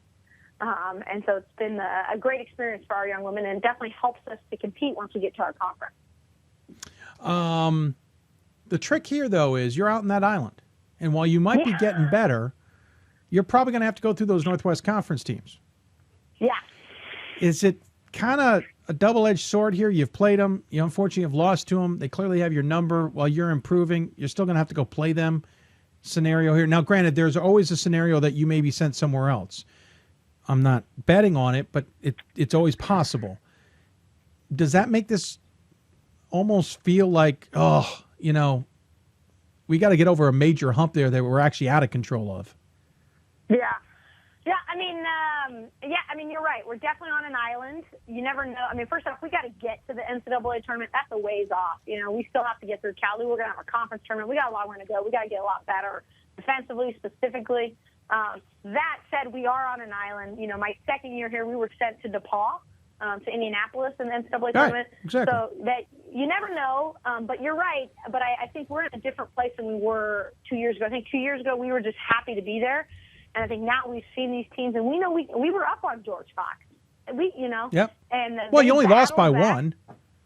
Yeah, but they battled back, and those are good teams, and that will make us better. And I am confident that if we have the opportunity to see anybody in that league, we're going to be much more prepared, confident, and ready than we were even 4 months ago. You lost 4 or 5 games basically in that stretch. That's your only losses of the season. You lost by a total of 23 points. And you beat Chapman in the middle of that in a conference game, which is a whole nother conversation.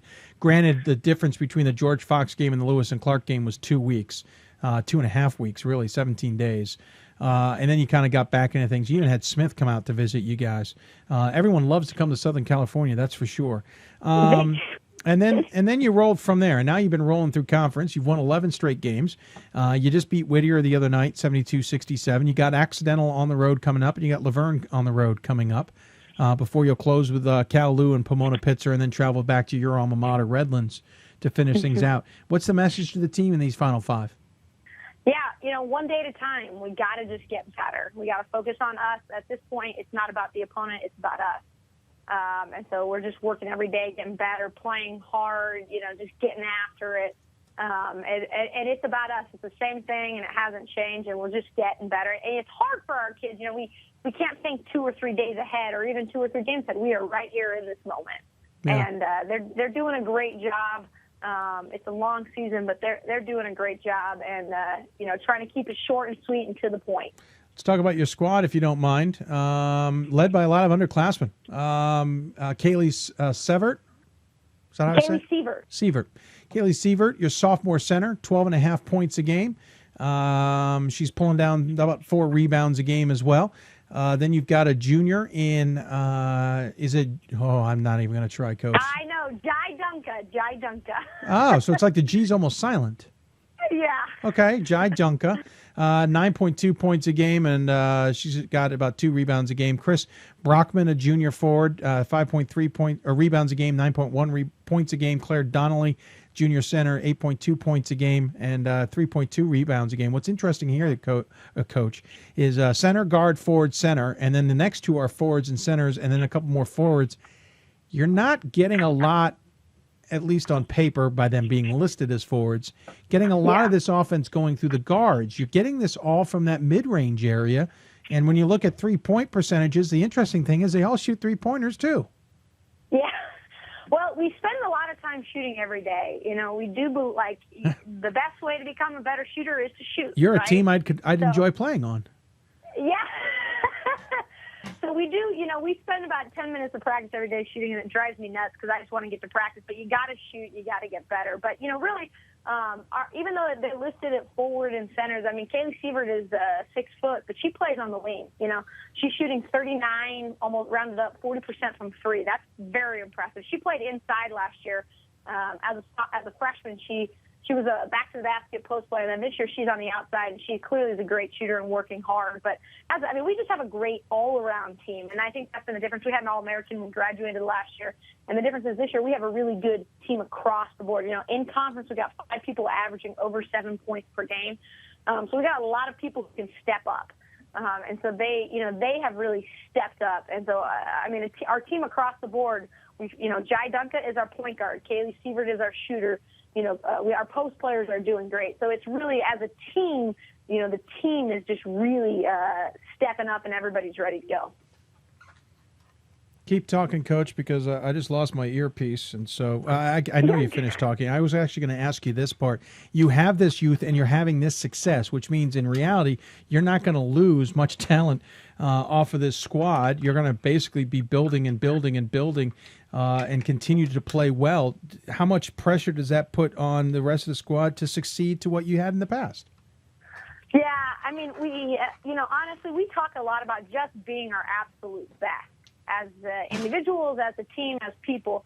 So, we try not to get caught up in the pressure thing. I mean, that pressure is something you put on yourself. It's not a real thing in that sense. So we're just trying to be our best every day and try and get better. But we only have one senior, Mara Fallahy, and she's just done an incredible job leading our group in terms of she's our senior captain and leader. And she actually leads us in rebounds per game at 5'8". She's pulling down 14 rebounds, not per game average, but she's had multiple games with 14 rebounds a game. And so we have an incredible senior, but we also have an incredible team. And our junior class, which actually was the first class when I got here, I mean, to see them be juniors and they finally stepped up and, they're finally kind of developing. It's a lot of fun, and we're just trying to get better. By the way, I want to thank Pat Coleman doing behind-the-scenes work. He fixed that schedule issue I was actually looking at your first season that had 9 wins. That was the one that was actually popping up on me. What's interesting is the next 2 years, 24-4, 24-4. Now you're 16-4. That's a significance there. Obviously doing really well. And I'd love to get out there to see some games. Last year, Laverne's coach was on the show, men's. And I said to him, he said, well, how do we get you out here to Skyac Land? And I laid it out there for him. I said, you guys got to hit a certain point on my, not you specifically, please don't get me wrong. But if people donate a certain amount to the cause, I'll have enough money to be able to make that trip. Because let's be honest, we're flying to L.A. Stuff ain't cheap out there. And I'm going to sit in hours of traffic burning gas anyway, even at Saturday morning at 4 a.m. So, I want to get out there. Well, hopefully this fundraiser will do us well enough to get us out there, because I'd love to see you guys. I'd love to see this new place you're building. This thing seems incredible. I mean, we want to get you out here, and I'll do. I mean, first off, you do a great job, Dave, of just representing D3 and trying not to forget us on the island. But we definitely want to get you out here. I mean, especially, we were talking about this, but our Wells Classic, which is our Thanksgiving tournament, joint with the men's and with Pomona Pitzer. That would be a great thing to get you out. But we got to get you out here, and so you don't forget about us. You don't want to never be on the show again, Yeah, well, there you go. Hey, random question, though. You might be the perfect one to ask. The one thing we've noticed, though, is it's hard to get Skyac teams to get – we don't seem to get them to Vegas for the D3Hoops.com Classic. And I understand a lot of schools love coming to visit you because it's beautiful weather around Christmas time. But have you guys or anybody else in your conference, men or women, said, listen, one way we can certainly get some good competition that maybe change up our schedule a little bit is to get out to the Vegas Classic? Has that crossed anybody's mind? Or is it maybe not even on your guys' mind because you didn't know about it maybe? No, I've known about it. I know Laverne went out there this year. They're in our conference. And I think Occidental went a few years back. Yes, those are the only two. And so it's definitely a great thing, and I always kind of follow online. You guys do a great job as far as they get the games online, and they stream them, and they've done a great job. We just haven't. You're right. So many teams want to come out here. That's a blessing, but the D3 Hoops thing is just a great opportunity for Division III teams, especially Skyac teams. Looking back, so you got ahead of you. You got to keep this 2-game lead. And you've got Occidental and Laverne on the road, as we mentioned, Cal-Lu, Pomona Pitzer, and then Redlands being on the road. Obviously, that's kind of the middle of the pack. Cal-Lu, though, is right behind you, so that's going to be a big game. Obviously, a lot to still play for, but you got to feel pretty good about it, too. Yeah, I mean, we're excited where we're at. We love our team. They're great. They're a great group. They work really hard, a lot of talent, and we feel very good at multiple positions, So we really like our group, great leadership, but we also know we have a long way to go. And we had a great practice this morning, got after it, and we'll get after it again tomorrow, and just one day at a time. And, hopefully it all falls and we can just kind of keep moving. But really love our group and love where we're at and love where we're going. Well, thank you, Coach, for coming on the show. Certainly appreciate you taking the time. And hope you enjoy the sunny weather in SoCal. We're going to enjoy the rain and snow out here. In the meantime, we hope that you get off that island for the NCAA tournament. as always, we give the coach the final word. Any final thoughts you want to share with those who may be tuning in? Yeah, I mean, one, I just want to say thank you to you. I mean, you do a great job of just promoting D3 as a D3 player myself and now coach. Like, really appreciate all the work you do and all the time you spend, and just appreciate you not forgetting us out here. And we'd love to bring some East Coast teams out here and, get back there too. So thanks for your time and having me on. Really appreciate it. Love talking Athena basketball as much as we possibly can. Well, thank you, Coach. I appreciate you coming on as well. We'll probably talk. I'll try and reach out so we can talk off air sometime, just about how you guys are doing too. Absolutely. Enjoy yourself. We'll talk soon. All right. Take care. Kristen Dowling joining us from Claremont Mud Scripts. Again, the team having a pretty good season. Now that we finally figured out those schedules, they didn't have 9 wins last season. That was a couple seasons ago. 24 wins the last 2 seasons, 16 wins already this year. Big 5-game set coming up to finish it off, and then obviously SCIAC play, and we'll see what happens with the NCAA tournament. But Claremont Mud Scripts might be one of those teams that's flying a little bit under the radar. Going to take another break. When we come back, we'll go from the West Coast to the East Coast. Where are we going? Oh, that's right. We're going to Sage. Wow, we're really doing this. We're going from L.A. to Albany. You're listening to Hoopsville, presented by D3Hoops.com from the WBCA NABC Studios. More Hoopsville right after this. We've got more schools than Division I, more fans than Division II, and more upsets than March Madness. There's 800 programs with over 11,000 games leading to 2 national championships. And we've been covering it all for over a decade. From Eastern to Occidental, from Puget Sound to Piedmont, from Southwestern to the University of New England, and from Hope to Calvin. Nobody covers Division III basketball like we do. We're at D3Hoops.com at www.d3hoops.com. With every basket and every stop, the skill of elite student athletes will be on display. The sights, the sounds, the intensity of an NCAA championship. It all comes down to this moment, and the winner takes it all. Be there to share the experience with your family and friends. The 2016 NCAA Division III Men's Basketball Championship, March 18th and 19th at Salem Civic Center in Salem, Virginia. Visit ncaa.com/tickets to score your championship seats today. I used to never really talk. Ever. I was scared and shy. It was hard to look at people's faces. I was afraid if I said something wrong, everyone would laugh at me. But then I started to play golf with Special Olympics. I made friends and won lots of gold medals. But I learned more than just playing golf. Special Olympics helped me to find my voice.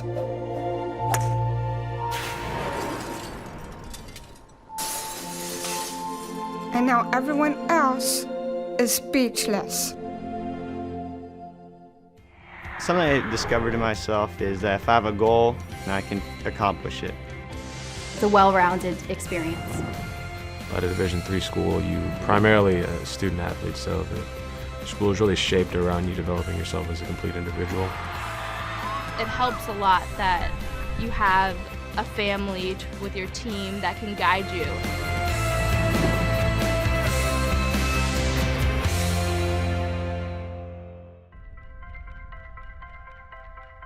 I'm a current Division III student athlete, and I remember how intimidating the first year of college can be. So if you're a first-year student athlete and nervous about coming out as LGBTQ, I pledge to stand by your side as your ally. If you can play Division III. We are Division III student athletes, and you can be too. If you can play in Division III. Welcome back to Hoopsville. This is Danielle Donahue, Executive Director of the WBCA, and we are a proud partner and very excited about all the future broadcasts. Here's Dave. And welcome back to Hoopsville, everybody. Hope you're enjoying the show. It is the marathon, and we are into hour number 9. We've done 8.5 hours. Probably got about 4 hours left in us because that happy hour always goes long, folks. The happy hour always goes long, and that's how we'll close out the show tonight. If you got any questions for us, you can tweet us at D3Hoopsville or hashtag Hoopsville. Email us, hoopsville at d3hoops.com. Join us on Facebook at facebook.com/Hoopsville. You get the drift. You know how we're doing this. Join us. Of course, we got the fundraiser as well. Just got another donation I was looking at on my email. I want to thank whoever that was. I'm trying to figure out. There it is. Yeah, very nice. We'll try and give some shout-outs when we can out there in the near future as well. So we just talked some women's basketball on the West Coast where apparently it's sunny and beautiful. So now we're going to shift gears and go all the way back to the East Coast and go to Albany, New York. Yeah, I've got some jet lag and some whiplash from doing that too. That's what you call not planning that out very well. But it's not sunny, I don't think, in Albany. It may be cold and maybe a little bit dreary, but doesn't mean the Sage women's basketball team isn't playing some darn good basketball. 17-3 overall. They are 13-0 in the Skyline. They're walking away with this thing, which is probably going to make the coach cringe a little bit for me saying that. But they've got a 2.5 game lead on SUNY Old Westbury, and the rest of everybody else are just kind of playing for seedings at this point. So we head to the Skype again. We love using this technology, and joining us on Skype is the head coach of Sage, who should get a promotion just because, well, she's got the same last name as Pat Coleman. It's Allison Coleman from, and apparently you're from Rose Holman, according to the graphics. We'll fix that real quick. Coach, welcome to Hoopsville. Thanks, Dave. Thanks for having me on. Appreciate Absolutely. Appreciate you taking the time. First off, I always love getting a program on that's got Gators in there because you don't see Gators all that often in Albany, but it works. Yeah, I don't know where they came up with that mascot. There's not too many Gators around here, but it's good for us. Hey, it works, right? Well, thanks for coming on. Again, heck of a season here. 17-3 overall. 13-0 is what caught my attention, though. You were 9-3 in this conference last year. You were 10-4 the year before that, after a couple of 5-9 seasons. What has changed that allow you to dominate this conference? Well, I wouldn't say we're dominating. I know, that's my word. I knew it'd make you cringe. This is my second year here. I took over the program last year, and I took over a team that had just won the Skyline in 2014, and it had an abundance of seniors. So, last year we were kind of expected to do well, and so this year I brought in my own recruits after losing 6 seniors, and I think it was supposed to be a little bit of a rebuilding year on paper. Yes. I never think of a rebuilding year. I spent a lot of hours on the road recruiting and getting kids in here that were very talented and a good fit for the school and could play. If you told me we'd be 17-3 right now and 13-0 in conference, I'd say you were crazy. If you asked me that back in October.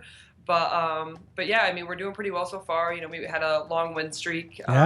And yeah, I mean, we're just keep plugging along. I was going to say, I was just putting that kind of graphically in here. You lost to Union to end a 15-game losing streak just the other day. Back, I guess, on the weekend, February 1st. Oh, so Monday. Yeah. Lost to that because it was on the road. Then you came back and beat St. Joseph's of Brooklyn 71-53 to make that a short, sweet thing. The last time you lost 2 games were back at the beginning of the season when you lost to Keene State and Western Connecticut in back-to-back games back in November. So, yeah, really long stretch there. But you got to be thrilled with how the team responded coming off of that loss. Yeah, I mean, after we lost to Union, they're top of the Liberty League right now, and that's why we scheduled them. We played them last year at home, we beat them, and that's why I put games like that on the schedule. Teams in our region that could potentially be at the top or win their leagues, because within our league, some teams are very, very good and some are kind of towards the bottom. And, you need to play those teams in order to prepare for the postseason. And with postseason coming up about 20 days from now, we needed to play a tough team like Union to get us prepared, and it was a different feeling after that game because we hadn't lost, since November. So I think it was a reality check for us. We need to improve in a lot of areas. But I was proud of the kids for the way they responded last night against Brooklyn. They came out and, our goal is to protect our home floor, and they did that. And we had a lot of kids step up and play well. And that's kind of been the theme throughout. Having such a young team, we have no seniors on the team. About 4 or 5 freshmen play all the time. So it's just who's going to step up on what night. And, once we get the kids playing together, everybody's stepping up at the same time. I think the sky's really the limit for them. And a lot of that seems to be playing out, and certainly your playing career is probably helping a little bit here too, and the success you had. We'll talk about that in a minute. But when you look at what was, the challenge coming in, as you said, you're going to lose that class. You had to bring in some recruits and kind of get things rolling. And obviously, this season more was supposed to be rebuilding, at least getting the team gelling together. What do you think now is your biggest challenge for this program, where you sit the rest of the season coming? Well, we have, 5 games left? Yeah. 5 games left. We have probably our 2 toughest conference road games right at the end of the season, back-to-back at Mount St. Vincent, and then we go the following week to Old Westbury, who is right below us in the league. So I think the biggest challenge would be, we're facing some injuries right now, so we've had to change the lineup a little bit. Like I said, we've had a few kids step up on certain nights, but we haven't had 5 through 7 or 1 through 7 or 8. Sometimes I go 8 deep, playing well on the same night. So I think once we start doing that, and I talked about this a little bit, you don't want to peak at the wrong time, and it can be frustrating that we haven't all gelled together yet. But because we're so young, I think it's really exciting, because I think in the next week or 2, we'll start putting it all together, where all 5 are playing together and playing really well at a very high level at the right time. Because there's got to be a little bit of luck involved when you go on that magical run that we want to go on with such a young team. So I think it's good that they don't know any better right now, and they're just drinking the potion. And they really enjoy each other, and I think that's been the difference this year. They really enjoy playing together. They really enjoy just being around each other. And winning also solves a lot of problems. So we've been lucky with that this year as well. I was going to say that doesn't hurt whatsoever. 18-8 last season, 17-3 this season. You've already won 35 games and only lost 11. You've obviously set a bar pretty high there at Sage. And to be honest, this is a Sage program we weren't talking about until 2014. Has that changed how you guys approach your scheduling? Has that changed how you're approaching conference games and how other teams are approaching you? Yeah, I think so. I don't think, when Sage won the year before I got here at the Skyline, they were actually the 3 seed, and the 1 and 2 seed were upset in the Skyline tournament. So they got to host the championship game, which, was a huge mental advantage for them, and they won it. And then, last year, obviously, coming in, I was looking at the scheduling, and I'm like, all right, we need to ramp up the schedule a little bit. Coming from, a Little East school, we play against, Little East just kind of beat each other up. And then, you're playing against NESCAC schools, especially, being at Eastern, we play every NESCAC school we can. So I was like, yeah, we need to raise the bar. But in doing that, you can't just play these teams. You got to be able to beat some of these teams. So, adding Union on the schedule, and then we have Skidmore coming up, another Liberty League. They're in the top of that league. I think, you have to be able to bring in the talent to beat them. So we've been really hitting it hard on the recruiting trail, and I think we brought in, at least a start of the talent that we need to be able to compete and get in those regional rankings and beat some of these other schools. So you guys are talking about us more. We love talking about you more. I told you I want to talk about the Gators. I don't get to talk about Gators in Albany. By the way, I love Ann King. Just want to give her a shout out, your SID. She's always great with me, and I love getting you guys on as a result of that. Listen, you were a 3-time All-American at Eastern Connecticut. You talk about playing the NESCACs. You talk about your experience. You're a good player. And I'll admit, sometimes the really good players can't transition into coaching real well. Argument would say you're doing a pretty darn good job. What are you taking from your playing days that you're using for your coaching? Well, I'm going to correct you. I was a 4-time All-American. I'm sorry, 4-time. My bad. No. 3-time D3 hoops, I believe. There we go. 3-time D3 hoops. I guess you guys forgot about me my freshman year. Yeah, I wasn't part of that panel. Yeah, we'll blame Ray and Pat. We'll blame somebody else.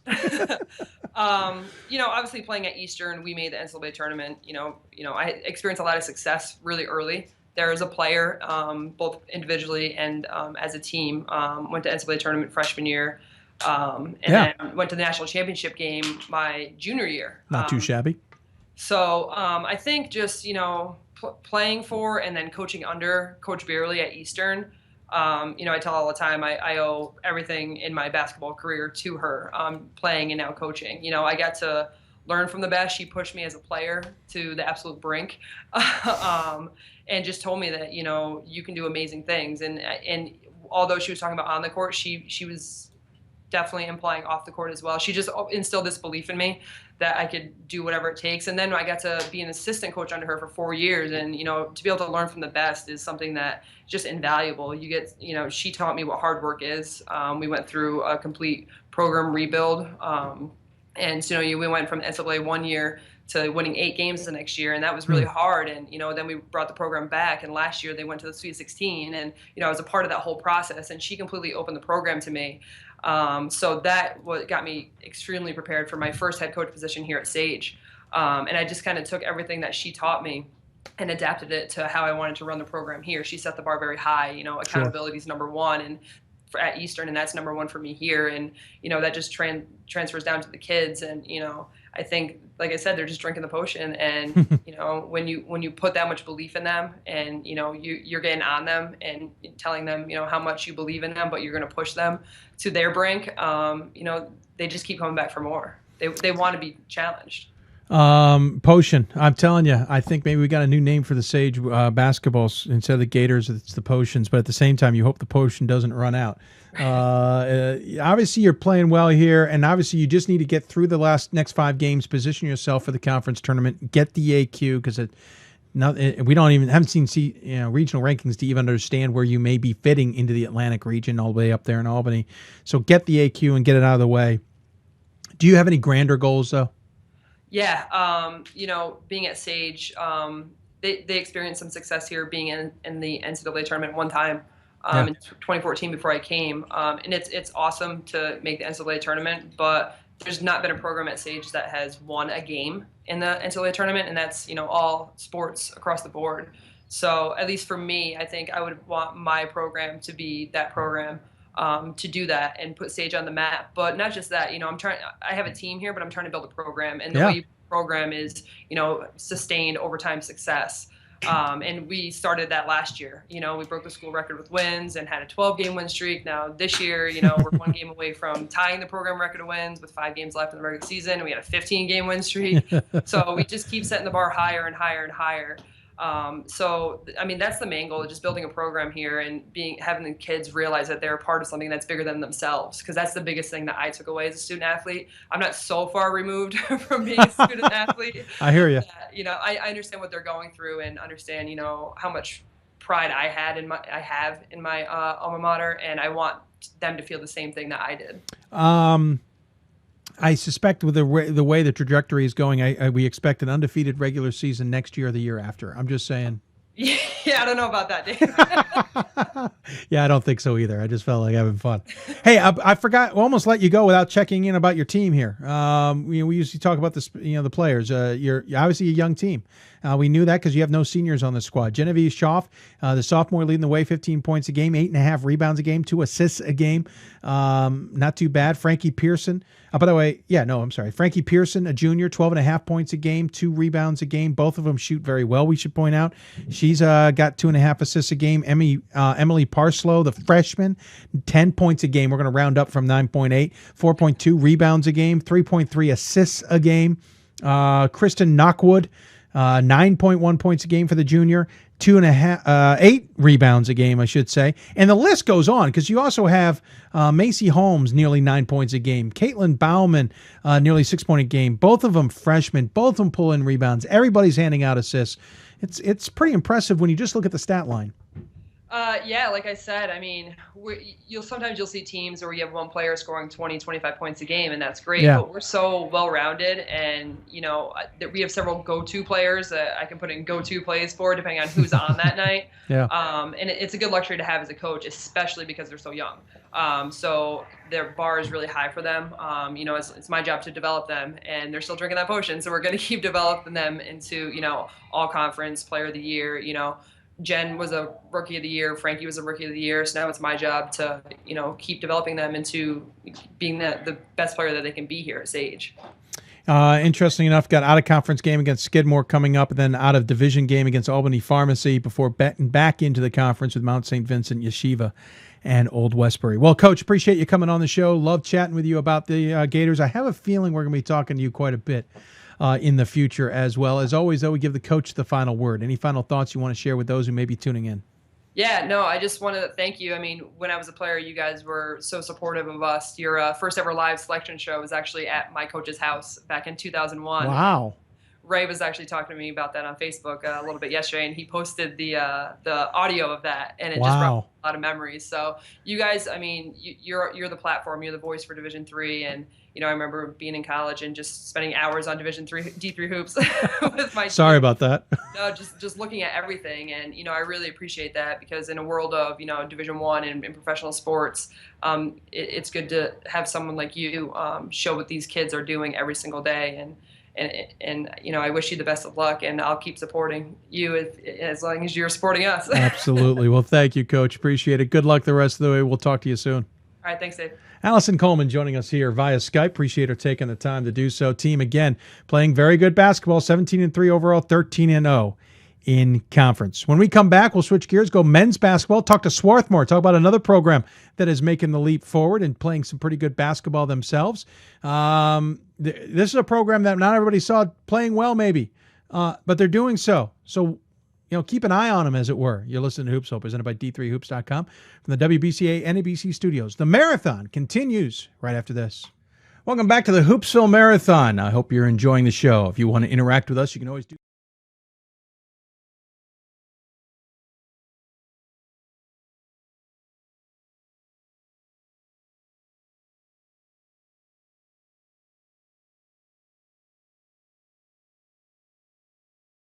For the love of the game.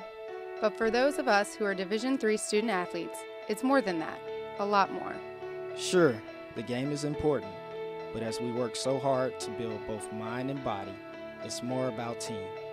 That is why NCAA Division III teamed up with Special Olympics, and in giving the gift of sport to those for whom it seemed an impossible dream, we are working to make this a better world. Help us keep that dream alive. You can make a difference. I used to never really talk. Ever. I was afraid if I said something wrong, everyone would laugh at me. But then I started to play golf with Special Olympics. It helped me to find my voice. And now everyone else is speechless. We've got more schools than Division I, more fans than Division II, and more upsets than March Madness. There's 800 programs with over 11,000 games leading to 2 national championships. And we've been covering it all for over a decade. From Eastern to Occidental, from Puget Sound to Piedmont, from Southwestern to the University of New England, and from Hope to Calvin.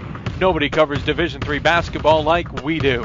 We're at D3Hoops.com at www.d3hoops.com.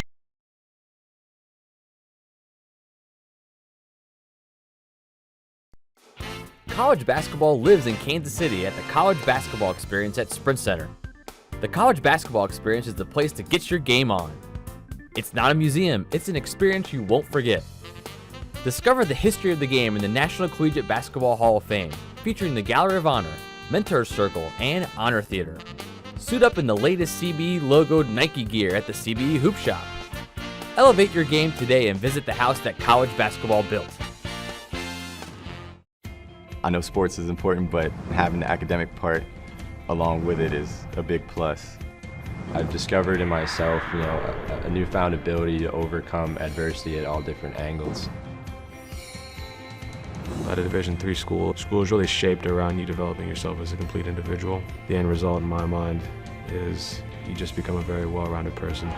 Before I came into college, I didn't really think I'd be able to balance so much. It helps a lot that you have a family with your team that can guide you. With a D3 school, there's a lot of time for other opportunities. The coaches expect a lot of you during soccer, but after soccer, that's your own personal time to really find out who you are and other opportunities that you can pursue. By balancing all of my interests, basketball, my leadership skills, and academics, I'm able to better prioritize my life and to manage it.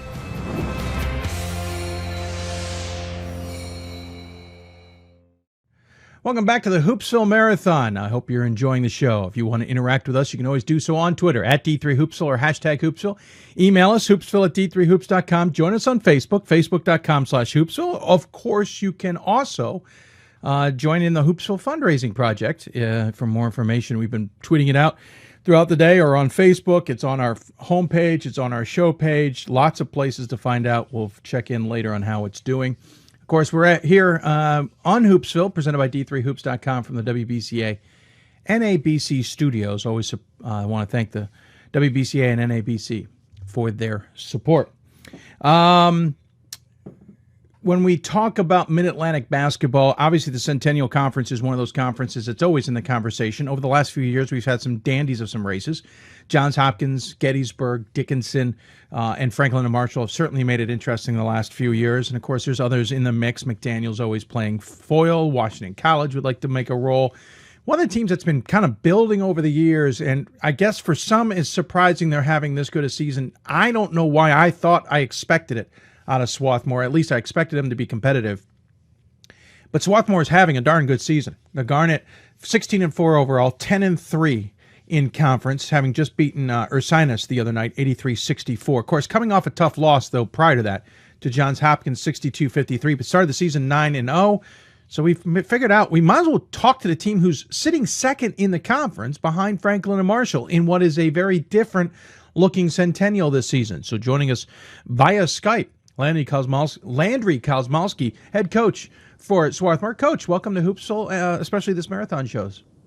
Thanks, Dave. Glad to be here. Well, I mean, this is a terrific season. And again, I say this, I don't know why I thought maybe you guys were going to have a good season. I think there are some others who said, well, if you saw how they finished the season, there was nothing but upside coming into this season. But at the same time, it feels like you are surprising people. Yeah, I mean, we're surprising ourselves a little bit, but we knew we had a good team. We're still a little young. Sure.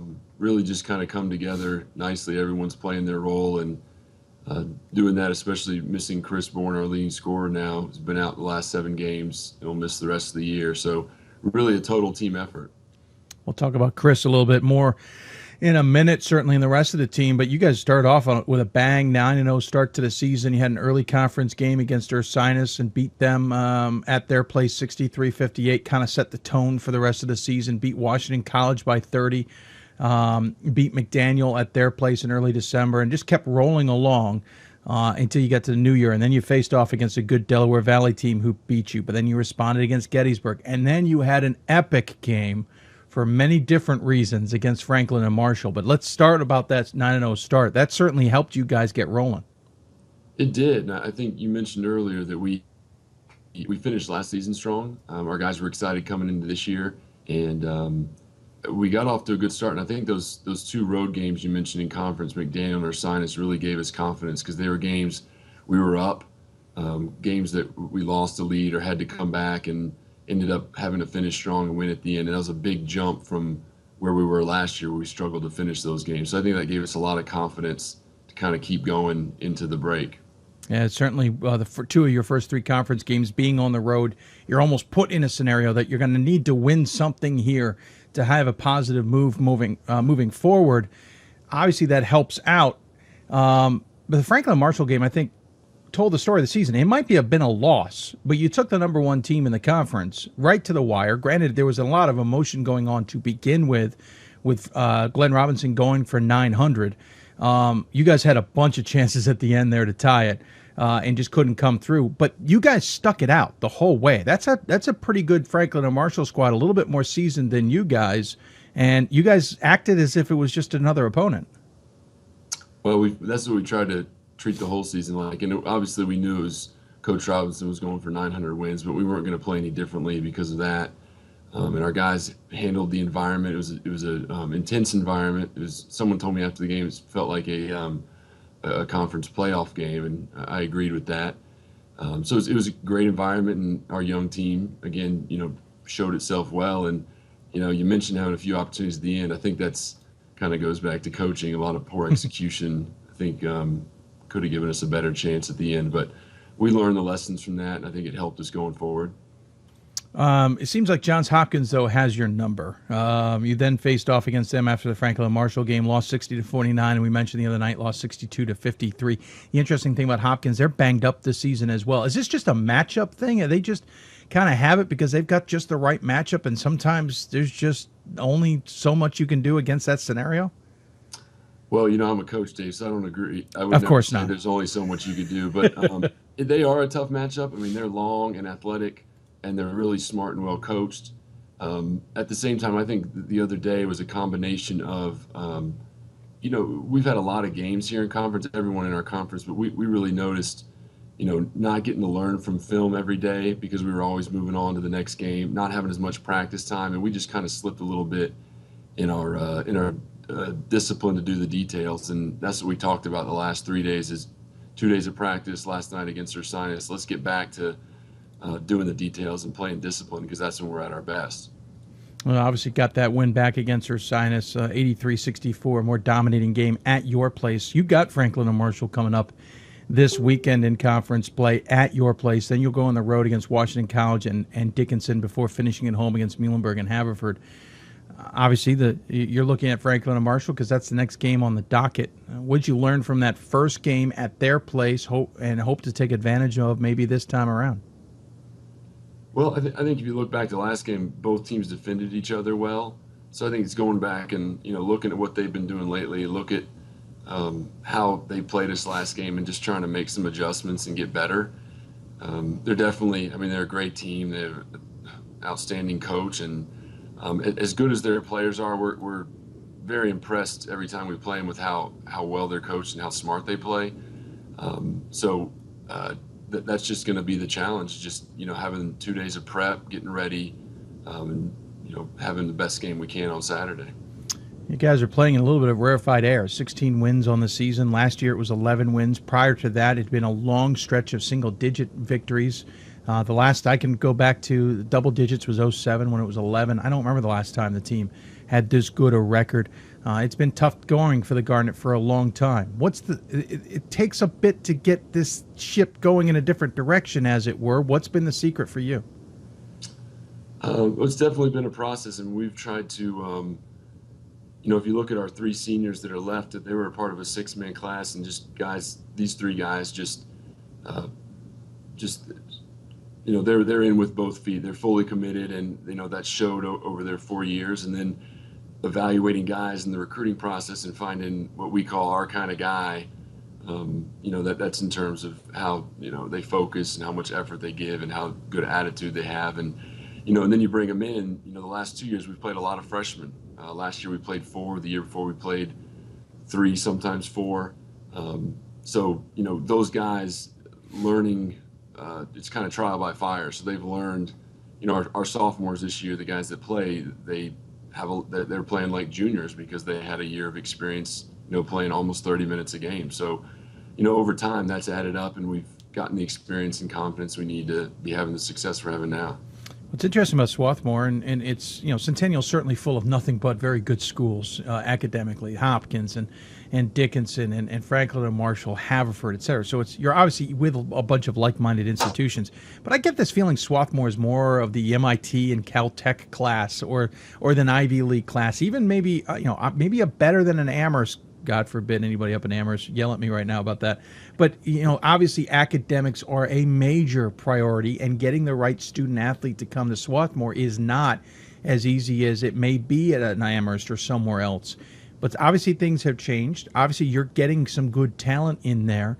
Is it a change in recruiting tactics, or is it a change in the mentality at the school that, we do want athletics to succeed? I don't even know where to begin. I think it's a variety of factors. You mentioned Swarthmore being, like an Ivy League school or MIT and Caltech, and it's kind of not like either. It's very unique. It's a smaller liberal arts school, and you mentioned Amherst and Williams, but if you come down to campus, that we are a little different than Amherst and Williams. Sure. And I think we've just tried to, through recruiting, find the kind of kid that will get the most out of this experience at Swarthmore. So, and we haven't really had to do much selling. The school sells itself. I think if we've done anything right, it's going out and identifying the right type of kid and then recruiting them aggressively. Sure. So, yeah, I can understand that entirely. Instead of just taking what you have, it's going and finding what you think would be the right fit or who would fit in. We certainly hear that at a lot of schools around the country. Obviously, you have a wide variety of students who come in all over the country, Texas, Georgia, Virginia, obviously in the area, including Connecticut and whatnot, Minnesota. But then you got that one from the Czech Republic. Yeah, I mean, you guys certainly have a wide pool, as it were, to bring people in.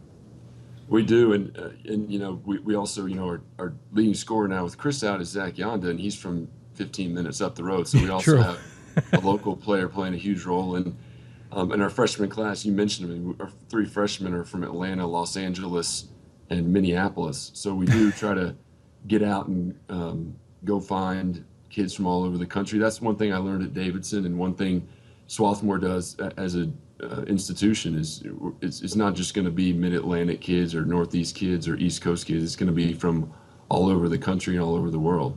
You mentioned Davidson. We'll get to that in a minute. I want to talk specifically about your team in a minute. You talked about Chris Bourne at the beginning, leading scorer, played 13 games, started 13 games, 14 points, 7 rebounds. He's now lost to the season due to injury. You've won those 6 of the last 7 without him. Zach Yonda, now the leader in the clubhouse, as it were, 13.2 points a game, nearly 5 rebounds, hands out about assist and a half a game. Matt Brennan, nearly 3 assists a game, 12.5 points on top of that. Robbie Walsh is 9.3 points a game. Sean Thaxter, who's now taken over the starting role for Chris Bourne, is starting to contribute more points as well, though only averaging 4. That's a little deceiving. Tell us a little bit about the makeup of this team and how much is it different with Bourne now out? It's definitely different, but I think we've responded the right way. Our offense, I wouldn't say we've tweaked it. It's just been different because we're playing different personnel, and it's actually been a positive for us. We've been able to stretch the court a little more. I think been a little harder to guard with Henry Cousino, our freshman, playing the 4, and he's shooting like 40% from 3. So a little bit different makeup now, and I think our team's adjusted really well. You mentioned a lot of names there, and it's other guys as well. I mean, last night after the game, we talked about we play like almost 10 guys a game. Some games we've had 10 guys play double-digit minutes, or 5 or 6 guys scoring double figures. So it's really equal opportunity, really balanced attack, and I think that makes it pretty tough to stop. Yeah, you're very deep on the bench, and of course, very good in the shooting sense. You mentioned Cousino, 39.3%. Matt Brennan, 38.9%. You got some dangerous weapons on the outside, and of course, some good ones inside. Makes you guys a tough, well-rounded threat. But I've got to ask, you mentioned Davidson earlier. Why Swarthmore? You were, as it says in your bio, a prolific scorer, a prolific player for Davidson. You certainly were one of the better players to come through that program. And then, you got some assistant coaching experience there. You played overseas as well. To be blunt, Swarthmore doesn't look like it would be anywhere on the radar. Well, first, I just got to say, you're the first person who's ever put my name and prolific scorer in the same sentence. So the Davidson guys are going to get a good chuckle out of that. Definitely not a prolific scorer, maybe a good rebounder. And I'm looking for the quote. Hold on a second. It's somewhere I read it. There's no way I just made that up. That would be our sports information department maybe hyping me a little bit. But regardless, you ask why Swarthmore, and interestingly, that is the supplemental essay when you apply to Swarthmore is why Swarthmore, and there's a lot of reasons, and I asked that during my interview, and they asked me as well, and it's you got to be here. It's a special place. It's a unique place. It is a small liberal arts school like Davidson, where I played and coached. Sure. So it's very similar. It's close to a big city. Davidson's close to Charlotte. Swarthmore's close to Philly. So you kind of get the best of both worlds, being outside the city but being close. To have exposure to a bunch of different things. So it was really a great fit. And then family-wise, I mean, being D1 was great, but also we have 2 young children, and, Division III is still, if I said this, my wife would be shocked to hear me say it because we're in season and she barely sees me, but it is a little more family-friendly, and that was an important part of making the decision. Well, D1 just went through signing day, and every time they go through signing day, I kind of chuckle going, oh, I'm so glad that's not a D3 thing. It is now, though, Dave. Yeah, but not like a whole day where ESPN's there and it's an actual binding contract. I know there's an NLI for Division III too. Yeah. By the way, I found the quote. It says, "You are a prolific playing career at Davidson." That's okay. So again, I think there's a big difference between that and being a prolific scorer. So you talk about D1 and D3 there. What's the biggest adjustment you've had to make? It's very similar. My wife asked me that recently, about D1 and missing it, and I. Every day coming in and watching film and planning practice and the way we recruit, you're doing the same thing. So for me, I love my job. It's extremely fulfilling. I don't know. One of the big differences basketball-wise is just not getting to work with the guys out of season. Sure. And that does take some adjusting, but it's also, I think, made me a better coach because, you got to still, have those relationships with them and spend time with them and talk to them over the summer and figure out ways to keep them motivated and inspired. And I think that's, again, like I said, made me a little better coach. Well, I appreciate you taking the time. Before I let you go, I do want to ask, though, if I were to walk in your locker room or into your office or whatever, and you guys have your season goals up there, I'm sure they've been adjusted considering what the season has now become. What are they now? We don't generally talk in terms of goals to reach. We just talk about goals. We try to fulfill every game, or every day, every practice, every game. We like to attack for 40 minutes. We talk about sticking together no matter what the situation. We talk about winning the games round by round. Not the full game, but breaking it down into small chunks, trying to win each round. And so we just kind of focus on the present, and we always say our success will come as a result of that. So that's really how we talk as a team. And you ask that, and if you asked our players, we kind of joke about it. That's kind of our religion. It's just kind of staying in the present and taking it day by day. Makes sense to me. I appreciate you taking the time to join us, as always, to give the coach the final word. Any final thoughts you want to share with those who may be tuning in? No, not really. Just thanks for having me. And, I think it's a great thing you and everyone else is doing with Hoopsville and the 12-hour marathon. I think it's a great event, and it really exposes D3 basketball, and we're all thankful for it. So thank you. Well, thank you. Appreciate it. It's a good thing until the end of the tour, and then or about halfway through, I think, is when we start regretting the decision. Yeah. Well, if you're like a coach, when it's over, you all that adrenaline gets you through, and then when it's done, you probably get sick for 2 or 3 days. That's just the end of the season. Here's hoping not, but yeah, I could see that coming. We'll see what happens. Coach, thanks so much for taking the time. Good luck the rest of the season. Hopefully I'll run into the Garnet here in the near future, and we'll talk soon. Thank you, Dave. Larry Kosmalski joining us here from Swarthmore. Again, 16-4 overall, 10-3 in conference play. Big game against Franklin and Marshall, but at their place, at the Garnet's home, coming up here on Saturday. When we come back, we continue the marathon. You're listening to Hoopsville, presented by D3Hoops.com from the WBCA NABC Studios. More marathon when we come back. I'm a Division III student athlete, and I know how powerful words can be. The term gay doesn't mean stupid, lame, or less than. So I pledge to speak up if I hear the term gay used in a derogatory way or any other homophobic terms. If you can play in Division III. I'm a Division III student athlete, and my teammates unconditionally accepted me as part of their family. So now I pledge to do the same for others. If you can play in Division III. I'm a current Division III student athlete, and I remember how intimidating the first year of college can be. So if you're a first-year student athlete and nervous about coming out as LGBTQ, I pledge to stand by your side as your ally. If you can play Division III. I'm a Division III student athlete, and I believe student athletes can help break down the barriers of exclusion. I pledge to support and encourage my teammates to support my campus's LGBTQ student group by volunteering and participating in events. If you can play in Division III. I'm a Division III student athlete, and I believe that everyone should be educated on LGBTQ issues. I pledge to work with my athletic department and my campus to foster dialogue and create a community of support, respect, and pride. If you can play in Division III. We are Division III student athletes, and you can be too. If you can play in Division III.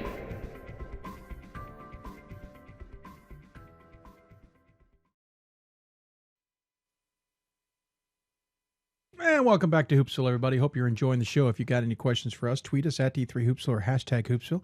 Email us, hoopsville@d3hoops.com, or join us on Facebook, facebook.com/Hoopsville. Of course, we're also now on Instagram, though we're not using it today as planned. We actually were hoping to use it today, but we're on there at D3Hoopsville as well.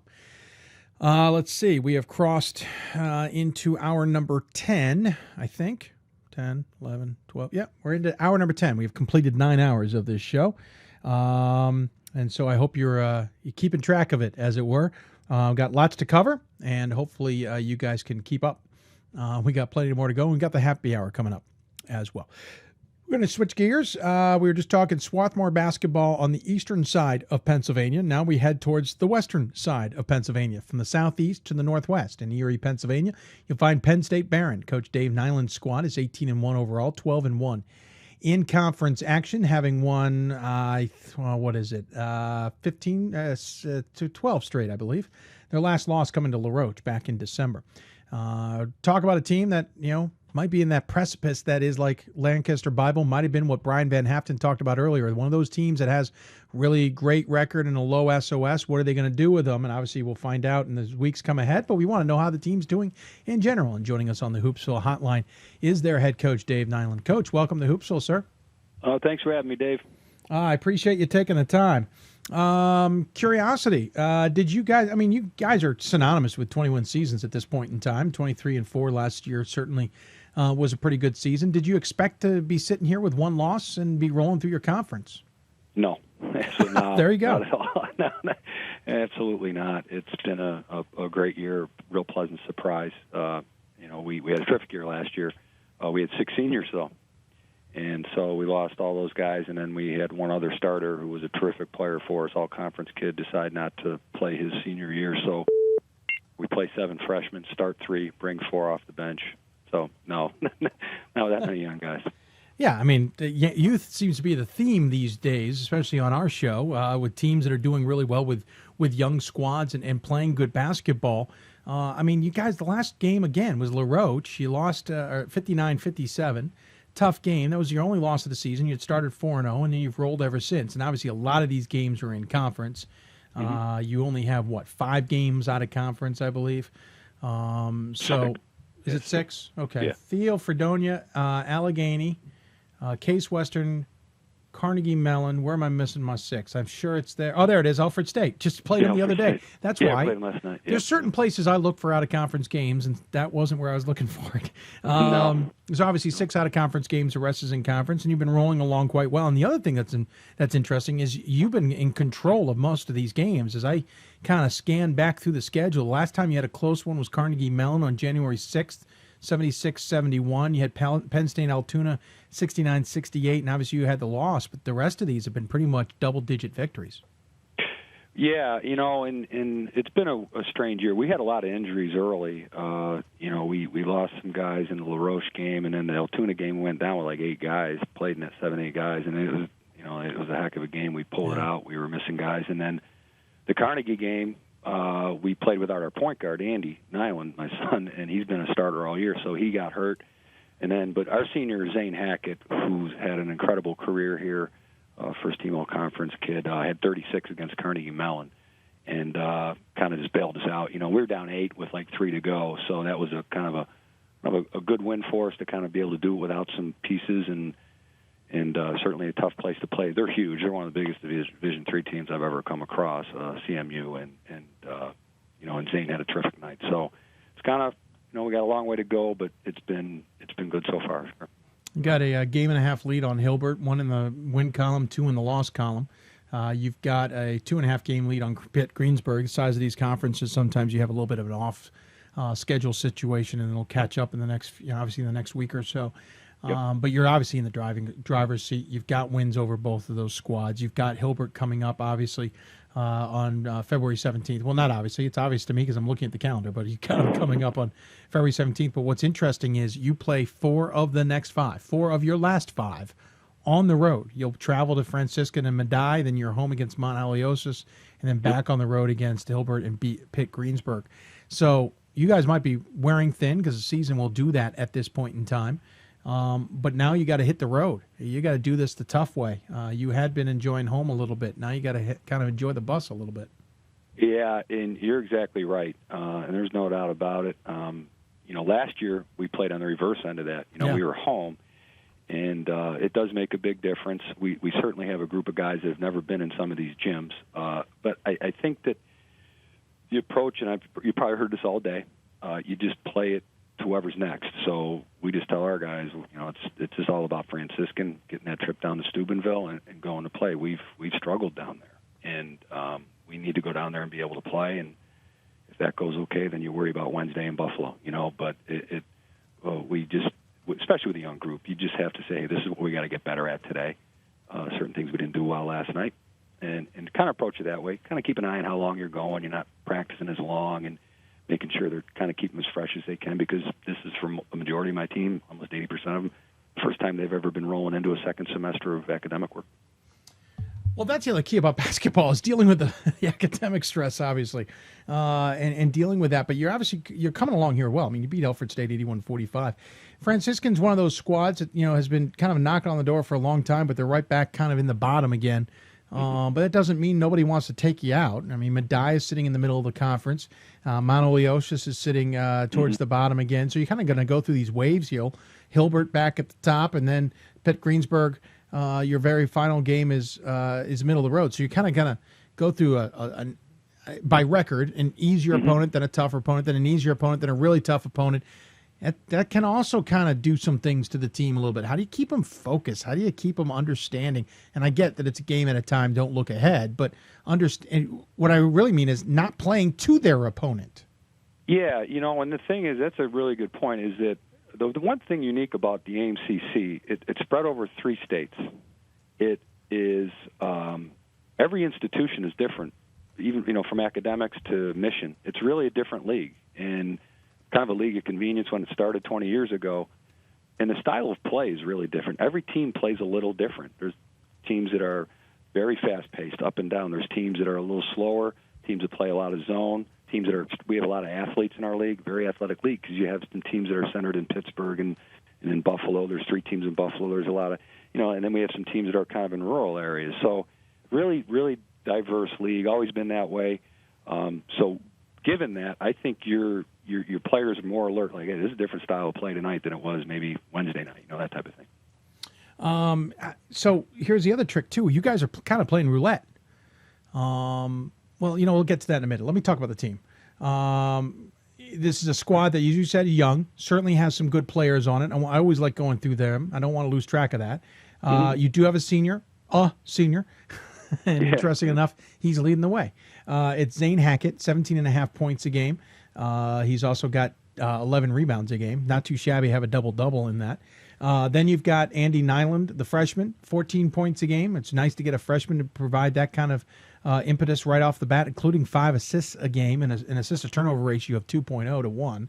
Malquin Pulliam, the junior, 10 points a game, 5.5 rebounds. Justin Gorney, the freshman, 10 points a game essentially, 4 rebounds a game. And then was it Matt Colpoys, also a freshman, 9 points a game, hauling in 3+ rebounds a game. So yeah, you got this great, being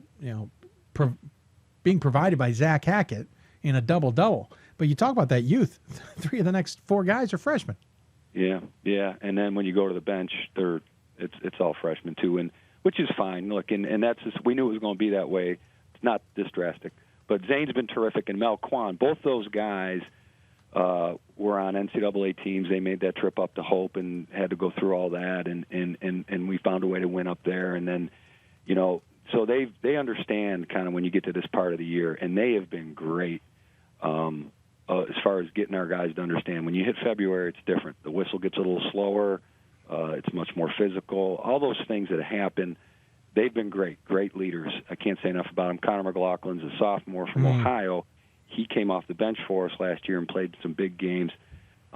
So he's been great, too. And then the freshmen, as you mentioned, those guys. We have Michael Fisher from Pittsburgh, North Allegheny. He comes in and gives us great minutes. And Dan Wanker and Malik Brinson here from Erie. A lot of these kids played AAU together, Dave, so it's not a huge thing. We're very much a Pennsylvania school. We do not recruit out of state because our tuition situation. Right. And so based in our league plays out of state. So it's a really unique thing when you get into scheduling and all that other stuff. So it's a Pittsburgh, Erie-centric team. I just want to read through this because it's funny to say it, because it's just weird to look at. This is the order of the roster by number, by class: sophomore, junior, freshman, freshman, senior. Finally, we get to that senior. This is a team that's playing very well with these freshmen over the next few years. Could be pretty dangerous. You worry about the present. Not having Zane next year will be huge. He is a difference maker at our level. He's what a lot of teams at our level don't have. A big guy that plays way above the rim, can run and jump and dunk and everything. You typically don't get that at our level. A lot of guys like that. And we've had some really good big kids here. We got a kid playing professionally still, and Russ Conley that was an NABC All-American. Zane's just a different dude as far as that, and he's been. So you're going to miss that type of stuff in as far as the block shots and things. So, and I don't think I'm going to find. I know in recruiting we haven't seen anybody like him, so we're going to miss him. But yeah, we're hoping that But you tell the guys, look, to have an opportunity to have a season like this, don't take it for granted. You don't know what next year brings. That's the case, too. You never know. Injuries certainly can change things. The dynamic of a team can change. And, of course, you never know what might happen outside of that. Let's get back to that roulette, though. You guys kind of experienced it last year, and you've experienced it before. You don't have a lot of losses, but that SOS isn't so great. And so you're kind of playing we got to win the AQ game. Yep. And you kind of walk yourselves straight into unfortunately, that losing that game you can't afford to lose. It happens. It happened to Southern Vermont last year. It's happened to many teams. We've seen it, and we've also worried about it. You guys are in that boat essentially now. We haven't seen regional rankings, so we don't want to say that. But when Brian Van Haften comes on the show and says something to the fact that every single region has one of those teams, well, we know where it is in the Great Lakes. It's probably you guys. We know where it is in the Northeast. It's probably Johnson and Wales. We know where it is in elsewhere. In the East region also. You Great Lakes East region. It's Lancaster Bible. We're seeing that. I'm looking unofficially at an SOS that has you guys, where are you, at 430. It'll improve a little bit there. But does that stuff worry you guys in the sense that obviously it's out of your hands to some degree because your conference is your conference. But do you worry about the fact that you get this late in the season and now kind of the back of the minds are, hey, we're a good team. We could be in the NCAA tournament and just have that kind of go bust on you? Meaning that if you lose, you're not getting in type thing? Or? Yeah, now you're really kind of playing with a double-edged sword in some cases. Yeah, well, I think almost every league in Division III, I know there's a handful that get multiple bids every year, but almost every league is kind of like that. If it isn't, you're really worried anyways. And even if you don't win, most guys are sweating it out, right? Well, that's true. So, that's true. I would say almost 80% of the leagues are in the same boat we are in. You got to win to get in, and that's okay. We've been through this before. We play 18 league games, and nothing we can do about it. We talked about it as a coach, and you don't have a lot of flexibility in scheduling. You can. We've played a lot of places. We've gone everywhere in the United States. If you look at our past schedule over the last 20 years, we've been to Mary Hardin Baylor, we've been to Elmhurst, we've been to College Staten Island, played 2 NCAA teams there last year, in Wayne Patterson, Misericordia. We've been down to Florida and played St. John's and out to Puget Sound. We've been everywhere. Yeah. And you do the best you can with it, but you just got to understand that no matter what you do out of your league when you play 18 league games, it's not going to move the needle a whole lot to where you would be in the mix with the teams in your region that have the high OSOS, and yeah, and it's certainly absolutely true. My curiosity is, obviously you play Case Western Reserve and Carnegie Mellon. That taps into the UAA, and honestly, both those teams are better than their records speak to. Absolutely. And it's just weird. I can't remember which one it is. Is it Carnegie Mellon or Case Western that's been in the mix the entire time in the UAA and just can't get a win to save their lives? It's not Carnegie. It's it is Carnegie. But on the flip side of that, you a little further, maybe the Ohio Wesleyan or Worcester. Granted, some of these are tough. Don't get me wrong. I'm just kind of throwing ideas out there. You know, the Ohio Wesleyans or Worcester, somewhere in the NCAC or the OAC, try and get into them. Go out to a D3 hoops tournament if you can in Vegas. I don't know what your budget's like. I'm literally spitballing. But is it almost like maybe 1 year? And again, it's hard to determine how a team's going to look. I get that. But you take this squad that you're going to have for a while that looks pretty good. And one of those years, you just get buy in. And you just go all in on a tough schedule and say, you know what? We're going to test them for starters because we're playing a good squad. I think we've done that, Dave. Like I said, where I mentioned, we went down to College Staten Island last year. We played William Patterson Misericordia. Yeah. An NJAC team, and both in tournament. Like I said, we went out to Case Western 2 years ago. Bethany was in there with Heidelberg and Case. I'd like to take our guys. Here's a couple of things, and like I said, our budget allows for us to go places, which is good, by the way. It's great, yeah. And we've tried to, like I said, we went out to Elmhurst, Wabash, and those people. This is years back, but we've done those things. You're right; it costs money. Our AD actually runs the Land of Magic Classic down in Daytona. Oh, okay. So Brian runs that, and that's a nice we've been benefit. down to that. We've been down to that. Played Wisconsin Whitewater, so we've done those things you've said about. A couple things. One, you have relationships with conferences that you have to play. Like Allegheny's an NCAC school. We've played them for 40 years. And then you get into, we've talked about going out to Ohio. John Carroll's been here. We've had a lot of OAC, NCAC teams in here in our own tip-off. You got to figure out when you can play. Yeah, sure. Because when you have 18 league games, January and February are out. Yeah. We have a week of exams. You hope it matches up with somebody else's week because a lot of times, and we can't do anything during the exams.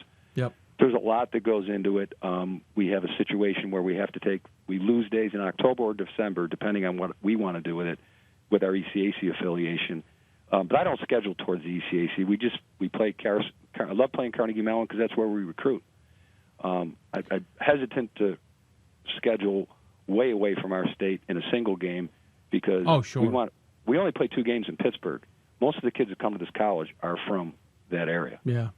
And we were playing games in Buffalo. So you want to keep your parents in mind, too. But I know what you're saying, going out and playing in some of those tournaments. Well, I just mean like 1 year, you just buy all in. You just you just go for it. I don't know. Yeah. No, you're right. And we've looked at those things. And then, like this year, we're going to Portugal this summer. So, that's nice. Been to Portugal myself. We try to take a trip. We've taken a trip every year, Costa Rica, Brazil, Germany, Spain. Portugal's we try nice. to use that, too, to develop our team. So I know what you're saying, and it's got to work.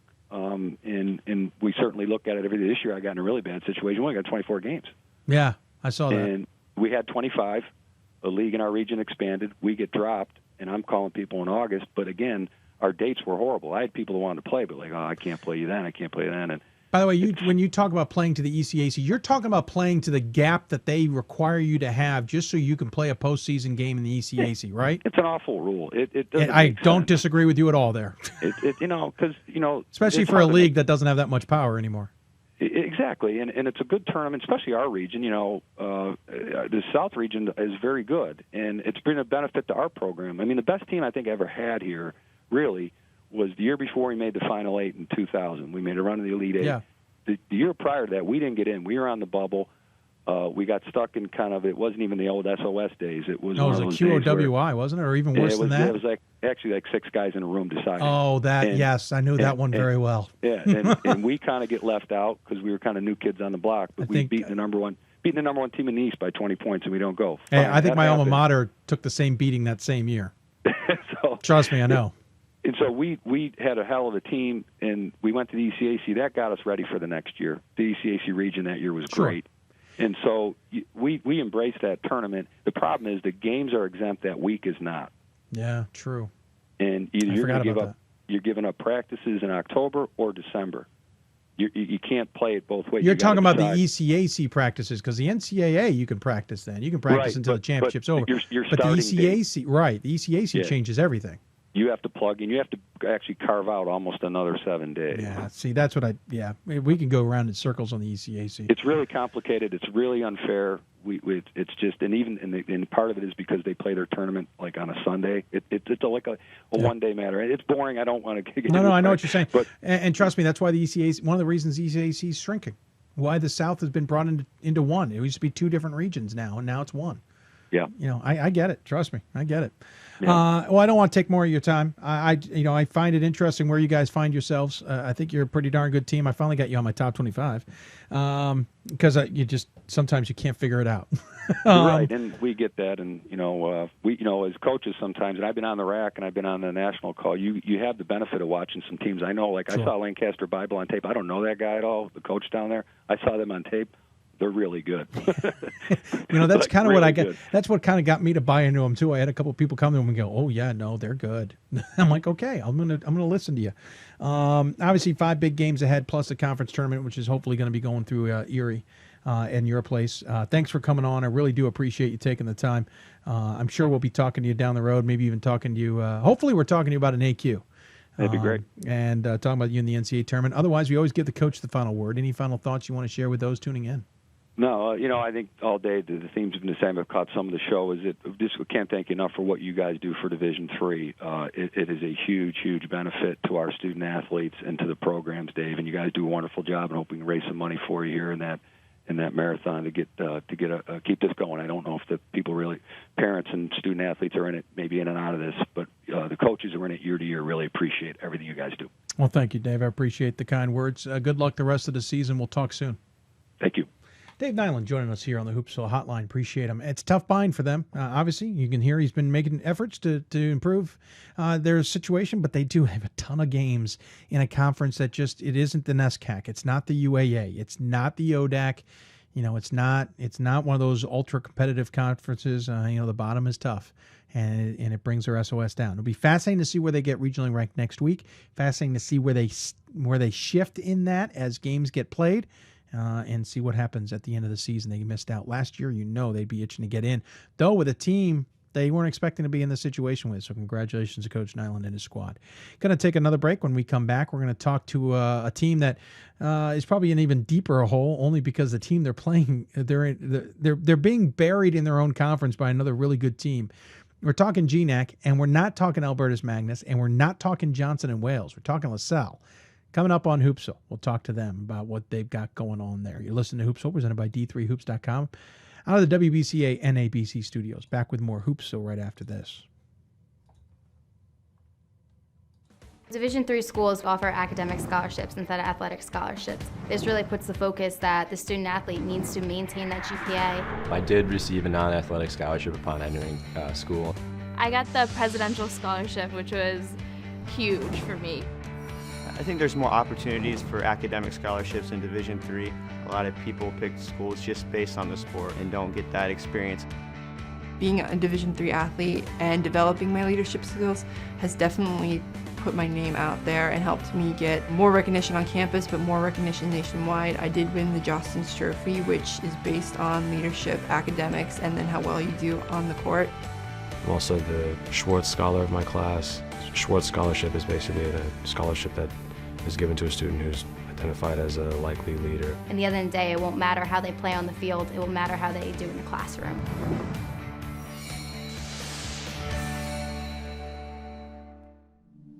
I used to never really talk, ever. I was afraid if I said something wrong, everyone would laugh at me. But then I started to play golf with Special Olympics. It helped me to find my voice. And now everyone else is speechless. We've got more schools than Division I, more fans than Division II, and more upsets than March Madness. There's 800 programs with over 11,000 games leading to 2 national championships. And we've level. What we were given, understand that, comes a special obligation. Our obligation to help those who have their own special needs and whose love for the game is no less intense.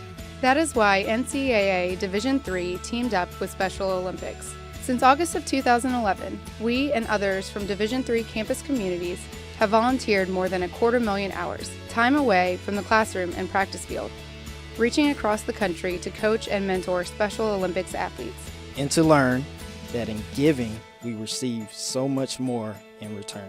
Help us keep that dream alive. Be part of it. Get involved. You can make a difference.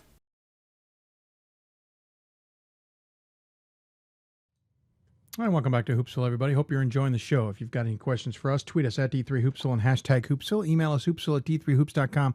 Join us on Facebook, facebook.com/Hoopsville. We now have an Instagram account, too. We were hoping to use extensively today, have not had the chance. If you got questions for us, you got to know how to do it. And I'm just realizing now we don't have our next shot set up, so we're going to drag our heels a little bit here, as it were. Well, we're going to get to our guests. We're just going to have the teams, as it were, by 2. They're in third place. It's a crazy GNAC this season. It's been a fun race to watch. Albertus Magnus almost a forgotten third, but LaSalle is one I figured we had to talk to. Don't get a chance to have that conversation all that often. So joining us on the Hoopsville hotline is their head coach, Andrew Galetta. Coach, welcome to Hoopsville. Thank you. Thanks for having me. Appreciate it. Those wondering where your picture is, we're getting there. We're getting there. We'll get it up on the screen here. Just bear with us. Listen, first and foremost, this is a team who was 10-16 last year, 18-12 the year before that, 6-19, 13-14. I'm going backwards. It's up and down. It's up and down. It's up and down. You're out of the shotgun right now at 15-5. Yeah, I mean we started out losing our first 3 games this season and kind of rebounded, and they were close games, so it wasn't too concerning. Obviously, you want to win those, but we lost those in 3 different fashions. Yeah. So we kind of learned from that, and I think it was helpful for us. And we got off with a big win at Brandeis to kind of get us going, and we've been in a lot of close games this year, kind of opposite of what you had mentioned about Johnson and Wales. So we've been playing possession basketball here, and so far, we've had a good run. Yeah, I was going to say, you guys have been playing the close games. Johnson and Wales is playing the blowouts. It's a tale of 2 different teams at the top of the GNAC, to say the least. Yeah, that began the season. Let's talk about that. Babson on the road, or at home, a loss, and then a loss on the road to Keene State, and a loss at home against Nichols. And it was Babson that kind of woke you guys up, and just in time, because the conference game was the next one in Riviera, and then you guys rolled through. And then Amherst unceremoniously brought you back down to earth. But since then, the only other loss was Johnson and Wales the other night. No surprise there, to be honest with you. But anything that you guys could take out of that Amherst game? I mean, Amherst, they're just so big and at the wing spot, and they affected our shooters a little bit on defense. And Amherst, I think they shot 17 threes that game. So it seemed like 30, but at the time, it was 17 threes they made, and they shot over 50% from 3. So they shot the ball great that night, and they just kind of jumped on us early, and we couldn't recover from that. Stuff that you can take away. I mean, it was kind of a similar game, to be honest with you, that happened last night with Johnson and Wales. We hung around a little bit early, and then they went on a run just like Amherst did, and we couldn't recover from it. The run was just a little bit too much to overcome in the second half. Interesting you bring up the Johnson and Wales game. I mean, 101-68 to me. I've been watching their scores all season long. That's about average. You're lucky if you're within 35 points of Johnson and Wales. What is it about them this season that's just so dominating? Well, they have, they really play 7 guys, and they're all, with the exception of their point guard, Jernigan, they're all 6'3", 6'4", 6'5". I mean, and they're all quick, athletic, and they can all play. There's no weakness with that team. I mean, the only thing that I would say is, size-wise, they don't have the 6'7", 6'8" guys that you might see in the NESCAC, but they are extremely athletic. Their 6'2" center plays like he's 6'9". I mean, they're really a tough matchup for teams. They switch ball screens, they switch down screens. They really create some matchup problems for teams, and they press you for 40 minutes. So they create a lot of turnovers, and we had 13 turnovers last night. We finished the game with 19, but it took us a little bit too long to figure out their pressure, and they jumped on us. Yeah, if you're going to pressure them 40 minutes and still win games by 35, you're having a lot of success. That is for sure. Obviously, this conference has been rolled through with Albertus Magnus the last few years as well. Everybody's been playing second fiddle. How tough does that get? You finally get a break with Albertus Magnus not being the dominant force they used to be, and Johnson and Wales steps up to the plate. Yeah, I mean, it's it's a tough conference. Alberta's had a good run, and they're still the defending league champions. And I don't know if they won it the last 4 years or 4 out of 5. I can't remember, but and they still have a really good team this year. We were able to beat them down at their place, but we have them coming up on Saturday, and they're an athletic team, and they just picked somebody up, for the break, and which makes them a little bit deeper than they were. They are a tough team. So people might have forgotten about them, but we have not. They are a good team and we have a tough test with them on Saturday. Well, it's going to be it's a tough conference here, and we're just trying to take it, one practice at a time. Well, that's the other thing is you guys are in the middle of a tough duo here. You got Johnson and Wales, and then Albertus Magnus, and then the cruelness of it is you got Johnson and Wales after Albertus Magnus. In just a quirk of the scheduling, you playing those 3 games back to back to back. I mean, to be honest, it's maybe more about making sure the team doesn't kind of unravel on you guys with just injuries and beating up and mental fatigue of what these 3 games are going to do. Win, lose, or draw. Yeah, I mean, not in favor of whoever made the schedule, but the way it works out sometimes, we have seniors on our team though, so I mean, I'm not as worried about it from a mental standpoint. They understand that today's a new day. We had a good practice today, and we're moving on to Albertus on Saturday. So it's if it was a younger team, I might worry a little bit more about their mental state in this stretch. But our seniors and our captains have really led us this year, and so that really makes it a lot easier to kind of gauge the next 3 games. Yeah, you have 4 seniors on the squad. 3 of them are in the top 5 in scoring. And Coach, I'm not going to get a lot of these names right, so we'll do our best. But I want to talk about your squad. It starts with Armin Omanovich. It's Armin Omanovich. Armin Omanovich. The funny thing is I got the harder name easier and the easier name wrong. Armin Omanovich, 20.7 points a game, 4.5 rebounds a game, shoots 44% from the floor, 36% from beyond the arc, even hands out 4 assists a game, which isn't too bad in any way, shape, or form. Scott Arsenault, he's a junior. Scott Arsenault, a sophomore, at 13.3 points a game, 2.8 rebounds a game. He's obviously your wing shooter there. Pat, is it Marchand? Marchand, senior, 13 points a game. Richard O'Brien, senior, 12.6 points a game. And Logan Liberty, the other senior, 9.5 points a game. Then you get a bit of a drop-off to the rest of the squad scoring-wise. But Marchand, 10 rebounds a game, and Liberty, 6.2 rebounds a game. We'll mention Jordan Villanen. Villalone. See, I knew I was going to screw him up. He's got 6.5 rebounds a game. So obviously you got a nice little kind of group there. 3 seniors, as you point out, plus a junior and sophomore, is certainly shouldering a lot of the scoring load. Yeah, Armin, he's a junior for us. He transferred in from Pfeiffer actually last year, and he had tore his ACL in October, so before we even got going. So he did a recovery on that and got back, at the end of the school year last year, and he's been great for us. He's able to, go off the dribble and kind of create his own shot, which kind of he's bailed us out a few times late in the shot clock and late in the game. And then, with Scott and RJ on the wing, they've done a great job of, being able to space the floor for both Pat and Logan to do their work inside. So, I like, our balance of our team, almost 5 guys in double figures. And, we've been able to, even though we're scoring, low 80s, 82 a game, we're more of a half-court team. We'll push it when we can, but we try to execute in the half court and run some sets, and we're not going to go up and down and fire up shots here. We try to stay in the half court, and these guys are executing great this year and really buying into our system, and they're playing together. We have great team chemistry this year, and the 3 seniors and captains are a lot to do with that. It's interesting. You're outscoring your opponents by about 7, scoring 82 points a game. Obviously, a little bit more high scoring than a lot of teams are.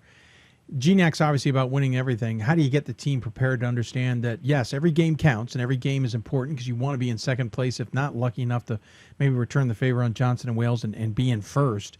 But it's more about making sure you're playing well all the way to the end for a chance at that AQ more than anything.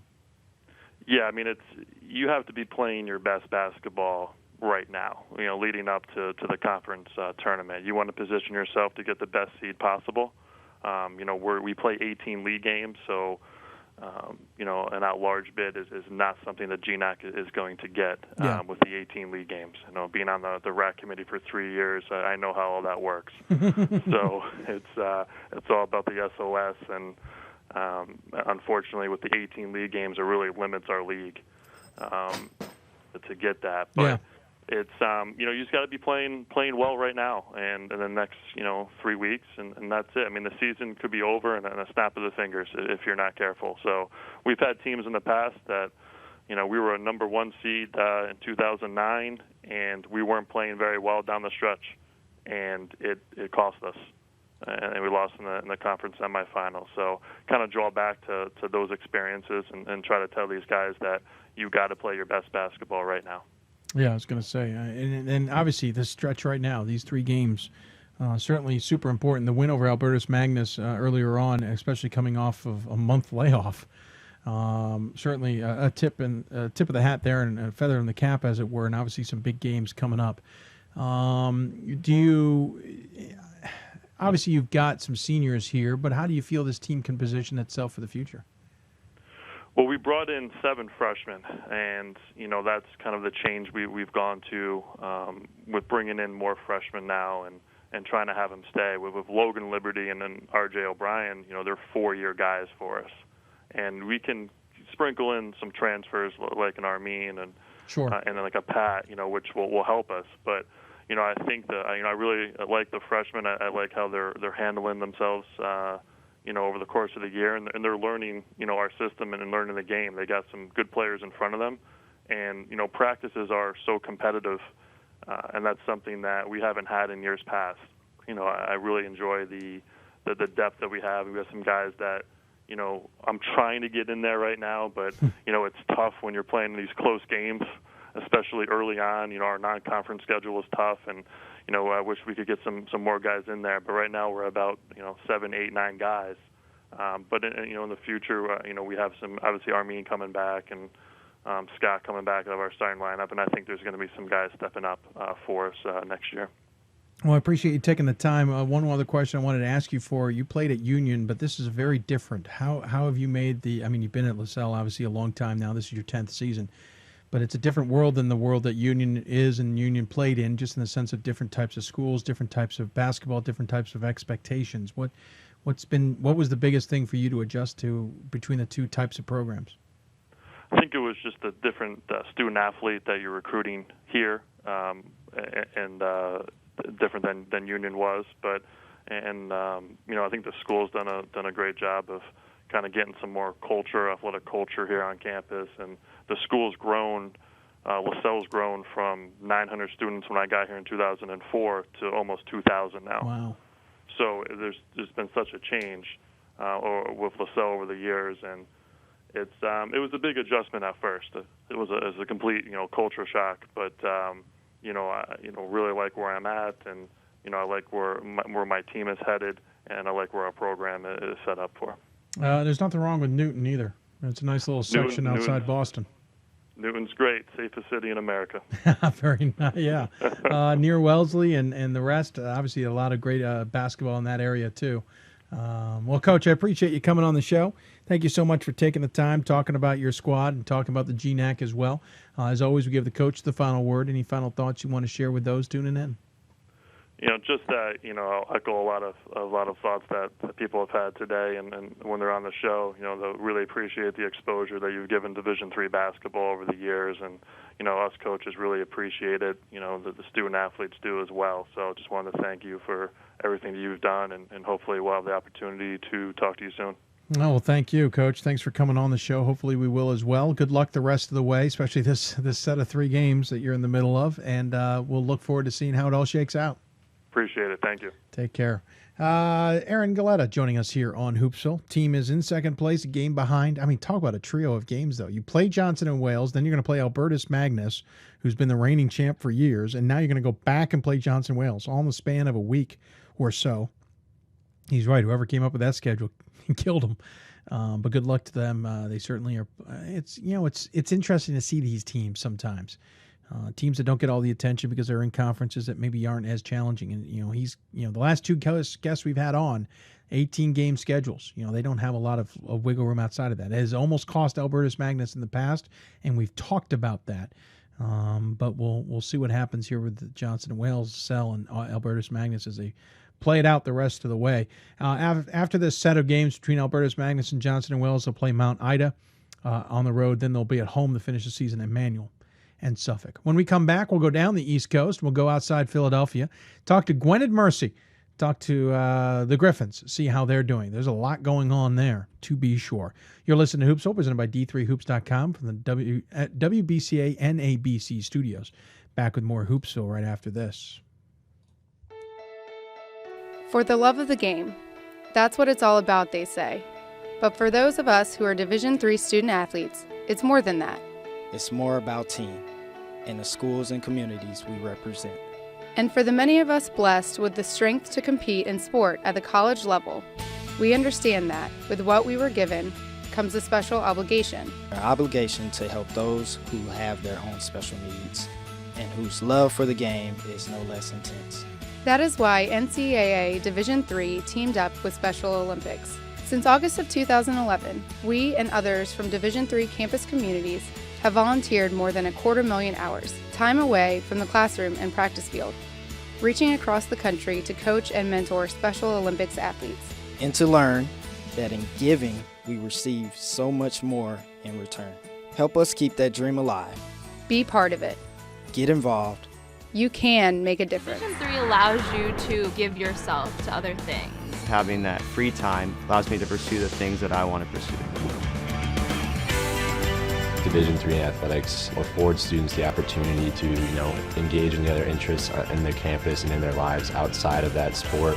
It allows you to just be able to do everything you want to do. I wouldn't change it for the world.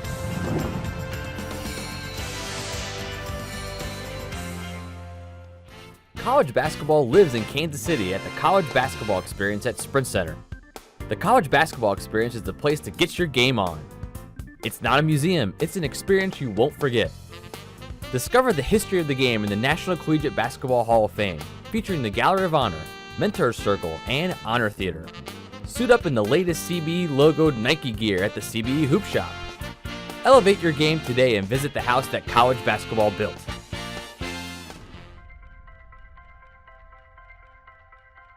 I'm a Division III student athlete, and I know how powerful words can be. The term gay doesn't mean stupid, lame, or less than. So I pledge to speak up if I hear the term gay used in a derogatory way or other homophobic terms. If you can play in Division III.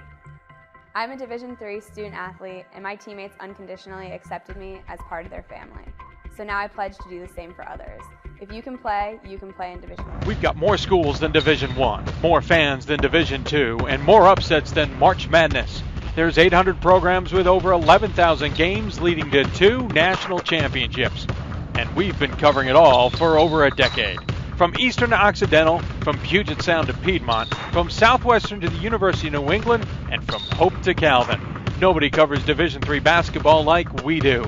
We're at D3Hoops.com at www.d3hoops.com.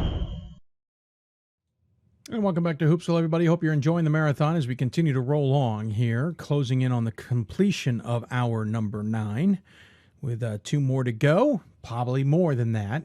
Appreciate it if you want to join with us or tweet us or ask us questions.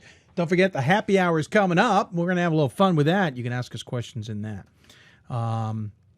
as well. Twitter at D3Hoopsville, hashtag Hoopsville, email us hoopsville at D3Hoops.com. Join us on Facebook, Facebook.com/Hoopsville. It's scrolling at the bottom of your screen. We also have Instagram, which is not scrolling at the bottom of your screen, but it's the same as Twitter, D3Hoopsville. That's how we work it out. As we said, we're heading down the street, as it were, heading out to another team, this time in the Atlantic region on the men's side. in the CSAC, which has been dominated by Cabrini over the years, but certainly that has changed as Cabrini has come back to earth a little bit, and now it's kind of a race now to see who's going to take number one in the CSAC. Gwen Mercy's in the lead at 12-1. Newman is behind them by 2 games, and Newman tripped them up last night, 88-77. But 5 games left to go. We wanted to talk to the Griffins and talk to our friend John Barron, who joins us on the Hoopsville Hotline. Coach, welcome to Hoopsville, sir. Thanks for having me, Dave. Appreciate it. Absolutely. Appreciate you taking the time. Obviously, we saw you last. You and I saw each other last at the Hoopsville Classic a year ago. A lot has changed in the meantime, but you guys are I wouldn't say you're in control of the conference, but you're in top of the conference by a good, healthy margin. You got to be thrilled with that. Yeah, I'm feeling good about it. I mean, the teams in our league, it's definitely a crazy league. There's 5-6 teams that can beat anybody on any given night. We've been fortunate thus far. Last night, unfortunately, we lost to a very different and good Newman team, a team that had a couple players at the break, and they've won 9 of 10 or at least 8 of 9, something like that, and they can beat anybody, no doubt. Yeah, they can certainly beat you. You indicated that when you talked to me. You got them earlier in the season. They got some transfers. Listen, that's the CSAC. Well, that's actually CSAC and Jack Cuniac. I mean, you can start going through a lot of conferences, even the ones who are not of your mindset. Transfer has started to become a little bit more common in the basketball world, especially at midterm. How hard is that to adjust to? The last time you played Newman was December 2nd. You beat them by 10, 102-92. Now you see them literally 2 months later, and they're a different team. Yeah, they weren't as deep. They added 2 very good players. A kid that signed out of high school to go to St. Joe's, which is not a low-level team. I mean, St. Joe's is a Atlantic 10 team, so you can imagine how good that kid is. Yeah. Probably a little rusty, going to get better as the season goes on. He's been out of school, for 3 years now, 3 or 4 years. Another kid from the city of Philadelphia that, is pretty well recruited. Kind of everyone lost track of him over the last 2 years, had some great issues, and now winds up at Newman. It's just, it's just the way it goes. You just take one game at a time, preparing the same way that you normally do. I mean, we were unfortunate last night, but after seeing the kids survive, play against our teams, we're hoping to play them again, hopefully maybe even in a championship game. Yeah, maybe the championship game. This conference as a whole, you guys again are on top at 12-1. Newman's 10-3. Cabrini and Rosemont are at 9-4. Talk about 2 teams in different directions. Cabrini, who had been so dominant for so long, now 11-8, 9-4, kind of coming back to earth. Whereas Rosemont, which had been at the bottom for so long, rising up at 11-9, 9-4, and then Centenary, New Jersey is 7-5, and the rest of the way. It's a little bit of a different landscape. It probably changes how you kind of prepared for games over the years.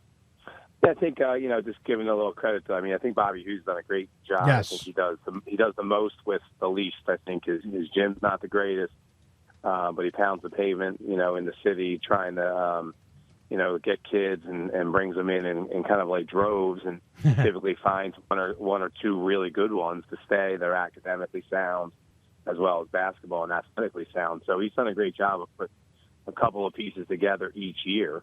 So yeah, they've been in the hunt the last 2 years. And again, we beat them at their place pretty handily, but at the same time, I try and tell my team, we play them Saturday. And, I talked to my team last night after our game, and then today in a meeting that we had, that, it's not only is it one game at a time, it's that those kids don't care about the last game. Yeah. So you have to not worry because they're not going to care. You can't care. And we kind of did some stuff to them. So the 2 or 3 kids that we held to, minimal amounts of points was, something that we focused on.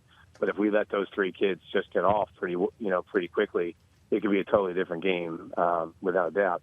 But, Cabrini, on the other hand, I'll just mention with them, they just don't have that dominant one player like they've had with Corey Lemons and then Aaron Walton Moss. Yeah. Taim Monroe seems to be that kid.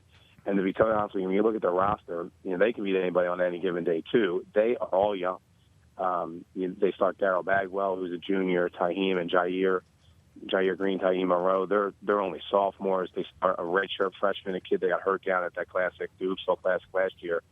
Ivan Robinson, I don't know if you remember that. Yeah. He tore his ACL on that court at Stevenson. Yeah. So they have 4 really good players that are going to be around for quite a number of years. Then everybody else is just tough. They're just bigger kids.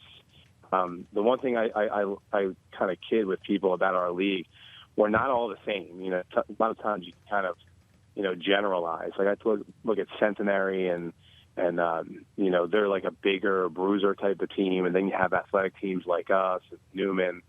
You know, Rosemont runs great offense, so it's like a kind of like up and down all around type of league, and it's what makes it fun. It certainly makes it fun. It's a little more exciting when Cabrini's not dominating the whole darn thing.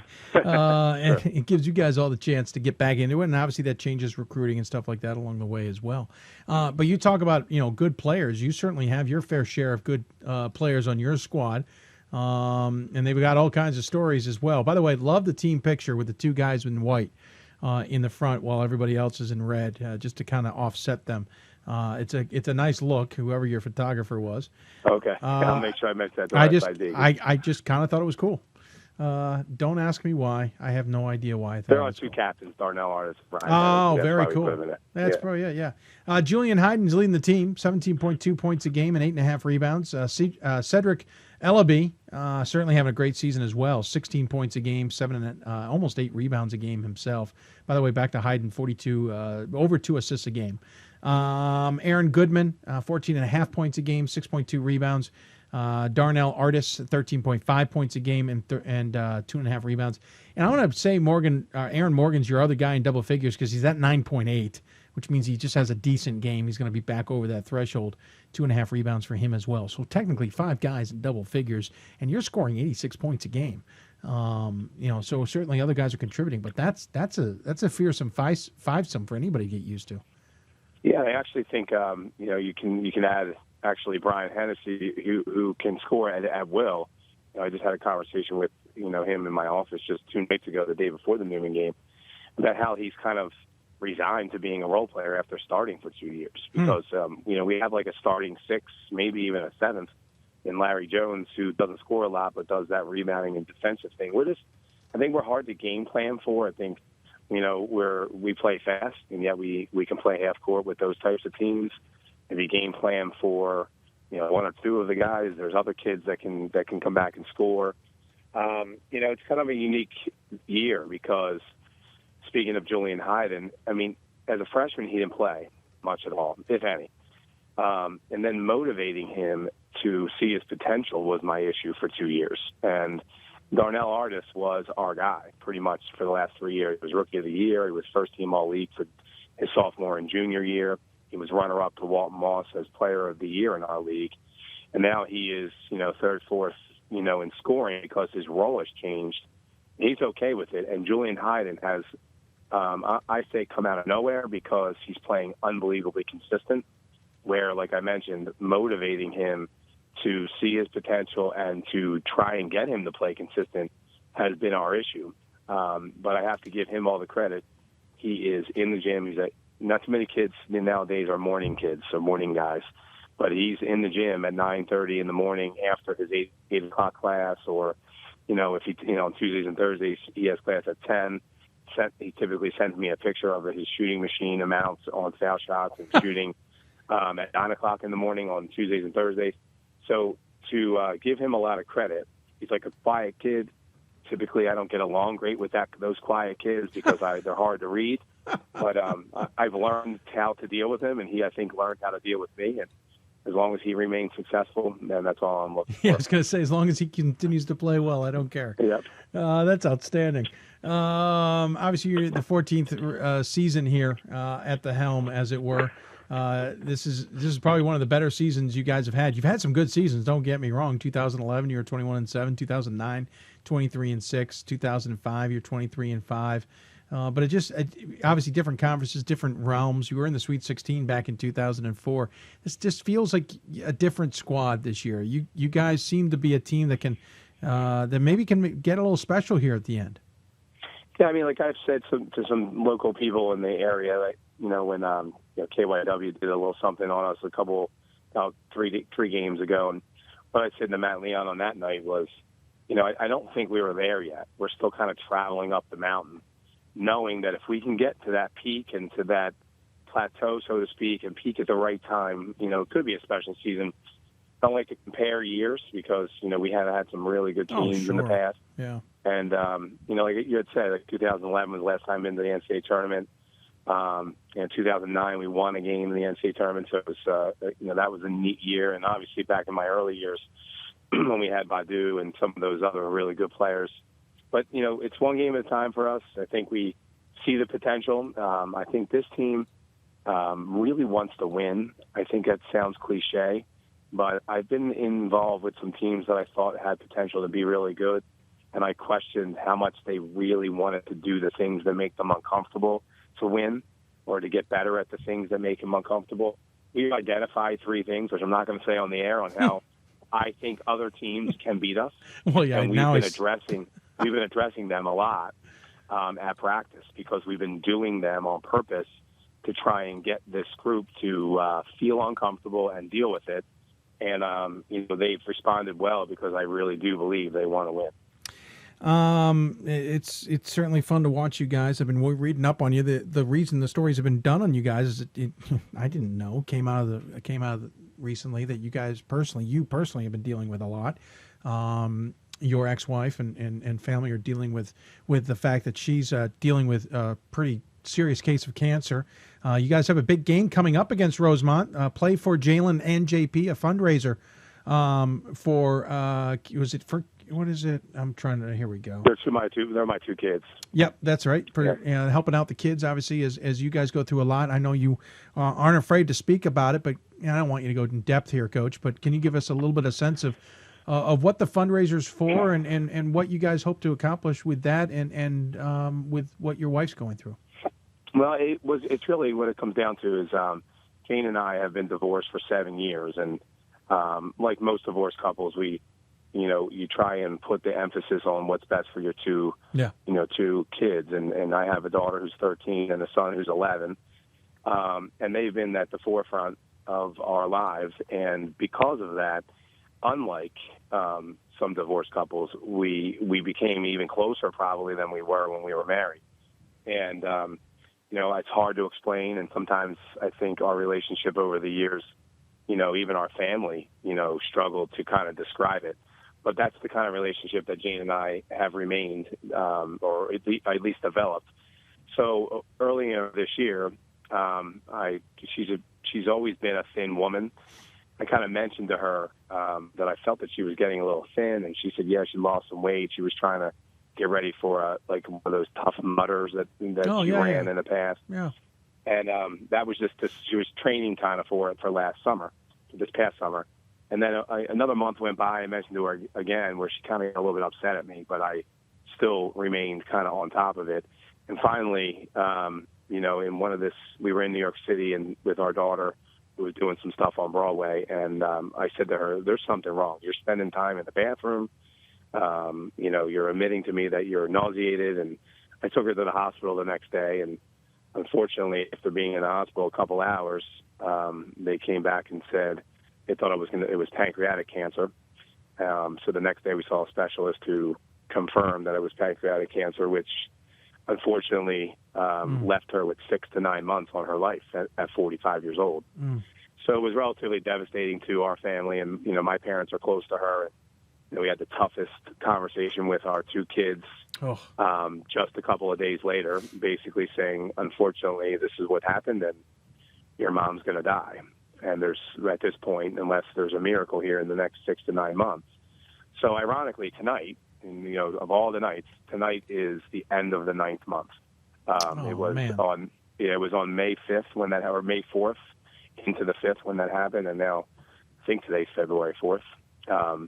So 9 months ago, that happened. So I moved her into my house. We got her out of her current house and we moved her and my kids into my house full time and been taking care of her since. And, she was this vibrant, very happy woman.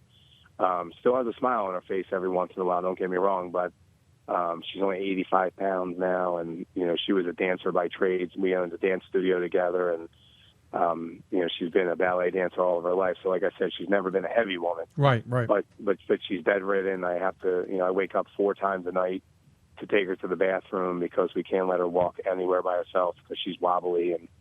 And the league, stepped out and approached me just a few weeks ago on a whim, said this is what we want to do.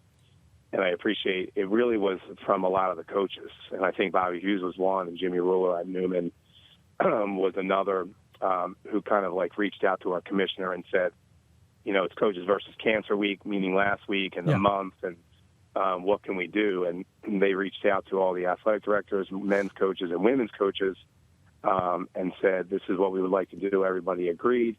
So needless to say, the final answer to your question was this Saturday, our league is having a Play for Jalen and JP Day, which will, all the proceeds are going to benefit their college fund. And the CSAC's going to make a donation to my kids and their college fund with all the donations and admissions from all of the league's men's and women's games this Saturday. Amazing. Absolutely amazing. I can't imagine what you're going through, Coach, but the article I read certainly showed that you guys as a team are amazing, you guys as a family are amazing, and you as a man are certainly amazing, and my tip of the hat. I wish it was something I could do, certainly. And if there is, you better tell me, by the way. Well, I struggle with the word amazing because I always look at it, you know, it's been an unbelievably humbling, you know, experience. I look at things very differently. I think about how, you know, I think I've reflected a lot on like 20 years of being, you know, an adult and some of the mistakes I might have made and some of the relationships, you know, that might not have gone the right way. And, you know, over some small things, whether it be a call with a referee or a play with another coach, I think how kind of minuscule it is now. And it took this to be really at the forefront of my mind. You know, I leave Glen, you know, at night after a game, and I honestly am up 4 or 5 times over the night. You know, it was 1 o'clock, 2:30, 3:30. You know, you name it. She calls me in the other room, you know, on my cell phone, so I get up, and it's just, I look at it. She went from being, you know, a great person in our community that everybody looked up to, owning the dance studio and affecting so many kids' lives, to needing help to take 7 steps to go to the bathroom. It's just like, it's heartbreaking, no doubt. Yeah, I can only imagine. And, well, you might not like using the word amazing, but I think the story is amazing, and can't imagine what you guys are going through. I can't believe tonight marks 9 months. So it's just kind of ironic, too, that you'd asked to do this, and today's the end of the 9th month, and I call it the red zone because we've been talking with our kids a lot, saying, like, you know, we don't know what day, but make sure you do your best to hug her and kiss her before you leave, and, you know, to go to school in the morning, and the minute you come home, walk into that room and make sure she's okay, and that you sit down and talk with her, because you never know when it's the last time we're going to see her. Sure. Yeah, I can't imagine. Like I said, if there's anything I can do, you better give me a call. I appreciate it. In the meantime, I'm hoping for the best for everybody involved at the games this weekend, for you guys and everything else. And good luck. I mean, at this point, you know, I can't wish. I'd love to see you in Salem with this team just for that alone. I appreciate it. We'll try our best. Let's put it that way. Our goal is that, but we'll see. You know, obviously, there's a lot of work in between before we can think about that. Absolutely. Well, hey, appreciate you taking the time. I knew you got to get back to some other things that are more pressing than this, but appreciate you taking the time. As you know, we always give the final word to the coach. Any final thoughts you want to share with those who are tuning in? No, I think that what I said about my kids, I think you should, anyone who's listening should think about that with all their loved ones. Just give them one big hug, one big kiss before you depart. And the first thing you do when you see them, because, you know, life is short, no doubt. It's been a life-altering experience for me, and I always say she's done a lot more for me in her life than I have done for her, so I appreciate her a lot. Well said, Coach. Good luck. Our best from our family to yours, and we'll talk to you soon, all right? All right, Dave. Thanks so much for having me on. Absolutely. Take care. I look forward to seeing you soon. Bye-bye. John Barron from Gwen and Mercy. Not much else you can say from that. We'll take a break. Be back with more Hoopsville after this. Division III schools offer academic scholarships instead of athletic scholarships. This really puts the focus that the student athlete needs to maintain that GPA. I did receive a non-athletic scholarship upon entering school. I got the presidential scholarship, which was huge for me. I think there's more opportunities for academic scholarships in Division III. A lot of people pick schools just based on the sport and don't get that experience. Being a Division III athlete and developing my leadership skills has definitely put my name out there and helped me get more recognition on campus, but more recognition nationwide. I did win the Jostens Trophy, which is based on leadership, academics, and then how well you do on the court. I'm also the Schwartz Scholar of my class.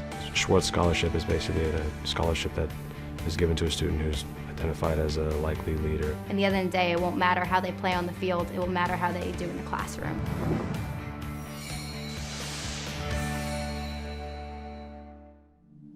I used to never really talk. Ever. I was afraid if I said something wrong, everyone would laugh at me. But then I started to play golf with Special Olympics. It helped me to find my voice. And now everyone else is speechless. We've got more schools than Division I, more fans than Division II, and more upsets than March Madness. There's 800 programs with over 11,000 games leading to 2 national championships. And we've been covering it all for over a decade. From Eastern to Occidental, from Puget Sound to Piedmont, from Southwestern to the University of New England, and from Hope to Calvin. Nobody covers Division III basketball like we do. We're at d3hoops.com at www.d3hoops.com. For the love of the game. That's what it's all about, they say. But for those of us who are Division III student athletes, it's more than that. It's more about team and the schools and communities we represent. And for the many of us blessed with the strength to compete in sport at the college level, we understand that with what we were given comes a special obligation. Our obligation to help those who have their own special needs and whose love for the game is no less intense.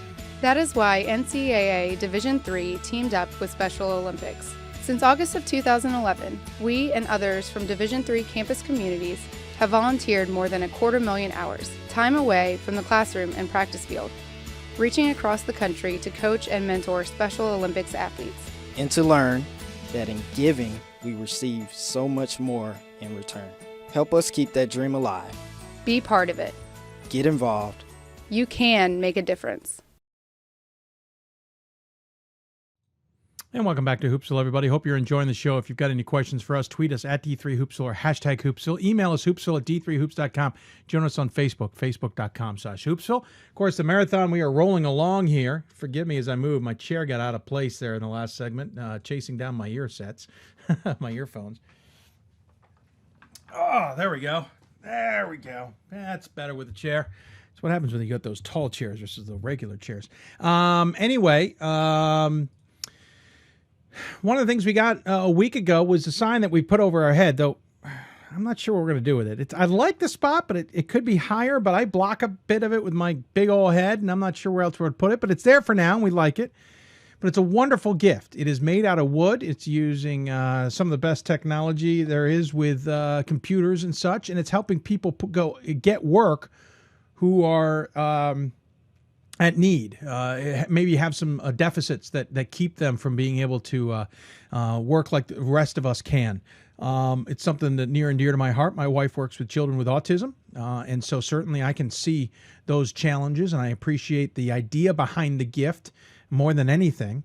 And so we figured we'd take a little bit of a side trip here and shine a light on the group that gave us this gift and the gentleman who thought about giving us this gift so kindly. And by the way, they do this for other schools. Hint, and anybody out there who might want some work done. So let's go to the Hoopsville hotline. Joining us is a diehard D3 basketball fan for obvious reasons that we will talk about, and had the idea. And so going to the Hoopsville hotline, Sean Kavanagh joins us on the show. Apparently, Sean, I forgot to block out the fact you're not at ESPN, but that's beside the point. How are you, sir? I am doing great. Thanks for this opportunity. And you're right, I am a huge D3 sports fan, whether it be football and definitely basketball, especially as an alumni from Augustana College. They're doing slightly well at the moment, which makes me very proud. But, even if they weren't doing so well, it's still a fun sport to watch. And with D3.com and Hoopsville, I'm able to stay connected to everything that's going on. I think there's, 800 schools or something like that? Oh, yeah. D3? Well over. And it makes for a very exciting season with the conference races and so forth. And I've been watching Hoopsville for a long time, and And like you said the other day, I see all this wonderful stuff in the background. You've got the Center College, D3, some basketballs and some nets and so forth. And I thought, you know what they're missing is a Hoopsville sign. And I went to my boss, Rick Barnhill, and that one of the things that we do at Warren Achievement Center, we can get into more of that in a bit, but we've got a sheltered workshop, and we make signs and so forth. And the picture of me, and I'm holding something we made for Monmouth College. Yep. We sold them at the bookstore. But we crafted a Hoopsville sign out of oak with our computerized router. And I got to tell you, the results were fantastic. We couldn't wait to get it to you. And just as about when we were going to mail it, a blizzard hit. Yeah. And I thought, I'm going to be lucky to get this by next year. But it got there in great time. I'm actually showing some video on the site. It's a little bit of a documentary, so forgive the random people who are showing up, but it shows some of the equipment. I want to get back to that. But it showed up. It looks gorgeous. We were having fun with it, and the backs drop. The blizzard hit in a perfect time, I guess. It looks great. We'll get back to that in a bit, but we certainly appreciate you taking the time to consider us with this. It's awfully a nice gift from you guys. I mean, give us an idea of the Warren Achievement Center in general. This isn't just a company or a group that's got a really nice machine that can make wood products out of it. You guys are kind of giving a chance to others to find work or at least be able to work who can't do it normally. Yeah, Warren Achievement Center, we just had a new logo redesign, and which highlights the most important word in Warren Achievement Center, and that is achievement. We're an organization that's been around for over 50 years that serves individuals with developmental and cognitive disabilities.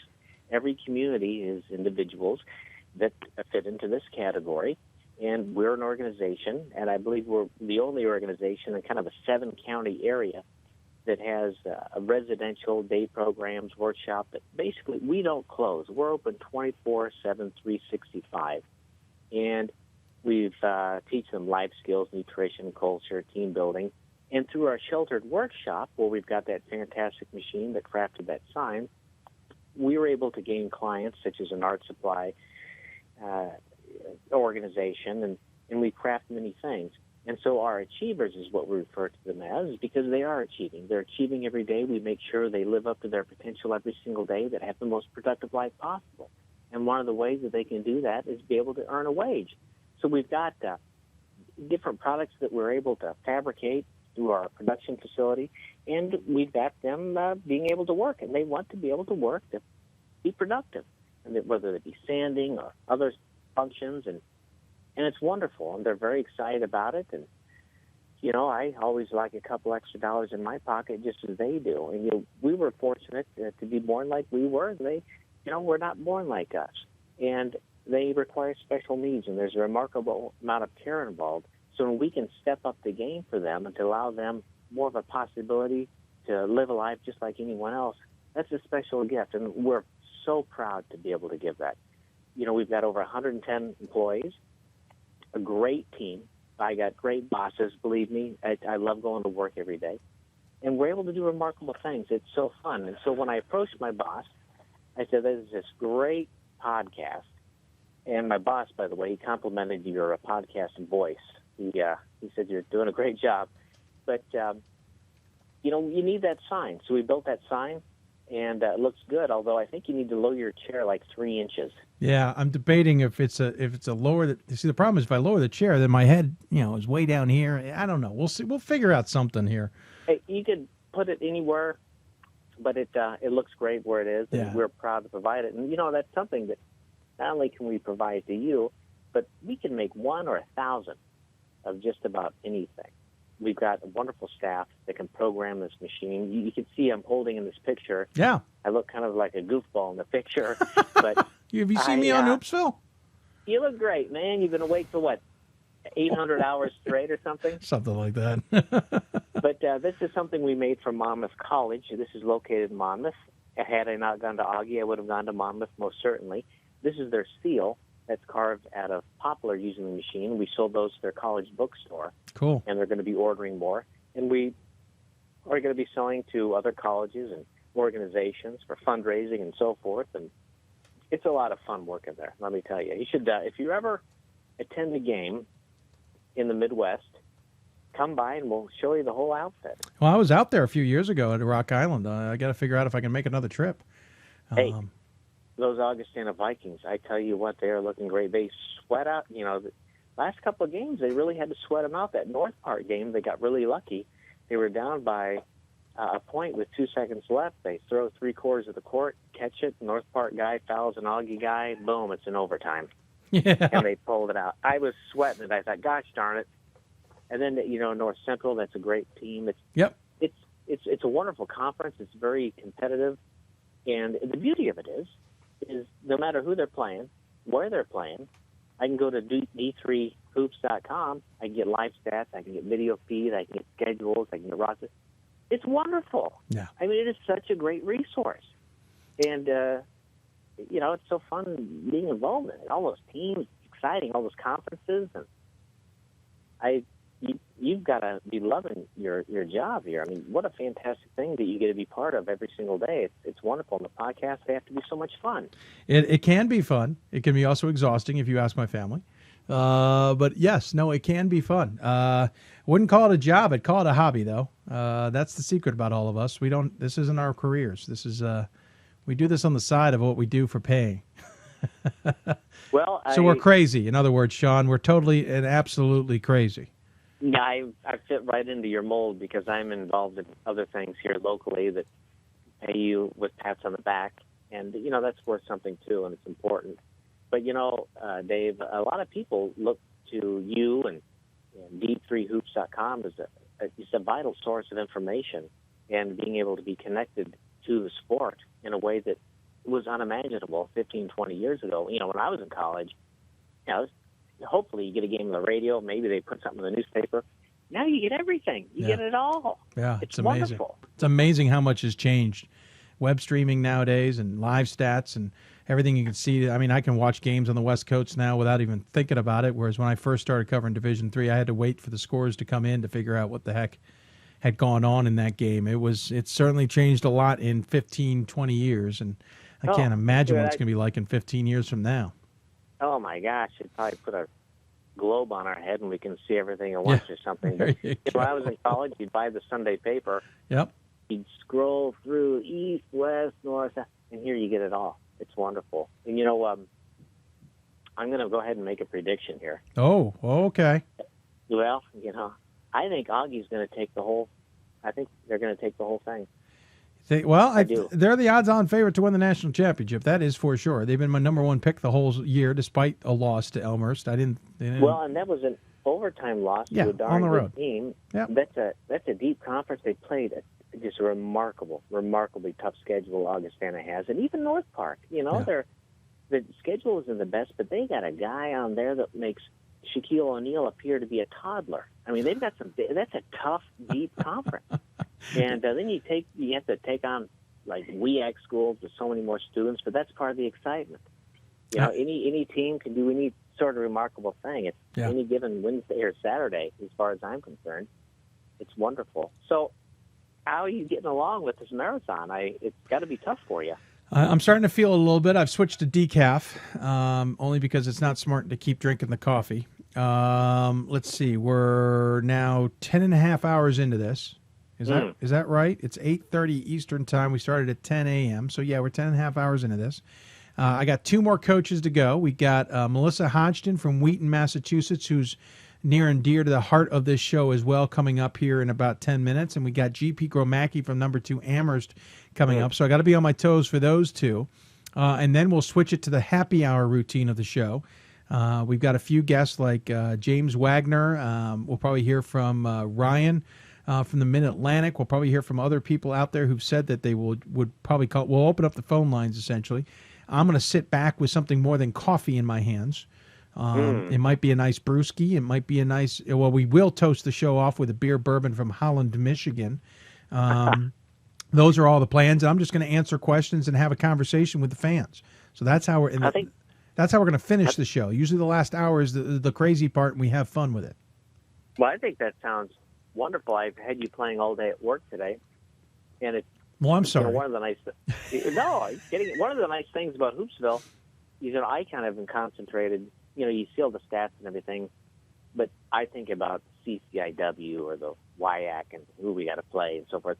But Hoopsville brings in a whole different perspective of all these different teams from different conferences that they're thinking the same thing about their conference as I am of mine, Yeah, and they you are. kind of get sucked into the story, and it's beautiful.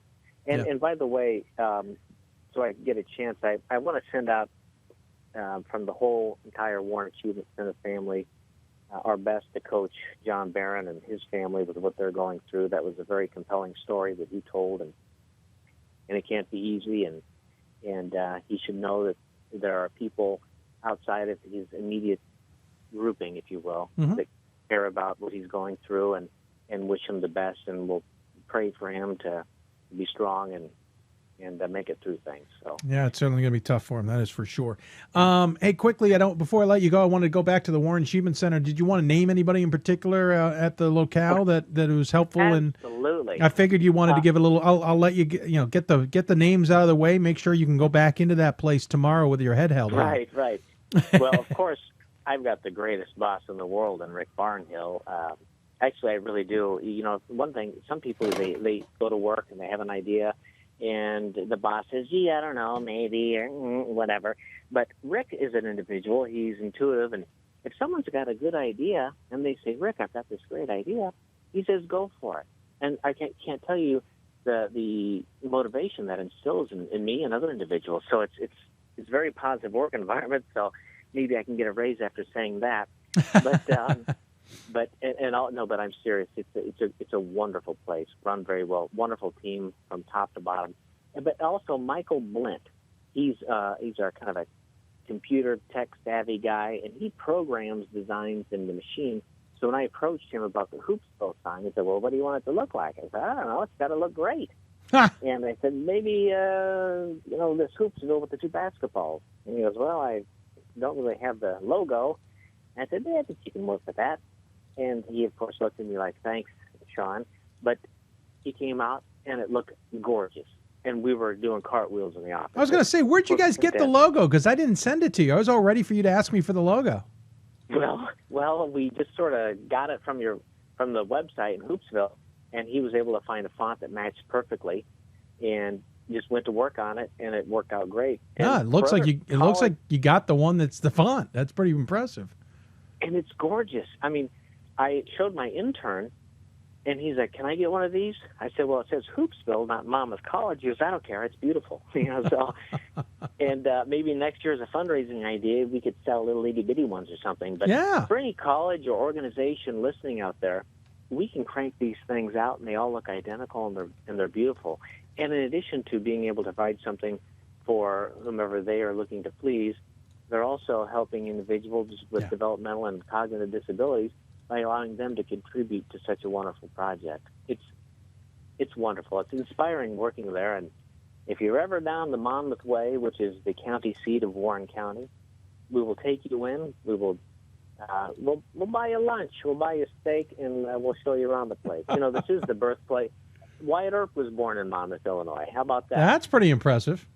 Mm. That's not bad at all. I like that little history. I listened, and I was there. I had fun. I went, went to Rock Island for the I think it was the second weekend. It was 2013 when St. Thomas ended up, not 13, I'm sorry, further back than that. It was the year that St. Thomas won the national championship. Sorry, I know that's going to sting a little because they dispatched of your boys in the process of doing that. I was out there for that, and it was a thrill, to say the least. But I made sure to drive over to Davenport, Iowa, to say that I had stepped into Iowa for a while, and then got caught up in a parade while I was out there. Maybe they were throwing it for you. You ever think of that? No, I know they weren't. Well, we got secrets, maybe. But yeah, it's a wonderful place. Augie was a great campus. Just like the Division III experience is a fantastic experience because, you could go to a state school or a larger school, and that's great. I always believe that no matter where you go to college, if you study hard and dedicate yourself, you're going to have a great future.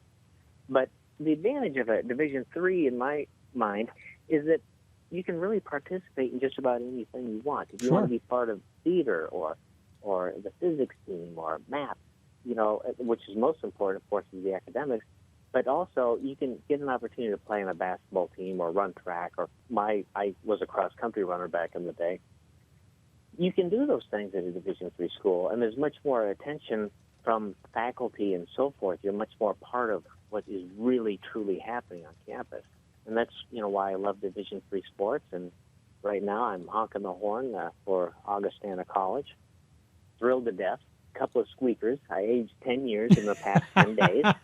Yeah. But it's fun. That's what makes it so exciting. Wednesday nights and Saturday nights, I'm on the web watching their games. Yeah. It's fantastic. It's wonderful. Well, sir, I really appreciate the gift. It's very, very, very kind of everybody there to think of us and to put something together and to do what you did with it. It's beyond nice of you. I know I was very pleased to get it. I was thrilled to find a place for it on our wall, though, again, we may move it around. Who knows? Well, and what I said, it's such you've done such a favor for us with the exposure you've given to us that I can't wait to see what we make for you next year. What's this? What's this, sir? You're going to make more? I think we could do maybe an annual gift to Hoopsville. Okay. Well, then I got to find a bigger studio to sneak it all into. And after 20 years, your whole back wall will be oak sign. There's nothing wrong with that, to be honest with you. That's a nice look. We were happy to do it, and we've made wonderful gifts for our local VFW, American Legion, Monmouth College, and other organizations. And you're in that line of those distinguished groups, and we were proud to do it, and we can do it for just about anybody. Well, for anybody, as long as there's no profanity on it, I suppose. Yeah, we don't want to go too far, right? No, and so people, feel free to call me. Watch the video that's on warrenachievement.com. It tells you all about the process and how we can please you with meeting your needs. So, but thank you so much for allowing us on. Oh, please. And it's wonderful, and it's such a good thing that you're doing for the sport and for individuals that are served by Warren Achievement Center. I'm sure they, the pride they share in that sign is the pride that you have in looking at it. So it makes us happy to be able to do nice things for people that are doing good things. So well, trust me, very much. when I found out who was being helped by it, it was a no-brainer. My old TV brain kicked in and said, we got to get you guys on to at least tip our hat to you. I appreciate it. You also helped me kill some time and take a little bit of a break, which is much needed, to be honest with you, as we got a little bit more to go. Thank you so much, Sean. Really appreciate it. Yeah, we can certainly talk about finding ways to either get you some business out of this or at least find a way to do a fundraiser in the future. But the sign is gorgeous. Thank you so much. And I know you're raising funds, and we're going to be building a new building to serve our achievers. It's going to be around $4 and $5 million. Wow. And we're going to raise that money, and we're going to achieve it because the people that we serve are counting on it. We cannot let them down. We will not let them down. But, I could also float a couple ideas your direction, and I think I could help you out, my friend. Well, send them my way. I accept all emails. Oh, good. Good. Thank you. Hey, well, thank you, Sean, very much. Thank you, everybody at the Warren Achievement Center in Monmouth, Illinois, as well. I appreciate it very much. If I am out there, you will know about it for sure. I am just glad that your Augies figured a way to get out of Rock Island last year. Let's see if they can do it again. That was just in case Coach G was listening, by the way.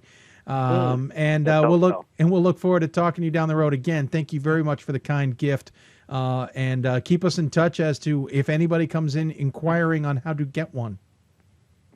I will, and take care of my friend, and Godspeed on your future success. Thank you, Sean. Take care of yourselves, all right? Yes, sir. Take care. Sean Kavanagh joining us from the Warren Achievement Center. Wonderful gift. Again, I'll move my head a little bit so you can see it better. Hoopsville, the sign up there, just gorgeous, made out of wood. It's beautiful, folks, and it's not that heavy either. They made it. I mean, the advantage of these things, these computerized systems, is they don't have to have these really thick pieces of wood. They can make them out of thinner pieces and get just the look they want. It is gorgeous. I'm very impressed, especially considering they didn't need my logo. Very impressed. I appreciate the gift, and I'm going to wait to hear what else Sean's got up his sleeves for the show. We're going to take another break. When we come back, we have two more guests, and then we open up the happy hour. At some point, we're grabbing the bourbon. At some point, it may sound crazy to you, but we're going to sit back and we're going to answer your questions. We're going to talk about Division III basketball in a general sense. We're going to get guests on. We're going to open up the phone lines. I got friends like James Wagner. I got Lenny Reich is threatened to call back Heck, we invited Kevin Connors back on from ESPN. I doubt that's going to happen. But Ryan from the Mid-Atlantic, he's probably going to make another appearance. It's going to get crazy. But we're going to take a break first and get these two more guests on from the Northeast. It is Melissa Hodgson from Wheaton and GP Gromacki from Amherst. We're going to finish with a bang and then finish with a toast. You're listening to Hoopsville, presented by D3Hoops.com from the WBCA NABC Studios. We'll be back with more Hoopsville right after this.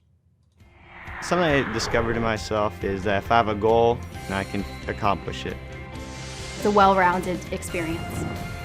At a Division III school, you primarily a student athlete, so the school is really shaped around you developing yourself as a complete individual. It helps a lot that you have a family with your team that can guide you.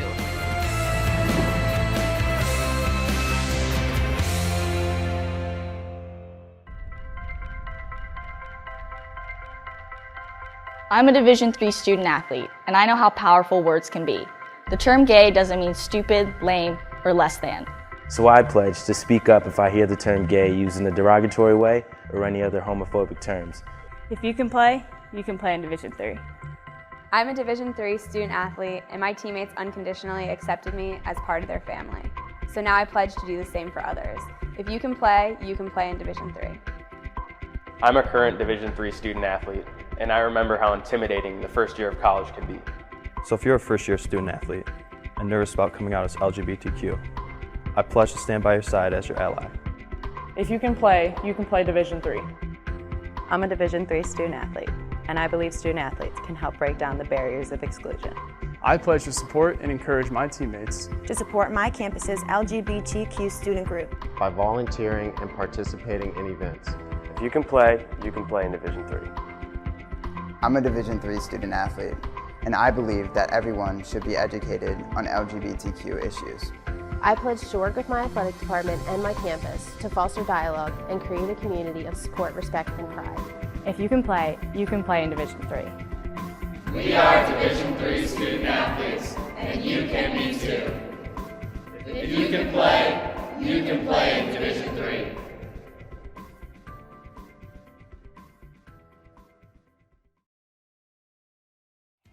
Something I discovered in myself is that if I have a goal, and I can accomplish it.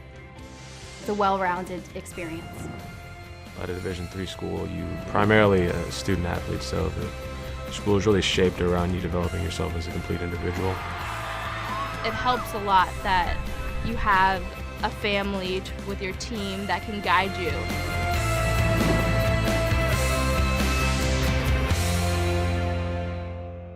We've got more schools than Division I, more fans than Division II, and more upsets than March Madness. There's 800 programs with over 11,000 games leading to 2 national championships. And we've been covering it all for over a decade. From Eastern to Occidental, from Puget Sound to Piedmont, from Southwestern to the University of New England, and from Hope to Calvin. Nobody covers Division III basketball like we do.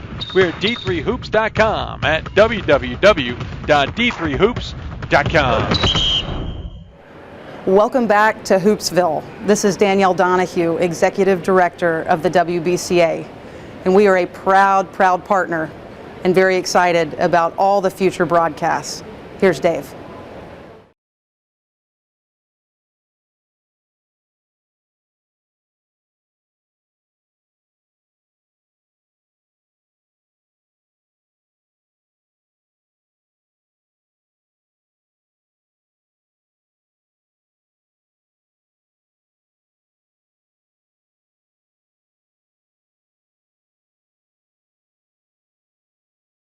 Some of you have been looking at the screen wondering if your volume hasn't been working. It's because I was talking, could hear myself, but it wasn't up on the system. Now we're back. Thank you, Danielle, for the introduction. From the WBCA, the executive director. We were supposed to have an interview with her on this show. We had taped it in San Antonio, where you see her standing on that previous segment. But I overbooked the show, if you can believe it. I didn't leave enough room for her. I thought our interview was shorter than it really ended up being. And I thought it'd be a little I didn't really want to run it at 9:30 at night. So that interview will air on Sunday's show, our special show that will go on earlier because of Super Sunday. We will get that segment on the air on that day. We apologize if anybody who thought they were going to see it here from the WBCA. We will get it on Sunday's show. I promise you that. Let's see here. We got 2 ghost coaches left, and then we open up the bar, as it were. We'll go to the happy hour. We'll open up the phone lines, open up the Twitters, and hope you guys have questions for us. In the meantime, let's go back to our next set of guests. The next guest is kind of the reason we're now have a wonderful relationship with the WBCA. This coach made the mistake of calling me over the summer to ask some questions regarding some things, and we had a lovely conversation. And then at the end, I took the gall to say, "Hey, listen, oh, by the way," she seemed interested, which was nice to hear. That was a first. And then and she said, "I'll get back to you." Well, I didn't hear back from a while, which is not uncommon during the summer. And then I heard back, and then the ball started rolling. And now the WBCA is a partner of Hoopsville.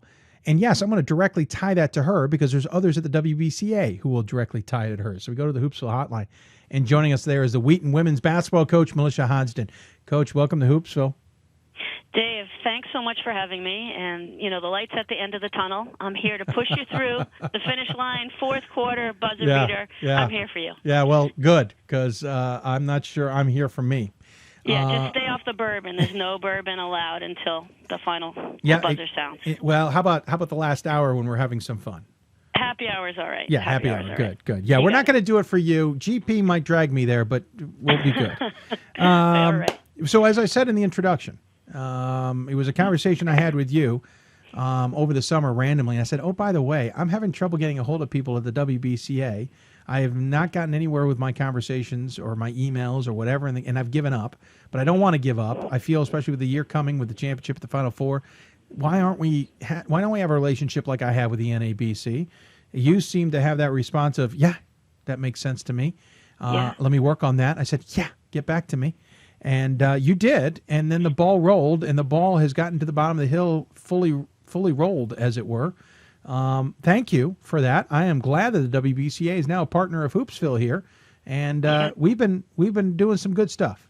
Yeah, no, as it should be. I was shocked, and I was a conference captain, part of a rotation, 3-year rotation, and so was involved in a lot of focus groups with Division I, Division II, Division III, NAIA, high school coaches, and we'd had so many conversations, and we want to promote the game of women's basketball. Yeah. So as soon as you said that, I was like no-brainer and got in touch with Shannon Reynolds, and they're busy. Obviously, everybody's busy, and I just wanted it to happen. I'm kind of, point guard mentality and just want to get stuff done.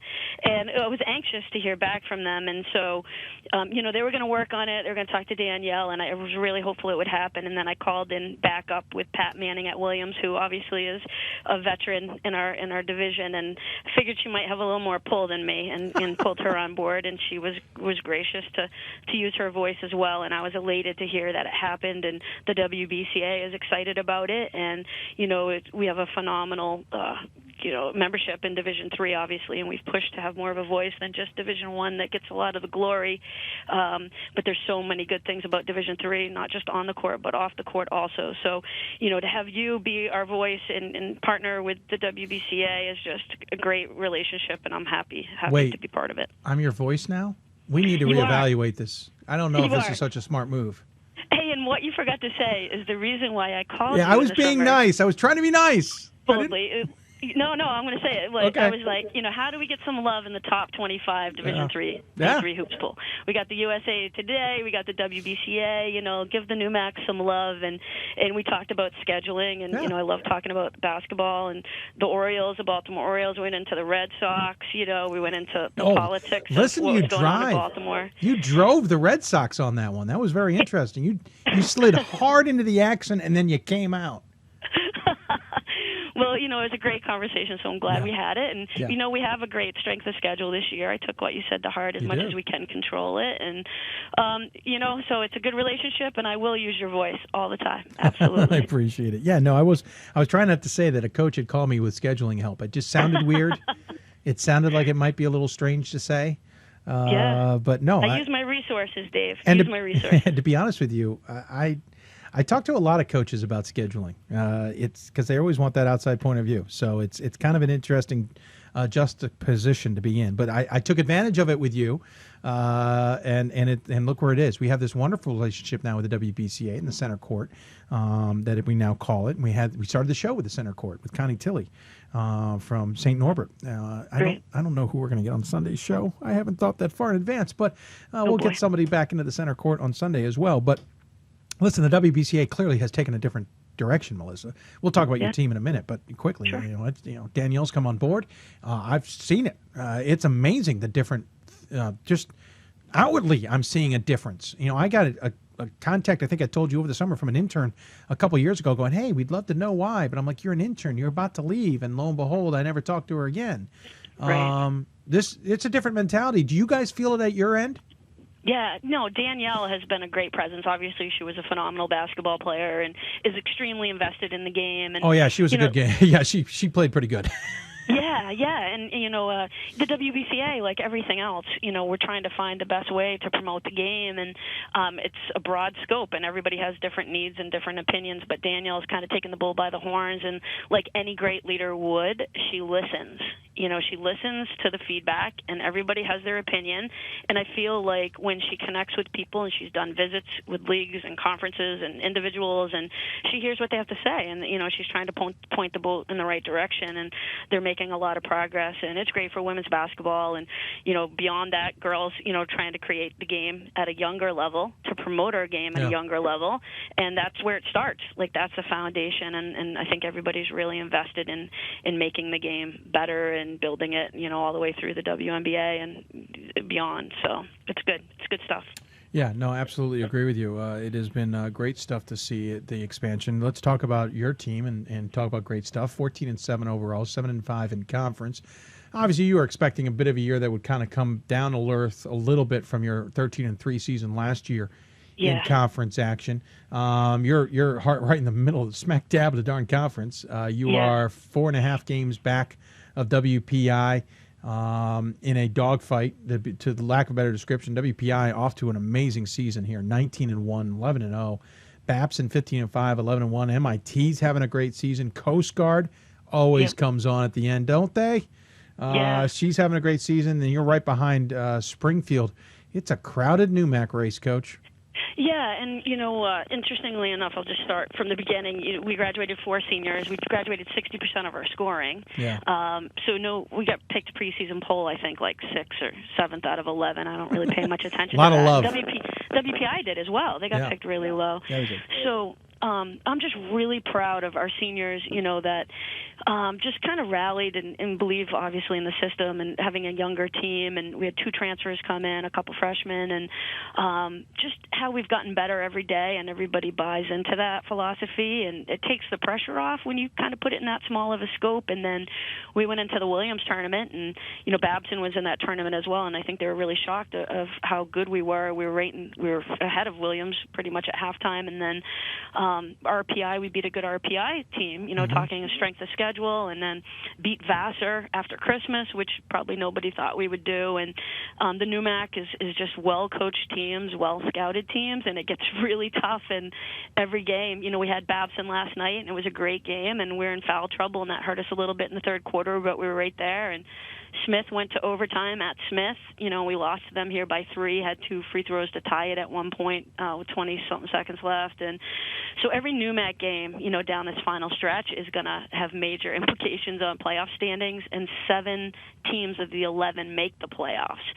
So you're trying to finish 1 through 7 just to get in, and then anything can really happen. You're sitting 6th. You'll be playing 7, 8, 9th. Wellesley coming up. My mom's alma mater, so please treat them kindly. Oh, great school. Yeah, nice. Now you say that. Just joking. Then you'll take on Emerson, who is sitting right behind you in the playoffs. So obviously that's going to be big. WPI, second to last game. I know you'd love to spoil the party, and of course you got Babson. So you got a heck of a finish here.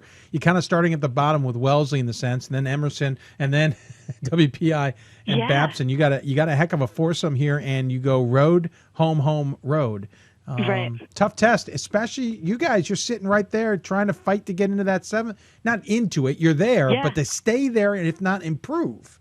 Yeah, no, we could finish anywhere between, like, ninth place and third place, Yeah. really. And like I said, you never know. Like with WPI, at WPI, we're down, I think it was like 15-2, and then we went up 13, and then with like a minute left, we were down 6 or 5, and we fouled, and it ended up being 10. And that's how these games play out. You just don't know. But, like I mentioned, injuries are an important part of it, teams staying healthy at this point in the season. Freshmen, not getting burnt out, and that comes into play a little bit, and senior leadership. We have 3 great seniors that they want to get back there. They want to be back in the championship game they were in last year, and this is it for them. This is the end of the road, boys to men. We were just talking about that the other day. Wow, look at you. Yeah, I'm really. I know they're going to give it their all, and that's, as a coach, that's all you can ask. And as a coach, you want them to finish the best they can possibly finish. And when the season ends, somebody's got to lose, and it just stinks. To take that jersey off. It's terrible. Jeez. Well, and you still have a number of seniors on your squad. You got 3 of them, and then you obviously under a bunch of underclassmen. Sorry, your SID, who's a wonderful person. The last thing I need to do is look at your roster after this long a show. It's the first one I've run into that's put the classes in by the graduation year, not the actual year. Like senior, freshman, sophomore, it's in there 16, 17, 18. So I'm doing math in my head. It's really, it's not good. I got the seniors. We're not going to go the rest of the way. But led by Kylie Shoemaker, is leading the way, 16.5 points a game, 9 rebounds a game, 2 assists a game, a steal a game. Rebecca, is it Arnone? Arnone, yep. Oh, I got one right. Arnone, 13.3 points a game, 5.2 rebounds a game, 2.5 assists a game. Opie Morris, outstanding name, 8.2 points a game, 6.8 rebounds a game. That's kind of the trio. There's more players. Emily Cuthbertson, and Ruthie Zintek. I don't know why I went to go say those names. I didn't have to. I could have copped out, and I went for it. Yeah, we have 2 Z's. We have 2 RZs. We have Rachel Zipper and Ruthie Zientek. Yeah, but Zipper's easier. Tell Zipper to start scoring more so I can talk about her up at the top. Yeah, she's been fighting back from a knee injury, so she's come from high school, but she's gotten better. One thing I would love to mention, go ahead. Kylie Shoemaker recently broke a 28-year-old rebounding record. Wow. Yeah. What? Oh, wait, I saw that the other day. What was it? I don't want to say 30 rebounds or something, was it? Oh, no, her career. Oh, her career. rebound. I saw someone pulled down a ridiculous amount of rebounds the other night, so I apologize.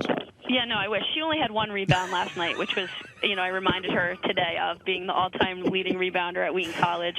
But she broke a 28-year-old record from, a good program back in 95. Wheaton College women's basketball went to the Final Four. Yeah. The woman who had the rebounding record was from even before that team, and Kylie broke that record and topped 1,000 points this year at the Williams tournament, the Williams College tournament. Shoots a great field goal percentage, free throw percentage, is a strong defender. She has the block shot record for her career here, and is like really a nice kid, which is the bottom line. You want nice kids and good families, and those 3 seniors just are great families. They come from great families. They've been a positive influence on the underclassmen, and are just going to leave here kind of putting their stamp with a lot of wins on the program, but community service wise have done a lot, academically have done a lot, and they're just people you want representing you.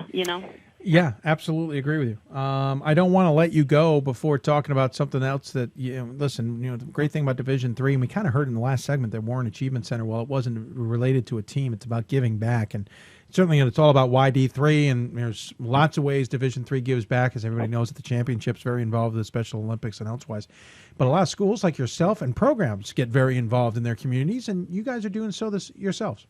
Yeah, and that's always been a big part of our program. And then the NCAA Division III decided to partnership with the Special Olympics, and we've worked with them forever. And but recently they have the Spotlight Poll, and we've been lucky the last 3 or 4 years to be recognized in the Spotlight Poll. And this month, this February, our work with the Hellers Angels, who's one of our buddy teams here, we hosted them for a game. We do a fundraiser for them at our game. They entertain people at halftime with their basketball skills, and then we did a community night here with them where our public safety officers kept the shot clocks and the score and everything, and it was a great community event, and the NCAA picked it up. So if we get the most votes on our story out of the 3 teams, we get $500 to do another event with them, which usually includes like a lot of food and fun, and just we really want to win this Spotlight Poll. So everybody's got to vote for We Wheaton and Heller's Angels on the NCAA D3 site Special Olympic Spotlight Poll and get us to get that $500 to work with our team. Last year when we did the YD3 show, it's been off the air unfortunately this year just due to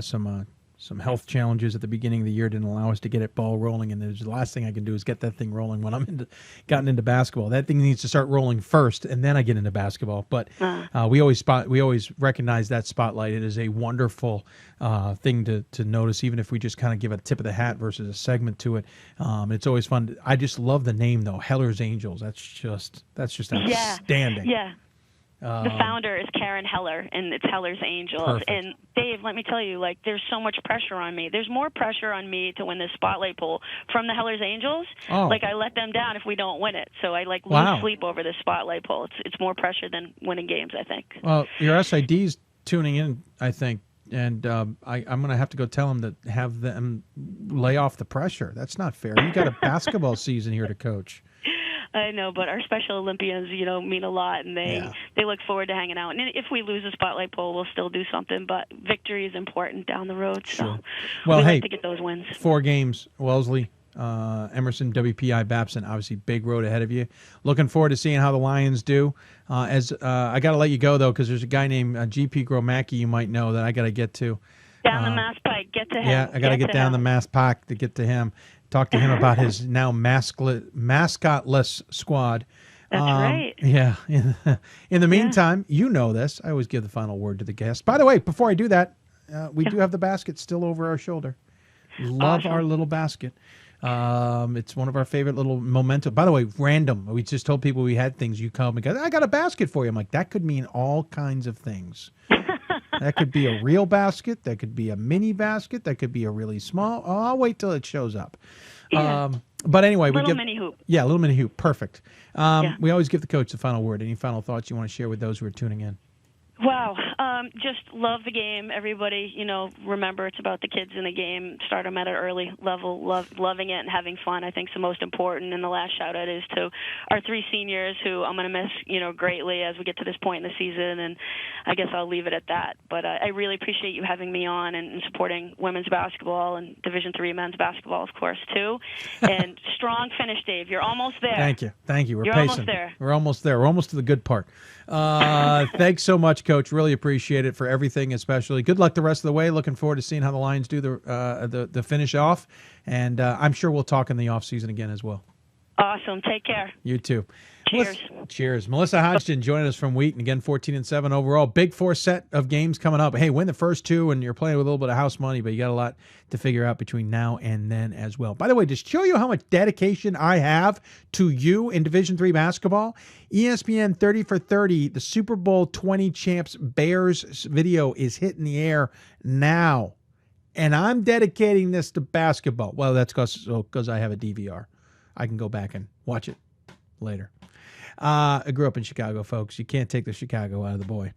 Going to take another break. When we come back, GP Gromacki joins us. We'll talk more basketball with him. You're listening to Hoopsville, presented by D3Hoops.com for the WBCA NABC Studios. The marathon carries on. One more guest of a coach, and then we open it up and have some fun. We'll be back with more Hoopsville after this. Division III schools offer academic scholarships instead of athletic scholarships. This really puts the focus that the student athlete needs to maintain that GPA. I did receive a non-athletic scholarship upon entering school. I got the presidential scholarship, which was huge for me. I think there's more opportunities for academic scholarships in Division III. A lot of people pick schools just based on the sport and don't get that experience. Being a Division III athlete and developing my leadership skills has definitely put my name out there and helped me get more recognition on campus, but more recognition nationwide. I did win the Jostens Trophy, which is based on leadership, academics, and then how well you do on the court. I'm also the Schwartz Scholar of my class. Schwartz Scholarship is basically a scholarship that is given to a student who's identified as a likely leader. And the end of the day, it won't matter how they play on the field, it will matter how they do in the classroom.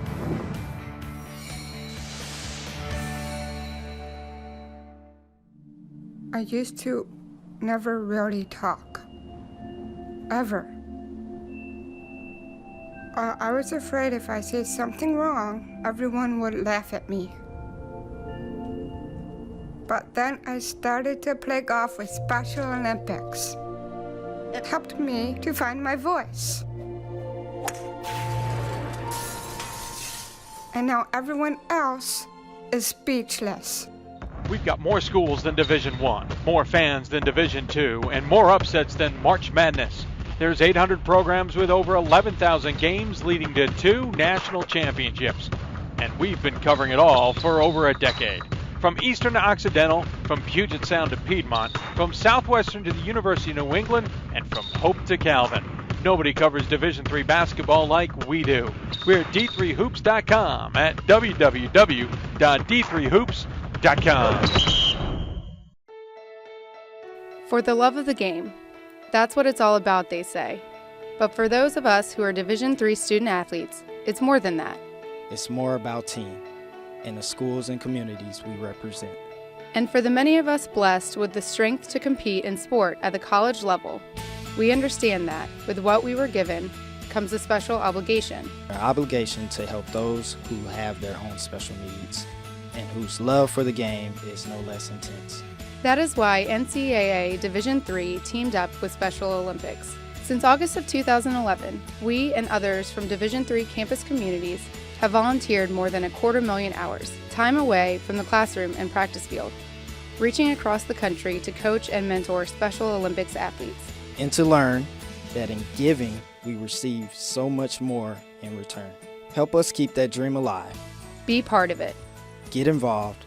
You can make a difference.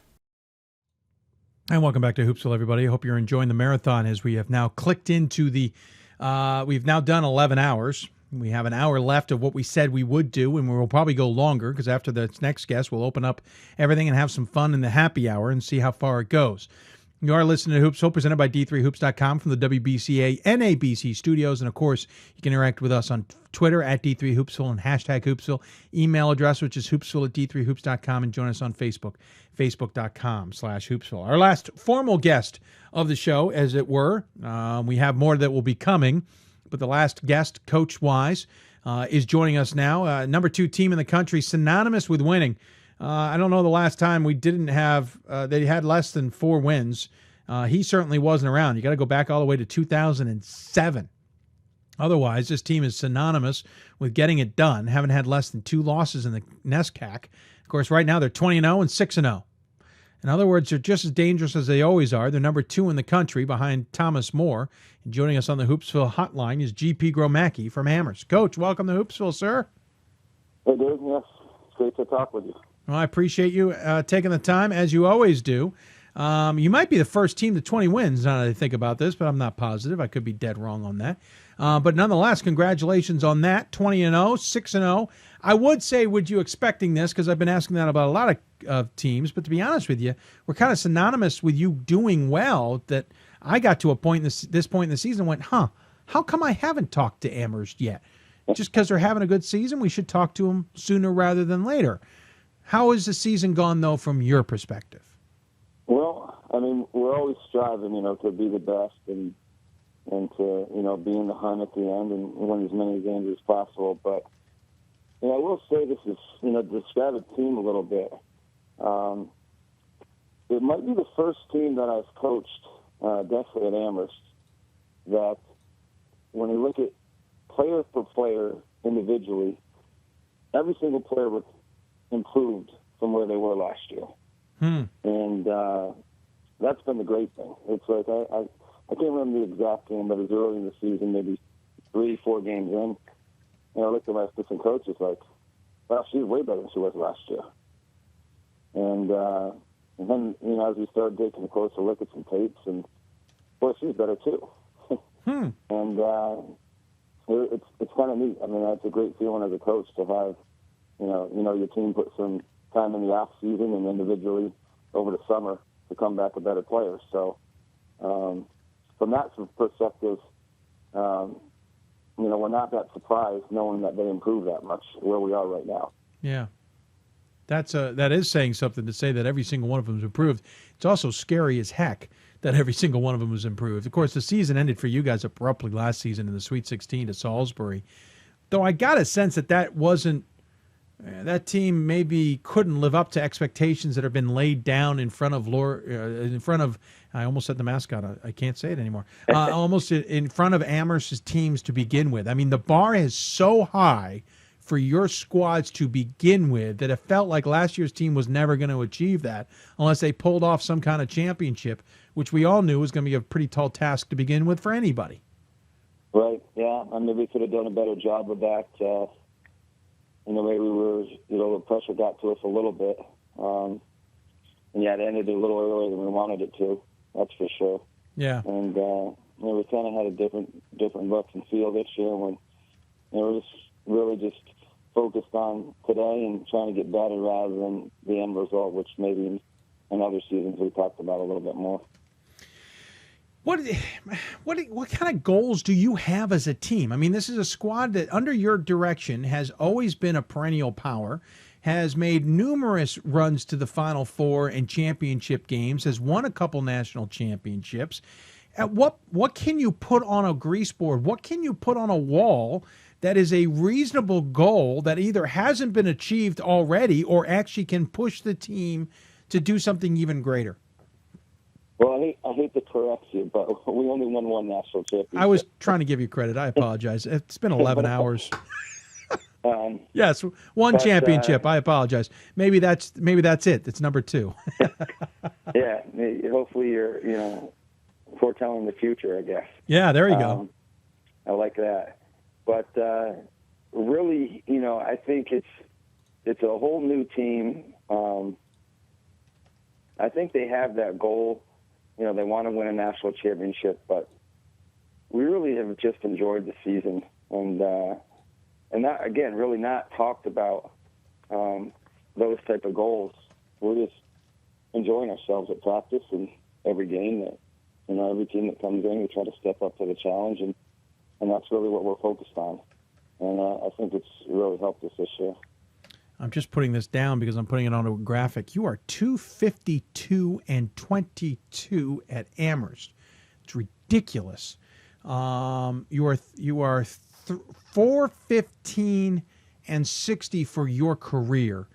I was talking to Aaron Rousell earlier, who's a Chicago coach who moved on to Bucknell, and I said, the Division III v. D1, how many coaches at Division III could really be successful? Nancy Fay, for example.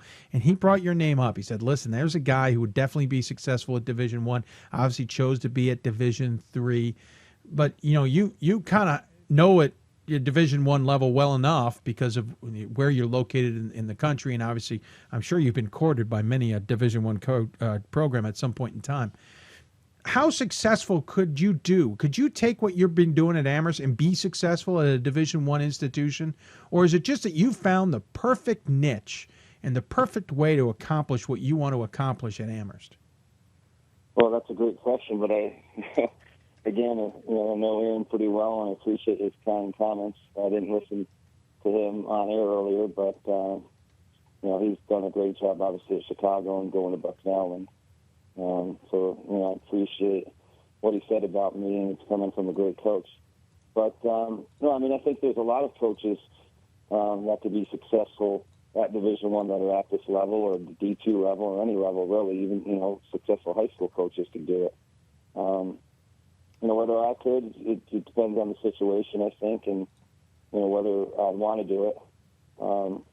I really like where I'm at for a lot of reasons. Just growing up in this area and having a great administration and a school that cares about its athletics and academics, and we can recruit those type of student athletes. And it just allows me to enjoy life a lot and spend time with my family, wife and 2 young children, 6 and 4. So it like you said earlier, it is a great place to be in, a great niche. But I think a lot of coaches, if they have that drive, could definitely be successful at the Division I level if they find the right situation. Yeah, obviously you found the right thing, and obviously that's the most important thing. Aaron talked about the same thing, what he needs to do for his family, and that's what drove him to Bucknell. And listen, 6 and 4, I kind of know that. My kids are 6 and 3.5, so I know the age well. Any of them daughters, by the way? The 4-year-old is, yes. Okay, my 3.5-year-old is. So you know about the three-nager experience. Oh, yeah. Yeah, okay, good. I'm not the only one going through it. Thank goodness. I love my daughter to death. Don't get me wrong, but wow. Let's talk about your team a little bit here, because I want to transition into talking about what you guys might be able to do this season. You've got a relatively young squad. I think that's kind of an interesting thing. You've got 3 seniors, but only one of them's a significant statistical contributor to the squad. Again, everybody's a contributor, but Allie Doswell actually leads the team as a junior, 13.5 points a game. Then you get to the senior Marley Giddens, 12 points a game. The two of them are both bringing down about 5 rebounds each. Hannah Hackley, the sophomore, 11 points a game for herself, 5 rebounds as well.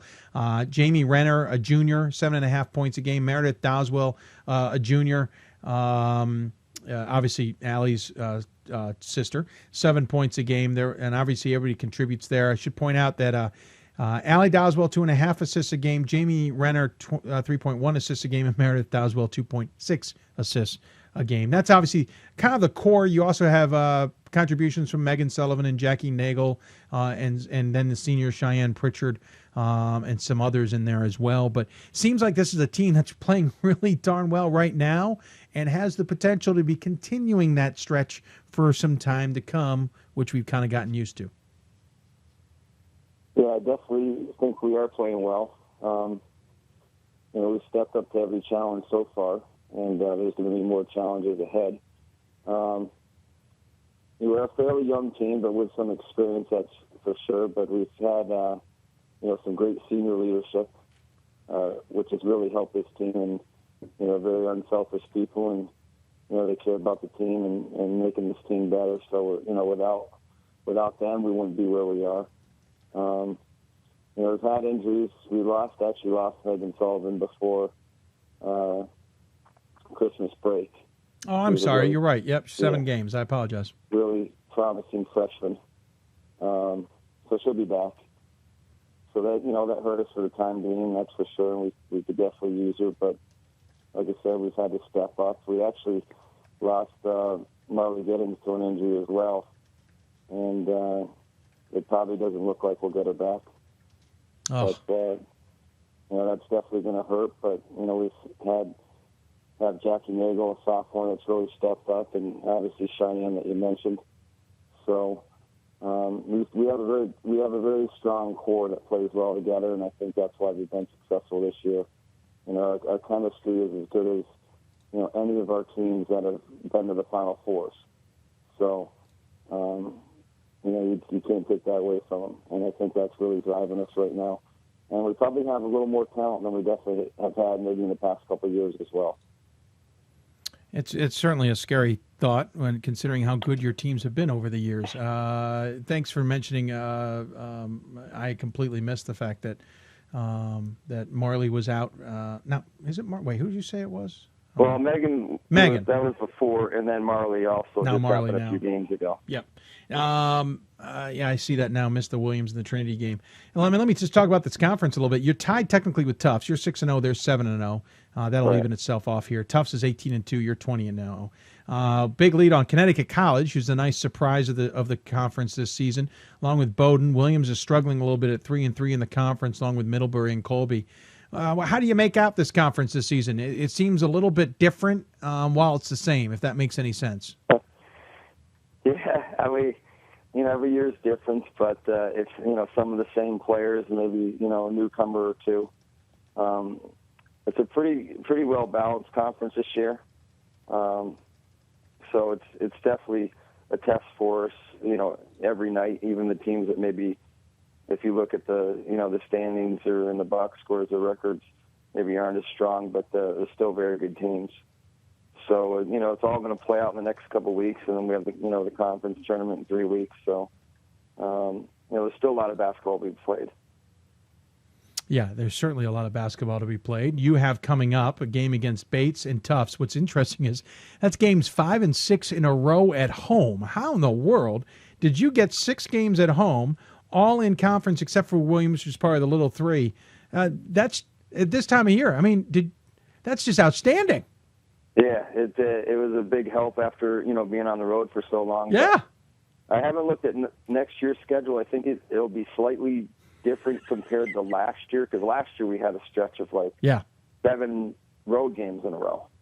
But I think it equals out a little bit better next year. But this year we're really fortunate to have that stretch, especially when classes were starting, to stay at home. Yeah. Obviously had a stretch, by the way, before the 6 games of playing 4 on the road, Baruch, Wesleyan, Connecticut College, and Farmingdale State. This season you've certainly played your fair share. You got down to Florida. We're disappointed you didn't come to Vegas. We'll be there in I think 2 years. 2 years. Okay. Yeah, not next year, but the year after. We try to rotate, go to Vegas every 4 years. Nice. Do you pull the shirts out of the mothballs? Those are still our favorite shirts, but we had some pretty good ones down in Florida this year. Okay. Sure. Hey, if anyone missed them, you guys had these wonderful tie-dye, beach linen type shirts. Yeah, Vegas sign on the back. Yeah, with the Vegas sign on the back. It was outstanding. Yep. They were, and the best part is you showed up the next year with them too. It was. We still have them. Those were great shirts. Hey, what can this team do? I mean, the challenge is obviously you're number 2 behind the behemoth in Thomas More this year in number 1. I'm certainly not trying to scout out that it's you v. Thomas More in Indianapolis for the championship. That aside, just in general, what can this team do? I think you can make a run for a championship. Is that a viable thing in your minds besides we're trying to take everything one game at a time? Well, I mean, it's a great question. I don't know enough about all the teams out there, just the ones we played mainly and some of, the ones we're preparing for. But, I think you could put us in the, the equation a little bit. How good we are compared to some of the, other talent around the country. I would like to think we stack up against it pretty well. But you just don't know. I mean, I think, if we're playing at our best, we can play with any team in the country, that's for sure. But you have to play well. It certainly is going to be a tall task. You just got to get out of the conference first, obviously. And Tufts is a tough opponent, and everybody else is just waiting for an opportunity, obviously, as well. Coach, I certainly appreciate you taking the time, as you always do, to join us here on the show. I do want to ask you before we leave, it is officially no longer the LJ team. Granted, your sports information department had decided to get rid of that a while ago anyway, or at the beginning of the season, I should say. Right. I can only imagine what it's like on campus with all those conversations, because I've been on campuses. Sometimes they get a little mundane and a little bit crazy, but the decision's been made nonetheless. Any talk on what a future mascot will be? Do you have any suggestions for them? What could we maybe call you in the meantime? Because the best I came up with was that purple team in central Massachusetts. Well, there's been a lot of names thrown around. I really haven't liked any of them. But you never know what they're going to come up with. And I have a suggestion and a prediction on almost anything, but not on this one. Really? So I'm kind of in the dark. Whatever they like it sounds pretty good, and it's kind of a fearsome mascot. I'll be happy. Oh, you want a fearsome one? Okay. Yeah, but I'm not, I'm not going to be the one making the call, that's for sure. Well, if you want fearsome, I'm suspecting this movement I've seen for a moose is not going to fly with you then. Yeah, that hasn't been top on my list, but I don't know. It's not up to me. There's other powers to be that are going to make those decisions, and I'm sure they'll pick something that they feel comfortable with. Well, let's make sure whatever the mascot is wearing that shirt that you've got for Vegas. That would be perfect. That'd be pretty funny. Hey, well, thanks so much for coming on. As always, to give the coach the final word. Any final thoughts you want to share with those who may be tuning in? Yeah, well, I mean, obviously at this time of year, too, with you, Dave, we're always talking a little football, so I'm a little disappointed that That's true. We're not talking about either of our teams in the Super Bowl, even though my team got a little bit closer. Yeah, you got a little closer than we did, that's for sure. I'm calling them to go undefeated next year. Oh, really? Because everyone will be back and healthy, and that hurt them this year. But it's always a pleasure. I look forward to talking with you and, being part of the D3 family. You really promote all Division III sports as well as anyone could, and it's just, it's an honor to be on the air with you every year. So I appreciate, you having me and taking the time. Well, thank you. I suspect I might run into you in Indianapolis just because of what it is in general, but it would be great to see you guys there as a team as well. In the meantime, good luck the rest of the way, and good luck to your Patriots at some point whenever they get out of the training room. I gotcha. Take care of yourself, Coach. Good to talk to you. With it. Thank you. GP Gromacki joining us here on the Hoopsville hotline. And the same with true with Melissa Hodgson, though. She and I usually talk a little trash about football and baseball, too. Just to the record, if anyone's curious, I'm a little weirded out with the upcoming baseball season because I'm a diehard Cubs fan. I'm going to leave it there, okay? Just going to leave it right there. You might see a flag hanging up here by the time we're done with Hoopsville. Just insane. All right, so here's what we're going to do. We are done with our official guests. Now we have fun. This Hoopsville Marathon has gone for 11 hours and 24 minutes. We say we go 12 hours. We have yet to go less or go at 12. We go further than 12. This is happy hour now. So we're going to take a break. I'm going to make sure to get some libations so we can sit back and talk Division III. I want to answer your questions the best I can. If I can't answer your questions, we will defer them to somebody who can. This is a chance for you to tweet. This is a chance for you to even call. We'll open the lines when we have the opportunity. We do have a couple guests we know who want to come on, and we'll get them in via Skype and telephone as well. But this is the chance to just have fun with this. Have conversations. Talk about regional rankings if we want to, and just enjoy and celebrate Division III. That's what we're going to do now, okay? This is a sit back and relax. I have been talking about Division III basketball for 11 hours and 25 minutes. We're going to do it for another 35 minutes or longer, and we're going to have fun doing it, and I hope you don't mind watching me sip a beer or sip a bourbon while we do it, while we have fun answering your questions. This is what we're going to do, okay? This is always the craziest part of the show, by the way. And in the meantime, we're going to push you to help donate to the show so that we can keep having fun. That's the whole goal. We have $2,500, I think, on the fundraiser. Let's double check. $2,300 on the fundraiser. I don't know why we can't double that by the time we're done, right?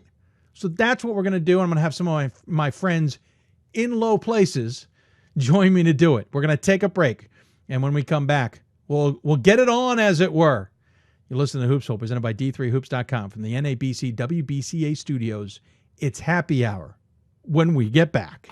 Division III schools offer academic scholarships instead of athletic scholarships. This really puts the focus that the student athlete needs to maintain that GPA. I did receive a non-athletic scholarship upon entering school. I got the presidential scholarship, which was huge for me. I think there's more opportunities for academic scholarships in Division III. A lot of people pick schools just based on the sport and don't get that experience. Being a Division III athlete and developing my leadership skills has definitely put my name out there and helped me get more recognition on campus, but more recognition nationwide. I did win the Jostens Trophy, which is based on leadership, academics, and then how well you do on the court. I'm also the Schwartz Scholar of my class. Schwartz Scholarship is basically a scholarship that is given to a student who's identified as a likely leader. At the end of the day, it won't matter how they play on the field, it will matter how they do in the classroom.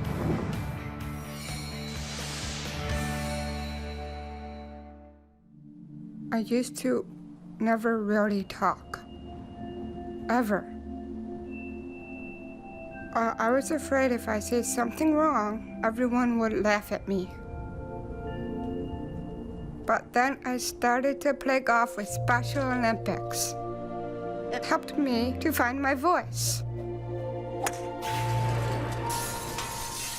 And now everyone else is speechless. We've got more schools than Division I, more fans than Division II, and more upsets than March Madness. There's 800 programs with over 11,000 games leading to 2 national championships.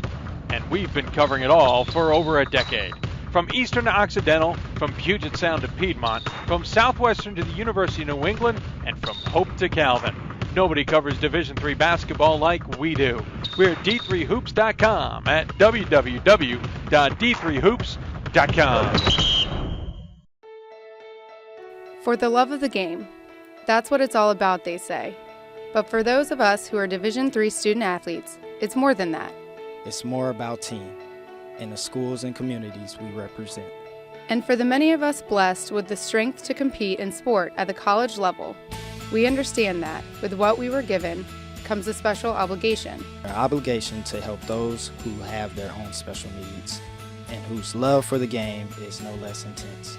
That is why NCAA Division III teamed up with Special Olympics. Since August of 2011, we and others from Division III campus communities have volunteered more than 250,000 hours, time away from the classroom and practice field, reaching across the country to coach and mentor Special Olympics athletes. And to learn that in giving, we receive so much more in return. Help us keep that dream alive. Be part of it. Get involved. You can make a difference.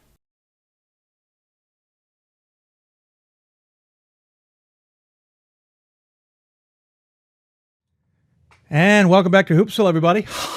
It's happy hour time now, but we got to make sure everybody knows about that first. So let's get to the tweet boards. Don't forget, you can tweet with us at D3Hoopsville and hashtag Hoopsville. Email us, hoopsville@d3hoops.com. Join us on Facebook at facebook.com/Hoopsville. Forgive me, because the only way I'm going to get this tweet out is to speak it as I write it, because I've gone 11 hours and 29 minutes.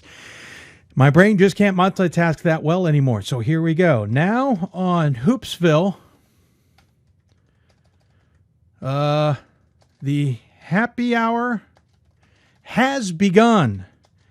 Join us and ask questions for Dave and his friends. That should do it well. I think that will be a nice ring to it. Now let's make sure we got enough characters with the watch in there. Very good. And we hit tweet and we are off and running. Let's see what I'll be toasting the show to here momentarily. Give me a second. I will show you what we have for libations. And folks, we're not going to drink heavily here if you're kind of curious. We're just sipping. We're just going to enjoy and celebrate. I'm still going to sip on my decaf coffee. I've got the a Saranac 459 Porter here. It is a porter named after a mountain in the area called Porter Mountain, interestingly enough, up in upstate New York, that it stands 4,059 feet. So 44059 Porter. And we also have, and we're telling you about this, Hope College, which you may know has a bit of an institution, a religious side to them, as many people know, has a beautiful bar, brewery, etc. across the street from them called New Holland Brewery. They make a beer barrel bourbon. All right, New Holland beer barrel bourbon. That will be our toast of the evening. We will pour that in a moment after we settle ourselves down a little bit. In the meantime, I told you we'd be doing this with friends. I ain't lying. We are going to do this with friends. I got to get a camera shot set up here. I got all these camera shots, and I don't know what to do with them now. Hold on. I got to find one that's Skype built already. So, there we go. We'll go to the Bucknell one, because that's just too easy. One of our friends will be joining us. We planned on having him anyway, but we're opening the happy hour early with him, is our good friend James Wagner. He is the former SID at Ursinus College, but more importantly, he is a crazy man, just like the rest of us. Wags, I can hear you. Tell me how you'd like me to sub-name yourself, sir. Free agent, it is. He is in, and we just got to change his logo here. Ooh, I got to add one. Forgive me, folks. This is how we do things on the fly, as it were. At least I know where his logo that he'd like to have is available. I will use it with the name on it instead of just the S. Is that good for you, sir? Ooh, I don't have that one. Oh, I don't have that one. Darn. We'll just go with that one then. I know people are like, what's he talking about? I'm having a secret conversation with Wags that only I can hear Wags. In the meantime, he's ready to go. So joining us on the Hoopsville hotline, or I should say via Skype, our good friend James Wagner, free agent, proud alum of Susquehanna. Sir, welcome to Hoopsville. Thanks, Dave. Good to be here. Been watching all day and enjoy the marathon as always. We had it on the big screen TV. I've got one of those smart TVs now. Yeah. That puts like YouTube right on it, and I mean you were in 4K, man. I mean it was like I was in your living room watching this show. Yes. See, the problem with that is I was in 720. Yeah, but I was in 720 on 4K. That doesn't sound so good. it worked out, I guess. I don't know. Okay. It looked good to me, you know? Well, I appreciate it, sir. I appreciate it. Listen, there's something that you do that I actually wanted to talk about before we go too cray-cray into this thing, and that is the fact that you're involved with something that I think is kind of unique in Division III, mainly because it's involving all the divisions up there in Philadelphia. Correct me if I'm wrong, and I probably am. They get all the basketball teams together every couple of weeks for a bit of a luncheon, do they not? Yes. What we do is it's called the Small College Basketball Association, named after Sam Cozen, who, for those of you who know your history of basketball in Philadelphia, was a longtime coach at Drexel, and the court at Drexel is named after him. And back in the day, he coached Drexel in the evening and Overbrook High School in Philadelphia in the afternoon. So his son, Stevie Cozen, is a prominent attorney in the city and is named. This all came about after there used to be a Big Five luncheon. Of course, you know, Big Five in the city of Philadelphia, which is Temple, Villanova, LaSalle, St. Joe's, and Penn, had a luncheon every week, and all those small schools would come too. Well, that went away in the late 80s. So the great John McAdams, longtime PA announcer at the Palestra, and announced everything else. I mean, this guy, I miss him every day. I only got to work with him for a couple of years, and he was like the father I never had. A professional PA announcer, as you know, and Dave, you know as well. I'm a big believer PA announcers are there to inform, not entertain, not yell and scream, tell you who score baskets and blah, blah, blah, blah. Yes. He got together with Bobby Heller, who used to be at the University of Sciences, Nate Ware, who was the coach at Eastern at one time, is now at Valley Forge Military. So basically all the Division II schools, Division III schools, and the JUCOs get together every 2 weeks, starting in November and into February, and we have a luncheon, and we talk about how our teams are doing, and we honor players of the week that coaches nominate. So I'm the MC of it. I've been the MC for the last couple of years. I'm the vice president of the organization. So it's really a unique opportunity. We get to talk, eat to hear from different schools. Joe Cassidy from Rowan, who's a great guy. He comes over across the bridge, talks about his Rowan team. Bobby Hughes, who you heard from, who we all know, Barney, talks about his Rosemont team and what a job he's done there. And earlier, I watched at 740, and God bless John Barron. I mean, what he's going through right now. I mean, he talked about that at the beginning of our luncheon, and he broke down, and I just wanted to get up and give him a hug. I mean, how did he not break down talking to me? I was practically breaking down on air. I know, and it's, you know, John is a great guy. He lives over here in Collegeville, in town over from where I live, and you know, right now I'm as I said, I'm a free agent. I told John, listen, is anything you need at any time, just call me. I mean, he's such a great guy. And you better call me then. What's that? You then better call me, because I know John's not going to tell me. I know. Yeah, and you know, he talked about this, and we all get together as a group, and it's really a great thing. You know, and the Division Twos, you know, there is a strong, you know, we talk about Division III, well, there's a strong Division II presence in the city, led by Philadelphia University head coach Herb McGee, who has 1,000 wins. I worked one of his games Saturday for ESPN3. They played Bloomfield. Herb McGee, who's, you know, has done videos for famous NBA players about shooting. Yeah. He only plays about 7 guys. So there are guys on his team who will go full 40 minutes. So he played Bloomfield the other day, was up 18, threw to neutral, won by 5. But you get to hear about different teams and how they do, and it's great in the city because there's so many. There's 28 or 29 institutions, all levels, in the city of Philadelphia. That includes the schools in Jersey, like Rowan, Rutgers, Camden. There's a couple of community colleges over there. A couple of the schools in Delaware that includes like Wilmington, Goldie Beacom, Lincoln, of course, out in the western part of the Philadelphia metro area, out in Chester County. And you get to hear about different basketball teams, and you get to, you know, it's all about talking about great basketball tradition in Philadelphia. You know, with the Palestra, Ursinus got to play Penn this year. You know, Steve Donahue is an alum of Ursinus, so they got to play in the Palestra, which is one of the... That was awesome. If you've never been in the Palestra... No. Do yourself a favor. Get up there and see it. One of the two oldest gyms in the United States, one the Palestra, and the other one is Rousell Gymnasium on the campus of Fordham, which I've been in. You know, a lot of history in the Palestra, the Big Five. You know, they talk about the Big Five when they had double headers. They just had a double header a couple of Wednesdays ago, which was very well attended. But we talk about the different teams in the city, and you know, talk a lot about the Division Threes. Newman last year, who won the CSAC, who beat Cabrini. You know, and Cabrini under Marcus Kahn, who made great runs and some great teams, and came 10 minutes away from winning the national championship. 10 minutes. I think it They was gave 10 a minutes. shot.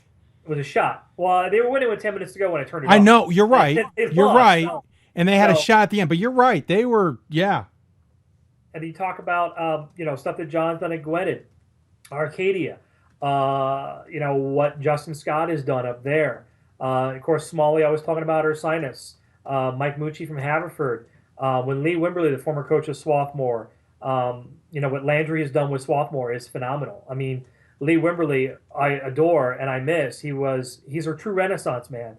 For those of you who don't know, Lee took a sabbatical for a year. He's best friends with Greg Popovich, who did start on the Division III level at Pomona. Yes, he did. So, Pops is a multi-world champion, and Lee took a sabbatical for a year, worked for Pops. The year they drafted Tim Duncan. It's unbelievable. Him and Pops are good friends. Anytime that the Spurs were in town, he would go and meet up with Pops. And the players that Swarthmore had, like Will Gates was a great player. They had some great players.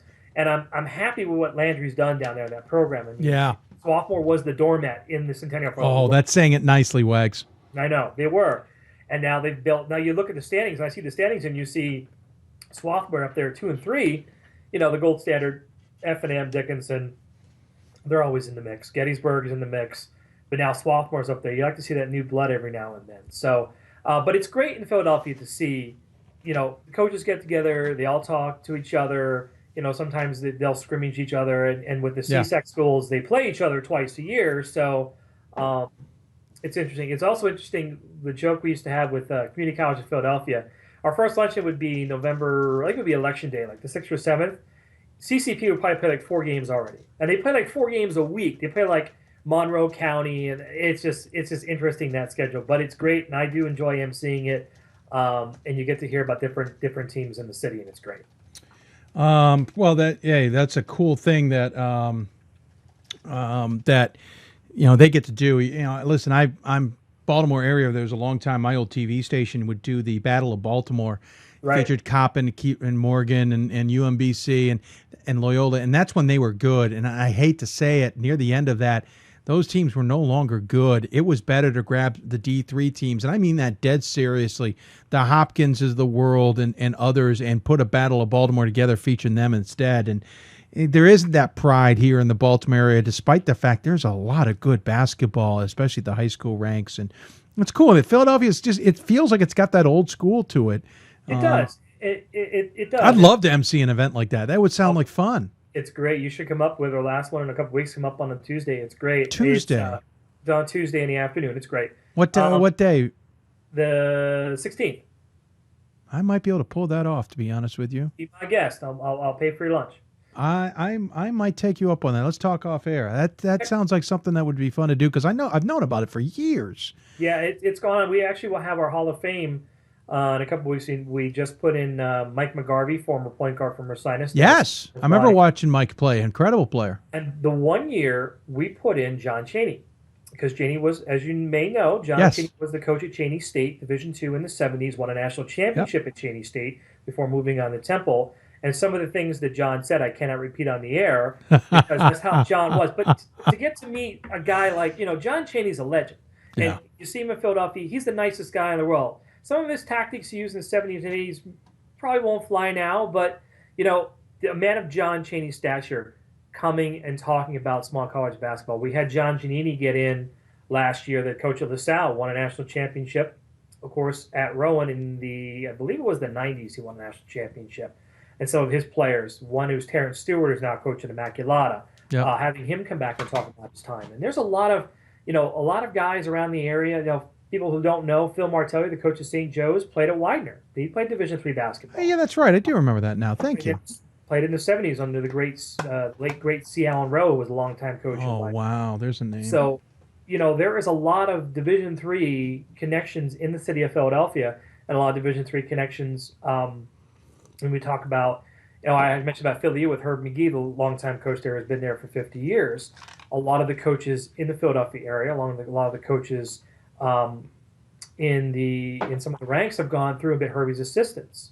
So there has been, there's that track record in Division III. The coach at Richmond, Chris Mooney, was the coach at Arcadia at one time, then went to Air Force, and then to get the job at Richmond. So there is a lot of Division III. You'll be surprised if you go through the coaching pedigrees, who has spent time in Division III and how they've built their way up to Division I. So there is a lot of equity in Division III basketball.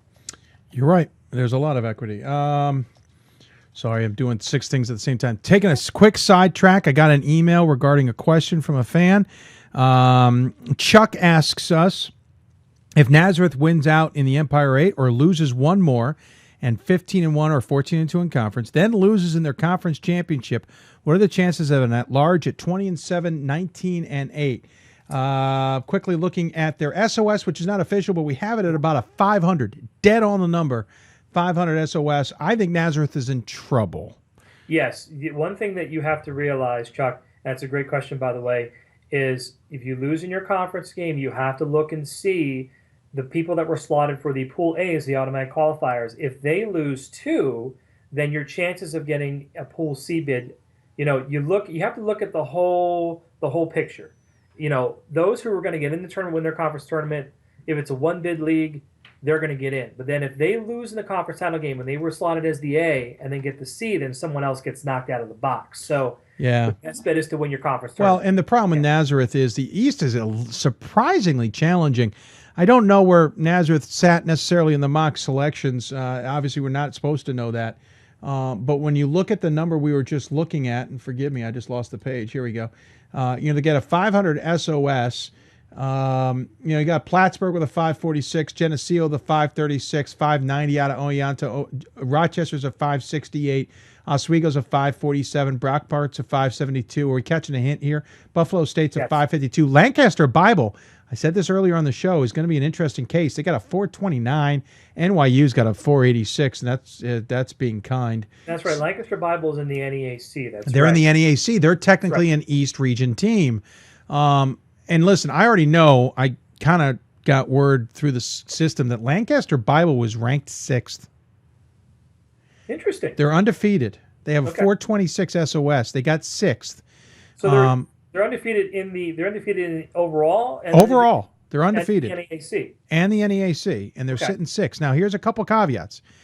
Results versus regionally ranked opponents are not in play, and it won't be in play next week.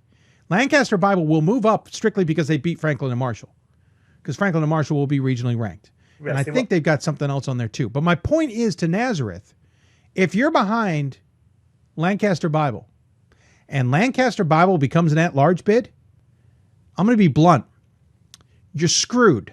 Yep. I'm also going to say this, and I said this earlier on, and we're going to start talking about this more often. If Lancaster Bible gets to the championship game with no losses and loses with a below 500 SOS, something that Brian said has been true since we started the SOS, nobody below 500 has ever gotten an at-large bid. That's true. Are you telling me we're going to leave a 1-loss team at home with a sub 500 SOS that technically they can improve things? They played F&M, folks. They did. So they're trying. They have a horrible conference SOS-wise. I don't know if the precedent is right to leave a team like that home. Now, we have weeks until this happens, 3.5 weeks. A lot can change. They could drop a couple games, and this is a moot point.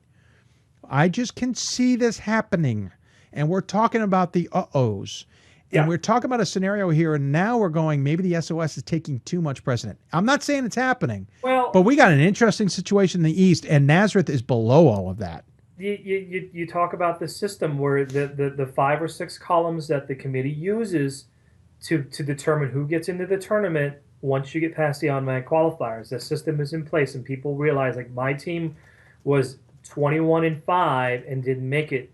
How did they not make it? Well, it's not. Look, if they didn't wait SOS, you could go play the Sisters of the Poor 22 times and be 25-0 when you get in the tournament. Going back to earlier, talking about John Cheney, his Temple teams in the 90s would have 18-11, 19-10 marks, win the A10, maybe get to the third round and lose. But John would go play Kansas. John would go play Texas. John would go on the road. Would go on the road. The key is, and I tell people this all the time, the true test of your team, go on the road and play people. I know budgets are tight and trips, But if you can get a game, like, look, I've seen Lancaster Bible. If they keep going on this road and they get better, yeah, you're going to go play F&M on the road. Go play a Salisbury.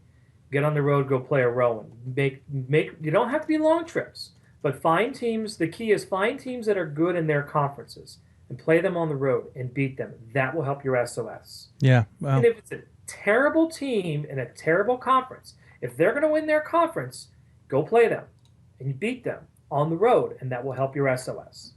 By the way, a couple of tweets. Justin Sweeney, hearing this conversation, says Jeff Van Gundy wouldn't be pleased to hear such ominous news. Did we not talk about Jeff Van Gundy, I believe, earlier on the show? You did, yes. We talked about him with Kevin Connors is who we talked about him with, actually, the ESPN anchor. That's who we happen to speak with him with. And Luke Stilson would like to steal your idea and bring it to Baltimore, and he has thrown Greg Royce under the. But in the first Mariner Arena, yeah, it's a Royal Farms Arena now, sir. The Royal Farms, the Royal Farms Arena. Yes, first Mariner went bankrupt.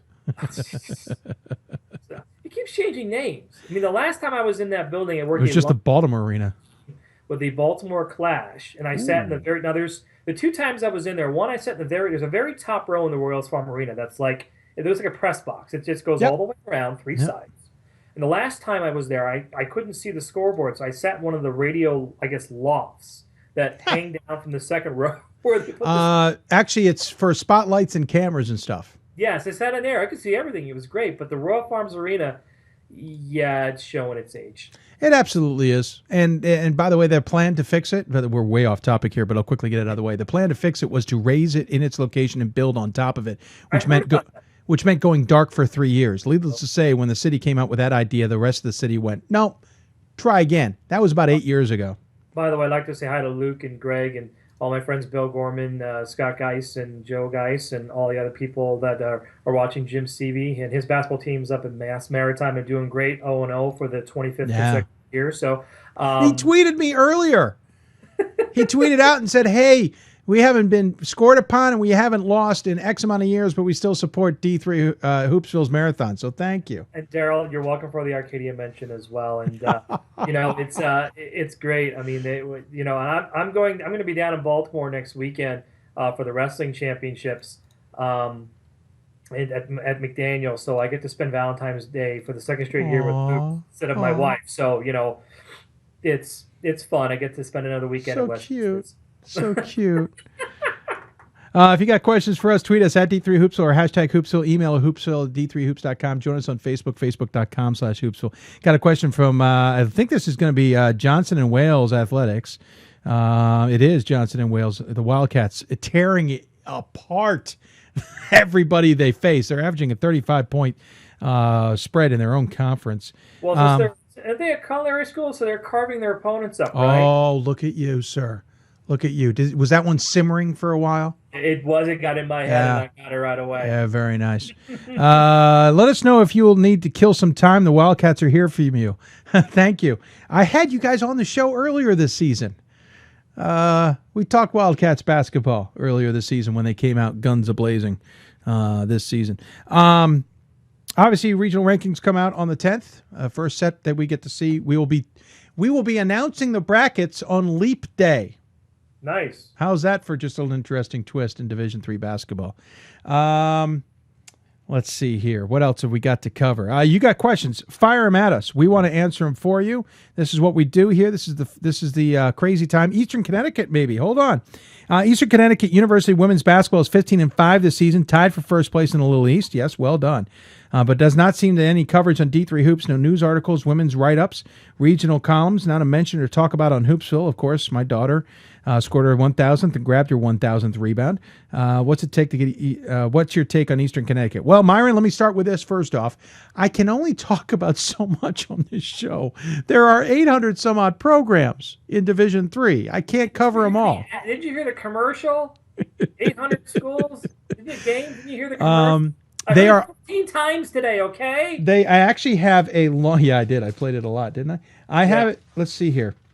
I have this list, these lists on some short pieces of paper, and I put every single conference down, okay? And then I wrote a team or two or three from each conference that I thought would be worthy to talk about on men's and women's side. I only scratched out two conferences, one of them because they don't play each other until the conference tournament, the GSAC. Really tough to talk about a team and a conference in there when they don't play each other. And then I scratched out the Landmark only because I had just had a number of Landmark guests on recently, and so I wanted Great conference, by the way. Great schools, great commissioner. Yep. Just wanted to. Great commissioner. Dan's a wonderful guy. Awesome commissioner. I just need to. You up for a job there or something, Wags? No, he's a good friend of mine. I know. I'm just completely being sarcastic. For those of you who don't know, I went to school at Susquehanna. Yes. That's why the logo is there, and they are changing their nickname to I don't know what. Lord Jeffs. I heard they're changing it to the Lord Jeffs. Yeah. They should take up Salah's nickname. They don't need it anymore. There you go. Anyway, back to the Little East. So in there, I wrote down one team I wanted to think about talking to.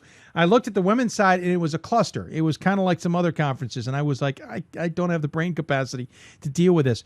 Let me abbreviate some of this for you, Myron. First off, some of the stuff's like the wrap-ups and some of the other things, those are actually driven by others that submit them to our site. Wags can talk about how sports information directors are able to submit stories to us, so it's not us actually. We do not have the staff to write up stories on everybody. Exactly. We don't even have the staff to write up what we do write. And now, granted, could a regional column? Sure. I don't know the regional. I do know the regional writer. I don't know if Matt's found a story angle that he's searched. I don't know if he's tried that. I'm not sure what he's done. I don't think we've ignored him in any case, shape, and form. I will admit we could do a better job here on Hoopsville. And by the way, hint, hint, we may be doing a better job on Hoopsville because when I go through all these teams for this show, I'm also forecasting what I may be doing on future shows. So tune into a Sunday night. You may be hearing a Little East women's basketball because I do know we need to chat with them. It's just a very interesting, kind of wide open, not terrific. And I mean terrific in the sense of it's not a NUMAC or a NESCAC with some behemoths in there that are doing really well. Everybody's kind of together, and it's made it very confusing. So we'll get to them, though. We'll find a way to do it. So there's your question. But thanks for emailing us. We'll try and do a little bit better job. As always, thanks for writing. Yes, exactly. If you got questions, tweet us at D3Hoopsville, hashtag Hoopsville, email us hoopsville at D3Hoops.com. Join us on Facebook. Sad that Wags didn't also invite Dave McHugh to join us for wrestling. No. Dream on. I am not going to McDaniel for wrestling. I might have the weekend free, but... Good. Could you get me a Penn Station on Friday and take me to Westminster? I'm taking the train. Here you go. Hey, listen, got a surprise phone call here. Go to the Hoopsville hot... Oh, shoot. I'm not going to be able to hear this. This might get tricky. We're on the Hoopsville hotline, and I know there's somebody there, so I'm going to get tricky here. Go ahead. Wags, are we back to 2000? What have you been talking about this whole time?